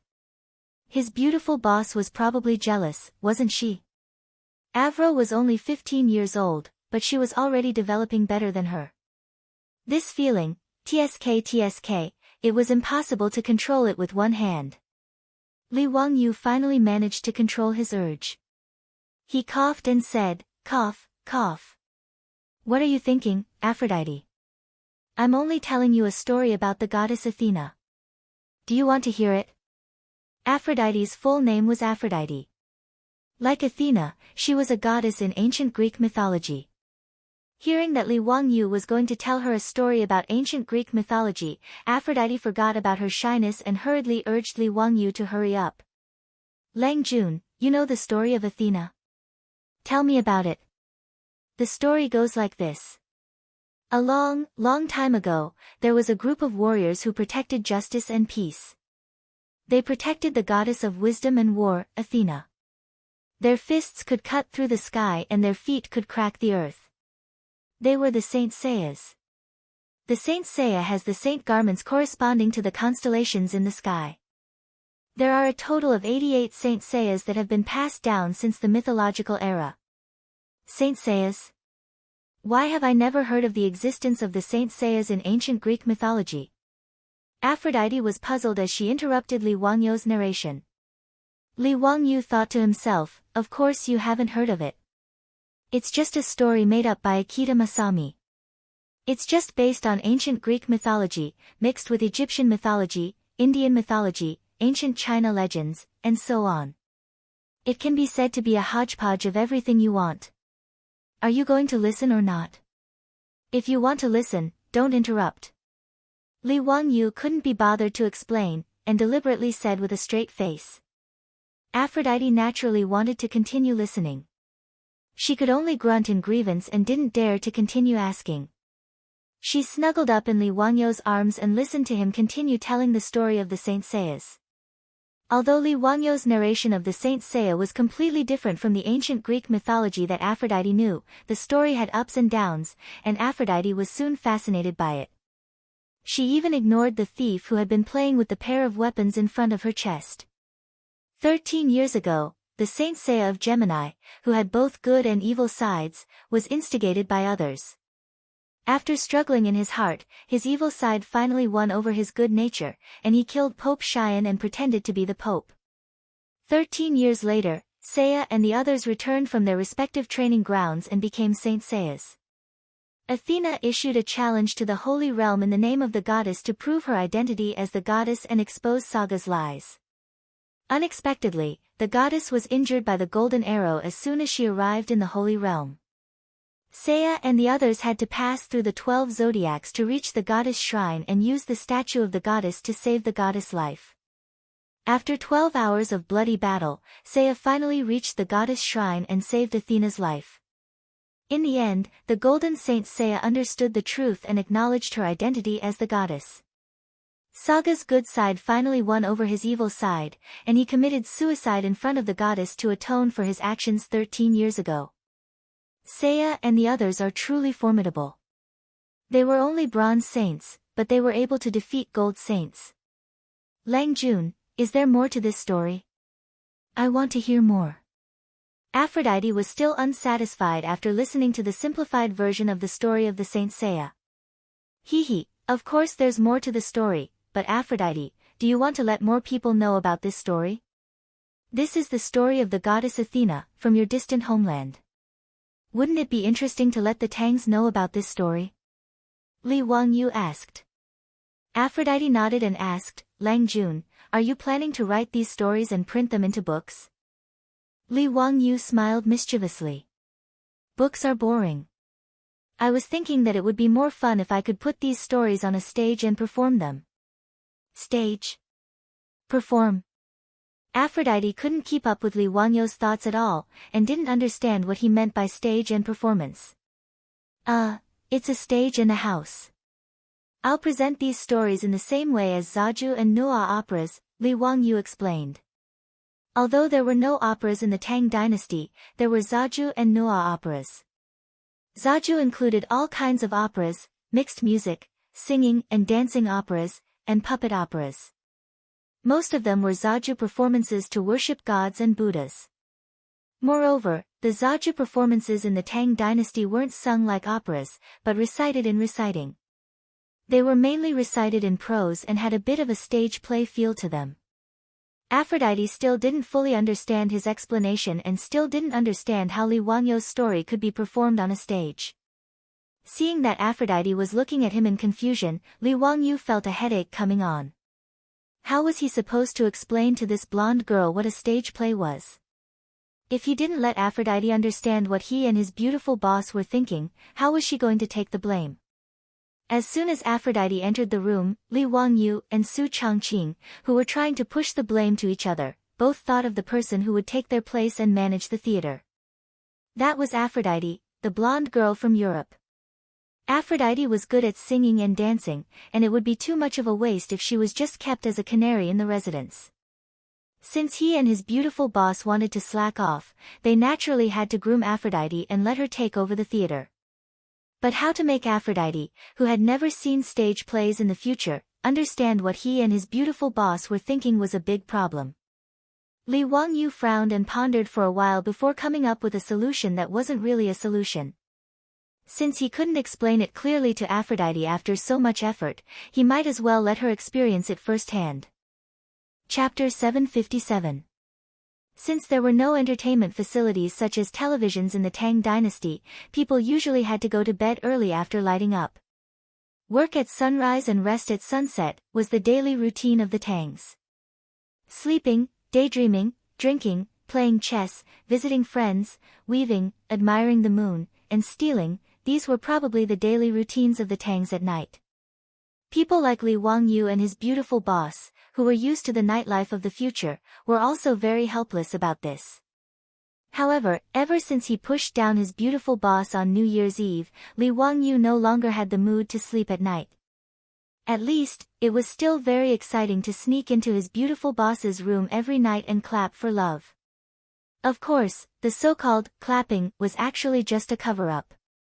Unless the maids in the county magistrate's residence were all blind and deaf, how could they not notice such a thing?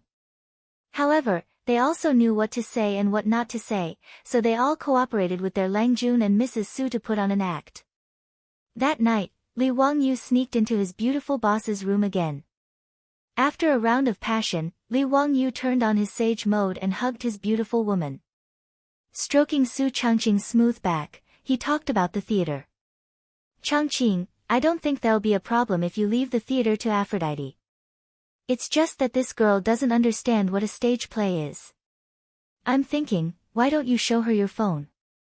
This was the solution that Li Wangyu had come up with after thinking for a long time. There were still some short videos saved in his beautiful boss's phone. Li Wangyu had seen that his beautiful boss, the white-bone spirit, actually had a very artistic side.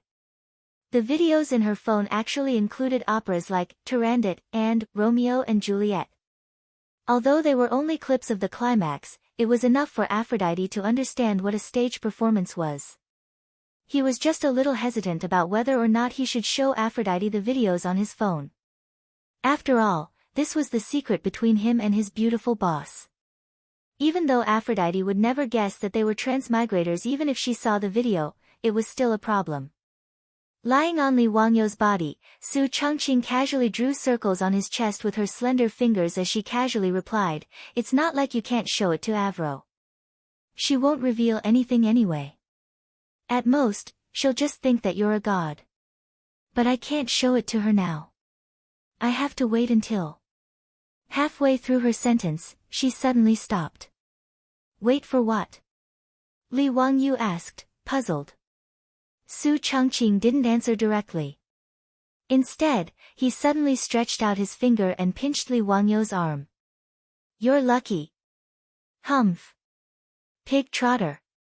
Li Wangyu groaned in pain. He didn't understand what was wrong with the beauty in his arms. Why was she pulling his hair? What did I say wrong? "Changqing, why are you pulling me? What do you mean I'm lucky?" Li Wangyu rubbed his arm and cried out in grievance. This woman was really ruthless. Even his skin had turned red. "Humph. Forget it if you don't understand." Su Changqing snorted coldly. Seemingly in a bad mood, she turned her back to Li Wangyu and didn't explain her actions just now. Li Wangyu was stunned. What was going on? Why was she angry all of a sudden? A woman's heart was indeed like a needle at the bottom of the sea. Why was it so hard to guess? Li Wangyu looked at his beautiful boss's smooth back and beautiful curves, and a bolt of lightning flashed through his mind. Damn it, he really was a pig. Wasn't his beautiful boss's words very obvious? She naturally meant that he should show the video to her after he had taken Aphrodite as his concubine. This was actually also to keep the secret. In any case, a high-tech product like a mobile phone shouldn't be revealed to the Tangs of this era. If it wasn't a family member whom he could completely trust, such a secret should never be revealed. Since he had to show the video to Aphrodite, he naturally had to take her into his concubine first and make her his woman.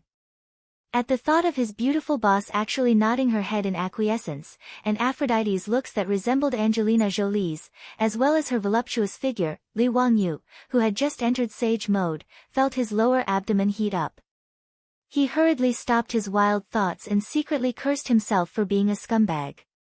It was really too much of a hooligan to fantasize about Aphrodite when his beautiful boss was lying next to him. At this thought, Li Wangyu finally understood why his beautiful boss suddenly threw a tantrum. She was obviously jealous. Li Wangyu hurriedly reached out and hugged his beautiful boss. "Changqing, it's been hard on you." "Humph, go tell Aphrodite." "I don't want to hear it." "Go flirt with her." "I won't get in your way," Su Changqing said coldly. She was indeed feeling very uncomfortable. Although she was mentally prepared for this to happen sooner or later, as a modern woman, she still felt very stifled. Of course, Li Wangyu knew that he had to put on a good performance now and coax his beautiful boss. "Hee, Changqing, what are you talking about? Only children flirt with each other. In the adult world, we flirt with each other." His words made Su Changqing, who was sulking, burst into laughter. She turned around and pushed Li Wangyu away. "Bah, shameless. Who's flirting with you?" "I." Li Wangyu directly hugged the beauty in his arms and blocked her words with his mouth as his hands skillfully climbed up. At a time like this, even a fool would know that it was useless to say anything. It was better to speak with actions. Half an hour later, Li Wangyu collapsed on the bed, panting heavily. He was so tired that he didn't even want to move his toes. This second time was indeed not something a human could do. Those 7 times in one night were all F***King Bullsh** T. Sure enough, monogamy in the modern world was what protected men. Li Wangyu stared at the ceiling in silence, wondering if his small body could take it if he took that vixen Aphrodite as his wife. Damn it, don't tell me that after transmigrating to the Tang dynasty, I'll be tortured to death after just a few days of living a carefree life, right? If that really happened, wouldn't he cry himself to death? Li Wangyu felt that he had to make a trip to the Xianwei temple as soon as possible and find old immortal Sun to prescribe some medicine to nurse his body. It would be best if he could learn from Sun Simiao's method of nourishing his body. He didn't want to live a long life, but he couldn't die young either. Having finally realized the importance of his body, Li Wangyu didn't dare to continue like this. After all, the body was the capital of revolution. For the sake of a better future, he still had to control himself. He didn't dare to take Aphrodite into his room right away. Instead, he obediently ran to the valley where the Jade Star Palace was located every day to study the crafting of crossbows and holy armor. 10 days passed in the blink of an eye. It was the day that he had agreed to go hunting with the fops. Chapter 758. Northwest of Chang'an was the Imperial Forbidden Park. The Forbidden Park was north of the Wei River, south of the Imperial City, and east of the Chan River and Ba River. The Forbidden Park was 27 li from east to west and 23 li from north to south. The Forbidden Park was surrounded by walls, with 2 gates on the east and west and 3 gates on the north and south. This was the place where the imperial family of the Tang dynasty and the nobles played and hunted. Li Wangyu made a bet with the Silk Pants and decided to meet in the Imperial Forbidden Park. When Li Wangyu rushed to the Forbidden Park in his hunting attire, the playboys were already waiting there.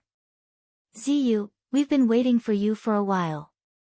Let's make it clear first, if you lose the bet today, you can't go back on your word. Hehe, you're just a nurse from the Union Medical Hospital, so we won't be polite. Cheng Chumo laughed when he saw Li Wangyu. This guy's injury was completely healed. With his physical fitness, that little injury was nothing. Fang Yai also laughed and said, Brother Chumo's words are reasonable. If Ziyu can't hunt with your own hands today, then don't blame us for not being polite. Li Wangyu's face darkened. F*CK, this group of hooligans, I curse them to die early.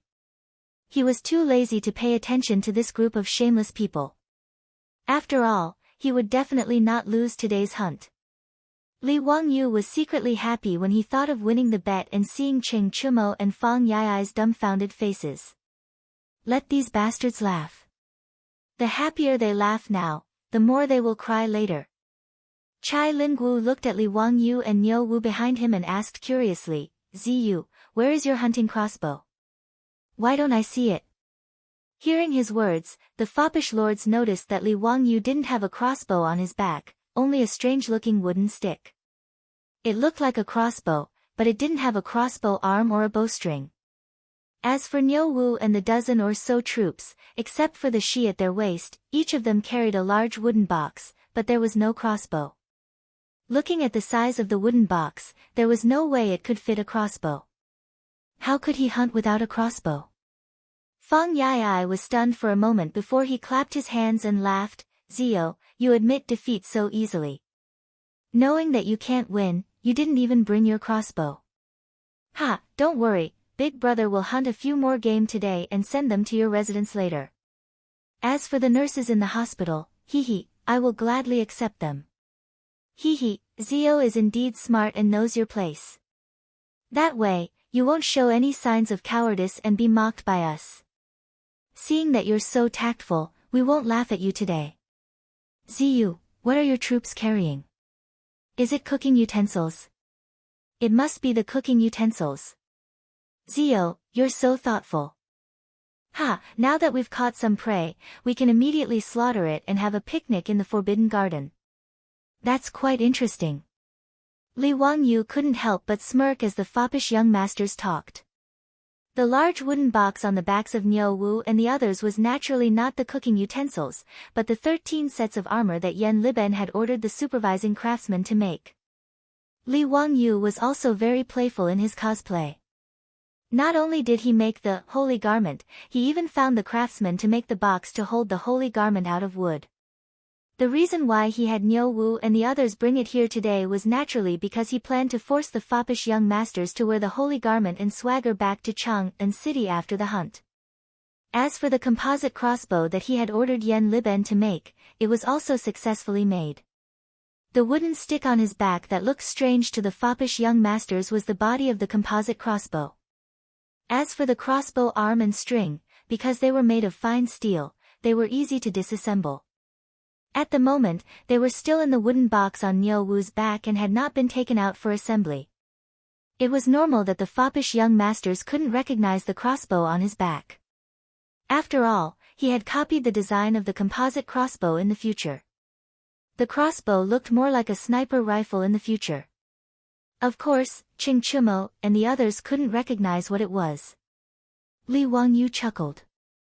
Just as he was about to show off his divine weapon, he heard the sound of hooves coming from not far away. Looking up, he saw a large group of knights galloping in their direction. Because of the distance, Li Wangyu couldn't see clearly who was coming. He couldn't help but frown and ask, "Brothers, who else wants to come to the Forbidden Garden to hunt today?" The Forbidden Garden of the imperial family of the Tang dynasty was not only accessible to the royal family, but it had to be at least a duke or a first or second-class big shot in the imperial court. Even the aristocratic families, including the 5 surnames and 7 nobles, couldn't enter to hunt without the permission of Pai Lupi. If they were serious, Li Wangyu and the foppish young masters were also not qualified to enter the Forbidden Garden to hunt. But how could the imperial guards guarding the Forbidden Garden be so blind? Naturally, they didn't dare to make things difficult for them. Letting them enter the Forbidden Garden to hunt was not a big deal. Ching Chumo and the others looked at each other and shook their heads. Today is not a holiday. Why would anyone come to the Forbidden Garden to hunt? And at this time, the imperial court hasn't ended yet. There shouldn't be anyone coming to the Forbidden Garden. Everyone was confused. Seeing that the group of people was coming quickly, they simply stopped and wanted to see what was going on. But when they saw the group of people, Li Wangyu and the foppish young masters' faces darkened. Damn, this didn't make sense. Today wasn't a break, and looking at the color of the sky, it should be the time for the regular court. Why would Li Er lead Qing Yao Jin, Qin Qiong, Yuqi Jingda, these big shots to appear in the Forbidden Garden? Could it be that Pai Lupi took the lead to skip work? Li Wangyu couldn't help but think of this ridiculous idea. And Qing Chumo, Yuqi Baolin and the others suddenly saw their lord and the sage appear together. They felt that something was wrong. Could it be that they came to the Forbidden Garden to hunt today and caused some trouble? Looking at the posture of Pai Lupi and the others, it was obvious that they were coming straight for them. Li Wangyu and the foppish young masters didn't have time to think. They hurriedly dismounted and bowed to Pai Lupi and the other big shots. Greetings to uncle, greetings to everyone. Greetings to your majesty, greetings to everyone. No need for formalities, all rise. Pai Lupi sat on the back of his horse and casually waved his hand. Then, he stared at Li Wangyu. Ziyu, you scoundrel, why didn't you report such an important matter to me? What? Li Wangyu was confused. What was Pai Lupi talking about? What was there to report? Did he have to report to Pai Lupi when he came to the Forbidden Garden to hunt? Just for such a trivial matter, Pai Lupi wouldn't have to go to court and lead Qing Yao Jin and the other old hooligans here. Without waiting for Li Wangyu to react, Qing Yao Jin jumped off his horse and strode towards him while cursing. Your Majesty, this old man thinks that this kid is itching for a beating. He dares to hide such an important military matter and not report it. Let this old man beat him up first. Li Wangyu was so scared that cold sweat was about to drip down. He quickly hid behind Qing Chumo. Uncle Cheng, if you have something to say, let's talk nicely. What are you talking about? This little nephew really doesn't understand. Even if you want to beat this little nephew, at least let this little nephew know before he dies, right? Qing Yao Jin laughed and scolded, you scoundrel, don't talk nonsense. Hurry up and take out those armors. Li Wangyu was stunned. Pai Lupi led a group of dukes and generals to the Forbidden Garden just for the holy robes he used for cosplay. Was he crazy? Chapter 759. Li Wangyu didn't know that the reason why Pai Lupi had hurriedly led Qing Yao Jin and the other military bigwigs to the Forbidden Garden to see the saint garments was actually because his disciple, Yan Liben, had betrayed him. A few days ago, Li Wangyu had spent every day in the weapons workshop in the Valley of the Jade Star Palace, supervising the craftsmen to make composite crossbows and saint garments. This had caused Yan Liben to silently criticize him. Making composite crossbows was one thing. After all, Yen Liben knew that if this crossbow could really be made, it would be extremely powerful and could be called a divine weapon. In Yen Liben's opinion, although the new crossbow designed by his teacher was expensive and difficult to be used on a large scale in the military, it was still a powerful weapon. However, when Yen Liben learned that Li Wangyu wanted to use those strange-looking armors as costumes, he really didn't know how to ridicule him. However, his teacher had ordered him to do so. Even if he was unwilling, as a disciple, he could only do as he was told. However, what Yen Liben couldn't stand was that Li Wangyu had changed his mind and insisted that he use the hard-won, well-tempered steel, to make the armor. This caused Yen Liben to be so aggrieved that he almost vomited blood. 100-tempered steel, how precious was it before Li Wangyu came up with the hydraulic forging hammer? As long as it was a weapon made of well-tempered steel, all of them were famous divine weapons. Although the production of 100-tempered steel had increased with the help of the hydraulic forging hammer, Yen Liben felt that using such good steel to make costume armor was a waste of natural resources. In his opinion, even if Li Wangyu used pure gold to make these armors, it would still be better than wasting the hard-won, well-tempered steel. For this reason, Yen Liben mustered up his courage and found Li Wangyu, wanting to persuade his little teacher not to be so wasteful. "Teacher, since these armors are just costumes, why don't we do as teacher said and make them with thin iron sheets? These 100-tempered steel are really difficult to obtain." Li Wangyu shook his head with a smile. "Liben, don't you want to try and see how strong an armor made from well-tempered steel is?" The reason why he suddenly changed his mind was because he wanted to see if a plate armor made from well-tempered steel could surpass the radiant armor in terms of defense. China's plate armor was not used on a large scale, mainly because the steel production and quality were not up to standard. After all, the bigger the steel plate, the more brittle it would be. This problem could only be solved through repeated forging. Therefore, in order to solve the problem of cost, Huaxia had since ancient times chosen to mass-produce small steel armor plates and string them together to form armor. Not only would this save manpower, but it would also be easier to repair the armor if it was damaged. Its defense against arrows was also stronger than that of plate armor. However, in Li Wangyu's opinion, this was only because the quality of the steel used to make the armor was not up to standard. He remembered that some military enthusiasts in the future had done experiments. The plate armor of the Middle Ages was almost pierced by arrows. However, the plate armor made from steel in the future was very difficult to be pierced by arrows. This was the difference between steel and armor.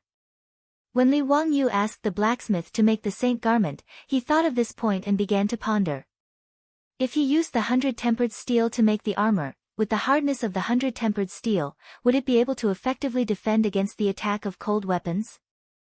Although making the saint garment was just his bad taste, if this armor really had the ability to defend, it would not be a bad thing. Although the 100-tempered steel was expensive, this small amount of money was not in Li Wangyu's eyes. He was also not like Yen Liben, who was like a miser, holding on to the 100-tempered steel and not willing to use it.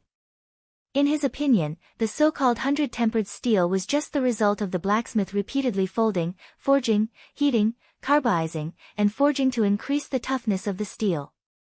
With the hydraulic forging hammer forging 24/7, Li Wangyu did not think that the 100-tempered steel was rare.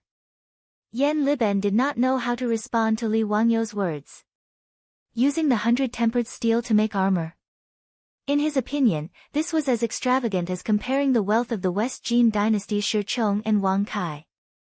"Teacher, if this 100-tempered steel is used to make weapons, it will naturally be successful, but if it is used to make armor, it may not be comparable to the standard armor in the military. I feel that it is better not to waste it like this." Li Wangyu did not know whether to laugh or cry at Yen Liben's miser personality. Wasn't it just some 100-tempered steel? How big of a deal was it? A set of armor only used 40 to 50 caddies of steel, and 13 sets of saint garments only used 400 to 500 caddies of material. This guy looked as if he wanted to kill him. However, Li Wangyu really did not know how strong the defense of the armor would be if it was made of 100-tempered steel. Since Yen Liben was so reluctant, then let's try an experiment. "Liben, what you said makes sense. In that case, let's do an experiment and see how strong the defense of this 100-tempered steel is. Experiment? Yen Liben was puzzled. Li Wangyu nodded matter-of-factly, let the craftsman use the 100-tempered steel to make an armor. We will know once we try it. This. Yes, I understand. I will do it now.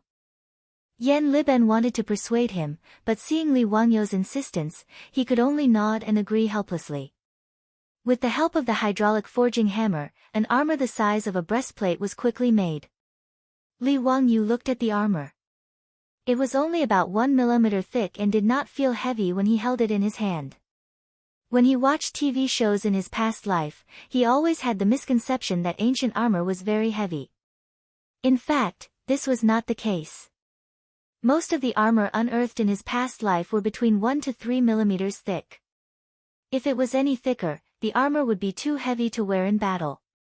The heavy armor of the European knights looked like tin cans, but it was only 40 to 50 caddies. Most of them were between 1.5 to 2 millimeters thick. However, it was obvious that the quality of the steel used in the armor of the European knights could not be compared to the 100-tempered steel in front of him. Because of the repeated folding and hammering, the breastplate made of 100-tempered steel had fine lines formed by the hammering. The lines on the famous Damascus knife in his past life were also like this. They were all formed by the repeated hammering of steel. Yen Liben stroked the newly forged armor with a reluctant look on his face. Li Wangyu felt as if his teeth were about to fall off. Alright, don't be so stingy. Hurry up and find an archery target to fix the armor plate. I'll let Niu Wu shoot a few arrows to see the effect. Li Wangyu shouted in annoyance. Lang Jun, this breastplate will definitely not be able to block my arrows. Niu Wu walked forward and knocked on the armor with his knuckles and said disdainfully. Niu Wu's bow was a two-pickle bow. Against the standard armor of the Great Tang, even the highest quality Mingguang armor, within 100 paces, it would be pierced through by an arrow. There was no doubt about this. Li Wangyu was also a little uncertain. Could this 100-tempered steel plate really be able to block an arrow? Many people in his past life had a misconception that the penetrative power of a bullet was definitely stronger than that of a bow. After all, with the advent of firearms had eliminated cold weapons such as bows and arrows. However, Li Wangyu knew that this was not the case. He had seen a video on a military forum. The video was about a test conducted by the U.S. military in 1961. The target of the test was a 30-centimeter thick wooden box filled with sand. In order to test the penetration depth of the bullet, 2 partitions were used to divide the sand into 3 layers. After that, the military used M1 Garand rifles, M1 carbines, and M1911 pistols to shoot at the wooden box. The result of the test was that the M1 Garand rifle, which had the strongest penetrative power, only pierced through 2 partitions. It did not penetrate the entire sandbox. The M1 carbine rifle only pierced through 1 partition. As for the pistols, they did not even penetrate the first partition. They were blocked by the sand. After that, the bow and arrow, which had a pull force of about 50 pounds, directly penetrated the entire sandbox. It should be known that a bow and arrow of about 50 pounds was only equivalent to a 1-pickle strong bow in the Tang dynasty. Chapter 760. Li Wangyu also knew that it was not that the power of a bow and arrow was greater than that of a bullet, but the penetrative power of a bow and arrow. Especially for targets like sand, the resistance of an arrow was much lower than that of a bullet. However, when facing a hard target, the penetrative power of a bow and arrow was far inferior to that of a bullet. At the very least, when facing a target like a brick wall, a bullet could easily penetrate it. For a bow and arrow to be able to penetrate it was already very powerful. As for a steel plate, if it was thick enough, a bow and arrow would not be able to penetrate it. However, due to the limitations of the human body's ability to carry weight, the armor could only be made as light as possible. Otherwise, if a set of armor that weighed 1 or 200 jin was made, although a bow and arrow could defend against it, no one had the ability to wear such heavy armor in battle. Li Wangyu now only hoped that the armor made of well-tempered steel would be tough enough. After all, compared to ordinary steel, well-tempered steel that was repeatedly forged was far stronger. As for the specific effects, he would only know after trying it out. However, Li Wangyu could at least be sure that the armor in front of him was not like the standard armor of the Tang dynasty, which could be easily penetrated by arrows. In response to Niu Wu's words, Li Wangyu only smiled and said, "Niu Wu, this is an armor made of well-tempered steel. It is not certain whether your bow and arrow can penetrate it." Niu Wu did not believe him. He took down the bow on his back and pulled the bowstring. The sound of the bow tearing through the air could be heard. Lang Jun, in the past at Yanmen Pass, the arrows in my hand pierced through the armor of many Turkic cavalry. I am not bragging, but with this thickness of armor, my two-sure bow can definitely penetrate it within 100 steps. Yan Liben also nodded and said, "Teacher, Niu Wu is right. With a two-sure bow and an armor-piercing arrow, I estimate that the armor will not be able to block it within 100 steps. Then let's give it a try." Li Wangyu shrugged and was too lazy to say more. After the armor was fixed on the target, everyone retreated. 100 steps, 150 meters. In Li Wangyu's sight, the armor fixed on the target was only the size of a fingernail. Without another word, Niu Wu knocked an arrow on his bow. With a whoosh, the arrow flew towards the target. In order to test the defensive power of the armor, Yan Liben had someone send Niu Wu an armor-piercing arrow specially used by the army. This type of arrow was specially made to break through the enemy's armor, and its penetrative power was extremely strong. The arrowhead of an armor-piercing arrow was more slender than an ordinary cone-shaped arrow. It was in the shape of a cross blade, so it had very little resistance when piercing through armor. Coupled with a powerful crossbow, it could easily pierce through armor. In a battle formation, if it was used against infantrymen who were not wearing thick armor, it could even pierce through 3 people with one arrow. In the next moment, a crisp sound was heard. It was the sound of the armor-piercing arrow hitting the iron armor. In Niu Wu's imagination, his arrows should be able to pierce through the armor and even the target behind it. However, something that surprised him happened. After the armor-piercing arrow accurately hit the iron armor, not only did it not penetrate it, it even bounced off after a crisp sound. Yan Liben was also stunned. He asked in disbelief, "It bounced off? It didn't penetrate? How was this possible?" Niu Wu is using a two-pickle bow. Niu Wu's old face also turned red. Perhaps the arrow just now was too sharp. "Let me shoot another arrow." Without waiting for Li Wangyu to speak, Niu Wu knocked another arrow on his bow. This time, the bow was pulled into a full moon, and the armor-piercing arrow left the bowstring even faster. Li Wangyu could almost hear the sound of the arrow piercing through the air. The inconceivable happened again. With a clang, the armor-piercing arrow was once again bounced off by the iron armor. Niu Wu's gaze was somewhat sluggish. He put down the bow and turned to look at Yan Liben, who was also stupefied. He then looked at his Lang Jun, unable to understand what had happened. Whether it was the armor-piercing arrow or the power of the bow in his hand, Niu Wu was very clear about it.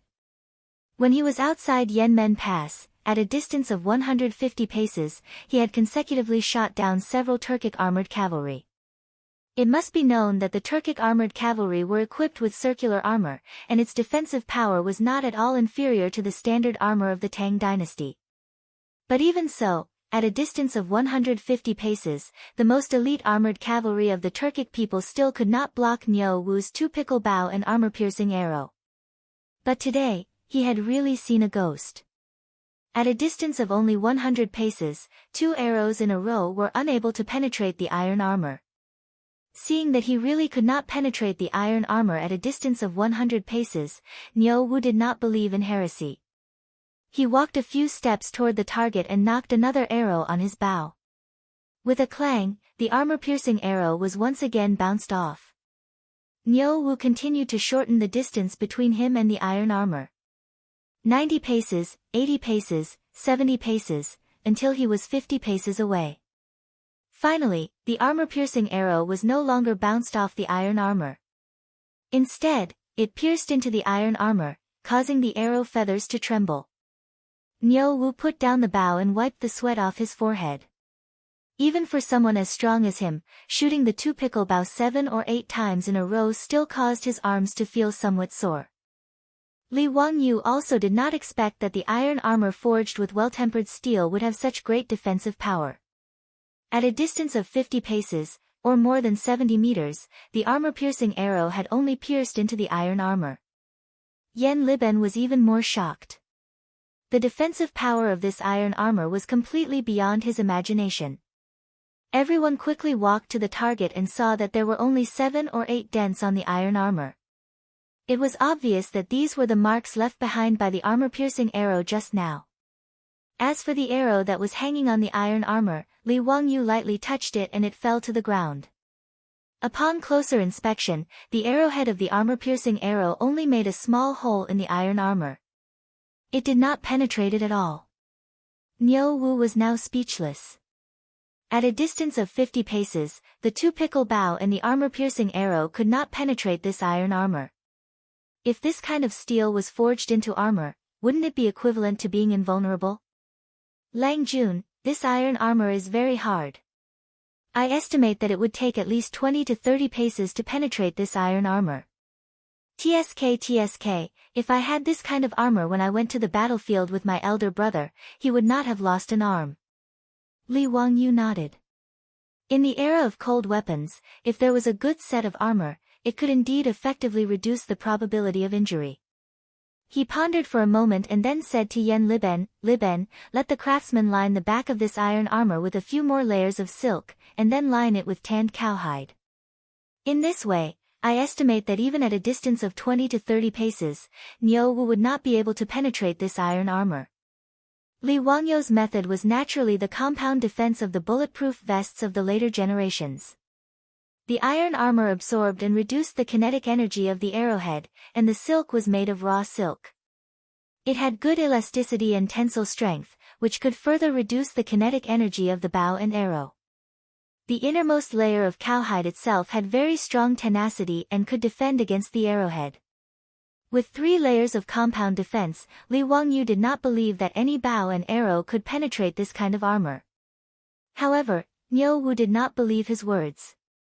This iron armor made of well-tempered steel was indeed incomparably strong. At a distance of 50 paces, he could only make a small hole.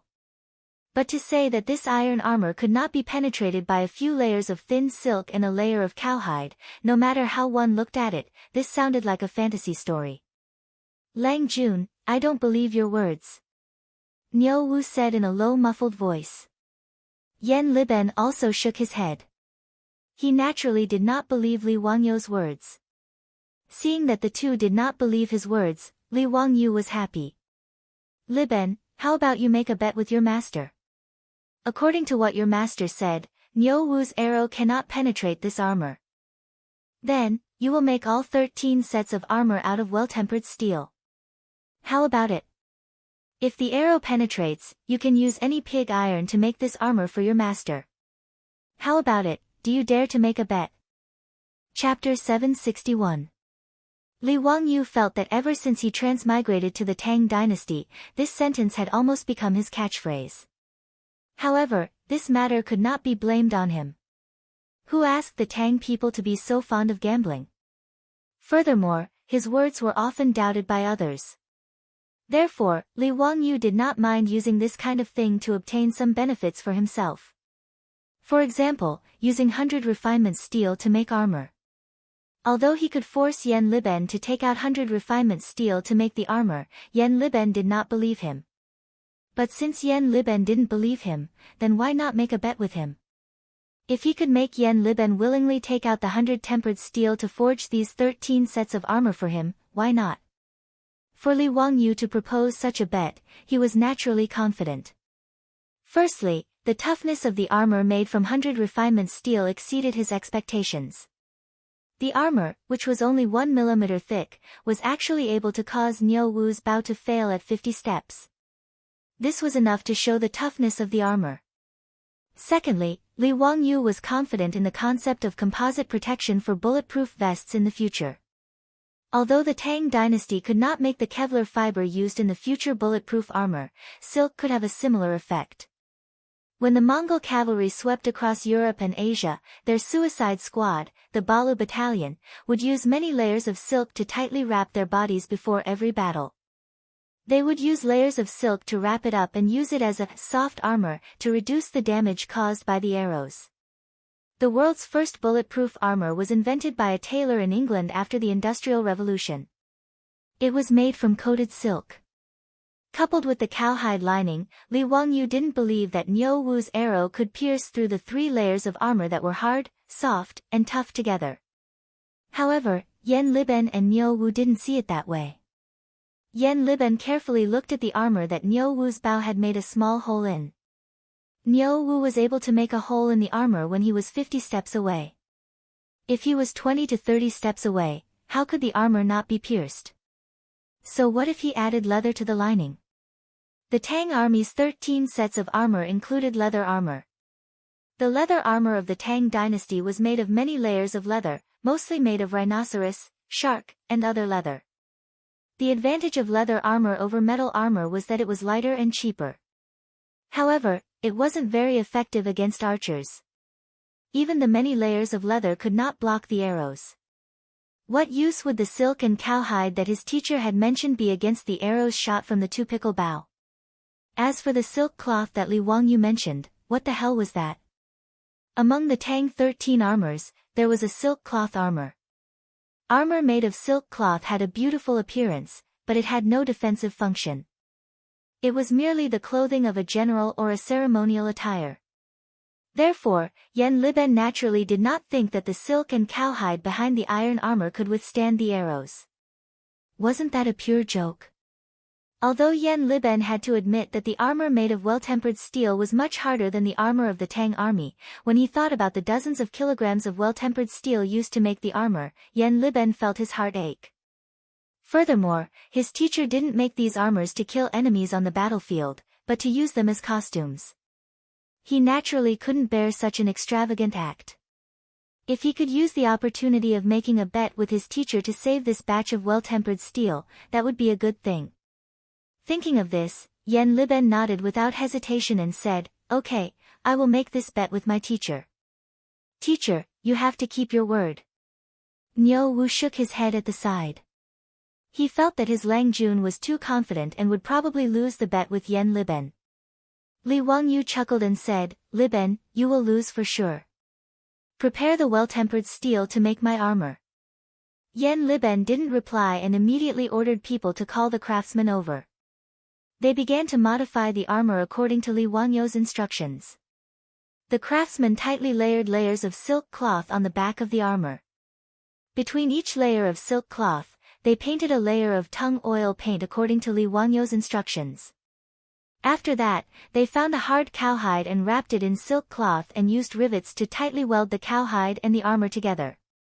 After the modification, the thickness of the armor increased by a lot. However, neither Niu Wu nor Yan Liben felt that this would cause any trouble. "Teacher, the armor is done according to your instructions. Shall we try it now?"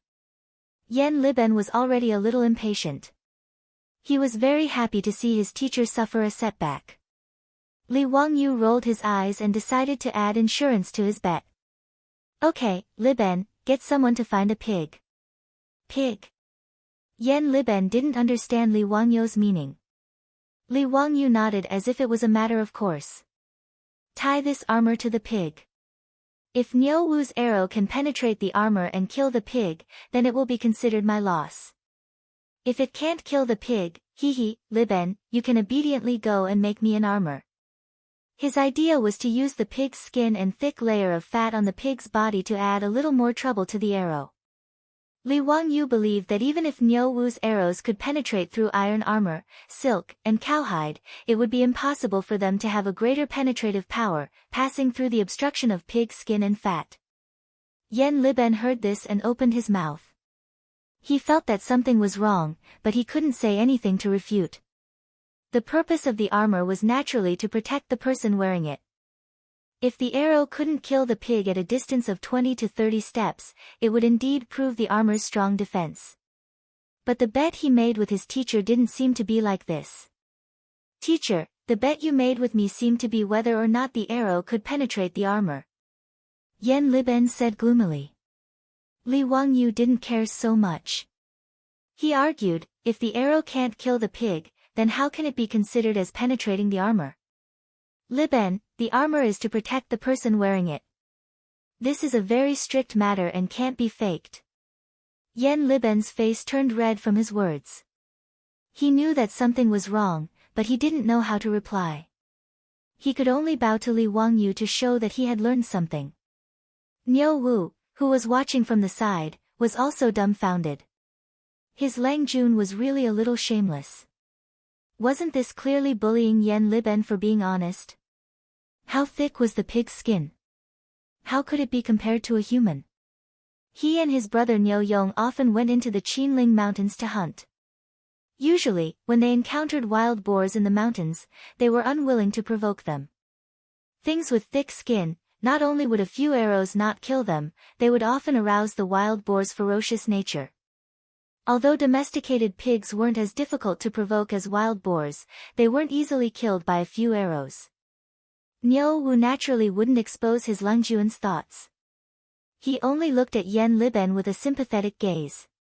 He was afraid that this fellow was going to lose the bet with his Langjun. Naturally, there were no pigs in the valley where Jade's Star Palace was located. Li Wangyu had the troops in the palace ride back to Dingzhou village and bring back a 200-gene fat pig. The poor pig that was used as a target had no idea what was going on. It was led to the target and tied up. The specially made armor was also tightly tied to the pig's side by the craftsman. Li Wangyu said with a smile, "All right, Niu Wu, shoot it. You have to aim properly. Don't shoot outside the armor. Even if you kill the pig, it won't count." Niu Wu silently rolled his eyes. He couldn't be bothered to pay attention to Li Wangyu's teasing. He could accurately shoot the armor from 100 steps away, let alone 20 to 30 steps away. He could shoot it with his eyes closed. Niu Wu straightforwardly knocked an arrow and shot it out. Chapter 762. The armor-piercing arrow pierced through the armor the moment it left the bowstring. In the next moment, the pig, which had been used as a test subject, let out a blood-curdling scream. It pierced through. In fact, the arrow pierced through. Yan Liben looked at the pig, which was screaming and struggling with all its might. It was obviously injured by the arrow. If it wasn't for the fact that the pig was tied up tightly, it would have already run away. Li Wangyu was also stunned. He thought to himself, could it be that this composite armor really couldn't block Niu Wu's armor-piercing arrow? However, when he looked carefully, although the pig was screaming, there wasn't any blood flowing out from under the armor. Moreover, looking at the pig's appearance, it didn't seem to be injured at all. It was very spirited. Although the armor-piercing arrow had indeed pierced through the armor, Li Wangyu estimated the length of the arrow shaft and estimated that the arrow shouldn't have penetrated deep into the armor. Li Wangyu's hanging heart relaxed. He brushed off the non-existent dust on his body and smiled at Yan Liben. "Liben, just now we agreed that this pig would only count if it was shot to death. Look at this pig, it's still alive and kicking." Yan Liben looked at Li Wangyu with hidden bitterness. He finally reacted. It seemed that he had been fooled by this unscrupulous teacher. Clearly, the bet was that Niu Wu's arrow would be able to pierce through the armor and Li Wangyu would lose. Now, it had become that the pig would only count if it was shot to death. Wasn't this bullying? How could a 200-pound pig be shot to death so easily? Moreover, Yan Liben could also see that the armor-piercing arrow didn't penetrate much. At most, the pig would only suffer some superficial wounds. Niu Wu saw that the arrow didn't cause much damage to the pig and felt very uncomfortable in his heart. Without saying anything, he continuously pulled the bowstring and shot out one armor-piercing arrow after another, causing the poor pig to cry out unceasingly. Another 7 or 8 arrows were shot out in succession. Even someone as strong as Niu Wu felt that he couldn't take it anymore and let go of the bow in his hand. The iron armor that was tightly tied to the pig's body had already been shot into the shape of a hedgehog, full of arrows. Yen Liben sighed helplessly and gestured to the craftsmen, who were already dumbfounded, to remove the armor from the pig. He wanted to see what kind of damage these armor-piercing arrows had caused. Yen Li originally thought that even if the armor-piercing arrow didn't cause any fatal damage to the pig, the arrowhead would still be deeply embedded in the pig's body and difficult to pull out. After all, even if the armor-piercing arrow was specially made to penetrate armor, the arrowhead also had barbs. Once it was embedded in the body, it was very difficult to pull it out. However, he did not expect that after the armor was removed, the 7 or 8 armor-piercing arrows were removed along with the armor. They did not pierce into the pig's body at all. He took a few steps forward, and after taking a closer look, he could not help but suck in a breath of cold air.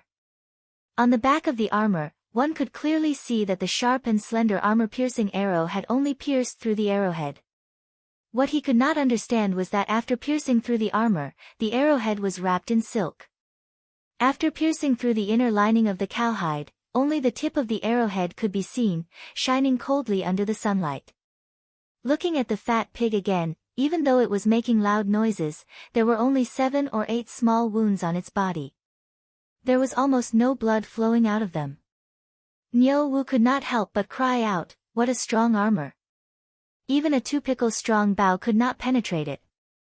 My mother, if I wore this armor and went into battle, wouldn't I be like Zhao Zilong in Lung Juan's book? Wouldn't I be able to kill my way through the enemy's army without suffering any damage?" Li Wangyu was also very satisfied with the armor's defensive power. He could not help but pat Niu Wu's shoulder and laugh loudly. He then winked at Yen Liben. "Liben, how is it? Are you convinced? Wahahaha, I will leave my 13 sets of armor to you."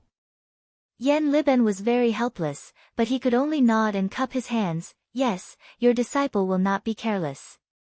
Spending a few £100 of well-tempered steel to make the armor made Yen Liben's heart bleed, but he could only lower his head and admit defeat.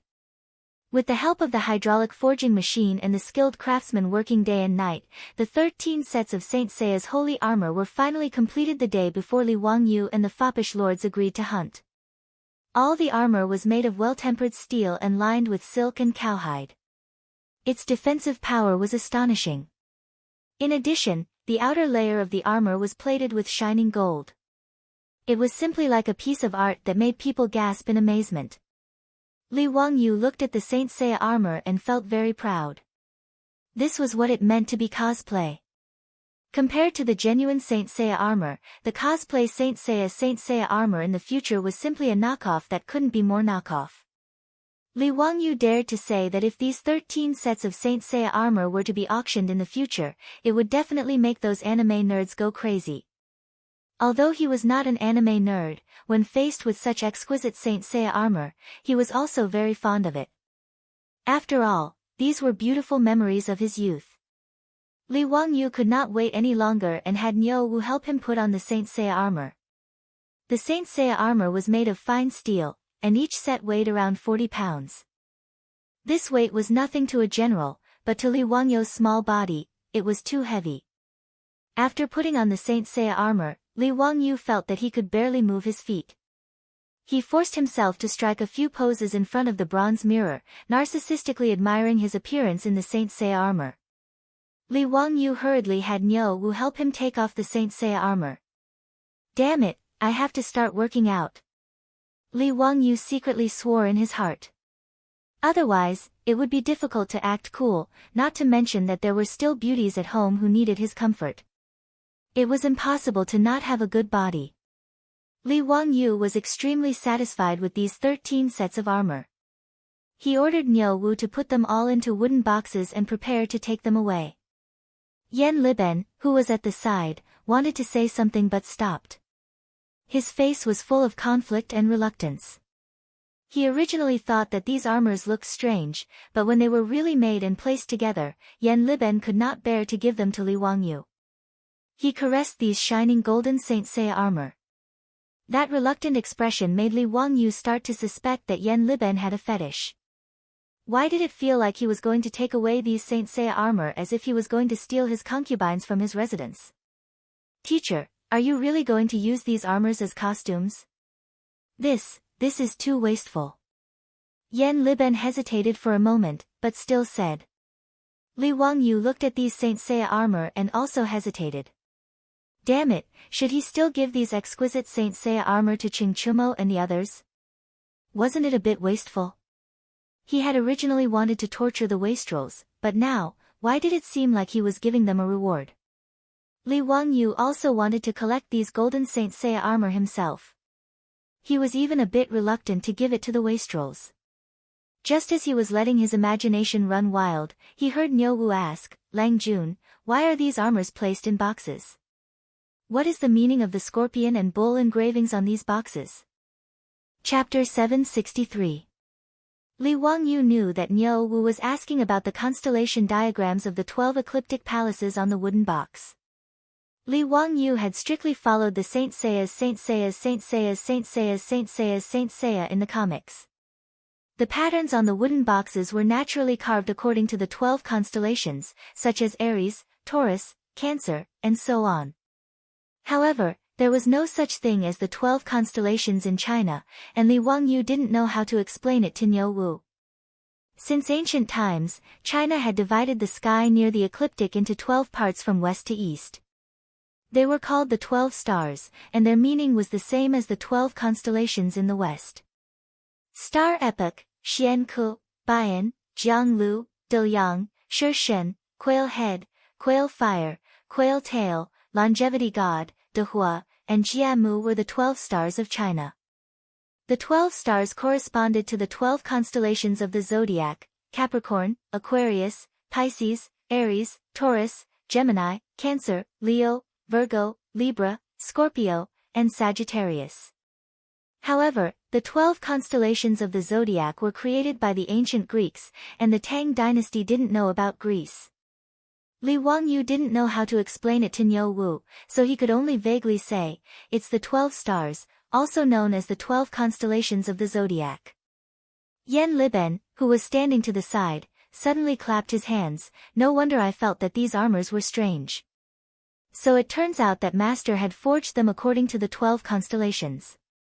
He pointed at the Taurus Saint cloth and said, this set of armor has a pair of horns on the helmet, so it should correspond to the Taurus.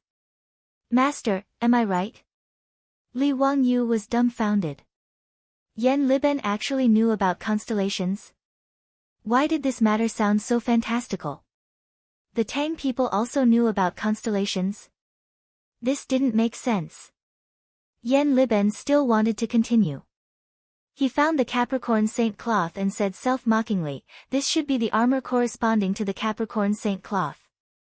Speaking of which, I was born with the Scorpion Saint cloth as my palace. Master, the people in the Capricorn Saint cloth palace don't have any riches. They have a lot of slander in their life, and their fate is bad. When Li Wangyu heard this, he felt as if he had been struck by lightning. Damn, did Yan Liben take the wrong script? He turned his head stiffly and looked around, trying to confirm whether he was in the Tang dynasty or in modern times. When he was sure that he was still in the Valley of the Jade Star Palace and that there were no space-time distortions or wormholes, he began to feel suspicious again. Could it be that Yan Liben was also a transmigrator?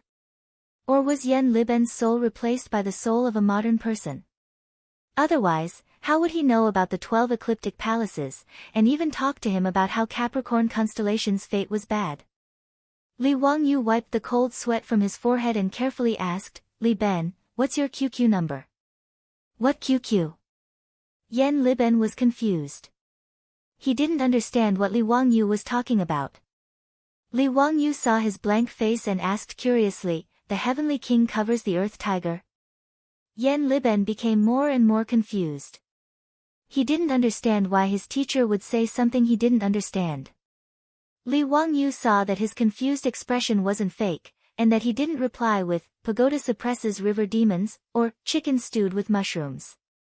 Only then did he put down a big rock in his heart. That scared him to death. He thought he saw a ghost. Li Ben, you also know about the 12 ecliptic palaces? He didn't explain his words just now and asked Yen Liben.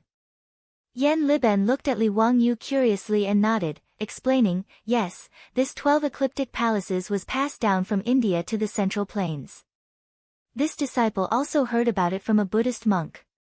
It is also recorded in the Buddhist scriptures. This disciple feels that the 12 ecliptic palaces numerology is somewhat reasonable, so I studied it. Li Wangyu finally relaxed. He thought that the 12 ecliptic palaces in the Tang dynasty had already spread to China. But it was clearly the constellations of ancient Greece, so how did it become India's? He naturally didn't know that the 12 ecliptic palaces were first invented by the ancient Babylonians. At the beginning, their main purpose was to be used in astronomy and calendars. Later on, it spread to Greece, and through Greece, it spread to India. In India, the 12 ecliptic palaces were combined with the Buddhist scriptures, and along with the Buddhist scriptures, it spread to China. Han Yu of the Tang dynasty once said, "On the day of my birth, the moon sleeps in the southern dipper, a unique spirit in the southern dipper. No good name to hear, no evil name to be feared. Reputation multiplies and divides, gain little and lose more. It means that my palace is in Capricorn, and none of the stars that preside over fate are good. The southern dipper doesn't bring good wine, the southern dipper doesn't bring good carriages." And in the Song dynasty, Su Dongpa also once said, "Those who know how to retreat grind scorpions for their palace, and servants grind scorpions for their lives. Their lives are full of slander, and they suffer from the same disease." This sentence, in summary, can be summed up in 6 words: Capricorn, bad fate. This is probably the time in history when Capricorn was badly offended, and was comparable to the Virgo constellation of the future generations. Li Wangyu didn't know about this, so when he suddenly heard Yen Liben's words, he was scared half to death. After understanding the whole story, Li Wangyu smiled and said to Yen Liben, "Liben, why do you believe in ecliptic palaces? Moreover, Capricorn is the most patient constellation among the 12 ecliptic palaces, don't belittle yourself." Hearing this, Yen Liben's eyes lit up. Teacher actually knows about ecliptic palaces? Can you tell this disciple in detail? Li Wangyu was speechless. He didn't know anything about ecliptic palaces, he only occasionally heard about them from rumors. But his beautiful boss really did research on ecliptic palaces. Women mostly like to talk about ecliptic palaces. In the future, when they were resting in the office, his beautiful boss would often talk about ecliptic palaces with the female colleagues in the office. Although Li Wangyu didn't understand, he felt that their words were very professional, even though he didn't understand. It was only after he transmigrated to the Tang dynasty that his beautiful boss didn't talk about ecliptic palaces. After all, no one around them knew about ecliptic palaces, so it was like playing the lute to a cow. Hearing Yen Liben's question, Li Wangyu thought that the ancient people mostly believed in ecliptic palaces. His beautiful boss's knowledge of ecliptic palaces might really be able to find a soulmate in the Tang dynasty. Hee, how would I know anything about ecliptic palaces? I only know a little. Liben, if you are interested, you can ask Lady Su for advice, she is very good in this aspect. Oh. Lady Su also knows about ecliptic palaces. If there is a chance, this disciple would like to ask for advice. Yen Liben smiled. He didn't really believe Li Wangyu's words, he was just being polite. After all, in the eyes of the Tang people, a woman who could read was already considered talented. Although Su Changqing was capable and was his teacher's woman, Yen Liben didn't think much of her. He didn't believe that she really knew anything about ecliptic palaces. Li Wangyu also didn't take Yen Liben's insincere and perfunctory words to heart. He just habitually started to daydream, his mind randomly thinking about how much benefit his beautiful boss could bring to them if she was proficient in ecliptic palaces. Chapter 764. When Yen Liben suddenly talked about the 12 constellations, Li Wangyu felt that he had grasped some inspiration. There were 2 things that he was most annoyed about. One was that Pai Lupi was going to force him to become an official next year, and the other was how he was going to successfully marry his beautiful superior. The matter of becoming an official was easy to deal with. He could think of many ways. At worst, he could just pretend to be sick. Pai Lupi would not be so inhumane as to force a sick person to become an official. But the matter of marrying a wife was very troublesome. Even if he said it himself, it did not count. Ever since he was conferred the title of nobility by Pai Lupi, although it was a good thing, many things became out of his control. Empress Zhangsun had already wanted to give him a marriage several times, but he used the excuse of mourning to cut off his decline. As for directly telling Pai Lupi and Empress Zhangsun that he wanted to marry Su Changqing as his wife, he did not even need to think about it. He would be rejected by the two in-laws, and might even be reprimanded. Even if Su Changqing and Empress Zhangsun were familiar with each other and had a harmonious relationship, from Empress Zhangsun's point of view, Li Wangyu could take Su Changqing as a concubine, but definitely not as a wife. No matter if it was Pai Lupi or Empress Zhangsun, they both naturally believed that this talented nephew of theirs had to marry a woman of equal status with a prominent background as his wife. Li Wangyu deeply hated this, but he was also helpless. Every time he thought of this, he felt his head swell. But the conversation with Yan Liben just now made Li Wangyu suddenly realize that he and his beautiful superior could borrow the fate of the constellations and work together. But this matter was not urgent. He had to go back and plan it with his beautiful superior. Li Wangyu was thinking about something and did not pay attention to what Yan Liben was saying. Teacher. N? Li Wangyu heard this and came back to his senses, looking at Yan Liben. Teacher, this disciple is asking, what do you plan to do with these armors? Yan Liben brought up this topic again. He really couldn't stand Li Wangyu preparing to use these armors as costumes. Wouldn't that be a waste of God's gifts? Give it to someone, Li Wangyu answered matter-of-factly.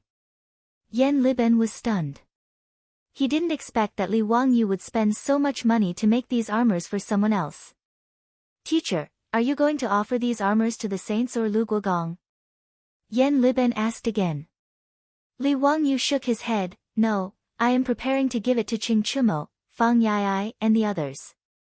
Tomorrow, I have an appointment with them to hunt in the Forbidden Garden, so I can give them these armors. These saint garments were meant to be given to the rich. Li Wangyu wasn't a stingy person. Now that he had something good, he naturally wanted to share it with the other rich kids. Yan Liben was speechless. He opened his mouth, wanting to persuade his teacher, but he didn't know what to say. The armors were paid for by his teacher. Naturally, he could do whatever he wanted with them. But in Yan Liben's view, these armors with astonishing defensive power were not given to Li Er, or given to Qing Yaojin, Yuqi Jingda, these military generals, but instead given to Qing Chumo, that group of silk pants. It was indeed casting pearls before swine. As a junior supervisor, Yan Liben also had some craftsmanship. Originally, he was unwilling to use the well-tempered steel to make armors. But when these 13 sets of armors were made, his thoughts naturally changed. As the saying goes, a sword is given to a hero, and powder is given to a beauty. Wouldn't it be a pity for such good armors to fall into the hands of those rich kids? Li Wangyu didn't know what Yan Liben was thinking. He ordered Niu Wu to arrange for the servants to pack the 13 sets of saint garments into boxes. After bidding farewell to Yan Liben, he left. Yan Liben looked at the backs of Li Wangyu and the others as they left. Thinking of the armors, he couldn't help but shake his head and sigh. He ordered his servants to take the iron armor that had been shot full of holes by Niu Wu's bow and arrows and return to Chang'an. Back in the Yan mansion, Yan Liben was in a bad mood. He ordered the servant girls to bring him wine and drank alone. Lang Jun, the first master is here. The servant girl came in to report. The first master was his elder brother, Yan Lide. Yan Lide entered the central room and saw his younger brother drinking alone. He couldn't help but be surprised. Liben, what are you so worried about? Didn't you say a few days ago that you were helping County Count Hu to make new bows and armor? Did it not go well? Yan Lide asked curiously. After Yan Liben greeted his brother, he shook his head and smiled bitterly. Brother, it's not that it didn't go well. How could the teacher's ideas be wrong? Everything has already been made. Oh. Then why do you look so down? Brother, look at this armor and you'll know. Yan Liben pointed at the armor on the side. Yen Lide picked up the armor that was full of holes. He could tell at a glance that the holes on the armor were all made by armor-piercing arrows. What's wrong with this armor? Yen Lide didn't understand. Yen Liben smiled bitterly and said, Brother, do you know what this armor is made of? Yen Lide habitually knocked on the armor with his knuckles and looked at the patterns on the armor. He couldn't help but ask in surprise, Liben, is this armor made of well-tempered steel? These patterns are clearly unique to well-tempered steel. Brother is right. It is made of well-tempered steel. Do you know how far away these holes were made by armor-piercing arrows? Yen Lide shook his head. I can't guess. This is the first time I've seen armor made of well-tempered steel. Isn't it too extravagant? Yen Liben smiled bitterly and raised 2 fingers. A typical strong bow and an armor-piercing arrow could only pierce through this armor from a distance of 20 to 30 steps. Yen Lide sucked in a breath of cold air. Really? What a strong armor. I've never seen an armor with such a strong defense. Not only that. Brother, look at the back of the armor. Yen Liben continued, this is the idea that the teacher came up with. The back of the armor is lined with many layers of silk and cowhide. That day when we tested the arrows, this armor was tied tightly to a pig. But 7 or 8 armor-piercing arrows only scratched the pig's skin. There wasn't even much blood. I reckon that armor made with this method can be said to be invulnerable. It's very impressive. As a supervisor of craftsmen, Yen Lide naturally knew how impressive this armor was. He was amazed and praised it repeatedly. He admired Li Wangyo's bold and imaginative ideas. Unremarkable silk and cowhide could actually increase the armor's ability to defend against arrows. This kind of fantastic idea, even he, a master craftsman, could only admire Shan Do for a long time. Liben, isn't that a good thing? Why are you frowning? Yen Lide didn't understand. Yen Liben bitterly smiled and shook his head. He told Yen Lide about how his teacher wanted to gift this batch of armor to Ching Chumo and the other rich kids. Hearing this, Yen Lide also shook his head, understanding why his younger brother was so depressed. Yen Lide looked at the armor in his hand and smiled. Liben, this is very simple. Oh. Brother, what brilliant plan do you have? Can you persuade your teacher to change his mind? Yen Liben didn't understand. Yen Lide leaned close to his ear and whispered a few words. Hearing this, Yen Liben's expression changed greatly. How can I do this? Brother, aren't you asking me to be ungrateful? I can't. Yen Liben waved his hand. How can this be considered ungrateful? Aren't you asking for credit for your teacher? How can County Count who blame you? Yen Lide twirled his beard and smiled. Yen Liben hesitated. Can this really work? Won't the teacher blame me? Of course. Why would I lie to you? Let me think about it. Chapter 765. The next day, Yen Liben sat among the officials in a daze. He touched the hard object in his bosom, not knowing if he should listen to his brother or not. Yen Lide was not far away from him. Seeing Yen Liben remain silent, he could not help but turn around to look at him. Naturally, he was urging Yen Liben not to waste any more time. Yen Liben's gaze was unfocused. He still could not make up his mind. His gaze unconsciously landed on the 2 sides of Taiji Palace, on the armored palace guards. The armor that these guards wore looked majestic, like the majesty of the royal family. However, Yen Liben knew that this armor was just for show. Not to mention armor-piercing arrows, even ordinary arrows would be able to pierce through it from a distance of 1 to 200 steps. Compared to the armor in his bosom, it was like the difference between heaven and earth. At this moment, in Taiji Palace, the matter of sending troops to the Eastern Turks was being discussed.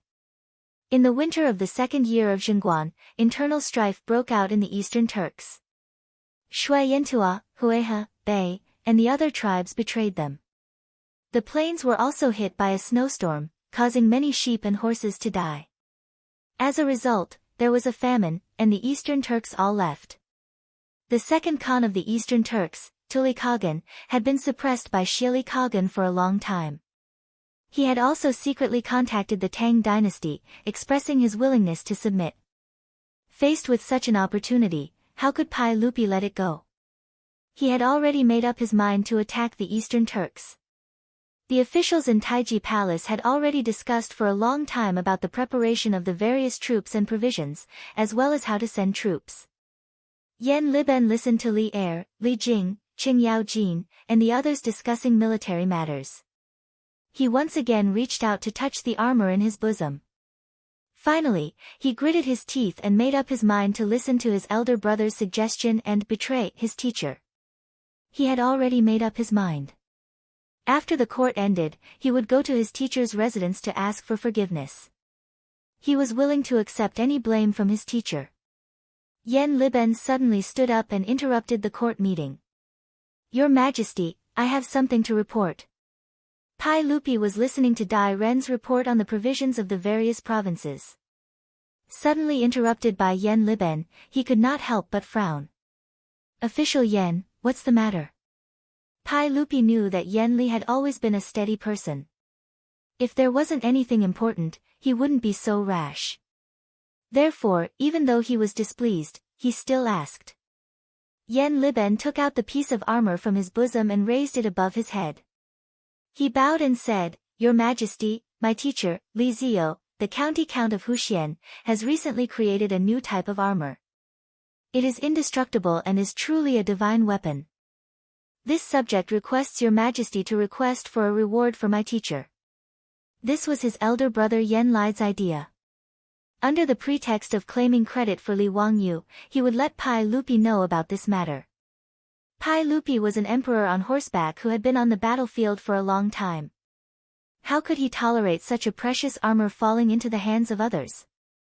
He would definitely order Li Wangyu to hand over the armor. In this way, even if Li Wangyu knew, he wouldn't be able to blame Yan Liben.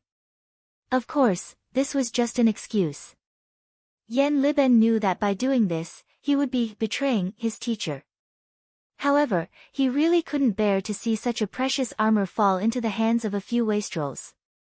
Therefore, he decided to listen to his elder brother and speak to Pai Lupi. Pai Lupi, who had been somewhat displeased a moment ago, immediately raised his eyebrows when he heard Yan Liben's words. In the great hall, the eyes of Qing Yaojin, Yuqi Jingda, Qin Qiong, and the other generals and dukes all lit up. Official Yan, what kind of armor is this? Quickly present it to me. Pai Lupi stood up from his throne and said impatiently. Yan Liben raised his hands high and handed the armor to Mi Tuo. He continued, Your Majesty, please look at this armor. The holes on it were all created by a two-pickle bow using standard armor-piercing arrows from the military. They were only able to penetrate it at a distance of 20 paces. In addition, the arrowheads of the arrowheads were all stuck in the armor and couldn't completely penetrate it. His words immediately caused an uproar in the great hall. Qing Yaojin, Yuqi Jingda, Qin Qiong, and the other dukes couldn't care less about their lack of manners in front of the hall. They all rushed to Mi Tuo's side and snatched the armor, looking it over left and right. Pai Lupi didn't mind the rudeness of Qing Yaojin and the others at all. He quickly walked down the royal stairs and also looked at the armor. Your Majesty, this really was made by an armor-piercing arrow. Tisk tsk, if I'm not wrong, this armor is made from well-tempered steel. Bastard, using well-tempered steel to make armor, no wonder it's so sturdy. But a two-pickle bow can't penetrate it at 20 paces? Why don't I believe it? Qing Yaojin shouted. The group of dukes discussed animatedly as they looked at the armor full of holes. Their eyes were filled with excitement. Yan Shaojian, what's the lining behind this armor?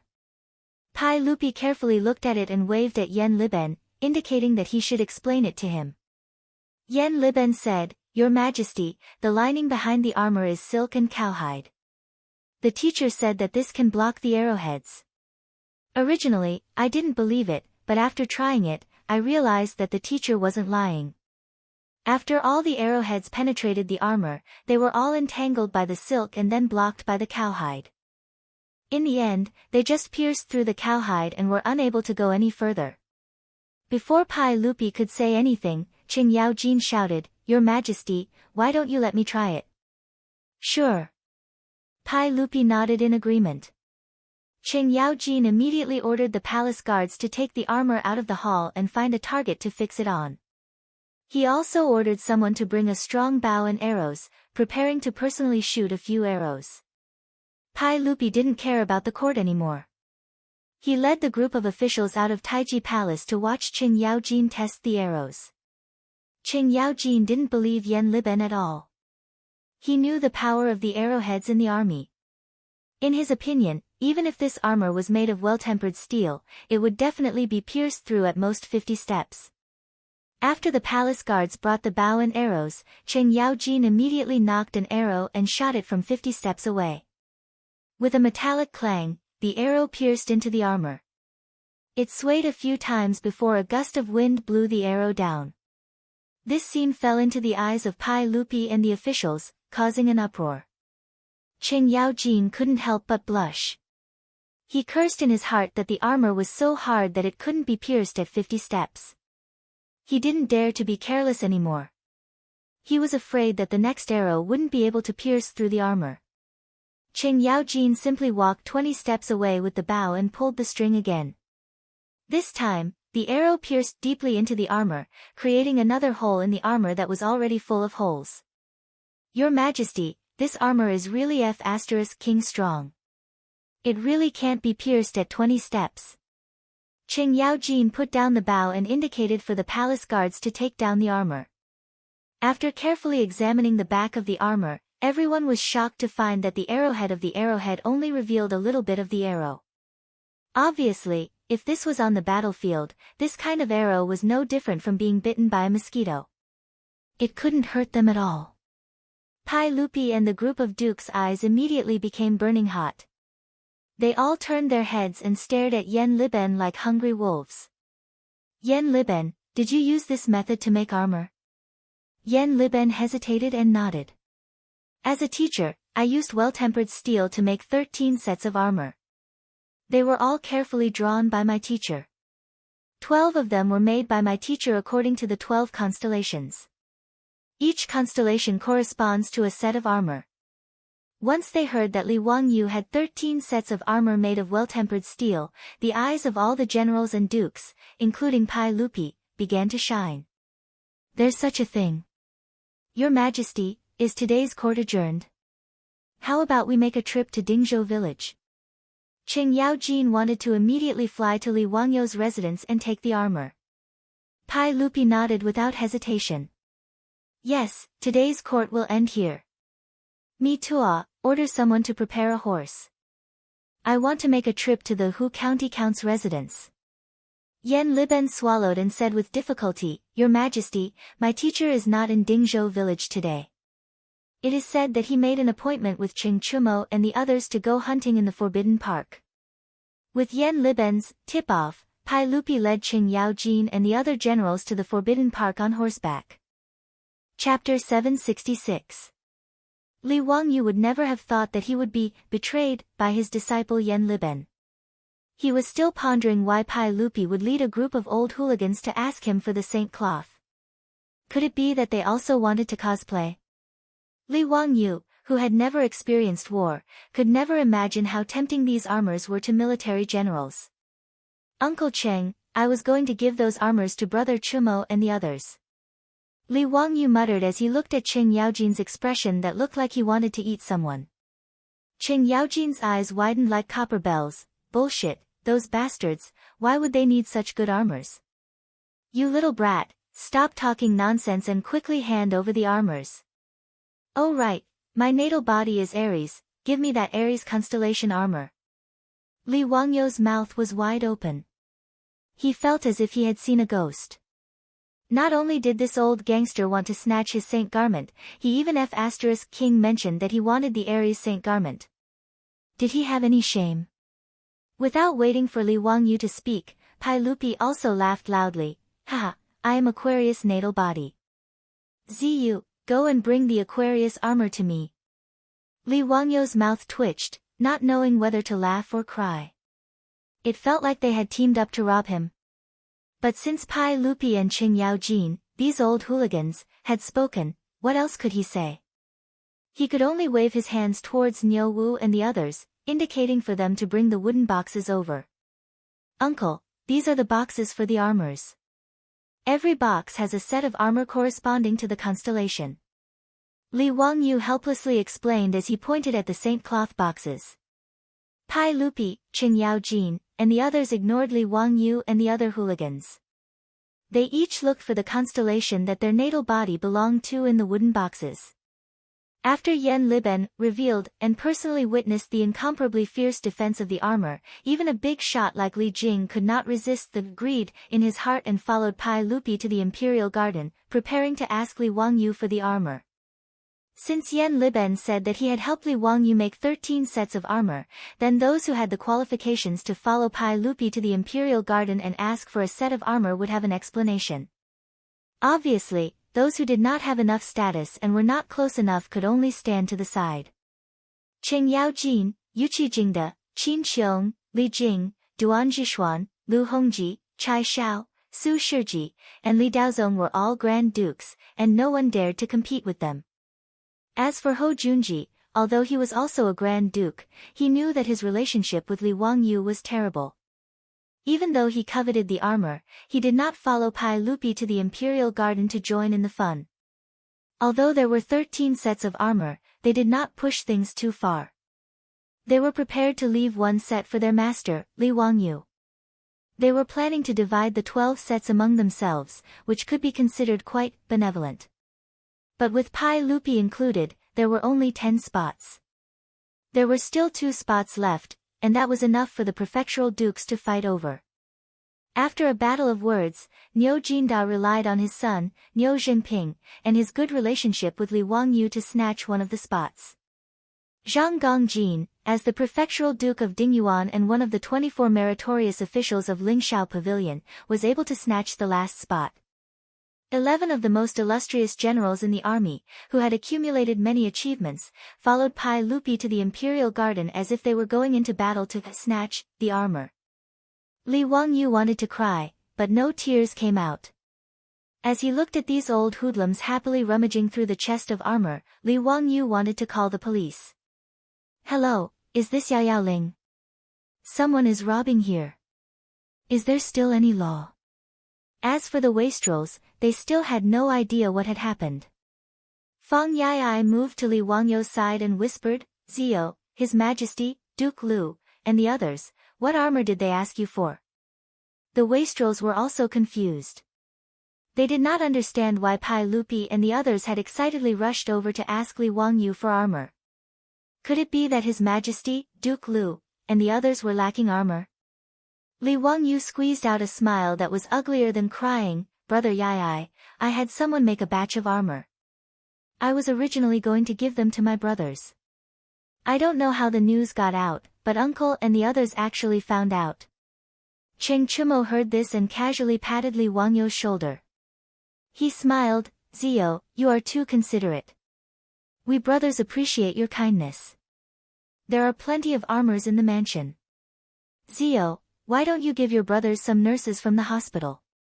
That's the right thing to do. Brother Chumo's words are reasonable. Armors and whatnot are not important. Why don't you give us a few young ladies?" Ha! Li Wangyu wanted to kick these lustful bastards to death. Damn it, thinking about the nurses in his hospital every day. He should grab them and flick them to death. He was too lazy to pay attention to these heartless bastards. In his mind, he began to imagine what Qing Yaojin, who looked no different from a bandit, would look like if he wore the Aries Saint cloth. The calm, wise, and handsome Aries Saint Seiya, Mr. Mu, would look like that old bastard Qing Yaojin. Ah! Li Wangyu suddenly felt a little nauseous. He quickly stopped his wild imagination. He was afraid that if he continued to imagine, he would vomit. The group of dukes quickly distributed the Saint cloth boxes for their respective constellations. Qing Yaojin was the most impatient. He could not wait to open the wooden box. The wooden chest opened up, revealing the Aries constellation gold saint robe. Coincidentally, the sun shone down and shone on the golden saint robe, blinding everyone's eyes. Including Pai Lupi, everyone sucked in a breath of cold air. What an exquisite armor! The silk pants were stupefied by the scene in front of them. They pointed at the saint cloth and muttered, Ziyu, could it be that this armor is made from gold? It is gilded.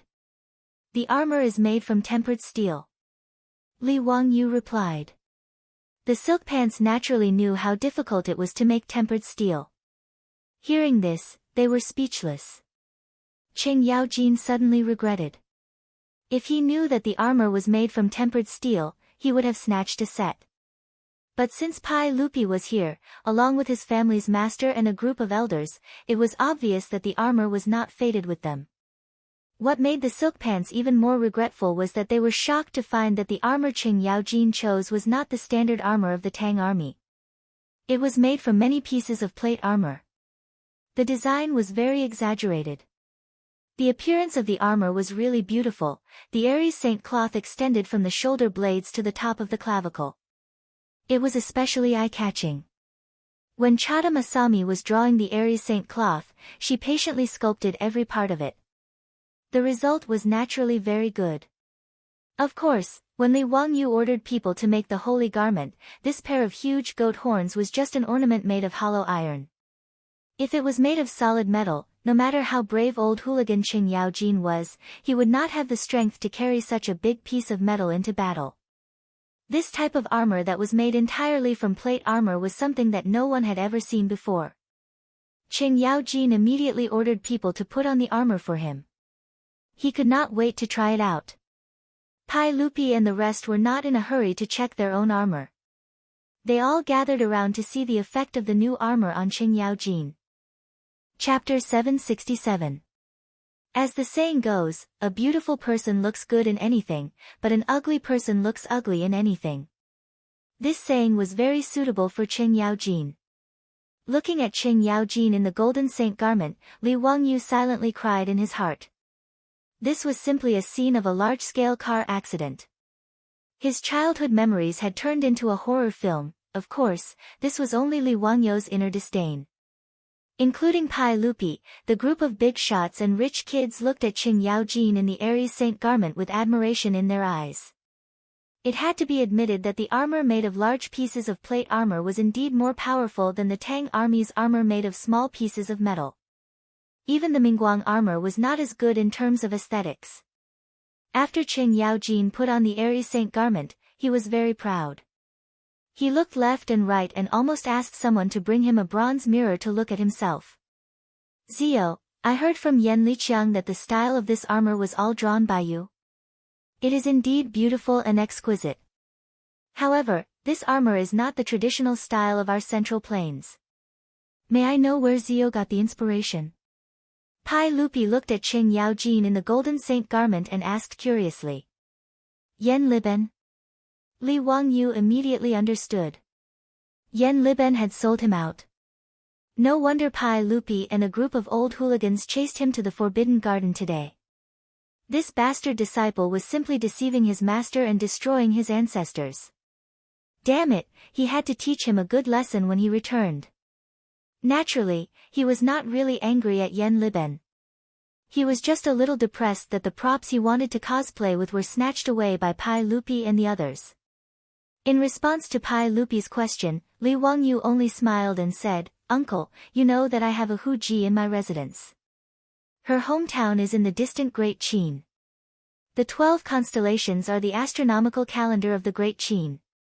Therefore, I drew this set of armor according to the legends of the 12 constellations and used the style of the Great Qin armor. Of course, what he said was nonsense, but he couldn't explain to Pai Lupi who was Takeda Masami and what was a Saint Seiya manga, right? As for Greece, the Tang people had never heard of it before, so they could only call it Great Qin. Great Qin was what China called the Roman Empire and the Near East since ancient times. Pai Lupi naturally knew about it. He didn't think too much about Li Wangyu's explanation. He nodded and continued to admire Qing Yaojin's armor. It could be seen that the Saint Seiya cloak, which was a combination of Greek and Roman styles, was unanimously appreciated and recognized by Pai Lupi and the big shots. After commenting on the airy saint garment, Pai Lupi and the others also began to call for people to help them put on the armor. Not long after, 12 tin cans that emitted a dazzling golden light under the sun appeared in front of Li Wangyu. Dazzling, it was simply too dazzling. Li Wangyu suspected that if Pai Lupi or Qing Yaojin really wore the golden saint garment on the battlefield, wouldn't it be too eye-catching? This was simply an excellent tool for luring monsters in online games. It was completely telling the opponent that the commander was here, come quickly. However, he thought about it again. It seemed that in ancient battles, the commanders were all like this. They even had to raise a banner and parade it around the city. In any case, there were no snipers in ancient times. It seemed that there was nothing wrong with wearing such eye-catching clothes. On the contrary, because of the presence of the commander, it could boost the morale of the soldiers. Since Pai Lupi and the others liked it, Li Wangyu naturally didn't have anything to say. As for the group of wastrels, it was too late for regrets. They also coveted these armors. Qing Chumo didn't say anything about how there were plenty of armors in his residence. He only looked at Li Wangyu with resentment. Naturally, he also wanted it. Li Wangyu turned his head and pretended that he didn't see Qing Chumo, and Qing Chubi's eyes filled with desire. Damn, did these bastards think that it was easy to get these armors? Didn't it cost money to make them? These 12 golden saint garments cost a lot of money. Basically, the cost of each golden saint garment was almost 100 taels of gold. Although the Lai Hot family had a large business now, the landlord didn't have any extra food, right? It was very obvious that Pai Lupi and the group of old hooligans had snatched his golden saint garments. They definitely weren't prepared to pay him. Of course, the most important reason was that almost half of Yen Liben's stockpile of well-tempered steel had been ruined by him. If he let Yen Liben use well-tempered steel to make another set of armor for him, that stingy granddad would probably directly kill himself in front of him. He couldn't bully honest people again and again, right? Li Wangyu ignoring the wastrels made Qing Chumo grit his teeth in anger, but there was nothing he could do. He simply opened his mouth and shouted, "Ziyu, don't forget our bet today. It's getting late, let's start hunting." When Pai Lupi heard this, his interest was piqued and he asked, "Qing Chumo, what bet did Ziyu make with you?"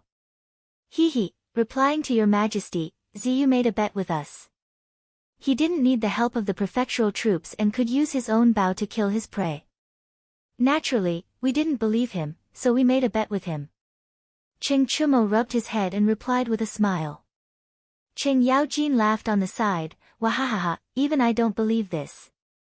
This kid is good at everything, but his archery skills are worse than that old man Xiao Yu's."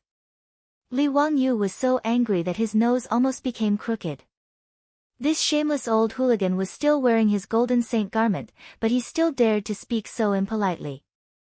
Could it be that this old hooligan didn't know what it meant to take a gift and blind the eyes? Pai Lupi also couldn't help but laugh. He thought back to how Li Wangyu had deliberately recited the old oil cellar in front of Ho Junji to avoid being shot at by an arrow.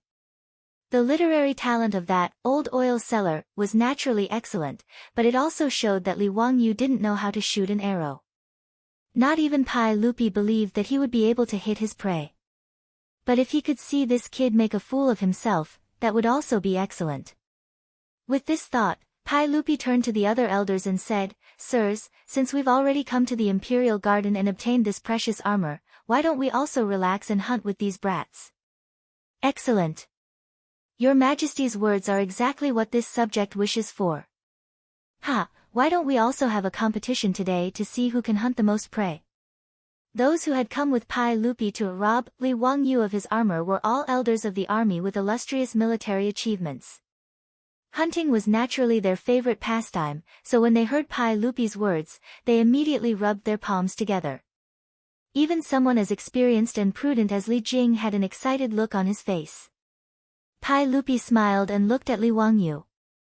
"Zio, if you can personally hunt the prey today, we will bestow upon you the Salliot Purple." Li Wangyu was taken aback for a moment before he became overjoyed. Uncle, are you serious? A ruler doesn't joke about his words. You can't lie to me. Ha, of course. How can we go back on our words? But the prerequisite is that you don't need the help of your troops and can personally hunt the prey. Li Wangyu nodded his head like a little chick pecking at rice. He was overjoyed. He felt that he hadn't given away these saint garments for nothing. To be able to obtain the Saliot purple from Pai Lupi was a huge profit. Chapter 768. Emperor Taizong of the Tang dynasty, Li Shimin, was good at both civil and martial arts. At the age of 18, he went to war for his father, creating immortal martial arts. He rode a total of 6 horses, and thus walked on the altar of horse life. White-hoofed Shadow, Qingfu, Telugu, Saliuzi, Shifachi, and Jianmao Ruo were the names of these 6 horses. Jianmao Ruo was shot 9 times during the battle between Pai Lupi and Lu Haida, and died in front of the 2 armies. Saliuzi was also shot in the chest during the battle between Pai Lupi and Wang Shichong. This purple swallow's steed was also Li Er's favorite mount. He even gave it a special compliment: purple swallow leaps, bone soaring divine steed, spirit swells 3 rivers, might dominates 8 formations. Pai Lupi loved these 6 horses to the bone. Later, he ordered Yen Liben and Yen Lai to carve these 6 horses into stone carvings and place them in front of his mausoleum. These were the famous 6 horses of Zhao Ling. Saliuzi and Jianmao Ruo were stolen by unscrupulous merchants and sold to the United States. They were later collected in the University of Pennsylvania Museum. The other 4 horses were collected in the Steel Forest Museum in Xi'an, Shaanxi. Li Wangyu obviously knew about the 6 horses of Zhao Ling. When he traveled to Xi'an in the future, he also saw the carvings of the remaining 4 horses in the Steel Forest Museum. When he traveled to the Tang dynasty and saw the horses with his own eyes, Li Wangyu was pleasantly surprised and felt that it was very surreal. The purple Saliuzi was a tall Dewan horse. It was unusually divine, and Li Wangyu had the deepest impression of it. First, it was because the carvings of Saliuzi were lost overseas, which made Li Wangyu feel deeply regretful. Second, it was because Saliuzi's carvings were the most special of the 6 horses of Zhao Ling. It depicted Pai Lupi's general, Qiu Xinggong, pulling out an arrow and healing the horse Saliuzi. On the stone inscription, after being shot by the arrow, Sasha Luzi lowered her head and snuggled up to someone. Her eyes were gloomy, and her buttocks were slightly backward. Her limbs were slightly weak, and the severe pain made her whole body tremble, which made people respect her. When Pai Lupi said that he would give the Saliuzi to him, Li Wangyu was naturally pleasantly surprised. He did not understand why Pai Lupi was suddenly so generous. One had to know that these few horses were Li Er's favorite. Even Pai Lupi himself wasn't willing to ride these fine horses, let alone give them to others. After Pai Lupi said that he would give the Saliot purple to Li Wangyu, the surrounding people's eyes suddenly became scorching hot. The Tang people loved horses. Their love for these divine horses was no less than the men of the later generation's pursuit and desire for top-notch sports cars. Because of Pai Lupi's words, the group of playboys was so jealous that their eyes were about to turn red. They thought that His Majesty really doted on this guy and was even willing to give his beloved Saliot purple to him. The dukes and bigwigs were also very surprised. However, they respected their status and did not open their mouths to say anything. Their eyes were also full of envy. Only Qing Yaojin shamelessly shouted, "Your Majesty, Saliot purple is your most beloved mount. How can you give it to this kid? Isn't that a waste of God's gift? If your Majesty wants to give Saliot purple to someone else, why not give it to me?" When Li Wangyu saw that Qing Yaojin was so shameless, he was so angry that he almost went up to him and took off his armor. Pai Lupi laughed heartily, "My Saliot purple may not be given away." Everyone suddenly understood. That's right, His Majesty just said that Li Zio did not need the help of others and personally hunted prey with a bow before giving Saliot purple to him. This kind of thing was very simple for others. However, for Li Wangyu, who did not even have the strength to truss a chicken, it was harder than ascending to the heavens. The playboys winked at each other. Naturally, they were laughing at His Majesty for not being kind enough to use this kind of method to catch Li Zio's appetite. Wasn't this feeling of being able to see but not be able to obtain something even more unbearable? Pai Lupi indeed had such thoughts. Today, he had received a set of armor from his nephew. As the emperor and Li Wangyou's elder, how could he be so stingy and not do anything? However, how to reward Li Wangyou was a problem. His nephew did not lack money and did not seem to be interested in women. What could he reward Li Wangyou with? This made Pai Lupi somewhat hesitant. After hearing Qing Chumo mention the bet with Li Wangyou, Pai Lupi came up with the idea of giving his beloved horse, Salliot Purple, to Li Wangyou. If Li Wangyou did not live up to expectations and was unable to shoot prey, then naturally he could not say that he was stingy as an uncle, could he? Pai Lupi was very satisfied with his quick-wittedness and turned his head to look at Qing Yaojin and the others. Everyone is also Zio's elder. How could you have the nerve to take Zio's armor for free? We have even taken out the Sasha Du Purple, you uncles can't be stingy. Qing Yaojin, Yuqi Jingda, and the others also figured out Pai Lupi's thoughts. Hearing this, they all laughed. Your Majesty's words are reasonable. Zio, this old man has 1,000-year-old ginseng in his residence. Today, if you can personally hunt prey, this old man will give you this ginseng as a gift in return for this set of armor. Ha, Zio, don't dislike it.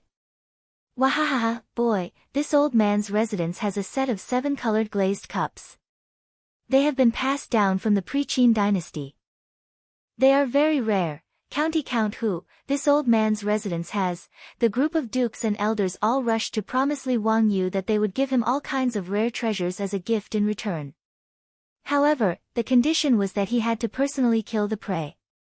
Li Wangyou was dumbfounded and speechless. Damn it, did they really think that he did not know what they were planning? This group of old ruffians, including Pai Lupi, really were not good people. However, Li Wangyou was secretly laughing in his heart. Later, when he used his new composite crossbow to kill the prey, he did not know if Pai Lupi and the others would still be able to laugh. He was also afraid that if he used the crossbow to kill the prey, Pai Lupi and the others would not admit to it. He hurriedly asked, Uncle, everyone, this nephew plans to use the crossbow to hunt. Is that possible? Pai Lupi, Qing Yaojin, and the others all laughed and nodded. What the silk pants understood, this group of elders naturally understood even more clearly. Li Wangyou could not even draw a 1-pickle bow. How could he hope to string a 2-pickle crossbow? Zio, Shen said that as long as you can hunt prey without the assistance of others, it is fine. Naturally, using a crossbow is not impossible, Pai Lupi said with a smile. Yuqi Jingda and the others all nodded in agreement. Qing Yaojin was very astute. He was afraid that Li Wangyou would be a blind cat that caught a dead mouse, so he added, Brat, the prey that you shoot should at least be rabbits. Don't use some small things like field mice to make up the numbers. That is natural. Hee, Uncle Cheng, let's not talk about small things like rabbits. Today, this nephew will at least hunt some deer, wild boar, and the like. Who knows, I might even kill a few wolves and leopards to satisfy my craving. Wahahaha, brat, you really know how to brag. Qing Yaojin only thought that Li Wangyou was bragging and laughed until he was rocking back and forth. Pai Lupi and the others also could not help but laugh. No one believed Li Wangyou's words. Li Wangyou did not argue and directly took the composite crossbow from his back. He waved at Niu Wu and said, Niu Wu, bring me the crossbow arm and the crossbow string. Today, I am going to start a massacre. Chapter 769. Niu Wu smiled happily at his Lungjuan's order. He hurriedly took out the holy garment box on his back, took out the crossbow arm and bowstring, and began to assemble it. Niu Wu and the Lai Hot troops naturally saw what happened just now. In Niu Wu's eyes, it was like a saint fighting with a group of dukes to give something to his Langjun. He almost laughed out loud. Other people didn't know that Li Wangyou had ordered people to make the crossbow, but Niu Wu and the troops were well aware. Not to mention hunting a few prey, it could be said to be a piece of cake. Even when facing heavy cavalry, the crossbow was a super killing weapon.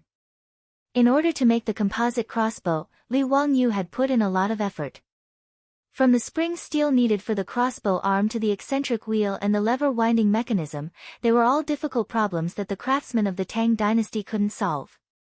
Fortunately, with Yan Liben's help and a large amount of gold as a reward, the craftsmen were so excited that their eyes turned red. After desperately trying day and night, they finally made the composite crossbow that Li Wangyu needed. If the cost was calculated, Li Wangyu had spent at least 200 to 300 taels of gold on this composite crossbow, which was equivalent to 6 to 7 million yuan in the future. It couldn't be said to be cheap. However, as mentioned before, with money and willfulness, Li Wangyu didn't feel the slightest bit of heartache for spending a few hundred taels of gold to make a toy. In the future, he was a white-collar loser with a mortgage of over 1 million yuan. When he ordered takeout, he had to calculate the full discount. Spending money as one pleased like this only existed in one's dreams. However, if the gold and copper coins in his residence were converted into yuan, he could barely be considered a nouveau riche. After all, the gold that he had cheated from the aristocratic families with Pai Lupi was worth at least 300 million yuan. In this kind of situation, Li Wangyu naturally spent money as he pleased. It all depended on whether he was in a good mood or not. After Yan Liben weighed the composite crossbow that used spring steel as the crossbow arm, he was shocked to find that the flux strength of the crossbow had reached an astonishing 4 pickles. This was equivalent to the Tang army's siege crossbow. Yan Liben could not imagine how fierce the arrows shot from this crossbow would be. At the very least, he was certain that at a distance of 50 paces, this crossbow could easily penetrate the well-tempered steel armor that couldn't be penetrated by a 2-stone bow. The 4-pickle crossbow, even with the use of eccentric wheels, did not reach the level where Li Wangyu could easily pull the bowstring. On the other hand, Yan Liben was full of praise for the eccentric wheel on the crossbow. After using the eccentric wheel, a 4-pickle crossbow could be drawn with less than 2 pickles of strength. But even so, Li Wangyu still couldn't use the composite crossbow. In that case, the only way was to install a lever winding device on the crossbow. After a few experiments, Yan Liben, together with the craftsman who would be the supervisor, finally solved these problems one by one and completed the creation of this epoch-making crossbow.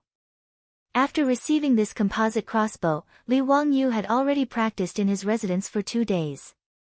He was very satisfied with the power and accuracy of this crossbow. Originally, in Niu Wu's eyes, the crossbow that Li Wangyu had made was just a big toy. For a godly archer like him, crossbows were very disdainful. After all, compared to a strong bow, a crossbow's firing speed was too slow and its range was too short.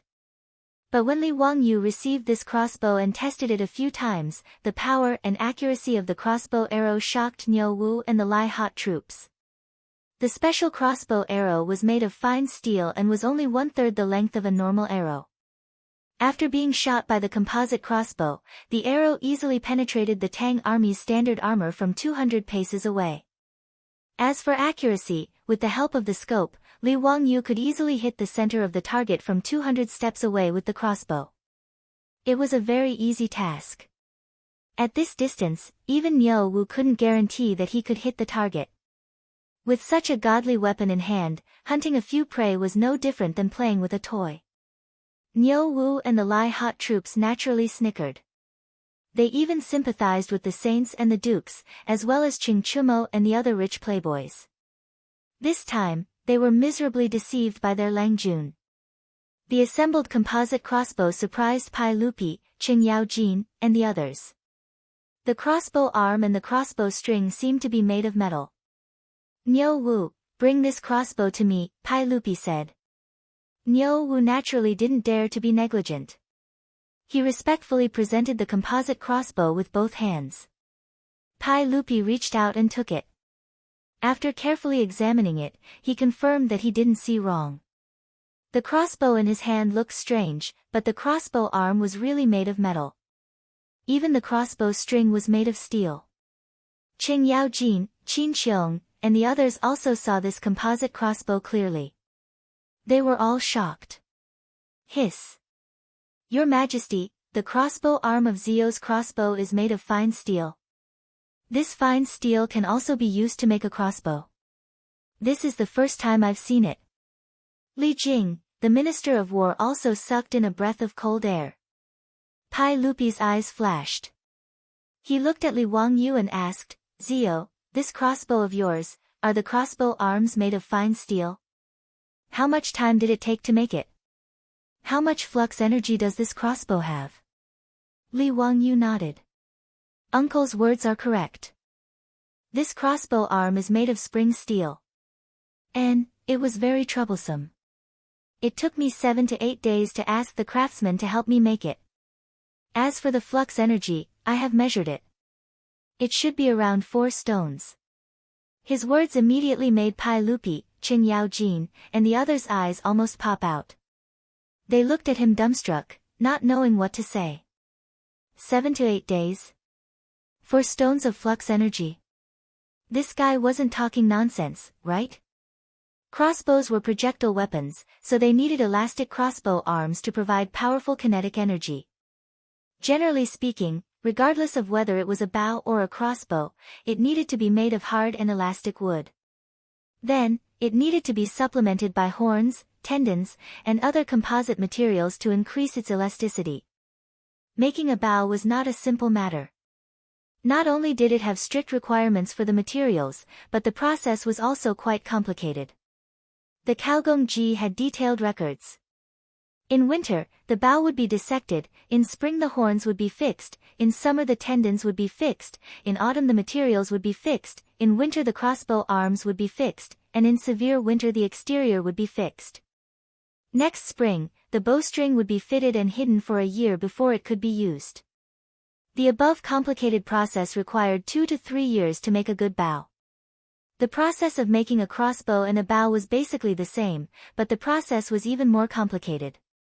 Because of this, Li Wangyu's words caused Pai Lupi and the others to be dumbstruck. They felt that he was simply joking. Bastard, you brat, don't talk nonsense. Answer me properly, what is the deal with this crossbow? Qing Yaojin roared. Li Wangyu innocently shrugged his shoulders. Why didn't anyone believe him when he spoke the truth? Pai Lupi tried to pull the string of the crossbow and found that the string was really strong. He used all his strength and barely managed to hook the string onto the crossbow. The flux energy of this crossbow was similar to that of the original crossbow, requiring at least 2 stones of flux energy. It wasn't as exaggerated as what Li Wangyu had said.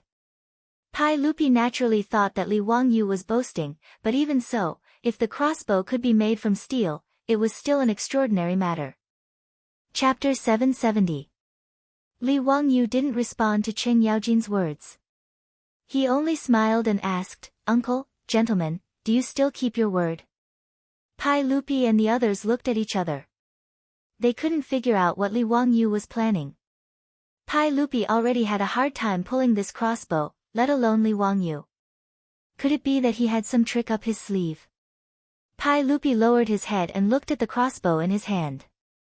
Although there were many mechanisms on the crossbow that he didn't understand, he still stubbornly believed that this crossbow was definitely not something that Li Wangyu could pull.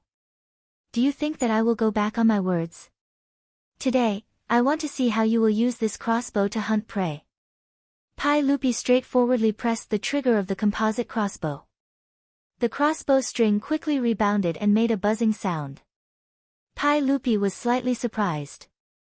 What a strong firing sound. It seemed to be much stronger than the crossbows in the army. Could it be that this crossbow really had the strength of 4 pickles? Immediately, Pai Lupi shook his head and denied his guess. If it was a 4 pickles crossbow, even he wouldn't be able to pull it. In the Tang army, 4 pickles crossbows all required the use of a capstan. Many people had to work together to pull the bowstring. Qing Yaojin, Yuqi Jingda, and the others were also very curious about Li Wangyu's steel crossbow. They all gathered around and tried to pull the bowstring. They felt the strong pulling force from the steel crossbow. Your Majesty, this crossbow is indeed 2 pickles. It's comparable to the crossbows in the army. Zio calling it a four-pickles crossbow is an exaggeration. The people present were all veterans in the army. They knew the pulling force of the crossbow as soon as they started. After everyone passed the crossbow around, Pai Lupi threw the composite crossbow back to Li Wangyu and said with a smile, Ziyu, don't let Niu Wu and the others help you draw the crossbow. If that's the case, don't even think about taking away Jin's Sasha Luzi. Of course. Hee, uncle, I'll be blunt and say that I want Saluzi. Thank you for your reward. After Li Wangyu finished speaking, he called Niu Wu over to help him put on the armor. As the royal hunting ground of the Tang dynasty, the imperial forbidden garden had more than just pheasants, rabbits, and deer, which were gentle herbivores. For the thrill of the game, Pai Lupi and the others even raised a lot of wolves, leopards, tigers, wild boars, and bears in the forbidden garden. Li Wangyu wouldn't have dared to go hunting if he wasn't fully armed. If he was accidentally bitten or scratched by a ferocious beast, wouldn't he be wronged? When Li Wangyu put on the silver-plated sacred robe, it was obvious that he looked better than the golden sacred robe worn by Pai Lupi and the others. This was also normal. When Li Wangyu transmigrated to the Tang dynasty, the appearance he occupied was indeed quite good. When a handsome person wore armor, he looked even more valiant. The playboys became more and more depressed. They looked resentfully at Pai Lupi and the others who snatched the armor that was supposed to belong to them. Pai Lupi and the group of old ruffians didn't care about the playboys' resentful eyes. Pai Lupi waved his hand and everyone spurred their horses to gallop into the depths of the forbidden garden. After putting on the armor, Li Wangyu moved his feet with difficulty. With the help of Niu Wu and the Fu Zhongchu, he climbed onto the back of a horse and chased after Pai Lupi and the others. More than a dozen hunting dogs followed the group. When they reached the forest in the forbidden garden, Ching Chumo whistled. The hunting dogs immediately rushed into the forest and began to help drive the prey out for the group to hunt. These hunting dogs were all well trained. Not long after, there was a commotion in the forest. Many pheasants and rabbits were chased by the hunting dogs and rushed out of the forest in a panic. Pai Lupi, Qing Yaojin, and the others didn't hesitate. They each drew their bows and shot arrows at the prey. Those unlucky pheasants and rabbits were all shot by the arrows and brought back by the hunting dogs. Pai Lupi and the others laughed as they took the prey they shot and tied them behind their horses. Fang Yai also shot a rabbit with his bow and was very proud. He looked at Li Wangyu who was sitting on the back of a horse and couldn't help but tease, Zio, why don't I see you? Are you looking down on these prey? Ha, Zio is probably still accumulating strength and preparing to give us a surprise. Ching Chumo also teased Li Wangyu. The wastrels laughed and teased Li Wangyu. Even Pai Lupi and the others had a mischievous expression. It was obvious that no one thought that Li Wangyu would be able to catch any prey today. Ha, brother Yai, you are right. This little brother said just now that today I am not going to hunt these small things. If I want to hunt, I will hunt a big guy. His words made everyone laugh again. They only thought that he was finding an excuse for himself. While everyone was talking and laughing, a black wild boar came out from the forest in the distance. It didn't care about the hunting dogs barking around it and slowly looked for food in the grass. When Fang Yai saw the wild boar, he immediately clapped his hands and laughed. Ha, it really is what you say. Zio, do you like that wild boar? Fang Yai's words made everyone laugh again. Wild boars were completely different from domestic pigs. Experienced hunters knew that there were 1 boar, 2 bears, and 3 tigers. Wild boars were much more difficult to deal with than bears and tigers. Wild boars had thick skin and were used to scratching themselves on pine trees. When they were covered in grease and rolled around in the mud, it was almost like wearing a thick layer of armor. It was very difficult to kill a wild boar with a few arrows. When Pai Lupi and the others were hunting, they also didn't want to provoke wild boars. They felt that it was very troublesome. Li Wangyu had just said that he wanted to hunt a big guy. Who would have thought that a wild boar would come out? Now everyone was waiting to see Li Wangyu make a fool of himself. They wanted to see what excuse he would find this time. No one expected that Li Wangyu would actually nod his head in satisfaction. Not bad, this is the prey that this little brother wants to hunt today. Hee hee, everyone, just watch this little brother's methods. As Li Wangyu spoke, he took down the composite crossbow that was hanging on the horse's back. His actions made everyone stunned. They didn't understand what Li Wangyu was trying to do. Did this guy really think that he could pull the string of this crossbow? Li Wangyu smiled at Pai Lupi and the others, revealing 8 white teeth. This guy was also very mischievous. He deliberately turned his body to the side, away from everyone's gaze, and used the auxiliary winding device on the composite crossbow to hook the string onto the crossbow. The auxiliary winding device on the composite crossbow wasn't complicated. It only used the principle of a lever to drive the hook on the slide rail, hooking the string and moving it backward. Archimedes said, "Give me a fulcrum and I can pry up the entire earth." Compared to prying up the earth, prying up the string of a crossbow was much easier. Therefore, even if Li Wangyu didn't have the strength to truss a chicken, he could still use the auxiliary winding device to pull the 4-stone crossbow. When everyone saw that after Li Wangyu turned around, the composite crossbow in his hand was already pulled and ready to fire, they couldn't help but be dumbfounded. Ching Chumo looked as if he had seen a ghost.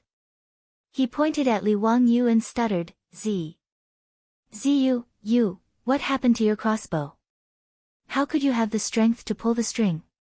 Pai Lupi and the other dukes were also dumbfounded. Especially Pai Lupi, who had personally pulled the crossbow in Li Wangyu's hand.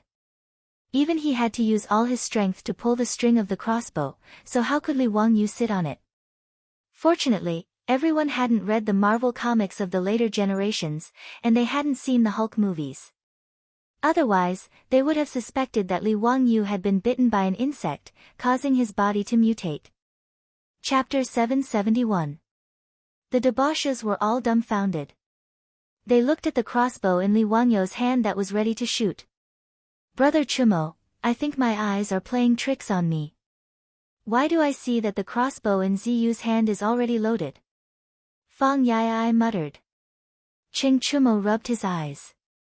He also had a look of disbelief on his face. "Brother Yai, I think I saw it too." Chai Lingwu suddenly slapped his thigh. "It's a smokescreen. It must be a smokescreen. This kid must have hidden a loaded crossbow on his horse. Just now, when we weren't paying attention, he switched the crossbow." "Yes, Brother Lingwu is right. It must be like this. Let's go and search his horse." The debauches all shouted and rushed to Li Wangyu's horse. Li Wangyu didn't know whether to laugh or cry at the debauches' wild imagination. He could only let them search his horse. Ching Chumo even let him get off the horse. He even lifted the saddle to check it. Li Wangyu was so angry that he wanted to kick him. Damn it, he really doesn't have a brain. The crossbow in his hand was about 1 meter long and the crossbow arm was about 1 meter wide. Would he be able to hide such a large composite crossbow under the saddle? Did this guy think he was a robot cat? Pai Lupi, Qing Yao Jin, and the others also came over. They watched the debauches toss and turn, but naturally, they didn't find anything. Apart from the crossbow in Li Wangyu's hand, there was no other crossbow. Just now, everyone saw very clearly that Niu Wu and Lai Hat's troops were all obediently waiting a few steps behind Li Wangyu. No matter what, they couldn't do anything in front of everyone to help Li Wangyu load the crossbow in his hand. Pai Lupi and the others felt that this was too magical. Could it be that Li Wangyu really had some kind of magic? Pai Lupi, Qing Yao Jin, Li Jing, and the others looked at each other and saw a trace of unease in each other's eyes. If Li Wangyu, this brat, really had a way to draw the crossbow, perhaps they would all suffer a loss today. Pai Lupi suddenly felt a little heartache. How could he be so foolish and say that he would give the Sasha Du purple to this kid? Qing Yao Jin and the rest looked at each other in dismay. *CK, they seemed to have promised a lot of good things just now. Could it be that they were really going to give them to Li Wangyu, this stinking brat? But if they wanted to pull their faces down and renege on the debt, it was likely that other than the shameless Qing Yao Jin, no one else would do such a thing. Li Wangyu also saw the gloomy expressions on Pai Lupi and the others' faces, and he couldn't help but feel pleased. It was a rare opportunity to make Pai Lupi and the other big shots suffer. Qing Yaojin looked at the swaying wild boar 200 steps away and rolled his eyes. He shamelessly said, "Brat, since you said that you want to shoot that wild boar, then you have to keep your word. If you don't kill that wild boar today, don't blame me for not giving you anything." His words were very hooligan. The conditions that the others had proposed before were that Li Wangyu only needed to hunt the prey. Qing Yaojin's words directly increased the difficulty by several times. These shameless words made Pai Lupi feel his face burning. But thinking about his Sasha du Purple, he simply turned his head and pretended that he didn't hear Qing Yaojin's words, allowing him to negotiate with Li Wangyu. Li Wangyu also didn't expect this old man to be so shameless, but he also simply nodded his head. Since Uncle Cheng has said so, this nephew will naturally obey. When Qing Yaojin saw that Li Wangyu had agreed so easily, he actually took an inch and wanted a mile. He shouted, "Since you said that you have a 4-stone crossbow, then it must be very powerful.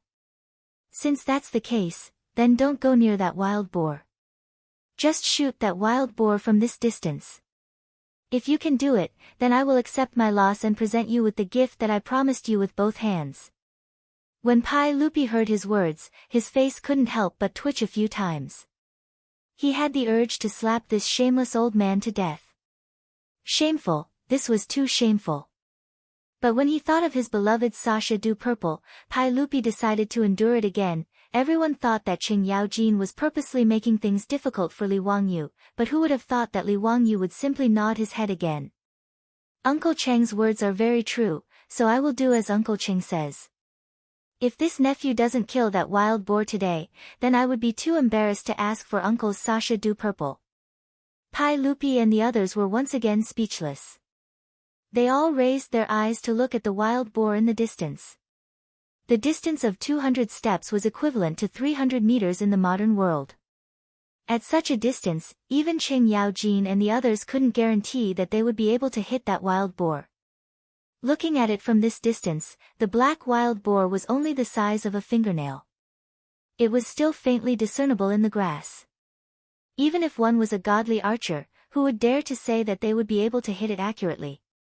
Moreover, even if the arrow could hit the target, at such a distance, the arrow would be like the end of a crossbow. How could it kill that wild boar? If one wanted to kill a wild boar, they had to accurately hit its vital points. Otherwise, even if the arrow pierced through, it would only incite the wild boar's ferocity. Or it would be injured and run away with the arrow. Wanting to kill that wild boar from such a distance was as difficult as ascending to the heavens. Pai Lupi shook his head. Since Li Wangyu was so arrogant, he naturally wouldn't say anything. Being able to protect his beloved Sasha du Purple was the most important thing. Li Wangyu looked at the wild boar in the distance and waved at Niu Wu again. "Niu Wu, bring me the scope." Niu Wu had a silly smile on his face. He took out the scope and handed it to his Lang Jun. Li Wangyu pressed the scope on the crossbow and moved his eyes closer to it to aim at the target. It had to be said that the craftsmen of the Tang dynasty were quite skilled. The scope was completely made of hand-polished crystal lenses and could magnify up to 8 times. Telescopes and scopes didn't have the concept of how far you could see, or how clear you could see. The so-called 8 times scope referred to magnifying the image of the target by 8 times. It made the target appear as if it was only 1/8 of the actual distance. For example, at this moment, Li Wangyu was looking at the wild boar 300 meters away through the scope. It was the same as looking at the wild boar 30 to 40 meters away with the naked eye. Although the handmade scope couldn't be as accurate as the precision optical scopes of the future, Li Wangyu confirmed that the error wasn't too big after testing it. At a distance of 100 meters, the error was only a few centimeters.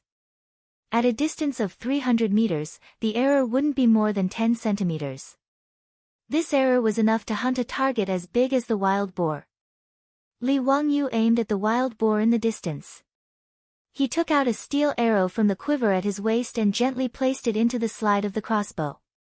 Lang Jun, aim at the side of the wild boar's chest. That's where its heart is. You can kill it in one shot. Niu Wu reminded him in a low voice. Li Wangyu nodded and began to adjust his breathing according to Professor Niu Wu's method. He slowly pressed the crosshair of the scope on the wild boar's body. Even Pai Lupi, Qing Yaojin, and the others closed their mouths. They were afraid to disturb Li Wangyu. Everyone's expression was complicated. They were afraid that Li Wangyu could really kill the wild boar, but they were also secretly looking forward to it. Li Wangyu held his breath and focused. His fingers suddenly pressed the trigger of the composite crossbow. Chapter 772. After Li Wangyu pressed the trigger of the composite crossbow, the crossbow string lost its restraints. Under the huge recoil of the spring steel crossbow arm, the fine steel arrow was instantly propelled forward along the rail. In the next moment, Li Wangyu could clearly see through the scope that blood blossomed from the side of the distant wild boar's body. However, after the wild boar was shot, it didn't immediately fall down. Instead, it was as if it had been hit by a paralyzing talisman. Its body immediately stiffened. Pai Lupi and the others didn't have binoculars, so they couldn't clearly see the wild boar's situation from 300 meters away. However, after everyone saw Li Wangyu shoot the crossbow arrow, the wild boar didn't move at all. It didn't go crazy from being injured, nor did the wild boar escape. It was as if it didn't feel anything. Qing Yaojin let out a long breath and laughed, "Wahahaha, Zio, you brat. You bragged for so long, but in the end, you didn't even know where the arrow flew after you shot it." Pai Lupi also laughed, "Zio isn't good at shooting, so it's not strange." Fortunately, the wild boar wasn't startled. "Zio, you can still shoot a few more arrows and try again." At this time, Li Wangyu directly put away the composite crossbow in his hand. He had already seen very clearly through the scope just now. The crossbow bolt he had just shot out had very accurately pierced into the side of the wild boar's chest. According to Niu Wu, that was where the wild boar's vital point was. After the wild boar was hit by his arrow, not only did it not run, but it also stiffened in place. It was clear that the arrow had directly pierced through its heart. It was a fatal blow, so there was no need to shoot another arrow. Li Wangyu also didn't expect that the first real battle of his composite crossbow would be so perfect. A 200 to 300 pound wild boar was killed by his arrow from 300 meters away. This kind of exciting feeling made Li Wangyu unconsciously secrete adrenaline and his heart beat very quickly. It was said that men's love for guns and crossbows was deeply ingrained in their genes. Li Wangyu hadn't touched a real gun many times in his previous life. Other than shooting a few bullets during military training in school, he really didn't have the chance to touch a gun, let alone use a gun or crossbow to hunt. Li Wangyu loved the composite crossbow in his hands to death. Being able to personally hunt a wild boar with a crossbow made Li Wangyu feel good to the bone. In response to Qing Yaojin and Pai Lupi's words, Li Wangyu pretentiously blew at the composite crossbow. It was as if the crossbow was emitting smoke like a gun. Finishing arrows? A real man doesn't need to shoot another arrow. Killing with a single arrow is the true essence of life. Qing Yaojin curled his lips in disdain. You sure know how to say beautiful words, but that wild boar is still standing there. Before he could finish his words, he was stunned to see the motionless wild boar in the distance tilt its body and fall to the ground. The hounds that were barking around the wild boar understood and rushed forward. They bit the wild boar's hind leg and tried to drag the wild boar back to claim the credit. But how could these hounds be able to drag a 200 to 300 pound wild boar? No matter how hard they tried, they couldn't make the wild boar move an inch. Li Wangyu saw this scene and his face turned black. Damn, he was going to drag this wild boar back and eat it. This kind of rare wild meat should be worth looking forward to. He had never eaten real wild boar in his previous life. Not to mention how many wild boars there were in China, even if there were, they would be sold at a sky-high price. It was not something a white-collar worker like him could afford. In fact, Li Wangyu didn't know that the taste of wild boar was not delicious at all. Wild boar had a low fat content, a strong smell, and no fragrance. It also had a strong fishy smell. The meat was hard and dry, and the taste was like chewing wax. There was nothing delicious about it. This was normal. Although domestic pigs were domesticated from wild boars, after generations of domestication, the fragrance of domestic pigs was much better than wild boar meat. But anything in his previous life, as long as it had the word wild meat, it would become very high-end. It represented a green ecology and had a high price. As for the taste, no one really cared about it. Li Wangyu was one of the people who was deceived by the word wild meat. His mind was full of the taste of wild meat.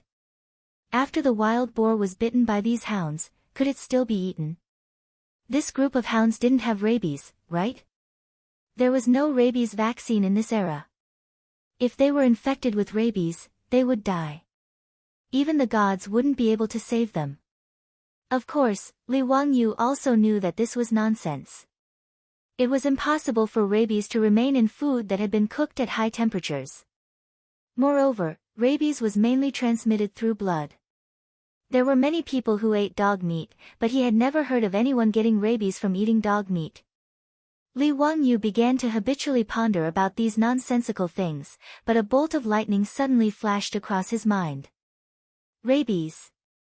He had been thinking about how to deal with Geisaman at Abyss of Death, but he had no idea where to start. But if he could think of a way to infect young Geisaman with rabies, this hero of Goguryeo would be dead for sure. The fatality rate of rabies was 100%. Even in his previous life, when medical technology was so advanced, this was still the case. Since ancient China, the medical school had actually had some understanding of rabies, and there were many ways to treat it. For example, in the Eastern Jin dynasty's emergency prescription for elbow injuries, it was recorded that people bitten by dogs could not endure the slightest stimulation and would be afraid of sound and water. This was a classic symptom of rabies. Gu Hong had even thought of killing a rabid dog, taking out the dog's brain, and applying it to the patient's wound. He could be considered a pioneer of immunology in ancient times. When French biologists first developed a rabies vaccine, they infected rabbits with rabies and then took out the rabbit's brain to make an injection. The principle was similar to Gu Hong's method, but it was 1,000 years later. But Li Wangyu also knew that applying the brain of a rabid dog to a patient's wound was purely a matter of fate. But there was a certain chance. Because the rabies virus in a dog's brain was relatively infective, there was a certain chance that the patient would gain immunity and not get sick. But this method was too simple and crude, and success depended entirely on luck. Li Wangyu didn't believe that there was much chance of curing the patient. As long as Yun Geisaman was bitten by a rabid dog, in Li Wangyu's view, he was basically a dead man. At that time, no matter how unwilling Goguryeo was, no matter how much Yun Geisaman's father controlled the Goguryeo court, it would be impossible for Goguryeo to clash with the Tang dynasty. After all, if Yun Geisaman died of his own illness, how could the Tang dynasty be blamed? The more Li Wangyu thought about it, the more he felt that this method was feasible. He even turned a deaf ear to Pai Lupi's words. Only when Niu Wu couldn't help but nudge him did he react. Uncle, this little nephew was thinking about something else. Does uncle have any instructions? Pai Lupi glared at him and pointed at the corpse of the wild boar that had been dragged back. Zio, could it be that your crossbow really has the strength of 4 pickles of flux energy? At such a long distance, your crossbow bolt was actually able to kill it in one shot. This is truly beyond our expectations. When Li Wangyu heard this, he smiled very brightly and replied without answering the question, "Ha, uncle, I wonder when you can gift me the purple." Chapter 773. Li Wangyu's words angered Pai Lupi so much that he rolled his eyes, his heart filled with regret. He felt that he had lost his mind. How could he have come up with such a rotten idea, saying that he would gift his beloved horse, Sasha Luzi, to him? Now that Li Wangyu had really killed the wild boar, Pai Lupi and the other dukes were in a predicament. Pai Lupi wanted to go back on his words, but he couldn't bring himself to do so. He could only vaguely say, "Why are you panicking? Could it be that I don't keep my word?" Li Wangyu curled his lips and whispered, "Who can say for sure?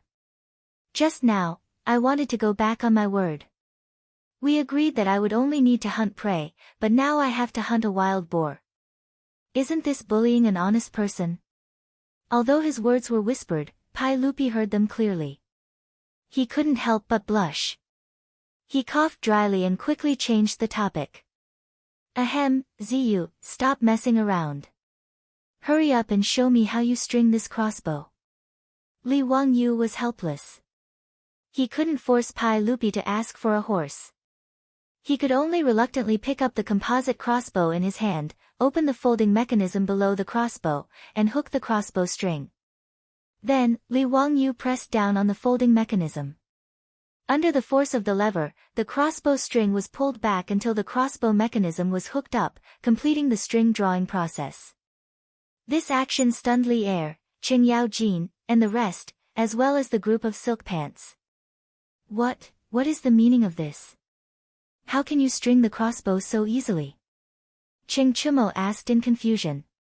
Fang Yi Ai even shouted exaggeratedly, "This small iron rod can string the crossbow with just a press. How is this possible? Ziyu, did you cast an immortal spell on the crossbow?" Li Wangyu rolled his eyes speechlessly. To explain the principle of leverage to this group of illiterates, wouldn't it be like a chicken trying to talk to a duck? On the other hand, Pai Lupi's eyes flashed.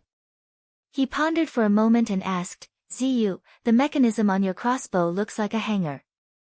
All of them can magnify a person's strength, am I right?" The boom was a lifting machine made using the principle of leverage in ancient China. Li Wangyu didn't think that Pai Lupi would be able to associate the composite crossbow with a hanger just by looking at it. Although Pai Lupi couldn't explain the principle of leverage, Li Wangyu still admired him. Uncle is indeed wise. That's right, I used the principle of the hanging rod to think of creating this mechanism to help draw the bowstring. Little nephew calls it an auxiliary winding tool. Pai Lupi nodded and once again took the crossbow from Li Wangyu's hands. After carefully examining it, he shook his head and sighed, "This mechanism is very exquisite. It's a pity that it's too delicate. Moreover, it's made of well-tempered steel. It will be very difficult to promote this item in the military." Li Wangyu had to admit that Pai Lupi's insight was indeed unique. Yan Liben had already lamented about this problem.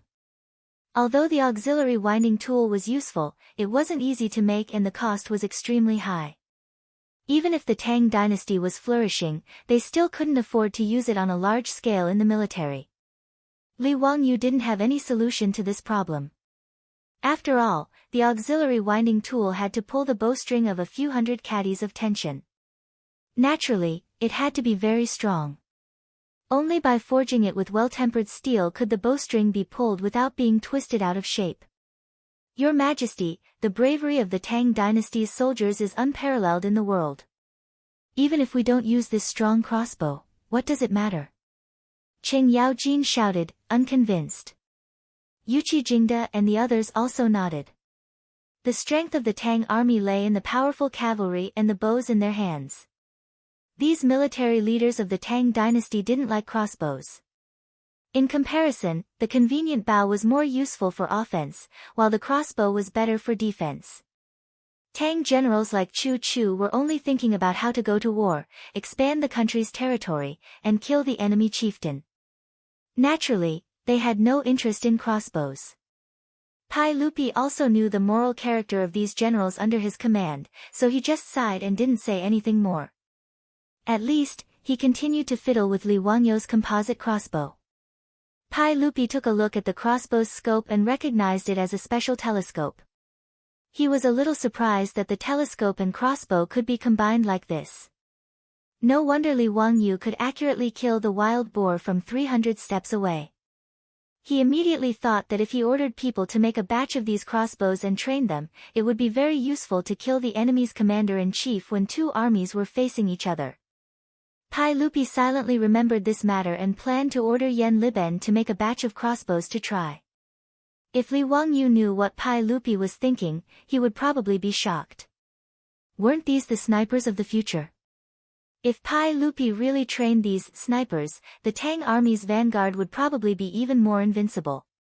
However, this was all for later, so let's not talk about it for now. Everyone played with Li Wangyou's composite crossbow for a while before continuing to hunt in the Forbidden Garden. Li Wangyou's first hunting trip was quite fruitful. A wild boar weighing more than 200 jin, a few pheasants, a few rabbits, and a deer were dragged back by Niu Wu and his troops. After leaving the Forbidden Garden, Li Wangyou did not return to his mansion in Chang'an City. Instead, he went straight through the city and returned to Dingzhou village. His mind was filled with thoughts of how to use the rabies to kill young Geisaman. In fact, there were many ways to quietly kill young Geisaman, but Li Wangyou wasn't a killer in the future. He was just an ordinary white-collar worker. It was already very difficult for him to come up with the idea of using rabies to kill someone. Moreover, even if he had thought of using rabies, how to carry it out was still a problem. Sick dogs were easy to find, but how to make those sick dogs bite young Geisaman was not easy. Just from how this fellow had been able to use his saber to block that arrow from Chang'an City, one could tell that young Geisaman was extremely skilled in martial arts.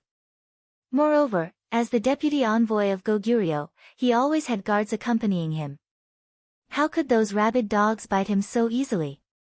Moreover, even if young Geisaman was bitten by a dog, he might not necessarily be infected with rabies. If this problem was not solved, how could he kill this fellow? Li Wangyou had no good solution to this problem, but he did not plan to discuss it with his beautiful boss.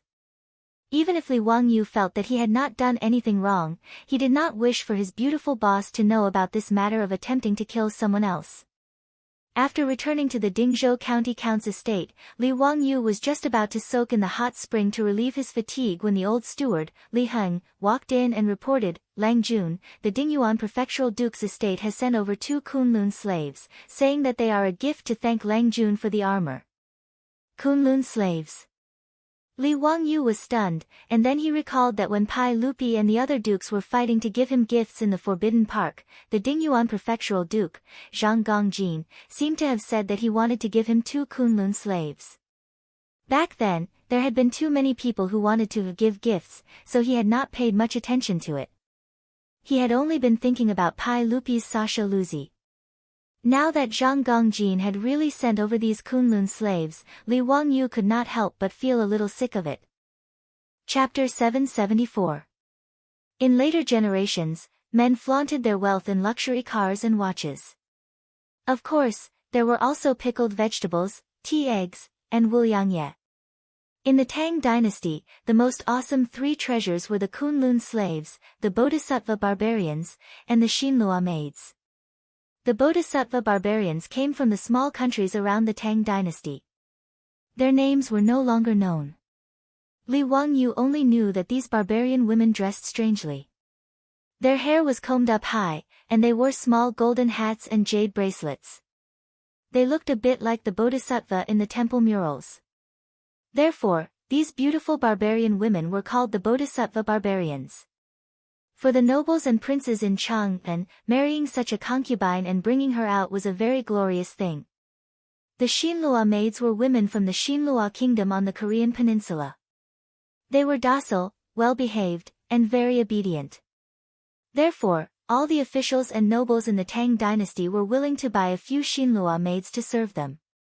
In Li Wangyou's mansion, there were Xinlua maids among the maids bought by the old butler Li Heng. Because these maids came from the distant Xinlua and were well-behaved, the price of the Xinlua maids was much more expensive than other maids. As for the Kunlun slaves, it did not only refer to black people. It was a general term used by the Tangs for people with black skin, including South Asians and Africans. These Kunlun slaves who were sold to Chang'an were strong and could fight. They were the slaves that many playboys in Chang'an liked to take with them when they went out. From Li Wangyou's point of view, the so-called 3 treasures of Chang'an basically meant that Tyson would be his bodyguard, Fatty D would be his concubine, and Jean Taishi would be his maid. Well, thinking about it this way, it was indeed very ostentatious. In Chang'an City, Li Wangyou had seen many Kunlun slaves. Back then, the old housekeeper Li Heng had also wanted to buy a few Kunlun slaves for the mansion, but he did not manage to do so, which made him very regretful. In fact, for Li Wangyu, it was best if he could not buy them. He did not want to take a few black and hard people around Chang'an. Although Li Wangyu was not racist, he did not like black people. Especially after the incident in a university in Huaxia, he was really tired of those black people. Naturally, he did not want to keep any Kunlun slaves in his mansion. Therefore, Zhang Gongjin sent 2 Kunlun slaves as a return gift, which made Li Wangyu a little. In fact, Zhang Gongjin had good intentions. Although Kunlun slaves were not rare in Chang'an city, slaves from Africa or faraway India were also rare. After all, even Xuanzang had to go to India to get the true scripture. It would be even more difficult to transport these slaves. Therefore, the price was price, price, price, and price. Due to the scarcity, most of the Kunlun slaves that were sold to Chang'an city were reserved by the nobles and nobles. It was difficult for ordinary people to buy them even if they had money. At least, the old housekeeper Li Heng was not able to buy a Kunlun slave. Although Li Wangyu did not like this gift, since it was given by Zhang Gongjin with good intentions, it would be inappropriate if he did not accept it. He could only wave his hand helplessly, indicating to Li Heng to accept them first and think of a way to deal with them later. At most, he could give them to Qing Chumo and the other rich people. It was not a big deal. Li Wangyu did not care too much about this matter. He casually gave an order and went to soak in the hot spring. This guy was thinking about how to carry out this perfect murder. Why would he care about these trivial matters? He did not like the Kunlun slaves, so he would let Li Heng send them far away. It was not worth his effort. Soaking in the warm pool water, Li Wangyu closed his eyes and let the maidservants beside him massage his back. He was very comfortable. This person really did go from frugal to extravagant. Back then, he had looked down on Pai Lupi and Qing Yaojin for not wanting Phyrus. These men were naked and let their beautiful maidservants attend to them. But now, he had slowly gotten used to this and did not feel ashamed or embarrassed. As he enjoyed the soft massages from behind him, Li Wangyu pondered how to deal with Geisamen in the abyss of death. It was truly not easy to have a mad dog bite young Geisamen. But Li Wangyu had thought that rabies was transmitted through the saliva of dogs and cats. Since this was the case, if he had someone find a mad dog, take its saliva, put it into a needle, and then find a chance to give young Geisamen a shot, he would undoubtedly die. The more Li Wangyu thought about it, the more feasible it seemed. But who would get close to young Geisamen and give him a shot was a problem. He naturally could not do it himself. Everyone in Chang'an knew that Qing Chumo and the others had a good relationship with him. Young Geisamen had accidentally injured Qing Chumo and almost killed the son of Duke Lu. At this time, he was worried about Duke Lu's revenge and was in a state of panic. If he rashly went to the Chamberlain of Dependencies to make friends with young Geisamen, he would probably be suspected. Moreover, Li Wangyu was not an extremely shrewd person. If he had to pretend to be brothers on the surface while secretly thinking about how to give someone a shot and take someone's life, he really could not do such a thing. 2 names immediately popped up in Li Wangyu's mind, Su Jingzong and Li Yifu. These 2 were famous men of the great Yin of the Tang dynasty and would be suitable to help him do something harmful. But Li Yifu had not yet been recommended and was still in the Salt Pavilion of Sichuan, so he could not count on him. Su Jingzong was currently helping him with the matters of the Royal Academy, and he could be considered Su Jingzong's boss. He should find him to discuss this matter. Thinking of this, Li Wangyu suddenly felt that the 2 Kunlun slaves that Zhang Gongjin had given him had a place to go. If he gave them to Su Jingzong, would he not be afraid that this fellow would not work for him? He did not want these Kunlun slaves, but others did. Using 2 Kunlun slaves to buy young Geisamen's life was an extremely profitable transaction. Thinking of this, Li Wangyu immediately ordered someone to find Su Jingzong. Su Jingzong, this old bureaucrat, was quite diligent in his work. Ever since he had no choice but to accept the job of the Royal Academy, he had been waiting outside Dingzhou village at the Academy's construction site by the Gan River, supervising the officials of the Ministry of Works to build the Academy. Hearing that Li Wangyu was looking for him, Su Jingzong did not dare to delay and hurriedly rode his horse to the manor of the Count of Hu County. Su Jingzong got off his horse in front of the castle of the Count of Hu County and threw the reins to the servants of the Lai Hot. Just as he was about to step into the castle, he was shocked to notice that there were two strong Kunlun slaves with skin as dark as charcoal standing beside the castle gate. Su Jingzong could not help but feel envious. He thought to himself that the Count of Hu County was indeed in the limelight. He could even get such rare goods like the Kunlun slaves. There were so many nobles and nobles in Chang'an, but there were not many who had Kunlun slaves in their manors. Su Jingzong looked at the black and hard before following the servant girl of the Lai Hot into the castle. Chapter 775. In the guest hall of the castle, Li Wangyu, who had just finished soaking in the hot spring, was sitting on the sofa with his legs crossed. Several beautiful Xinlua maidservants were massaging his hands and feet, making him look like an evil landlord. Seeing Su Jingzong being led into the guest hall by the maidservants, Li Wangyu smiled and nodded at him as a greeting. He also indicated that Su Jingzong did not need to be polite and should sit down and talk. Su Jingzong respectfully gave Li Wangyu a full bow before carefully sitting down on the sofa. He tried his best to straighten his back, but in his heart, he didn't forget to curse the county count's mansion for being too unruly. For example, the sofa he was sitting on was comfortable, but it didn't have any image to speak of. It was impossible for him to sit upright and still. Moreover, in Su Jingzong's opinion, there were no rules between the maidservants and the master of the county count's estate. Li Wangyu stretched out his hand to touch the beautiful servant girl's soft breasts, but the servant girl gently slapped his hand away. What kind of scandal was this? The maidservant dared to slap the master's hand in such an unruly manner. According to the laws of the Tang Empire, she could be beaten to death. However, not only was the county count not angry, he even turned his head to tease the maidservant with a smile. Su Jingzong inwardly cursed, this county count is really tolerant of his servants. He's not afraid of losing respect. The maidservants in his residence, not to mention touching their hands, even if he was in the mood, he could directly press them onto the bed. Which of those maidservants would dare to say no? Su Jingzong didn't need to worry about the matters of the county count's estate.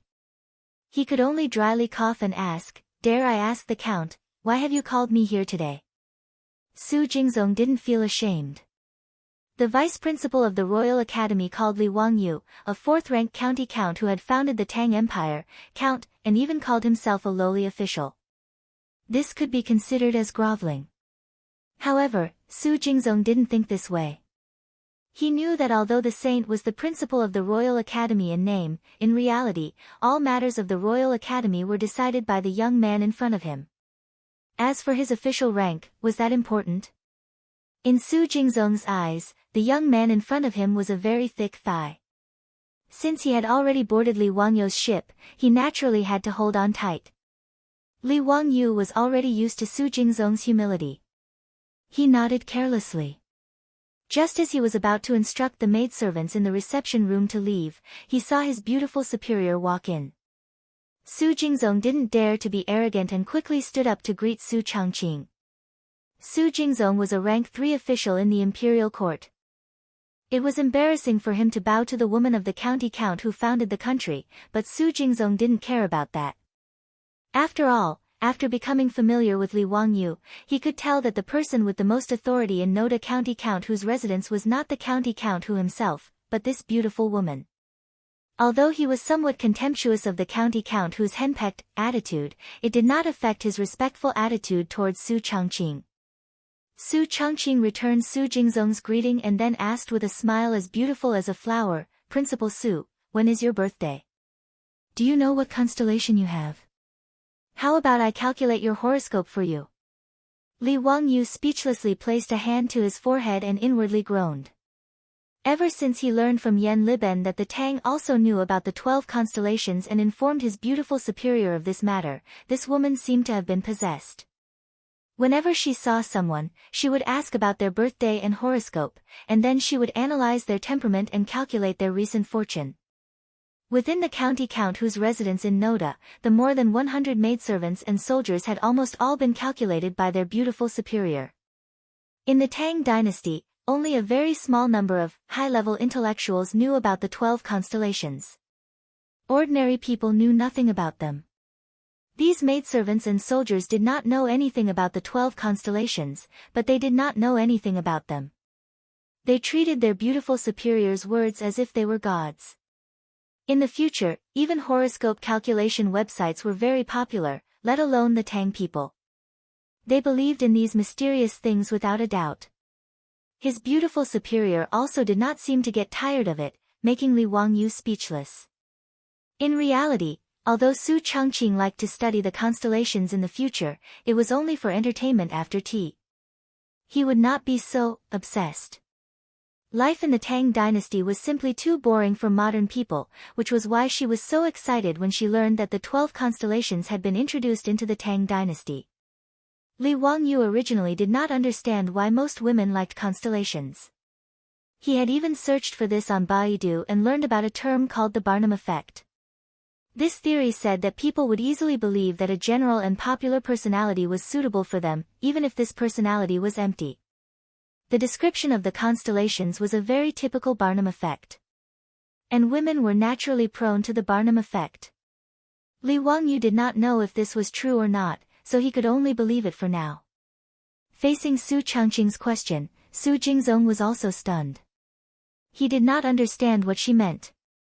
After a while, he replied, I was born in the 11th month of the lunar calendar. I know the 12 constellations.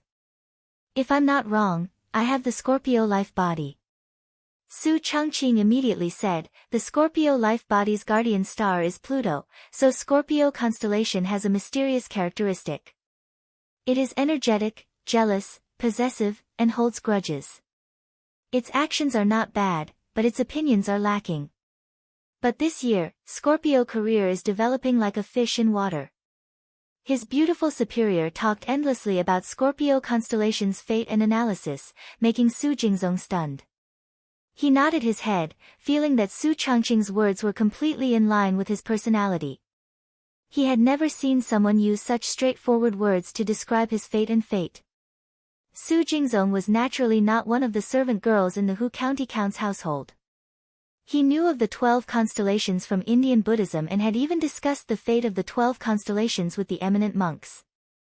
But in Su Jingzong's view, the eminent monk who had discussed the 12 constellations with him was far less knowledgeable about the constellations than Su Changqing, the wife of the Hu County Count. Su Jingzong's thoughts were not wrong, but in terms of knowledge about the constellations, the eminent monks were not as good as Su Changqing. Of course, this was very normal. In the future, the study of astrology in the West had even become a professional course in universities. Although his beautiful superior was not that professional, compared to the ancient people from 1,000 years ago, there was probably no one in the world who understood the fate of the constellations better than her. Of course, Li Wangyu did not believe in the constellations at all. But if he could use this to fool the Tang people, it would be a wonderful thing. At the very least, he could not think of a way to make the stubborn Pai Lupi and Empress Zhang Sun agree to let him marry his beautiful superior as his wife. He might as well try and see if the fate of the constellations could create some other opportunities for them. In any case, Li Wangyu would not accept marrying another woman as his wife. He could take in a few more concubines, but his wife had to be Su Changqing. Since Pai Lupi and Empress Zhang Sun emphasized so much about matching in terms of social status, if he could package Su Changqing as the master of horoscope divination of the Tang dynasty, he might be able to make these two meddlesome in-laws agree. Thinking of this, Li Wangyu naturally smiled as he watched Su Changqing trick Su Jingzong, treating it all as an experiment. Li Wangyu could see that Su Jingzong's experimental subject was surprisingly effective. As his beautiful superior spoke, the expression on Li Wangyu's face became increasingly solemn and respectful. Chapter 776. His beautiful superior's analysis of Scorpio's character and numerology had fooled Su Jingzong. Although Su Jingzong did not understand a lot of Su Changqing's words, it did not affect him from understanding the general meaning. For example, what kind of planet was Pluto? Of course, Su Jingzong had never heard of it. This dwarf planet, which was invisible to the naked eye and was expelled from the solar system, was only officially discovered in 1930. If Su Jingzong knew about it, then he would be damned. But this did not prevent him from imagining the meaning in his own mind. Pluto, as the name suggests, must be the king of the netherworld. Pluto should be an unknown constellation that he did not know about. These things that Su Jingzong did not understand made him listen more carefully. It had to be said that there was a reason why the study of constellations in the future could attract a large number of fans. Not to mention that the Tang people originally believed in those mysterious things without a doubt. The constellation numerology that Su Changqing talked about was the accumulated knowledge of the later generations over thousands of years. Naturally, Su Jingzong was stunned. Different from the servant girls in Lai Hot, Su Jingzong was not only a listener when Su Changqing talked about the constellation numerology, but he also gave his own opinions from time to time. This made Su Changqing more talkative. Li Wangyu naturally had no interest in these. He was about to yawn as he listened. He also did not understand why a top student from the University of Pennsylvania, the city's white bone fairy, and the beautiful superior of a professional woman, would be so obsessed with constellations. But since his beautiful superior was interested, he naturally would not disturb her. He simply let the servant girl continue to massage him. He closed his eyes and leaned against the sofa to take a nap. When he woke up, he asked the servant girl next to him and found out that he had slept for almost 2 hours. And the constellation exchange meeting between his beautiful superior and Su Jingzong finally came to an end. Su Jingzong stood up again and respectfully bowed to Su Changqing. "Thank you, Master Su, for clearing my doubts. It turns out that the constellation numerology is so profound. In the future, this Su will have to consult Grand Master Su. I hope that Grand Master Su will not be stingy with his guidance." Originally, Su Jingzong's attitude towards Su Changqing was extremely respectful, but he only called her Lady Su because of Li Wangyu's face. At this moment, Su Jingzong changed his way of addressing Su Changqing as Master Su, which surprised Li Wangyu. In the Tang dynasty, the term Great Master was not only used by the close eunuchs of the emperor to address the emperor, but it was also used by daughters-in-law to address their mother-in-law respectfully. In addition, there was another way to address women who were knowledgeable and learned. Of course, the pronunciations of these 3 great masters were different. The first 2 pronunciations were the same as in the future, and the Great Master Su, that Su Jingzong called Su Changqing, had the same pronunciation as Great Aunt Su. Li Wangyu was wondering if Su Jingzong was flattering him. His beautiful superior casually talked about constellations, how could he have the nerve to call her Great Master? In history, women who could be called Great Masters were all people who left their names in the history books. Su Jingzong just listened to his beautiful superior talk about constellations for half a day and called her Great Master. Wasn't this a bit too shameless? Although with his beautiful superior's talent, there was probably no woman in the world who could compare to her. Chapter 777. Li Wangyu and Qing Chumo's group of wastrels were so close that they were practically wearing the same pants. This was something that everyone in Chang'an knew. Moreover, Qing Chumo had been accidentally injured this time, causing him to lose blood and go into shock. Even Zhang Baozong and Lu Shenwei were helpless. It was only after Li Wangyu gave him his blood that Qing Chumo was pulled back from the gates of hell. This matter had spread like wildfire in Chang'an, and everyone knew about it. Su Jingzong didn't understand what Li Wangyu meant by asking this. The Count and the young Duke are as close as brothers. This lowly official heard that the young Duke lost too much blood this time. It was the Count who gave his blood to him to save the young Duke. Li Wangyu nodded, a pained expression on his face. General Su is right. Brother Chumo and I are as close as blood and flesh. He was injured by the Goguryeo deputy envoy for no reason. If I hadn't arrived in time, I'm afraid that we would have been separated by life and death. Every time I think of Brother Chumo's bloody appearance that day, I feel a heart-wrenching pain. Su Jingzong didn't know what to say and could only console him. Fortunately, Count's methods are heaven-defying and the young duke is also very lucky. Only then did he manage to turn the situation around. Since the young duke has survived, he will definitely have good fortune in the future. Li Wangyu shook his head. Although that's the case, I still feel that my heart is filled with unease. He stopped mid-sentence and stared at Su Jingzong as if waiting for him to say something. Su Jingzong's mind was filled with questions. He couldn't understand what Li Wangyu wanted to do. After pondering for a while, Su Jingzong asked with uncertainty, "Does Count want to help the young duke vent his anger?" Li Wangyu slapped his thigh. As expected, General Su understands my intentions. I am very relieved that General Su can think this way. Then I will leave this matter to General Su. Su Jingzong was dumbfounded as if he had been struck by lightning. What did he say? How did it become his matter? Even Duke of Lu couldn't do anything about the Goguryeo ambassadors, so what could he do? This pool of water was obviously very deep. Su Jingzong had always been wise to protect himself, so how could he be willing to get involved? Li Wangyu naturally saw through Su Jingzong's thoughts. He deliberately showed a displeased look on his face. What? Is General Su unwilling to help me? Su Jingzong's face stiffened as he said embarrassedly, "It's not that I don't want to, but the saints said that this was an accident." Even Duke of Lu was helpless against the Goguryeo envoy, so how could a lowly official like me share Count's burdens? Wouldn't it be a sin if we delay your important matters? Li Wangyu chuckled and said, "This matter is actually very simple. It's just that it's not convenient for me to make an appearance. That's why I asked for your help. It's not that I want to make things difficult for you."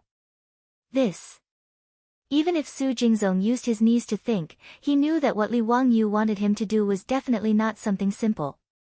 For a moment, he didn't know how to answer. Su Jingzong didn't want to be a busybody, but he was worried that he would leave a bad impression in Li Wangyu's heart. For a moment, he was in a dilemma. Li Wangyu naturally understood Su Jingzong's concerns. He straightforwardly threw out his bait. "General Su, have you seen the Kunlun slaves in my residence?" "Of course I have." "Count, you were even able to obtain such rare goods. This humble official admires you. General Su also likes Kunlun slaves. Why don't you buy a few?" Su Jingzong smiled bitterly and said, "To tell you the truth, which of the hundreds of officials and nobles in Chang'an doesn't want to keep a few Kunlun slaves? It's just that Kunlun slaves are too rare. Every year, there are only about 100 Kunlun slaves sold to Chang'an through the trade route. They are basically divided among the 5 families, 7 families, and the princes and dukes. Even if I like them, I can't buy them." His answer was naturally within Li Wangyu's expectations. Therefore, this fellow was even happier. "General Su, if you can help me vent the anger in my heart, how about I give you a Kunlun slave?" Su Jingzong's eyes instantly widened. He didn't dare to believe Li Wangyu's words. This temptation was not small. It must be known that even Zhang Gongjin, the founding duke, felt his heart bleed when he gave away 2 Kunlun slaves. Even though Su Jingzong was the vice principal of the Royal Academy, a lower rank 3 official, it was still extremely difficult for him to obtain a Kunlun slave. He was just about to nod in agreement when he suddenly realized that Count Hu was willing to put in so much effort. This matter was probably not going to be easy. Logically speaking, whether it was Duke Lu or Count Hu, if they wanted to make trouble for the Goguryeo diplomatic mission in Chang'an, even with the Saints' ban, it would be difficult to stop them. Even if they found someone to sneak into the Chamberlain of Dependencies and beat the Goguryeo diplomatic mission half to death, it wouldn't be a big deal. No matter how Su Jingzong thought about it, he couldn't figure out why Li Wangyu would use him, even going so far as to use Kunlun slaves as a reward to tempt him. He was greedy, but he wasn't stupid. Humans would die for wealth, and birds would die for food. This was something he understood. Su Jingzong swallowed a mouthful of saliva with difficulty and wiped the cold sweat from his forehead. He asked, "Count, How do you want to vent your anger on the young duke? What can this lowly official do for Count? Seeing his nervous appearance, Li Wangyou's smile became even more relaxed. Hee, it's actually very simple. You just need General Su to befriend that Goguryeo Deputy Ambassador Yun Gaesaman and invite him to the Peace Square or the Hu Taverns to drink and make friends. Su Jingzong thought that he was hearing things. It was that simple. Was this Count Hu's revenge? Count, what do you mean by this? There's no need for you to ask about other matters. Relax, I won't harm you. I'll have to trouble General Su with the matters of the Royal Academy in the future, so how could I put General Su in danger? Li Wangyou naturally didn't tell Su Jingzong the complete truth. While his beautiful superior was chatting with Su Jingzong about the horoscopes, he had closed his eyes and pretended to sleep, but he was thinking about Death Abyss and Gaesaman. He naturally couldn't let Su Jingzong know the truth. Otherwise, given this fellow's cowardly personality, if he knew that he was going to take the life of the Goguryeo Deputy Ambassador, he probably wouldn't agree even if he was beaten to death. Even if he used his influence to forcefully suppress him, there would still be many variables. Thus, Li Wangyou dispelled the idea of discussing with Su Jingzong and made a plan for himself. Li Wangyou's words allowed Su Jingzong to relax a little. He naturally understood that while this Count who was extremely intelligent and had unfathomable knowledge, he had a lazy personality and didn't have the patience to deal with such trivial matters. Su Jingzong also knew that Li Wangyou was definitely not telling him the truth. However, he had no grudges with Count Hu, and he was following Count Hu's lead. There was truly no need for him to harm him. When he thought of this and thought of those two towering Kunlun slaves in front of Count Hu's estate, Su Jingzong couldn't help but feel his heart palpitate. In Changhen, with his status, he could easily obtain Guanyin Man, Xinlua maidservants, and Guanyin Man. He also didn't lack for beauties. However, such beautiful Kunlun slaves were truly hard to come by. It would be a pity to miss this opportunity. In the end, Su Jingzong gritted his teeth and nodded in agreement. Since Count trusts this lowly official dares to refuse. However, this lowly official has nothing to do with that Goguryeo Deputy Ambassador. It won't be easy for this lowly official to rashly request an audience. Chapter 778. In response to Su Jingzong's question, Li Wangyou casually shrugged. Duke Su, this matter is simple. I've heard that Kunlun slaves are rare goods even in Goguryeo. I presume that Yun Gaesaman also likes them. Duke Su has the Kunlun slaves as a stepping stone. Are you afraid that you won't be able to get close to Yun Gaesaman? Su Jingzong was taken aback. Could the Kunlun slaves that Count who had given him be used as a stepping stone to get close to the Goguryeo deputy envoy called Yun Gaesaman? Wouldn't he have done all this for nothing? Li Wangyou saw that Su Jingzong was in a daze and knew that he had misunderstood. He smiled and said, Duke Su, be at ease. My residence has 2 Kunlun slaves. I'll give one to Duke Su and the other to Yun Gaesaman. Only now did Su Jingzong realize that he had misunderstood Li Wangyou's intentions. He couldn't help but feel his face heat up as he hurriedly changed the topic. Count, this lowly official is only worried that Yun Gaesaman will not easily leave the Chamberlain of Dependencies after Duke Lu's announcement. Li Wangyou was not worried about this. In a few days, it will be the Lunar Summit, and the Goguryeo diplomatic mission will be going to the Taiji Palace to meet the sage. Presumably, as the deputy envoy of the Goguryeo diplomatic mission, Yun Gaesaman will also be going to meet the sage. As long as he shows himself, with Duke Su's abilities, you won't be able to get close to Yun Gaesaman. Su Jingzong nodded. As an old bureaucrat, he naturally didn't need Li Wangyou to instruct him on such matters. In truth, Su Jingzong felt that the matter Li Wangyou had instructed him to do was very simple. He had plenty of ways to achieve his goal. Su Jingzong was even thinking that he didn't need to give the precious Kunlun slaves to the Goguryeo deputy envoy to become friends with him. But this was just a thought. While Su Jingzong was greedy, he was also clear about what he could and could not do. If Count Hu found out that he had secretly taken a Kunlun slave, wouldn't he be asking for trouble? Su Jingzong was only slightly worried. Li Wangyu had invested so much, so it was likely that he was after something big. It was probably not as simple as just venting his anger as he had said before. However, since he had already agreed to this matter, it would not be good for him to go back on his word. In any case, even if Li Wangyu wanted Yun Geiseman's life, Su Jingzong didn't care about the lives of these Gogurians. He just had to be careful and not let Li Wangyu use him as a scapegoat. Li Wangyu then instructed the old steward, Li Heng, to bring several hundred taels of gold to Su Jingzong, claiming that it was for his expenses. It was to be used for the banquet at Peace House and the Hu Tavern. Su Jingzong pretended to refuse for a while and finally accepted the gold with a smile. After having a delicious meal at Lai Hot, he led the two, black and hard, men back to Chang'an. After sending Su Jingzong away, Li Wangyu temporarily put the matter of Yun Geiseman's murder to the back of his mind. He did not intend to kill Yun Geiseman in a short time. After all, the death of the deputy envoy of the Gogurian diplomatic mission in Chang'an was a troublesome matter. Moreover, there were many renowned doctors in Chang'an. If Yun Geiseman fell ill and Pai Lupi sent Sun Simiao and Zhang Baozang to treat him, it would be bad if someone discovered the illness. The matter of Yun Geiseman's death had too many implications. Li Wangyu was prepared to keep it to himself and not tell anyone, so he naturally had to clear himself of suspicion.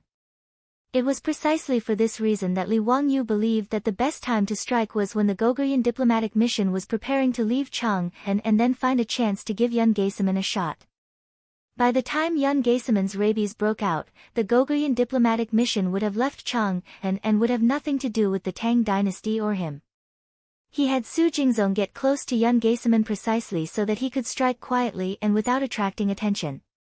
But this was just Li Wangyu's own plan. He had no idea if it could be realized, so he could only take it one step at a time. In any case, there were still several months before the Gogurian diplomatic mission left Chang'an, but there was no rush. During this period of time, Li Wangyu had become idle again. He had left the matters of the academy to Su Jingzong to manage. Back then, when he was recruiting new students from the Imperial College, he had used a set of psychological tests to filter out more than 100 pure and patient students. After a few months of training, these students would be able to join the academy and serve as teaching assistants to teach the children. But Li Wangyu, this lazy bum, didn't even want to do such a thing. He shamelessly threw this matter to his beautiful superior. In his words, his beautiful superior had often trained new employees in the company and was very experienced. In this regard, the beautiful boss just rolled her eyes at him, and then happily ran off to teach the group of rookies in the workplace. Li Wangyu couldn't help but secretly laugh at this. He naturally knew that his beautiful superior wouldn't refuse him. First of all, the beautiful boss was also bored. Although she was in charge of the Shun Feng Carriage Company, the underwear store, and other industries, the army of women she led had now grown up and managed those industries in an orderly manner. There was almost no need for her to personally go out and work every day. Recently, she had been spending more and more time at the county magistrate's estate in Dingzhou, and she had become more and more proficient at mahjong. Even Li Wangyu was no match for her. Moreover, to be able to train a bunch of rookies was an interesting matter for his beautiful superior. The Tang dynasty was a society where men reigned supreme. As a professional woman of the future, she was naturally very unhappy, but there was nothing she could do. Li Wangyu naturally understood the disappointment in his beautiful boss's heart, so he deliberately let her train that group of scholars. To be able to give instructions to more than 100 Tang dynasty scholars was naturally a form of mental pressure for his beautiful superior. Li Wangyu didn't care whether those Tang dynasty scholars would be unhappy to be taught by a woman or not. Ever since Pai Lupi was prepared to personally become the president of the Royal Academy, and even the vice president was a lower third-rank official in the imperial court, the Royal Academy was no longer a grassroots organization. Those students who had left in anger because they thought that Li Wangyu had deliberately humiliated them were now regretting it so much that their intestines turned green. There were also countless scholars who wanted to enter the Royal Academy to teach. If Li Wangyu was willing, he could easily recruit 10 times the number of scholars, let alone 100. It was hard to find a three-legged bastard, but there was no lack of two-legged scholars. Moreover, the Tang dynasty's academy treated them well. Under such circumstances, if anyone dared to cause trouble because his beautiful superior was going to train them, Li Wangyu wouldn't mind making an example out of them and kicking them out. As a wife-protecting maniac, Li Wangyu dared to make his beautiful superior unhappy for the rest of his life. After throwing these troublesome matters out of the way, Li Wangyu was free again. Looking at the blonde beauty who was swaying in front of him every day, Li Wangyu couldn't help but ponder over the words his beautiful superior had said that day. Taking Aphrodite, who wasn't even 16 years old, into his room, was he too much of a beast? But compared to being worse than a beast, wasn't it acceptable to be a little more beastly? At this thought, Li Wangyu couldn't help but let his imagination run wild. He gritted his teeth, called Niu Wu, and rode straight to Chang'an City. Chapter 779. Li Wangyu had only gone to Chang'an for one thing, and that was to buy a piece of land. The purpose of buying land was, of course, to build the theater that he and his beautiful superior were planning. The theater was naturally for the performance, and the performance needed someone to manage it. That person was, of course, his beautiful blonde, Aphrodite. Then, a certain someone could openly take the blonde into his room. It had to be said that a man needed motivation to do something. It was not easy to buy a suitable piece of land in Noda's Chang'an City, but this was not a problem for someone of Li Wangyu's status. Lu Deheng and Cui Zhuo went straight to Chang'an and Wanyan counties. Lu Deheng and Cui Zhuo immediately ordered the officials of the county government to take out the files and maps, and found a few vacant plots of land for Li Wangyu to choose. Most of these were confiscated land by the county government. Li Wangyu could not help but laugh when he saw a house in Guangda Lane. He had an impression of this house. It seemed to be the house of the wealthy Luo Hui, who had been ordered by Ho Junji to arm wrestle with him and the other fops. After Luo Hui failed, he fled Chang'an City and his whereabouts were unknown. His house had been confiscated by Chang'an City and was ready to be sold. The location of this house was rather good. It was close to the bustling Shi city and was not small. Li Wangyu took a liking to this house at first glance. The backyard wall of Luo Hui's house was the wall adjacent to the Shi city.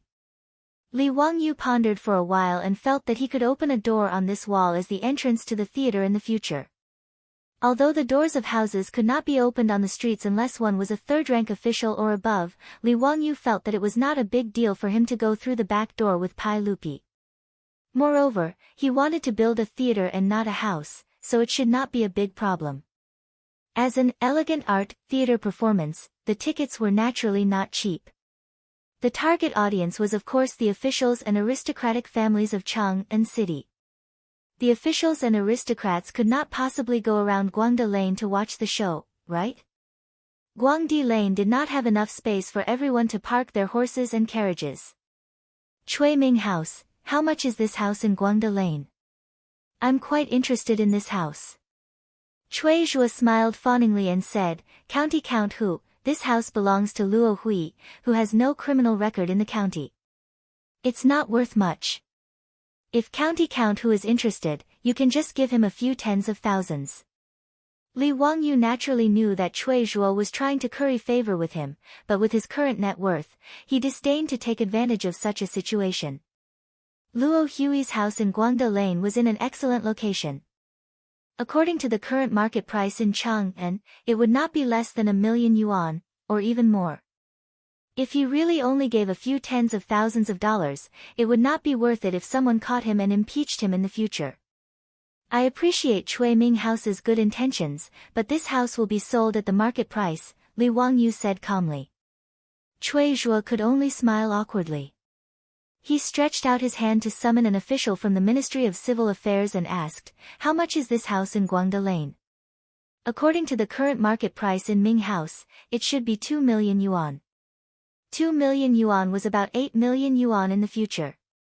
It was actually quite cheap to buy a house that occupied a few acres of land.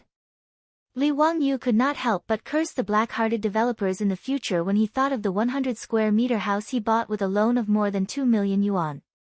Okay, I'll buy this house at this price. I'll have someone send the gold later. Li Wangyu did not hesitate at all and immediately made the decision. Cui Zhuo nodded repeatedly. He did not care whether he received the money or not, and immediately ordered the official from the Ministry of Civil Affairs to process the title deed for Li Wangyu. Li Wangyu did not refuse. After all, he did not lack the money from Chang'an, so he did not hold back. After drinking 2 cups of tea with Cui Zhuo, the official from the county government completed a series of procedures. The house that occupied a few acres of land in Guangda Lane was now Li Wangyu's property. After receiving the title deed, which was still wet with ink, Li Wangyu smiled at Cui Zhuo and said, "Cui Ming House, I don't need to trouble you for one thing. I'll have to trouble you to find some craftsmen to demolish the house for me." Ah! Demolish? Li Wangyu's words stunned Cui Zhuo. He had also seen Luo Hui's house. It was beautifully renovated, and the carved beams and painted rafters had been put in a lot of money. In his opinion, although the house was only a civilian house, it did not match Li Wangyu's status as the county earl who founded the country. However, he could just find some craftsmen to renovate and expand it. Why did he have to demolish it? That would be too extravagant. Li Wangyu smiled and said, "I don't intend to use this land for living. Naturally, I have to demolish it and rebuild it." Cui Zhuo asked cautiously, "May I ask, what do you plan to build? Is there anything I can do to help?" Nothing much. I just plan to build a theater for watching plays." Watching plays? Theater? Cui Zhuo did not understand what Li Wangyu was saying, but he did not dare to continue asking. He could only pretend to understand and nodded. He planned to find someone to ask what a theater was. After leaving the Chang'an County Yamen, Li Wangyu saw that it was still early, so he went directly to the Ministry of Works in the Imperial City and asked to see the Minister of Works, Duan. To build a theater, cement and craftsmen from the Ministry of Works were indispensable. Now that the cement was in the hands of the Ministry of Works, the civilian craftsmen could not do this. When Duan heard his subordinate's report, he felt his head swell. Ever since he became the Minister of Works in the 2nd year of Jingguan, he had been tormented by Li Wangyu. Whether it was building the Huxian County Earl's mansion or building the baseball field, they all gave the Ministry of Works endless headaches. Li Wangyu's prodigal road was even more lifeless. He took away a lot of mirage mud from the Ministry of Works, which gave Duan a headache. Now, Huxian County Earl Li Wangyu could be said to be on the Ministry of Works blacklist. Everyone, from the Minister of Works, Duan, to the ordinary officials of the Ministry of Works, could not help but shiver when they heard that Li Wangyu had come to visit. Everyone's first reaction was, F***ck, is this guy here to cause trouble again? Naturally, Duan could not avoid him. He could only rub his temples and order people to invite Li Wangyu into his office. "Zio, how come you have time to come to the Ministry of Works today?" Li Wangyu smiled and bowed to Duan. "Minister Duan, I have come to ask for your help again today." Duan's hand, which was stroking his beard, could not help but tremble. He almost pulled out a few strands of his beard. Zio must be joking. The Ministry of Works is only in charge of some construction matters. How can they help you? In addition, the amount of mirage mud produced by the Ministry of Works is limited. Last time, you took so much mirage mud from the Ministry of Works in order to repair the road. Just thinking about it makes my heart ache. If Zio wants to ask for mirage mud again today, you can save your breath. Duan glared at him. He did not give Li Wangyu a chance to speak and directly refused. Li Wangyu's smile froze. He cursed Duan in his heart. Asking for some cement was the same as asking for his life. Did he have to go so far? It was not like he did not pay. Not only did he pay, but he also paid a high price. F***ck, 5 strings of copper coins for a ton of cement. He did not even complain that it was expensive. This old man Duan actually complained that he used a little cement from the Ministry of Works. He was really stingy to the extreme. Li Wangyu and Duan Luan were very familiar with each other. He knew that the old man was joking with him, so he decided to act shamelessly. Minister Duan, I really did come today for the mirage mud. Ha, if you don't give me the mirage mud today, I will not leave. You won't leave? That's fine. Since Zio is willing to stay in the Ministry of Works, I will let the night watchman on duty go home. Ha, I can't ask for more than for Zio to lead your troops to help me on duty. Duan Luan's words almost made Li Wangyu's nose crooked from anger. Why did this old man not play by the rules? Chapter 780. If Duan Luan refused to sell him the cement, Li Wangyu would never be able to build the theater. Li Wangyu pulled a long face and replied to Duan Luan's teasing with a mischievous smile, Hee, Minister Duan, isn't it just some mirage mud? Do you really think it's a treasure? Besides, you can't burn the bridge after crossing the river. This mirage mud was given to the saint by me. The Ministry of Works got the recipe for mirage mud for free. Shouldn't they give me some? Besides, I spent a lot of money to buy it from the Ministry of Works. It's not like I took it for free. Duan Luan heard this and glared at him. Zio, you still have the nerve to say that? This mirage mud is so precious, but you used it to pave roads. Do you know how many fortresses and cities at the border are waiting for the mirage mud to be repaired and strengthened? How can you waste it for no reason? Li Wangyu naturally knew that Duan Luan was telling the truth. Ever since Pai Lupi and the others learned about cement, they immediately thought of using it to strengthen the city walls and fortresses. Li Wangyu could understand using cement for military purposes, but it was also proper business for him to build roads and theaters. In the end, the production of cement was too low. Li Wangyu touched his nose and smiled. If the production of mirage mud is not enough, then we can increase it. Why does Minister Duan make things difficult for me? I have great use for the mirage mud. It's easy for you to say. Mirage mud needs lime to be burned. Now that the production of lime is not enough, how can it be easy to increase the production? When Li Wangyu heard Duan Luan's words, he couldn't help but think of the undiscovered lime mines in Hu County. Originally, he wanted to monopolize the lime mines, but there were too many things to do, so he completely forgot about it. After thinking about the many troubles of opening the mines himself, Li Wangyu, a lazy person, simply gave up on this idea. It seemed that he had to take the old path, which was to cooperate with others and let them manage the lime mines while he waited for the profits. However, he did not want to be a partner in this business with Pai Lupi. Should he ask Pai Lupi to sell the lime to the Ministry of Works? Wasn't this taking money out of his own pocket? Li Wangyu thought about it. Why not take care of Cheng Yaojin and those old hooligans? Qin Xiong, Yuqi Jingda, Chai Shao, these dukes could also be pulled in for a share. After all, there were plenty of lime mines in the Guanzhong path, and he could easily form a partnership with a public house. At the thought that all the Grand Dukes of the Tang dynasty were his partners, Li Wangyu could not help laughing. Let's see who else would dare to provoke me in the future. Ho Junji, Zhang Liang, and those people with 5 surnames and 7 nobles. Would they dare to fall out with a group of dukes? When Li Wangyu thought of this, he couldn't help but chuckle. This made Duan Luan extremely surprised. He couldn't figure out what was wrong with this kid. After Li Wangyu came to his senses, he said seriously, Minister Duan, if I can get you a large amount of lime, would you be willing to buy it? At that time, can you provide me with mirage mud? Hearing this, Duan Luan couldn't help but raise his eyebrows. Zio, is this true?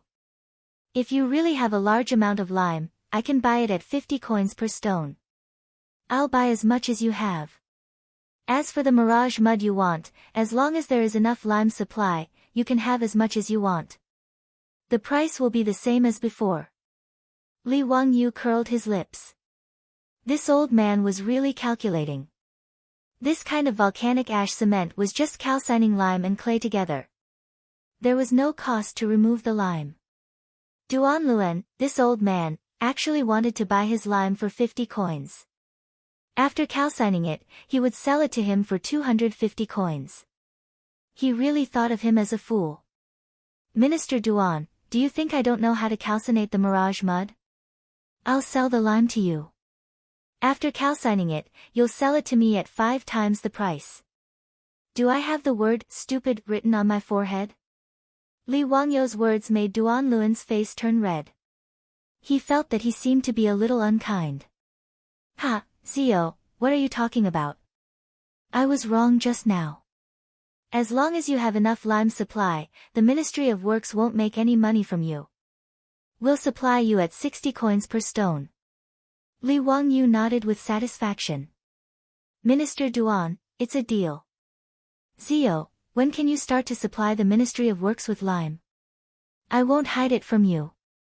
The sage has been urging us to increase the production of mirage mud.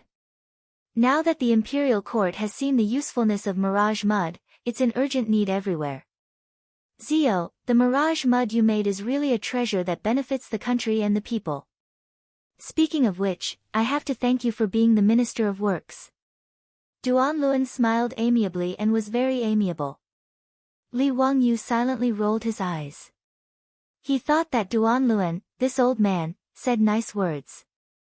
In the end, when he wanted to get some cement from the Ministry of Works, this old man blew his beard and glared at him, refusing in every way possible. It was as if he had gone to his house to rob him. When Li Wangyou heard that he could supply lime, he immediately changed his face. This made Li Wangyou wonder if this old man had learned the Sichuan opera's face-changing skills.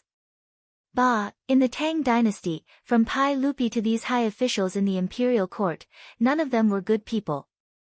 They only knew how to bully an honest person like him. However, whether it was Duan Luan or the bad-tempered Wei Zheng, they were very much to Li Wangyou's liking. This group of lovable and hateful officials of the Tang dynasty. Minister Duan, there's no rush for lime. Hee, the mine hasn't been opened yet. As for the mirage mud, this nephew needs it urgently. How about you give me 1,000 stones first? When Duan Luan heard this, the smile on his face disappeared. He glared at Li Wangyou. Zio, are you here to make fun of me? The mine hasn't even been opened yet and you dare to say that you can supply lime to the Ministry of Works? Do you think this old man is stupid? How can I be fooled by a brat like you? Li Wangyou was speechless. Why did this old man change his face faster than flipping a book? Minister Duan, how can this nephew deceive you? 1 month. This nephew guarantees that in 1 month, the Ministry of Works will be able to start steadily supplying lime. Really? How much can it be? How could Li Wangyou know how much lime could be produced from those mines? In the future, it was mechanized mining. In the Tang dynasty, it was all manual labor. He didn't dare to guarantee the output. Well, I think I can still guarantee 10,000 stones a month. Li Wangyou pondered for a moment and replied. 10,000 stones, that's 500 tons. If he cooperated with Cheng Yaojin and opened a few more mines at the same time, it shouldn't be a problem, right? Good. Then this old man will believe you this time. Come, let's make an oath. In 1 month, if this old man doesn't see lime, don't blame this old man for finding a saint to judge. Li Wangyou nodded straightforwardly. He clapped hands with Duan Luan and settled on the supply of lime in a month. Duan Luan also straightforwardly summoned the officials of the Ministry of Works and told County Count Hu that if he needed it, he could give 1,000 stones of mirage mud. Li Wangyou thanked Duan Luan again and again before leaving the Ministry of Works. Seeing that it was getting late, Li Wangyou estimated that he wouldn't have time to go back to Zhou village today. He sent one of his troops back to report. He called Niu Wu and led his troops. Holding the mentality that the wind was blowing and the water was cold, he went to kill his way to Duke Lu's residence. Chapter 781. Ever since he rescued Qing Chumo, Li Wangyou had been avoiding the Duke Lu residence and the old hooligan Qing Yaojin. Usually, if it was not necessary, he would never pass by the Duke Lu residence. He would rather take a detour than pass by the old hooligan's residence. Saving other people was one thing, but saving the old hooligan's eldest son, the only way to thank him was to drink himself to death. It was as if he was not drunk and unconscious, Qing Yaojin was not grateful enough.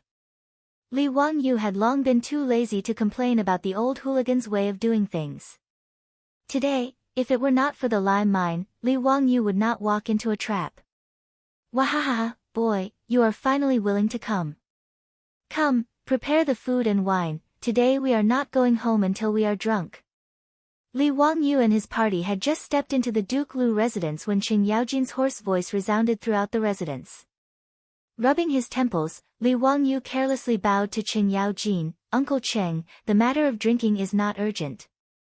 Today, this nephew has something good to discuss with Uncle Cheng. Qing Yaojin's eyes lit up. Which gambling house do you want to bet with? Last time I bet with you, boy, I won until old man Chui's eyes turned green. Wahaha, it was very satisfying. Li Wangyu was speechless. This old thing, winning money from his father-in-law, was still so happy. What was even more shameless was that after winning the gold, he did not know how to share it with him. Uncle Cheng, this nephew came today not to bet, but to cooperate with uncle to open a mine. Open a mine? What mine? Gold mine or copper mine? Lime mine. Qing Yaojin was stunned, then reacted. Is it the lime used to make mirage mud? This is a good business. Boy, do you know where there is a lime mine? Li Wangyu nodded. This nephew naturally knows, that is why I came to discuss this matter with Uncle Cheng. Wahaha, boy, you still have a conscience. You did not forget your Uncle Cheng when it comes to making money. It is not in vain that I dote on you. Let's go, let's drink and chat. Li Wangyu secretly curled his lips. He didn't know where this old hooligan's confidence came from. He actually had the nerve to say such shameless words. Hee, Uncle Cheng, this nephew knows of more than one limestone mine. Why don't we invite Uncle Qin, Uncle Yuqi, and the others as well? Li Wangyu remembered that there were about 5 or 6 limestone mines in Hu County. Qing Yaojin, Li Jing, Qin Qiong, Yuqi Jingda, Chai Shao and Niu Jinda were just enough. Qing Yaojin was stunned when he mentioned the names of the dukes. Then, he slapped Li Wangyu's shoulder heavily, causing him to grimace in pain again. Good boy, I didn't misjudge you. Men, take this daddy's greeting card and invite second brother, old man Yuqi, and the others. Li Wangyu did not personally visit each family to discuss this matter. Instead, he asked Qing Yaojin to invite Qin Qiong and the others. In Qing Yaojin's opinion, it was naturally to let him sell a favor to everyone. In the future, if these limestone mines made money, whether it was Qin Qiong or Yuqi Jingda, they would all owe Qing Yaojin a favor. Actually, to Li Wangyu, he was just being lazy. How much time would it take to go to each of the duke's manors? How much time would it take? How much wine would it take? It was better to let the old hooligan invite everyone to Duke Lu's mansion. He only needed to waste a bit of time. Qing Yaojin invited everyone on behalf of County Count Li Ziyu. Naturally, no one would refuse. This group of dukes did not live far away. Not long after, everyone gathered in the main hall of Duke Lu's mansion. Qing Yaojin waved his hand. Immediately, groups of servant girls brought wine and food for everyone. Musicians played music and danced in front of the hall to liven things up. It was very lively. After 3 rounds of wine, Li Wangyu's face had become rosy. He didn't dare to drink anymore. Otherwise, he wouldn't be able to talk about proper business today. Uncles, this little nephew asked Uncle Cheng to invite all of you here today because I have a business deal. I want to see if all of you are interested. Yuqi Jingda laughed. Ha, Ziyu, you are now the famous god of wealth in Chang'an City. If you have any business deal and are willing to bring us along, that's a good thing. There's nothing to discuss. Just say it directly. No matter how much gold you want, Laozi will listen to you. Old ignorant Yuqi's words are beautiful. That's right, that's the truth. Ziyu, you are willing to bring us uncles to make money. What else is there to say? Qing Yaojin raised his head and gulped down a mouthful of wine. It was rare that Yuqi Jingda did not quarrel with Qing Yaojin. The surrounding group of dukes also nodded repeatedly, feeling that what the two said was reasonable. Li Wangyu blushed with shame. When did he have such charisma? He naturally did not know how shocking it was for a white-clothed youth to establish such a large family business in just over a year's time. Even Yuqi Jingda, who had always been proud and arrogant, could only say the word admire in regards to Li Wangyu's business skills, not to mention others. Then this little nephew will speak frankly. This little nephew knows that there are a few lime mines in Hu County that have yet to be discovered. This little nephew is a lazy person and does not have the patience to deal with these trivial matters. Therefore, I want to partner with all of you uncles and operate those lime mines. What do you uncles think? Lime mines? Is that the lime used to make mirage mud? That is a business that benefits greatly with little capital. Ziyu, are you really willing to use this kind of mine to partner with us? Li Jing was astonished when he heard this. Li Wangyu nodded. Duke Wei's words are correct.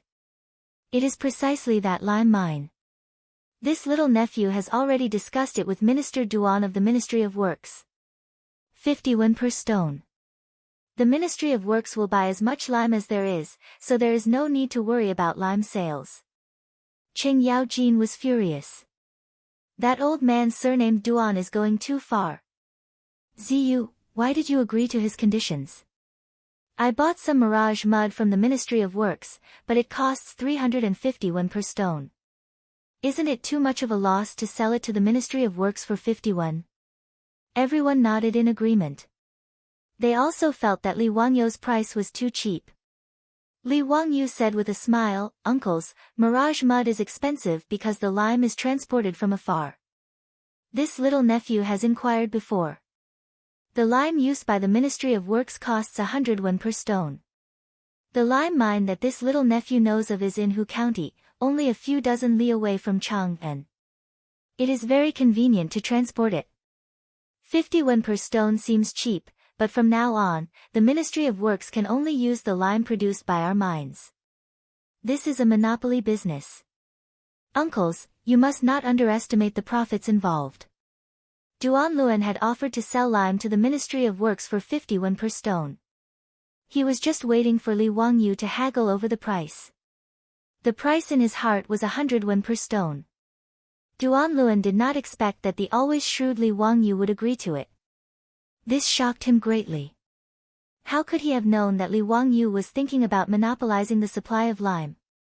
His appetite was quite big. Li Wangyu's words made Cheng Yaojin and the others ponder for a while. In the end, they slapped their thighs. Ziyu, you little brat, you are indeed full of cunning ideas. Fine, we will do as you say. How are we going to share this lime mine? You should give us an explanation. We will listen to you. Chapter 782. The discussion process with the bigwigs was very simple. Mining, 50-50, simple and clear. Li Wangyu and each duke's residents would each contribute half to purchase the land where the lime mine was located, as well as the various mining expenses. As for how the lime mine would be mined and how it would be managed, Li Wangyu did not care. He was prepared to be a hands-off shopkeeper and enjoy the fruits of others' labor. As for recruiting absentee workers, building mines, and many other tedious matters, Cheng Yaojin and the other bigwigs patted their chests and took on all of them. Regarding Li Wangyu's lazy behavior, none of the bigwigs expressed any dissatisfaction. After all, this cooperation was purely because Li Wangyu was leading them to wealth. Everyone could see the benefits of mirage mud and knew its value. As for the lime used to make mirage mud, it was naturally a hot commodity. Unlike copper and gold mines, the output of lime mines was very shocking.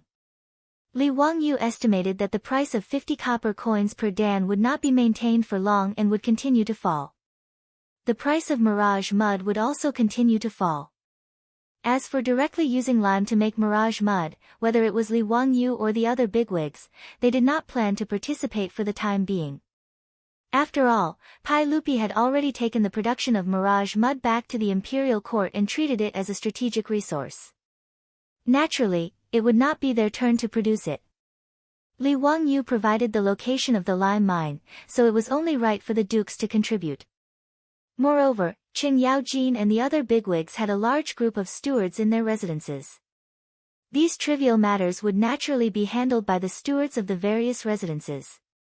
There was no need for the bigwigs to worry about it. Qing Yaojin ordered someone to bring over a map. Li Wangyu began to outline the location of the lime mine on the map for the bigwigs. It had to be said that as the great general of the Jin Wu Guards, the maps in Qing Yaojin's residence were all used for military campaigns and were very detailed. They were much more detailed than the maps in Chang'an for 10,000 years. Although the mountains and rivers had changed a lot in the past 1,000 years, Li Wangyu only remembered that there were many lime mines in Xijing Town in Hu County in the future. He had asked Yang Quan before, but there was no place called Xijing Town within the jurisdiction of Hu County. Fortunately, Li Wangyu still remembered the general location of Xijing Town in the future. It was 14 li south of Hu County, at the northern foot of Mount Zhongnan. After searching for a while on the map, Li Wangyu determined the approximate location of the lime mine. As for which mountain the mine was located on, it would be up to the big shots to send artisans who specialized in mining to find out. When Li Wangyu said that there was a limestone mine in Hu County, Qing Yaojin and the others believed him without a doubt. No one asked him how he knew about this. Everyone was already used to Li Wangyu's mysterious way of doing things. Now, everyone believed that Li Wangyu was the reincarnation of some almighty Taoist. In this regard, Li Wangyu was happy to see it happen, and it saved him the trouble of making up lies. The matter of him working with Qing Yaojin and the other big shots to mine the lime mine was settled. Including Qing Yaojin, none of the big shots had any plans to sign a contract with Li Wangyu. By now, Li Wangyu was well aware of the habits of these bigwigs. Naturally, he would not ask for trouble and insist on signing some sort of partnership agreement with these dukes. They were all famous dukes who had founded their own countries. If he signed an agreement with them, wouldn't he be slapping their faces? After the matter was settled, Qing Yaojin and the others once again started to drink. Within Duke Lu's residence, a new round of noise started. Li Wangyu had always politely rejected the gatherings of the nobles of the Tang dynasty. There was no other reason other than that he was too agitated. It was not without reason that people in the future called the stinky Tang dynasty dirty. The open atmosphere of the Tang dynasty, especially among the nobles, was not inferior to the debauchery of the nobles of ancient Rome. Those unrestrained and informal behaviors made Li Wangyu unable to bear it. Even people like Qin Qiong, Niu Jinda, and Li Jing, who were usually upright and prudent, did not care about their image at the banquet. They hugged the young ladies in their arms and touched them up and down. These beautiful young ladies were all the concubines and concubines that Qing Yaojin, the old hooligan, kept in the residence. In Li Wangyu's eyes, these concubines and concubines were no different from the prostitutes in Ping Kong Fong. Concubines, and concubines were completely different. Concubines had a certain status in the family, even if it was not high. Concubines were actually not much different from maids and maids. They could be bought with money. There was no limit to the number of concubines. As long as one could afford it, they could have as many concubines as they wanted. Concubines not only needed to serve the master, but they were also the playthings of the master and the guests. Concubines were of a lower status than concubines. Concubines were usually singers and dancers. Of course, no matter if they were concubines or concubines, it was normal for them to accompany the guests in bed. As for giving concubines and concubines away, that was a common thing among the nobles of the Tang dynasty. Even Su Dongpa, such a romantic person, often gave his concubines away. Bai Ji even had a poem, 10 years of spring cries become oriole tongues, 3 years of disdain for old ugliness change into moth eyebrows. It meant that after 3 years, concubines felt that they were too old and had to be sold in exchange for a new batch. From this, one could see that concubines and concubines were indeed very lowly and pitiful in ancient times. Qing Yaojin, this old hooligan, had dozens of concubines and concubines in his residence. Including Li Wangyu, all the founding dukes had 2 or 3 young and beautiful concubines serving them. This group of old hooligans, after drinking a few cups of wine, did not care if they would poison Li Wangyu, this young man, and directly touched him in the hall. Yuqi Jingda, that old man, quickly stripped the concubines by his side into pink little white lambs. He was just short of directly performing a live erotic scene in this hall.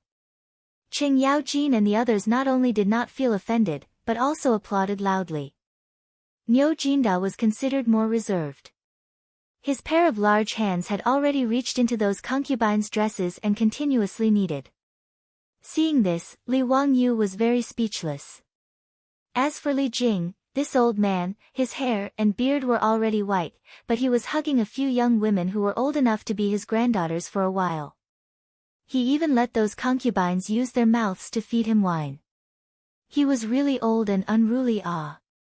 During the banquet, all kinds of shining white peaks and tender gasps were heard, dazzling Li Wangyu's eyes. Seeing this, he even wanted to call the police. Although the concubines of Qing Yaojin's residence were young and beautiful, Li Wangyu did not want to have any mishaps. To have something happen with the concubines of Qing Yaojin, this old scoundrel's residence, just thinking about it was too frightening. Continuing to stay in Duke Lu's residence's main hall to be stimulated and forced to endure was really unbearable. What was the difference between this and watching a later generation Japanese romance movie? Li Wangyu simply glanced at Niu Wu, who was standing on the side, and secretly gave him a meaningful glance. Naturally, the meaning was to quickly run away. Uncle Cheng, this little nephew is going to go to the toilet and change clothes. For the time being, I will take my leave. Li Wangyu stood up and bowed to Qing Yaojin, who was playing happily with his concubines. Qing Yaojin did not mind and only let the concubines by Li Wangyu's side accompany him to the toilet to take care of them. Li Wangyu said that he wanted to go to the toilet, but that was just an excuse. In reality, he was planning to escape. How could he be willing to let these concubines follow him? He promptly said that he was familiar with the way and that it was enough for his own troops to follow and take care of him. How could Qing Yaojin know what he was thinking? He also did not take it seriously. In any case, Li Wangyu had come to his residence many times and was also familiar with the way, so he just let him do as he pleased. As for Yuqi Jingda and the others, they had already sunk into the land of warmth and tenderness. How could they still care about what Li Wangyu wanted to do? Li Wangyu also did not speak much nonsense. Leading Niu Wu, he turned around and headed in the direction of Duke Lu's residence's toilet. Chapter 783. Ever since his beautiful boss and Empress Shangsun coerced all the noble ladies and young ladies in Chang and city to go to the county magistrate's mansion in Dingzhou village in Hu County, all the officials and aristocratic families in Chang and city asked for the blueprints from the county magistrate's mansion and competed with each other to renovate the bathroom facilities.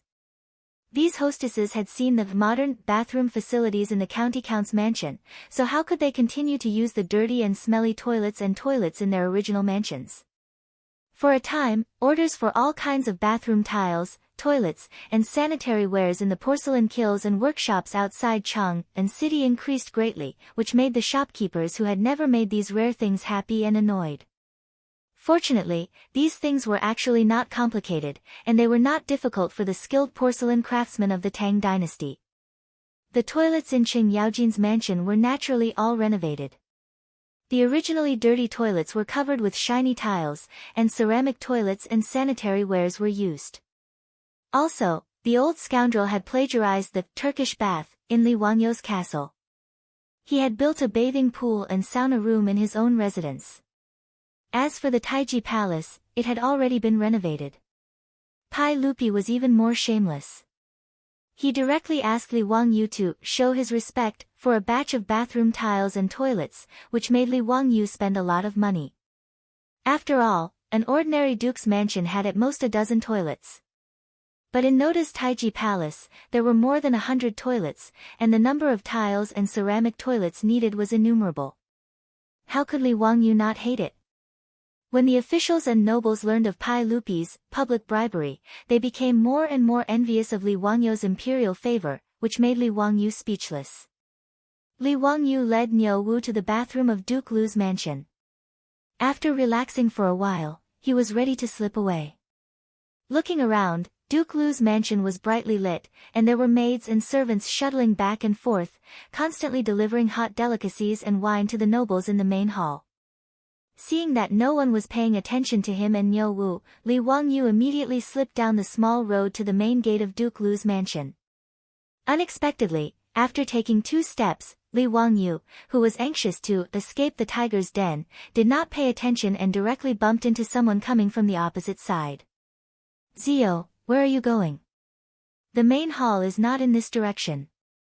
Li Wangyu raised his head and saw that the person he had bumped into was Qing Chubi. He subconsciously gestured for him to keep quiet. "Brother Chubi, don't disturb your family." "Hee, little brother just remembered that there is still soup boiling in the manor. I must go back and take a look." Li Wangyu spouted some nonsense to appease Qing Chubi. He turned around and wanted to leave, but Qing Chubi grabbed his sleeve. "Zio, what are you doing? Where do you want to go sneakily?" "Oh, I know, you want to sneak away. Am I right? Zio, do you dislike my Duke Lu's mansion for not being a good host?" Li Wangyu was stunned. When did this guy become so smart? "Your family's mansion is not being a bad host, it's being too considerate. If I don't run, I'm afraid those concubines will climb onto my bed." Li Wangyu thought that the concubines of Duke Lu's mansion had all served Qing Yaojin, that old rogue, and felt uncomfortable. How could he still have any romantic thoughts? However, he naturally could not say these words to Qing Chubi, and could only be vague. "Brother Chubi, what are you talking about? What's the difference between your family and mine? I really have something to do, and I can't bear to disturb Uncle Cheng's mood, so I left without saying goodbye." Qing Chubi did not pay attention to Li Wangyu's words, and directly shouted with his hoarse voice inherited from Qing Yaojin. "Brother, come quickly. Zio wants to run." "Brother Chubi, don't shout, don't shout." Li Wangyu was shocked and reached out to cover his mouth, for fear that this guy would provoke Qing Yaojin again. Although the 3 brothers of the Qing family were not triplets, they seemed to have telepathy. Qing Chubi had just called out when Qing Chumo and Qing Chuliang's figures appeared from the small path. Li Wangyu was speechless. Could these 2 guys teleport? How did they come so quickly? Qing Chubi's voice, was it really not summoning a mythological beast? Surrounded by the 3 brothers of the Qing family, Li Wangyu simply raised his hands and surrendered. "3 brothers, I admit defeat. What do you want, just say it." Li Wangyu only needed to look at Qing Chumo's sneaky smile to know that this guy absolutely did not have good intentions. Perhaps these 3 swindlers were deliberately waiting for him here. Hearing Li Wangyu's words, Qing Chubi immediately smiled and said, "Waha, brother is right. Zio, you really can't hold back your temper and go drink with those old things." Before he could finish his words, Qing Chuliang covered his mouth. Li Wangyu felt a headache coming on. He held his forehead and felt sorry for Qing Yaojin. To be called an old thing by his own son, such an unfilial son, even if he was beaten to death, it would not be wrong. Qing Chumo also ignored his stupid brother, and hugged Li Wangyu's shoulder and said with a sneaky smile, "Zio, let's go. Peace Lane or the Hu wine shop, you choose. Today, brother is treating, you are responsible for the bill." Wahahaha, these words are really good.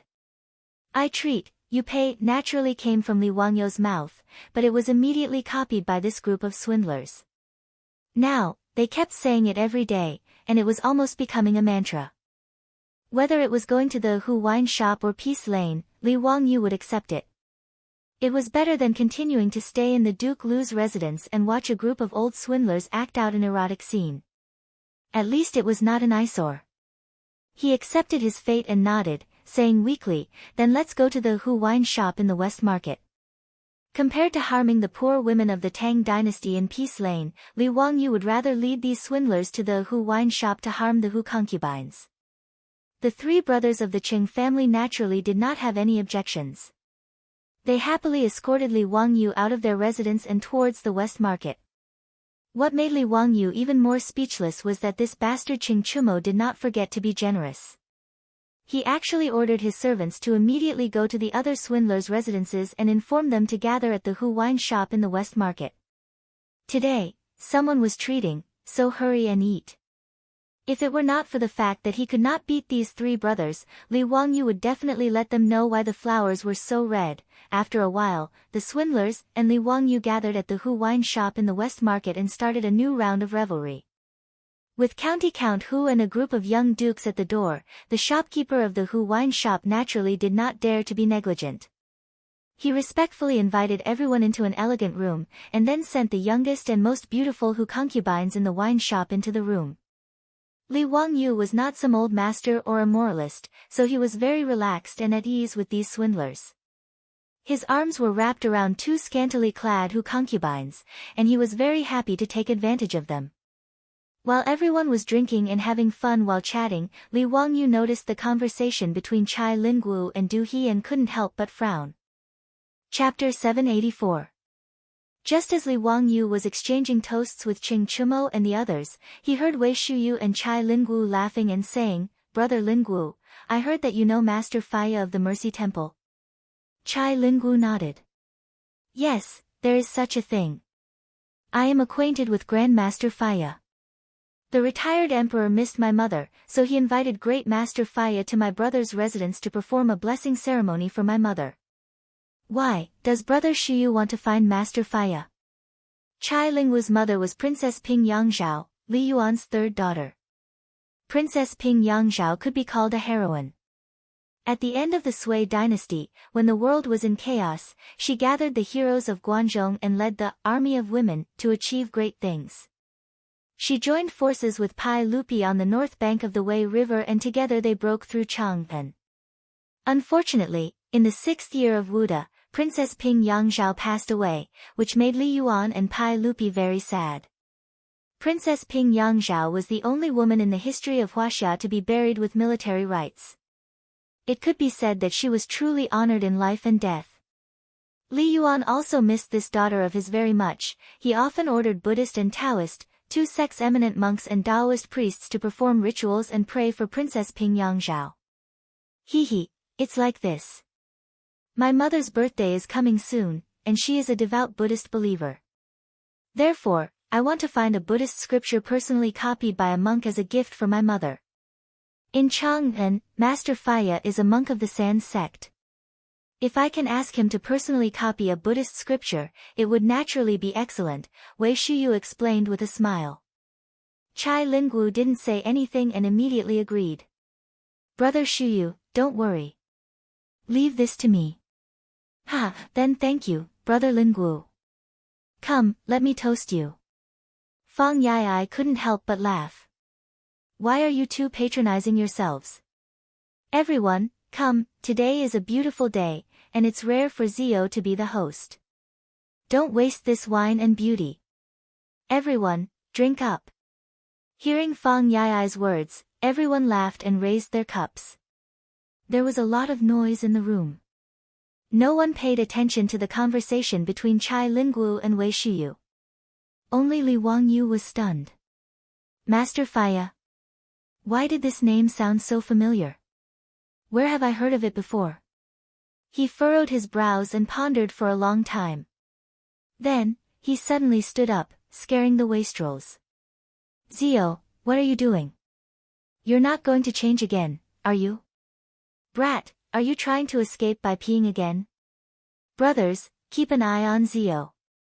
Don't let him slip away. Li Wangyu did not pay attention to the playboy's teasing.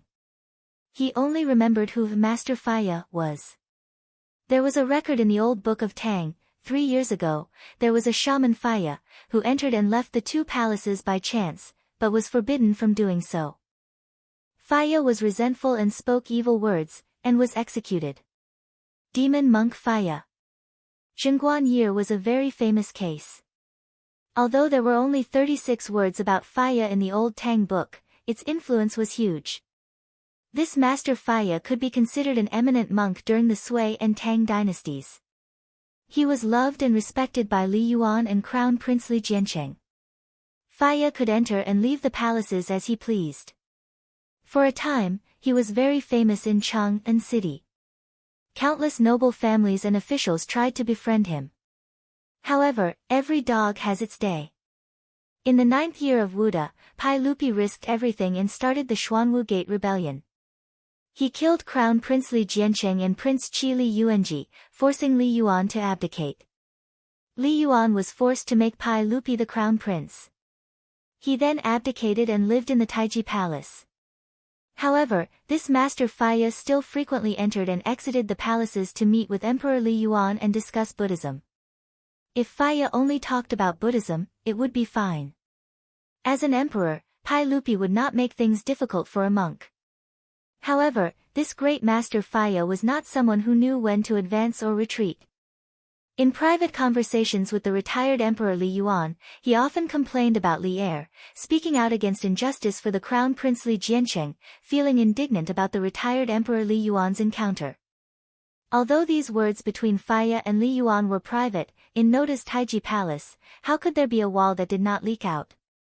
This matter naturally spread into Pai Lupi's ears. Pai Lupi was annoyed and decided to remove Faya's right to enter and leave the palaces, forbidding him from ever entering and leaving the palaces again. By right, this matter should be considered over.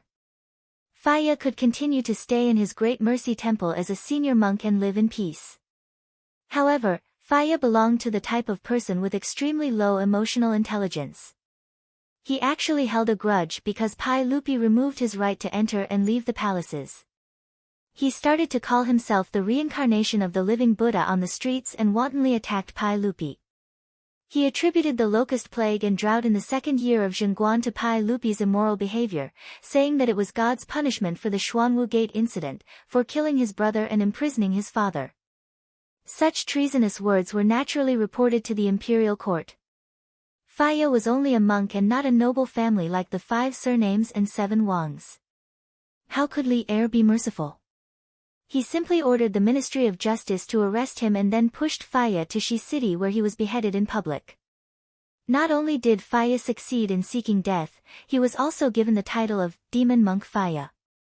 What was even more tragic was that before Faya died, he accused Prime Minister Pei Ji of being his accomplice. As a result, Pei Ji was demoted and sent back to his hometown. Li Yuan also quickly moved out of the Taiji Palace because of this matter and moved to the cold Defen Palace. 6 years later, he died of an illness in Defen Palace. Li Wangyu recalled this incident clearly and thought that Wei Shuyu actually wanted to ask for Faya's handwritten Buddhist scriptures for his mother. He felt that something was wrong. Although in the history books, it was only recorded that Prime Minister Pei Ji was unlucky because of Faya, who could guarantee that Wei Shuyu or Wei Zheng would not be implicated because of this? After all, ever since he transmigrated to the Tang dynasty, the changes caused by the flapping of butterfly wings were not few. Who knew if Wei Shuyu had asked for a copy of Faya's Buddhist scriptures for his mother in history? Who could be sure that after Faya was arrested by the Ministry of Justice, he would not randomly accuse others? Li Wangyu also knew that the main reason why Prime Minister Pei Ji was demoted and sent back to his hometown because of the case of Demon Monk Faya was that Pei Ji was an old official of the retired emperor, Li Yuan. Pai Lupi's actions were also to clean up Li Yuan's influence in the imperial court. However, it was best to avoid such matters as much as possible. It was already the 3rd year of Zhengguan, and Faya should be banned from the palace by Pai Lupi soon. At this time, it would be unwise to get involved with that idiot. Thinking of this, Li Wangyu could not help but advise, Brother Shuyu, I advise you to change the congratulatory gift for your mother. You don't need the Buddhist scriptures copied by Master Faya. His words made Wei Shuyu, Chai Lingguo, and the others stunned. They asked in confusion, why do you say that? What's wrong with the Buddhist scriptures personally copied by Master Faya? That's something that many people in Chang'an could not get even if they wanted it. Li Wangyu scratched his head in annoyance, but he did not know how to explain it. Should he say that he knew that Faya was about to be unlucky? No one would believe this, and if this were to spread out in the future, it would be even more troublesome. This was a bit of a pain in the ass. Chapter 785. In the face of the popinjay's doubts, Li Wangyu could only beat around the bush, vaguely saying, "That great master Faya, I feel that although he is valued by His Majesty the retired emperor, he might not be some eminent monk." Fang Yai asked curiously, "Oh? Why do you say that?" "Everyone in Chang'an knows about Master Faya's reputation." Li Wangyu shrugged. "Aren't the disciples of the Sands sect all about jumping out of the mortal world and cutting off worldly ties? Then why does this Master Faya frequently go in and out of the Forbidden Palace? In little brother's opinion, he's just a person that's angling for fame and fortune." On the other hand, old immortal Sun had tactfully refused the title of nobility bestowed by the saint and lived in seclusion in the mountains to research the Tao of medicine. Anyway, Master Faya would seek his own death soon. Li Wangyu didn't care whether or not he would offend this person and directly demoted him to fishing for fame. Wei Shuyu pondered over Li Wangyu's words and shook his head, not saying anything more. He was also a smart person and picked out two phrases from Li Wangyu's words, Emperor Emeritus and forbidden to enter and leave the palace. Ever since the aristocratic families led hundreds of officials to force the emperor to abdicate in the second year of Xingguan, everyone could see that the so-called filial sons and fathers of the royal family was just a joke. His father, Wei Zheng, was an imperial censor of the censorate and Pai Lupi's confidant. At this time, it wasn't worth it for the Wei residents to form a relationship with Master Faya, the Emperor Emeritus' favorite. If his master was suspected by the saint because of this, it would be bad. Wei Shuyu understood this point and suddenly felt that he hadn't thought it through before. He looked at Li Wangyu with eyes full of gratitude. He faintly sensed that this was probably the reason why Li Wangyu was against him asking Master Faya for scriptures for his mother. In the elegant room, apart from the playboys, there were also 20 to 30 prostitutes present. It was naturally inconvenient to continue talking about this topic. Everyone laughed and started fooling around with the prostitutes again. Of course, Li Wangyu was not a gentleman. After reminding Wei Shuyu, he also drank and made merry with the other playboys. His hands had already reached into Hu Ji's lapel and started to play with the soft parts of the beautiful Hu Ji beside him. He was very happy. Although he wouldn't really do anything, if he didn't take advantage of her, wouldn't that be too much of a loss? After messing around with the popinjays, Li Wangyu did not think too much about the demonic monk Faya. In the next few days, he was busy recruiting craftsmen and preparing to start building the theater. But Li Wangyu did not expect that the words he said in the Hu wine shop that day were actually heard by Hu Ji, who was present, and then told it to the other guests as a joke. Gradually, the news that the Count of Huxian was disrespectful to the great Master Faya of the Mercy Temple and called him a fame-seeking person quickly spread throughout the city. Many of great Master Faya's followers were unhappy with Li Wangyu because of this. If not for the fact that they were afraid of Li Wangyu's noble status as the founding county count, Li Wangyu's mansion in Kaihua Square would probably have had rotten eggs and vegetables thrown at it in protest. After all, Faya was very famous. He was originally an eminent monk at the end of the Sui dynasty and was valued by Li Yuan and Li Jiancheng. He had countless followers in Chang'an. When Li Wangyu's words got out, it was like poking a hornet's nest. Among the hundreds of officials and nobles in Chang'an, there were many who were followers of Faya. After all, for Faya to be able to gain Li Yuan's trust, his eloquence was naturally outstanding. Hearing him preach and explain the Buddhist doctrine, many officials and nobles were convinced. Otherwise, why would Wei Shuyu want to use her connections to ask for a scripture personally copied by Faya as a birthday gift for her mother? The common people didn't dare to do anything to Li Wangyu. At most, they would curse him in private. However, these officials and nobles might not be so easy to talk to. Even many of the young imperial censors from the censorate were prepared to impeach Li Wangyu at the court meeting against Pai Lupi for the crime of humiliating a Buddhist monk. When Ma Zhou, Yan Liben, Lu Rengui, and Shen Guanyi learned of this matter, they were also very worried. They immediately ran to Lai Hot to ask to see their teacher. They wanted to see if there was any way to resolve this matter. "Teacher, I heard that many of great Master Faya's followers are complaining about you. I even heard that some imperial censors in the censorate want to impeach you," Ma Zhou said worriedly in the main hall of Lai Hot. Yan Liben also nodded. That's right. I also heard about this matter. Teacher is indeed a bit rash. After all, Great Master Faya is a favorite of the Emperor Emeritus. Offending him rashly will cause a lot of trouble. Lu Rengue and Shang Guanyu were now following Su Jingzong to manage the Royal Academy's affairs. They didn't know much about the court matters. Although they were worried for Li Wangyu, they didn't know what to say. Li Wangyu didn't care about the worries of his disciples. After all, in his opinion, Faya was just a grasshopper after autumn. He wouldn't be able to jump around for long. It was already the 3rd year and 4th month of Zhengguan. Pai Lupi would probably issue an edict soon to prohibit Faya from entering and leaving the palace. Of course, others didn't know about this. Li Wangyu didn't expect that his private conversation with the rich kids would cause such an uproar. Li Wangyu didn't know whether to laugh or cry about the influence of these shamans. He waved his hand at his 4 disciples and smiled. It's fine. It's just a small matter. I'm just talking in private. Don't tell me that Great Master Faya will cause trouble for me. But Ma Zhou wanted to persuade his teacher again, but he saw the old butler Li Heng hurriedly run into the hall.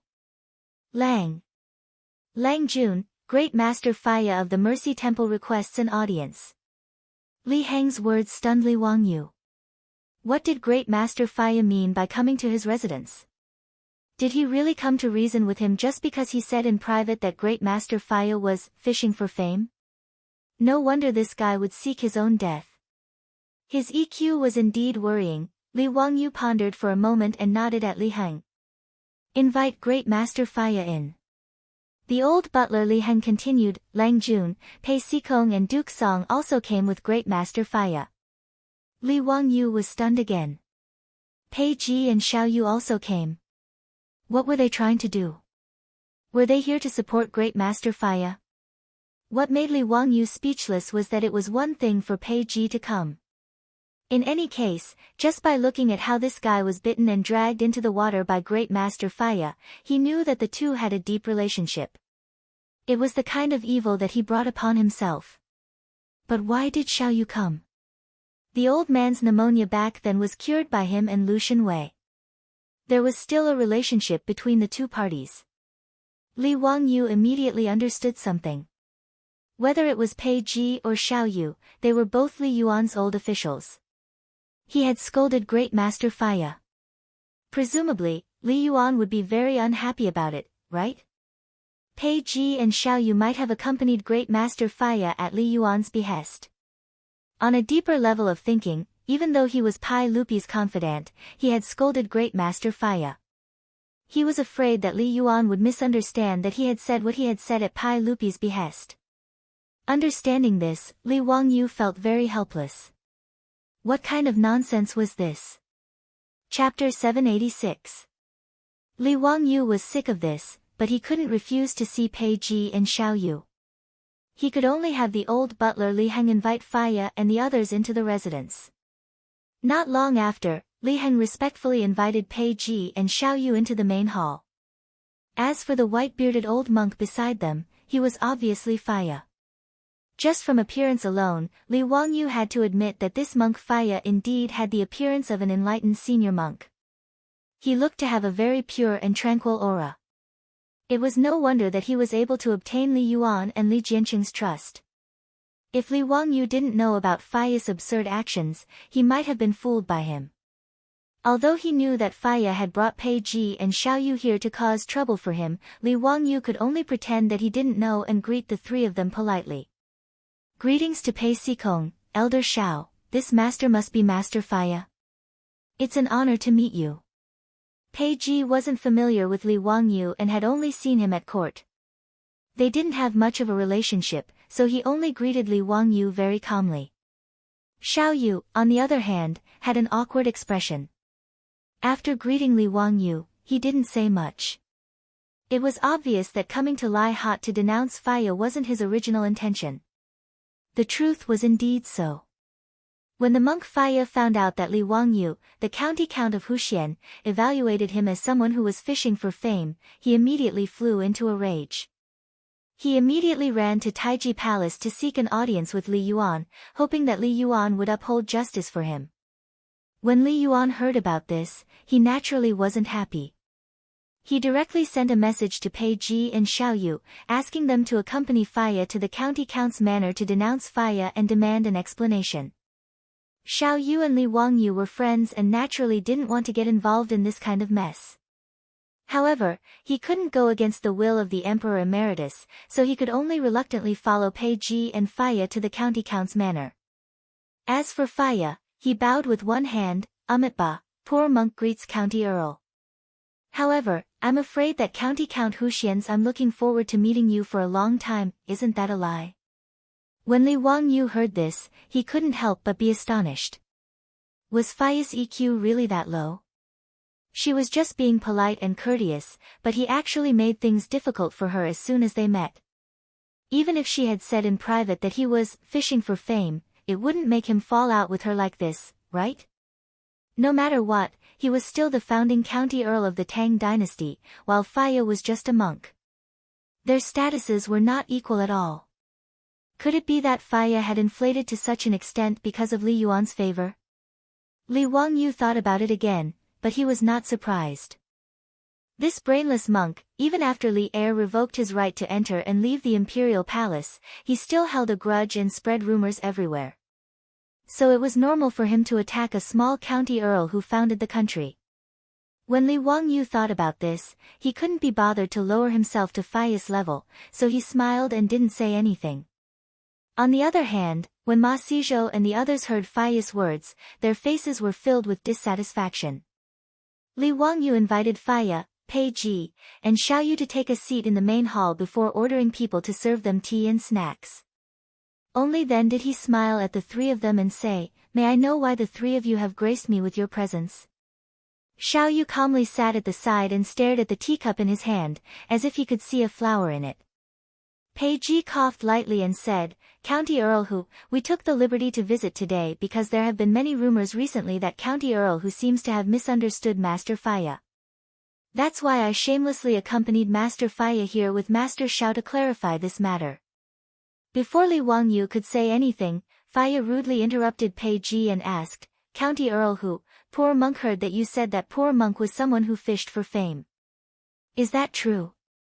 Li Wangyu was stunned. This guy really wasn't polite at all. Faya's attitude made Li Wangyu a bit angry, so he straightforwardly nodded and said, "That's right, it is true." He didn't care what Faya thought and didn't want to continue pretending to be a snake. He directly nodded and admitted it. In any case, he was sure that Faya couldn't do anything to him. He was the one who said bad things about him, so what could a bald donkey like him do? Good, good. Since County Count Huxian has admitted it, then this humble Daoist wants to argue with you.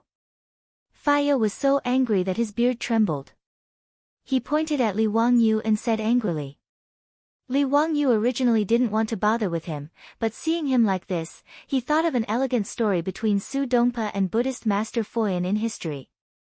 He couldn't help but laugh, thinking that he could also follow suit and tease Faya a bit more. "Master Faya, I've heard that in Chang'an City, everyone calls you the eminent monk who sits on the purple golden lotus. I wonder if that's true." Li Wangyu did not answer the question, but asked Faya back with a smile. These 4 sentences came from Su Dongpa's Water Mirror Chronicles. The 8 winds referred to the 8 realms of praise, knowledge, slander, reputation, profit, decline, bitterness, and joy. Su Dongpa's poem was naturally a good one. Moreover, this poem praising Buddha was used to describe Faya, which was even more flattering. When Pei Ji and Xiao Yu heard Li Wangyu say this, they thought that he was admitting his mistake and couldn't help but smile. When Faya heard this, his face was also filled with joy. He nodded slightly and said, "Amitba, it's just the world's wrong praise." "Ha, you are indeed not an ordinary person, but..." Li Wangyu's smile disappeared and he said expressionlessly, "It's just bullshit." When he said this, everyone was shocked. Not only did Pei Ji and Xiao Yu not expect Li Wangyu to swear, but even Ma Zhou and the others were dumbfounded. No matter what, Faya was still a famous eminent monk in Chang'an City. Li Wangyou's comment about him, fishing for fame, had already caused a lot of trouble. Now, he actually scolded him with bullshit. If this matter spread out, it would probably cause even more trouble. Faya, who had been proud of Li Wangyou's poem, was so angry that his whole body trembled. He pointed at Li Wangyou and couldn't say anything for a long time.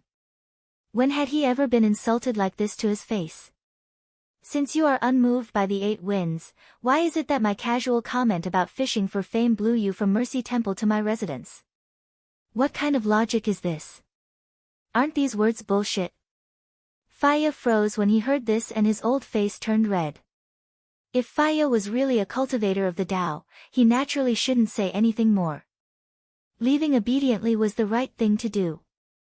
People of Buddhism naturally had to avoid anger, arrogance, and rashness. Faya, on the other hand, had come to denounce Li Wangyou just because of a comment. Naturally, he couldn't be called a cultivator of the Tao. Faya flew into a rage out of humiliation and stood up. He pointed at Li Wangyou and scolded, "County Count who has such a sharp tongue. Poor monk has learned a lot. However, County Count who has gone too far and insulted poor monk so wantonly. Aren't you afraid of the world's gossip?" Chapter 787. Li Wangyou's previous words made Pei Ji and Xiao Yu's faces twitch. They didn't know what to say. Faya's angry rebuke made the two of them feel even more awkward. Now, not to mention Xiao Yu, even Pei Ji was filled with regret. He didn't understand why he accompanied this monk to County Count whose residence to be humiliated. Li Wangyou didn't even bother to lift his eyelids in the face of Faya's angry rebuke. He found Faya's words even more hilarious. This idiotic monk actually thought that he represented Buddha. That he represented all living beings in the world. Ha, what a long-winded mouth. What does Great Master Faya think of me? Li Wangyou suddenly asked. Ma Zhou and the others couldn't help but be stunned. What did their master mean?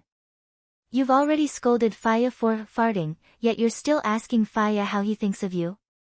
What good words could there be? As expected, Faya's face was ashen. He didn't have the demeanor of an eminent monk.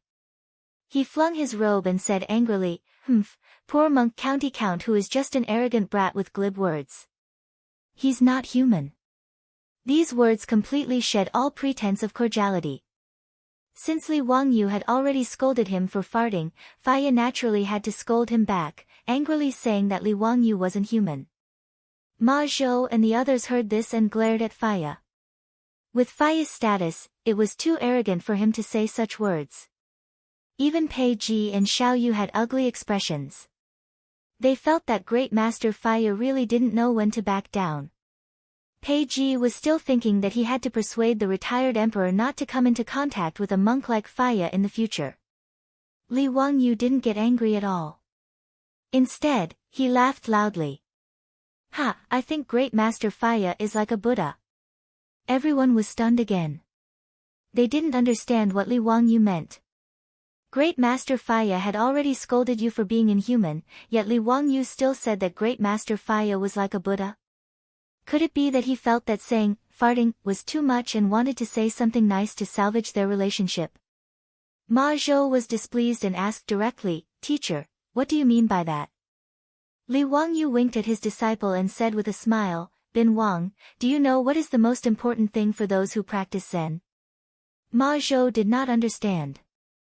He looked at Yan Liben, Lu Rengui, and Shen Guanyi beside him. The four of them did not understand what Li Wangyou meant. Disciple does not know. Please answer my question, teacher.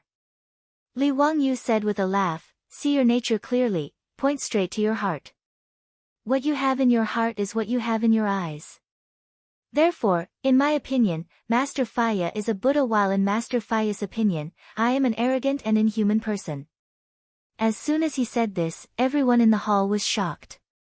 Faya, who had just been unable to restrain his anger, had his face flushed red.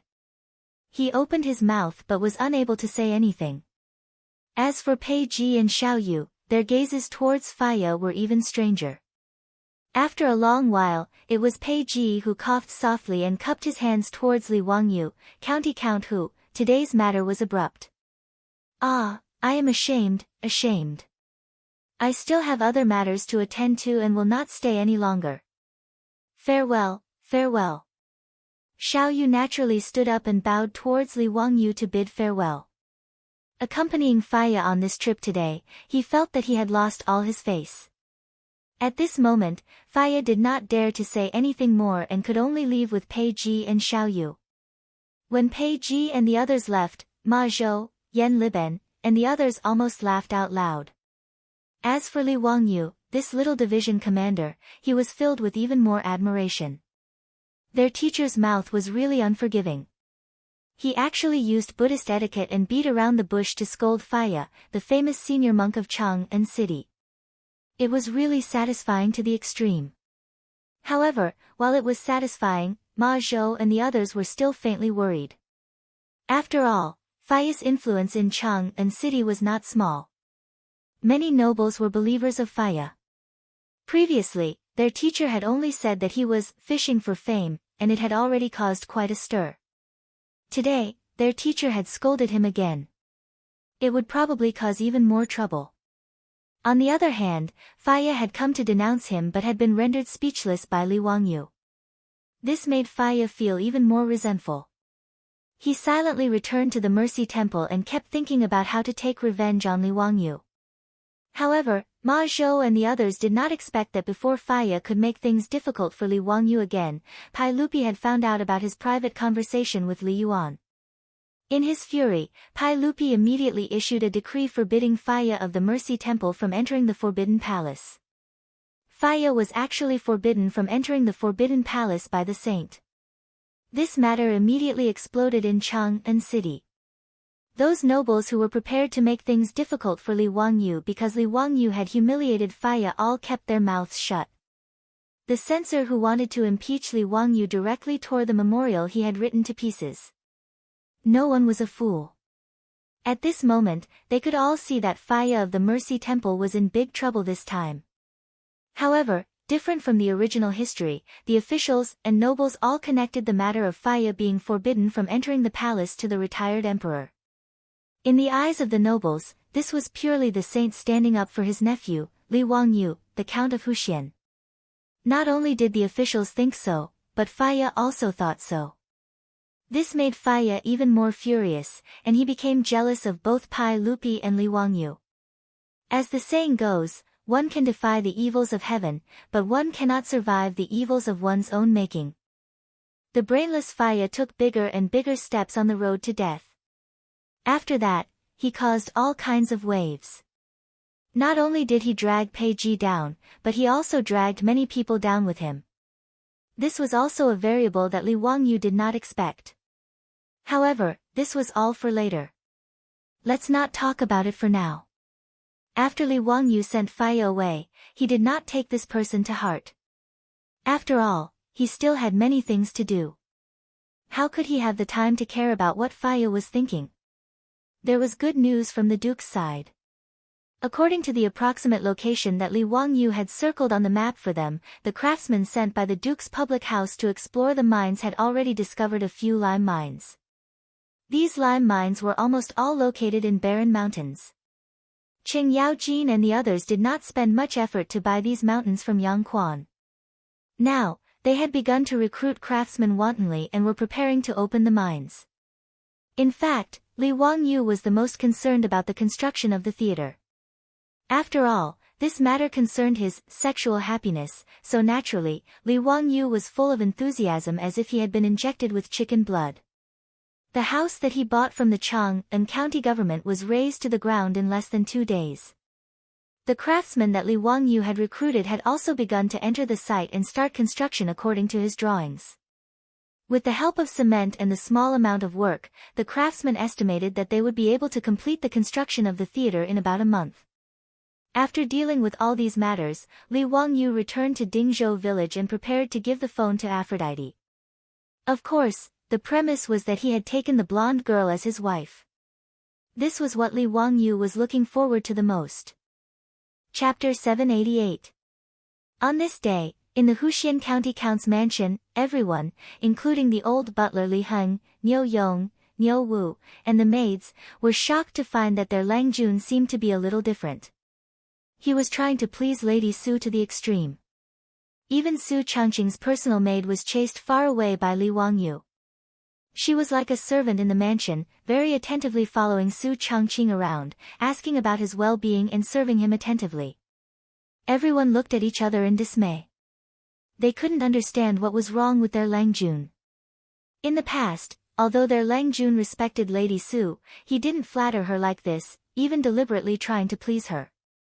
Seeing Li Wangyu's spineless behavior, the old butler Li Heng shook his head and sighed again, then went to do his own things. His Lang Jun was really hopeless, so the old man simply didn't want to see it. Others didn't know what Li Wangyu was doing, but the beautiful boss was well aware. When Li Wangyu attentively massaged her shoulders, the beautiful boss glanced at him flirtatiously. Has the construction of the theater in Chang'an City started? Yes, it started. It will be finished in about a month. Come, Changqing, try this grape. It's quite sweet. Li Wangyu chuckled and immediately picked a grape. He carefully peeled the skin and put it into the beautiful boss's cherry mouth. The beautiful boss snorted coldly. You're in a hurry. Are you in a hurry? Li Wangyu smiled and said, Changqing, what are you talking about? Am I that kind of person? I'm just worried that you'll be bored at home. Keep this nonsense to deceive others, you scumbag. The beautiful boss spat at him. Li Wangyu touched his nose awkwardly, but he couldn't refute. Speaking of this matter, he really was a scumbag. He slept with a goddess like the beautiful boss, but he still ate from the bowl and looked at the pot. If it was in the future, he naturally wouldn't dare to have such thoughts. If he could have a girlfriend like his beautiful boss, he would definitely treat her like an ancestor. He would hold her in his hands, afraid that she would fall, and afraid that she would melt in his mouth. How would he dare to have any improper thoughts? If he was too timing, his third leg would be broken. It was just that after he transmigrated to the Tang dynasty, his environment and status had greatly changed, which made him unconsciously change his way of thinking a lot. In fact, this was also something that he had no qualms about. As for the beautiful superior, although she was unwilling, she could only turn a blind eye and let him be. Scolding Li Wangyu was just to vent the anger in his heart. The beautiful boss stood up and stretched her waist, revealing the alluring curves of her delicate body. Although Li Wangyu had seen this kind of seductive scenery countless times, his eyes were still fixed on his beautiful boss's alluring body. Su Changqing rolled his eyes. What are you looking at? Let's go see Aphrodite tonight. Li Wangyu wasn't an idiot. He knew that the more he spoke, the more mistakes he would make. Keeping his mouth shut was the best choice. I'm going to Chang'an City to take a look at the carriage business and lingerie shop. I won't be coming back tonight. I'll be staying at Kaihua shop. The beautiful boss rolled her eyes at Li Wangyu again. Then, she swayed her slim waist in a flirtatious manner and left with a large group of maids and her female assistants, as well as a large group of guards. Li Wangyu naturally understood what the beautiful boss meant. He smiled so widely that his eyes turned into crescents. Nodding and bowing, he respectfully sent the beautiful boss off. After returning to the castle, Li Wangyu went straight to the huge bathroom at home. Seeing that their master was about to take a bath, the maids hurried to serve him, but Li Wangyu waved them away. You don't need to serve me today. Just go and call Aphrodite over. The maids were a little surprised, but didn't dare to ask any questions. After curtsying, they hurriedly left to summon Aphrodite. They couldn't be blamed for being surprised. Apart from Su Changqing, who was the mistress of the county count's residence, Aphrodite's status was also rather special. Aphrodite wasn't Li Wangyu's concubine, nor was she a maid. Even the old steward Li Heng didn't know how to treat her. Aphrodite didn't have to serve anyone in the residence, much less entertain anyone with her looks. Li Wangyu even assigned her 2 personal maids to take care of her daily life. As for basic necessities, she was only slightly worse off than Su Changqing. Therefore, even though Li Wangyu didn't take Aphrodite as his mistress, everyone, including the old steward Li Heng, tacitly agreed that she was their master's woman. When Li Wangyu suddenly asked someone to summon Aphrodite to serve him, the maids naturally let their imaginations run wild and they covered their mouths in amusement. Li Wangyu closed his eyes and comfortably soaked in the hot spring water. A pair of soft little hands caressed his shoulders and gently massaged them. Without opening his eyes, Li Wangyu knew that the person who came was the blonde beauty just by smelling the exotic fragrance in his nostrils. He couldn't help but feel a burning sensation in his lower abdomen. He opened his eyes and looked at the blushing blonde with a mischievous smile. He directly reached out to embrace the teenage version of Angelina Jolie, and kissed her seductive flaming red lips. The scorching kiss almost made Aphrodite breathless.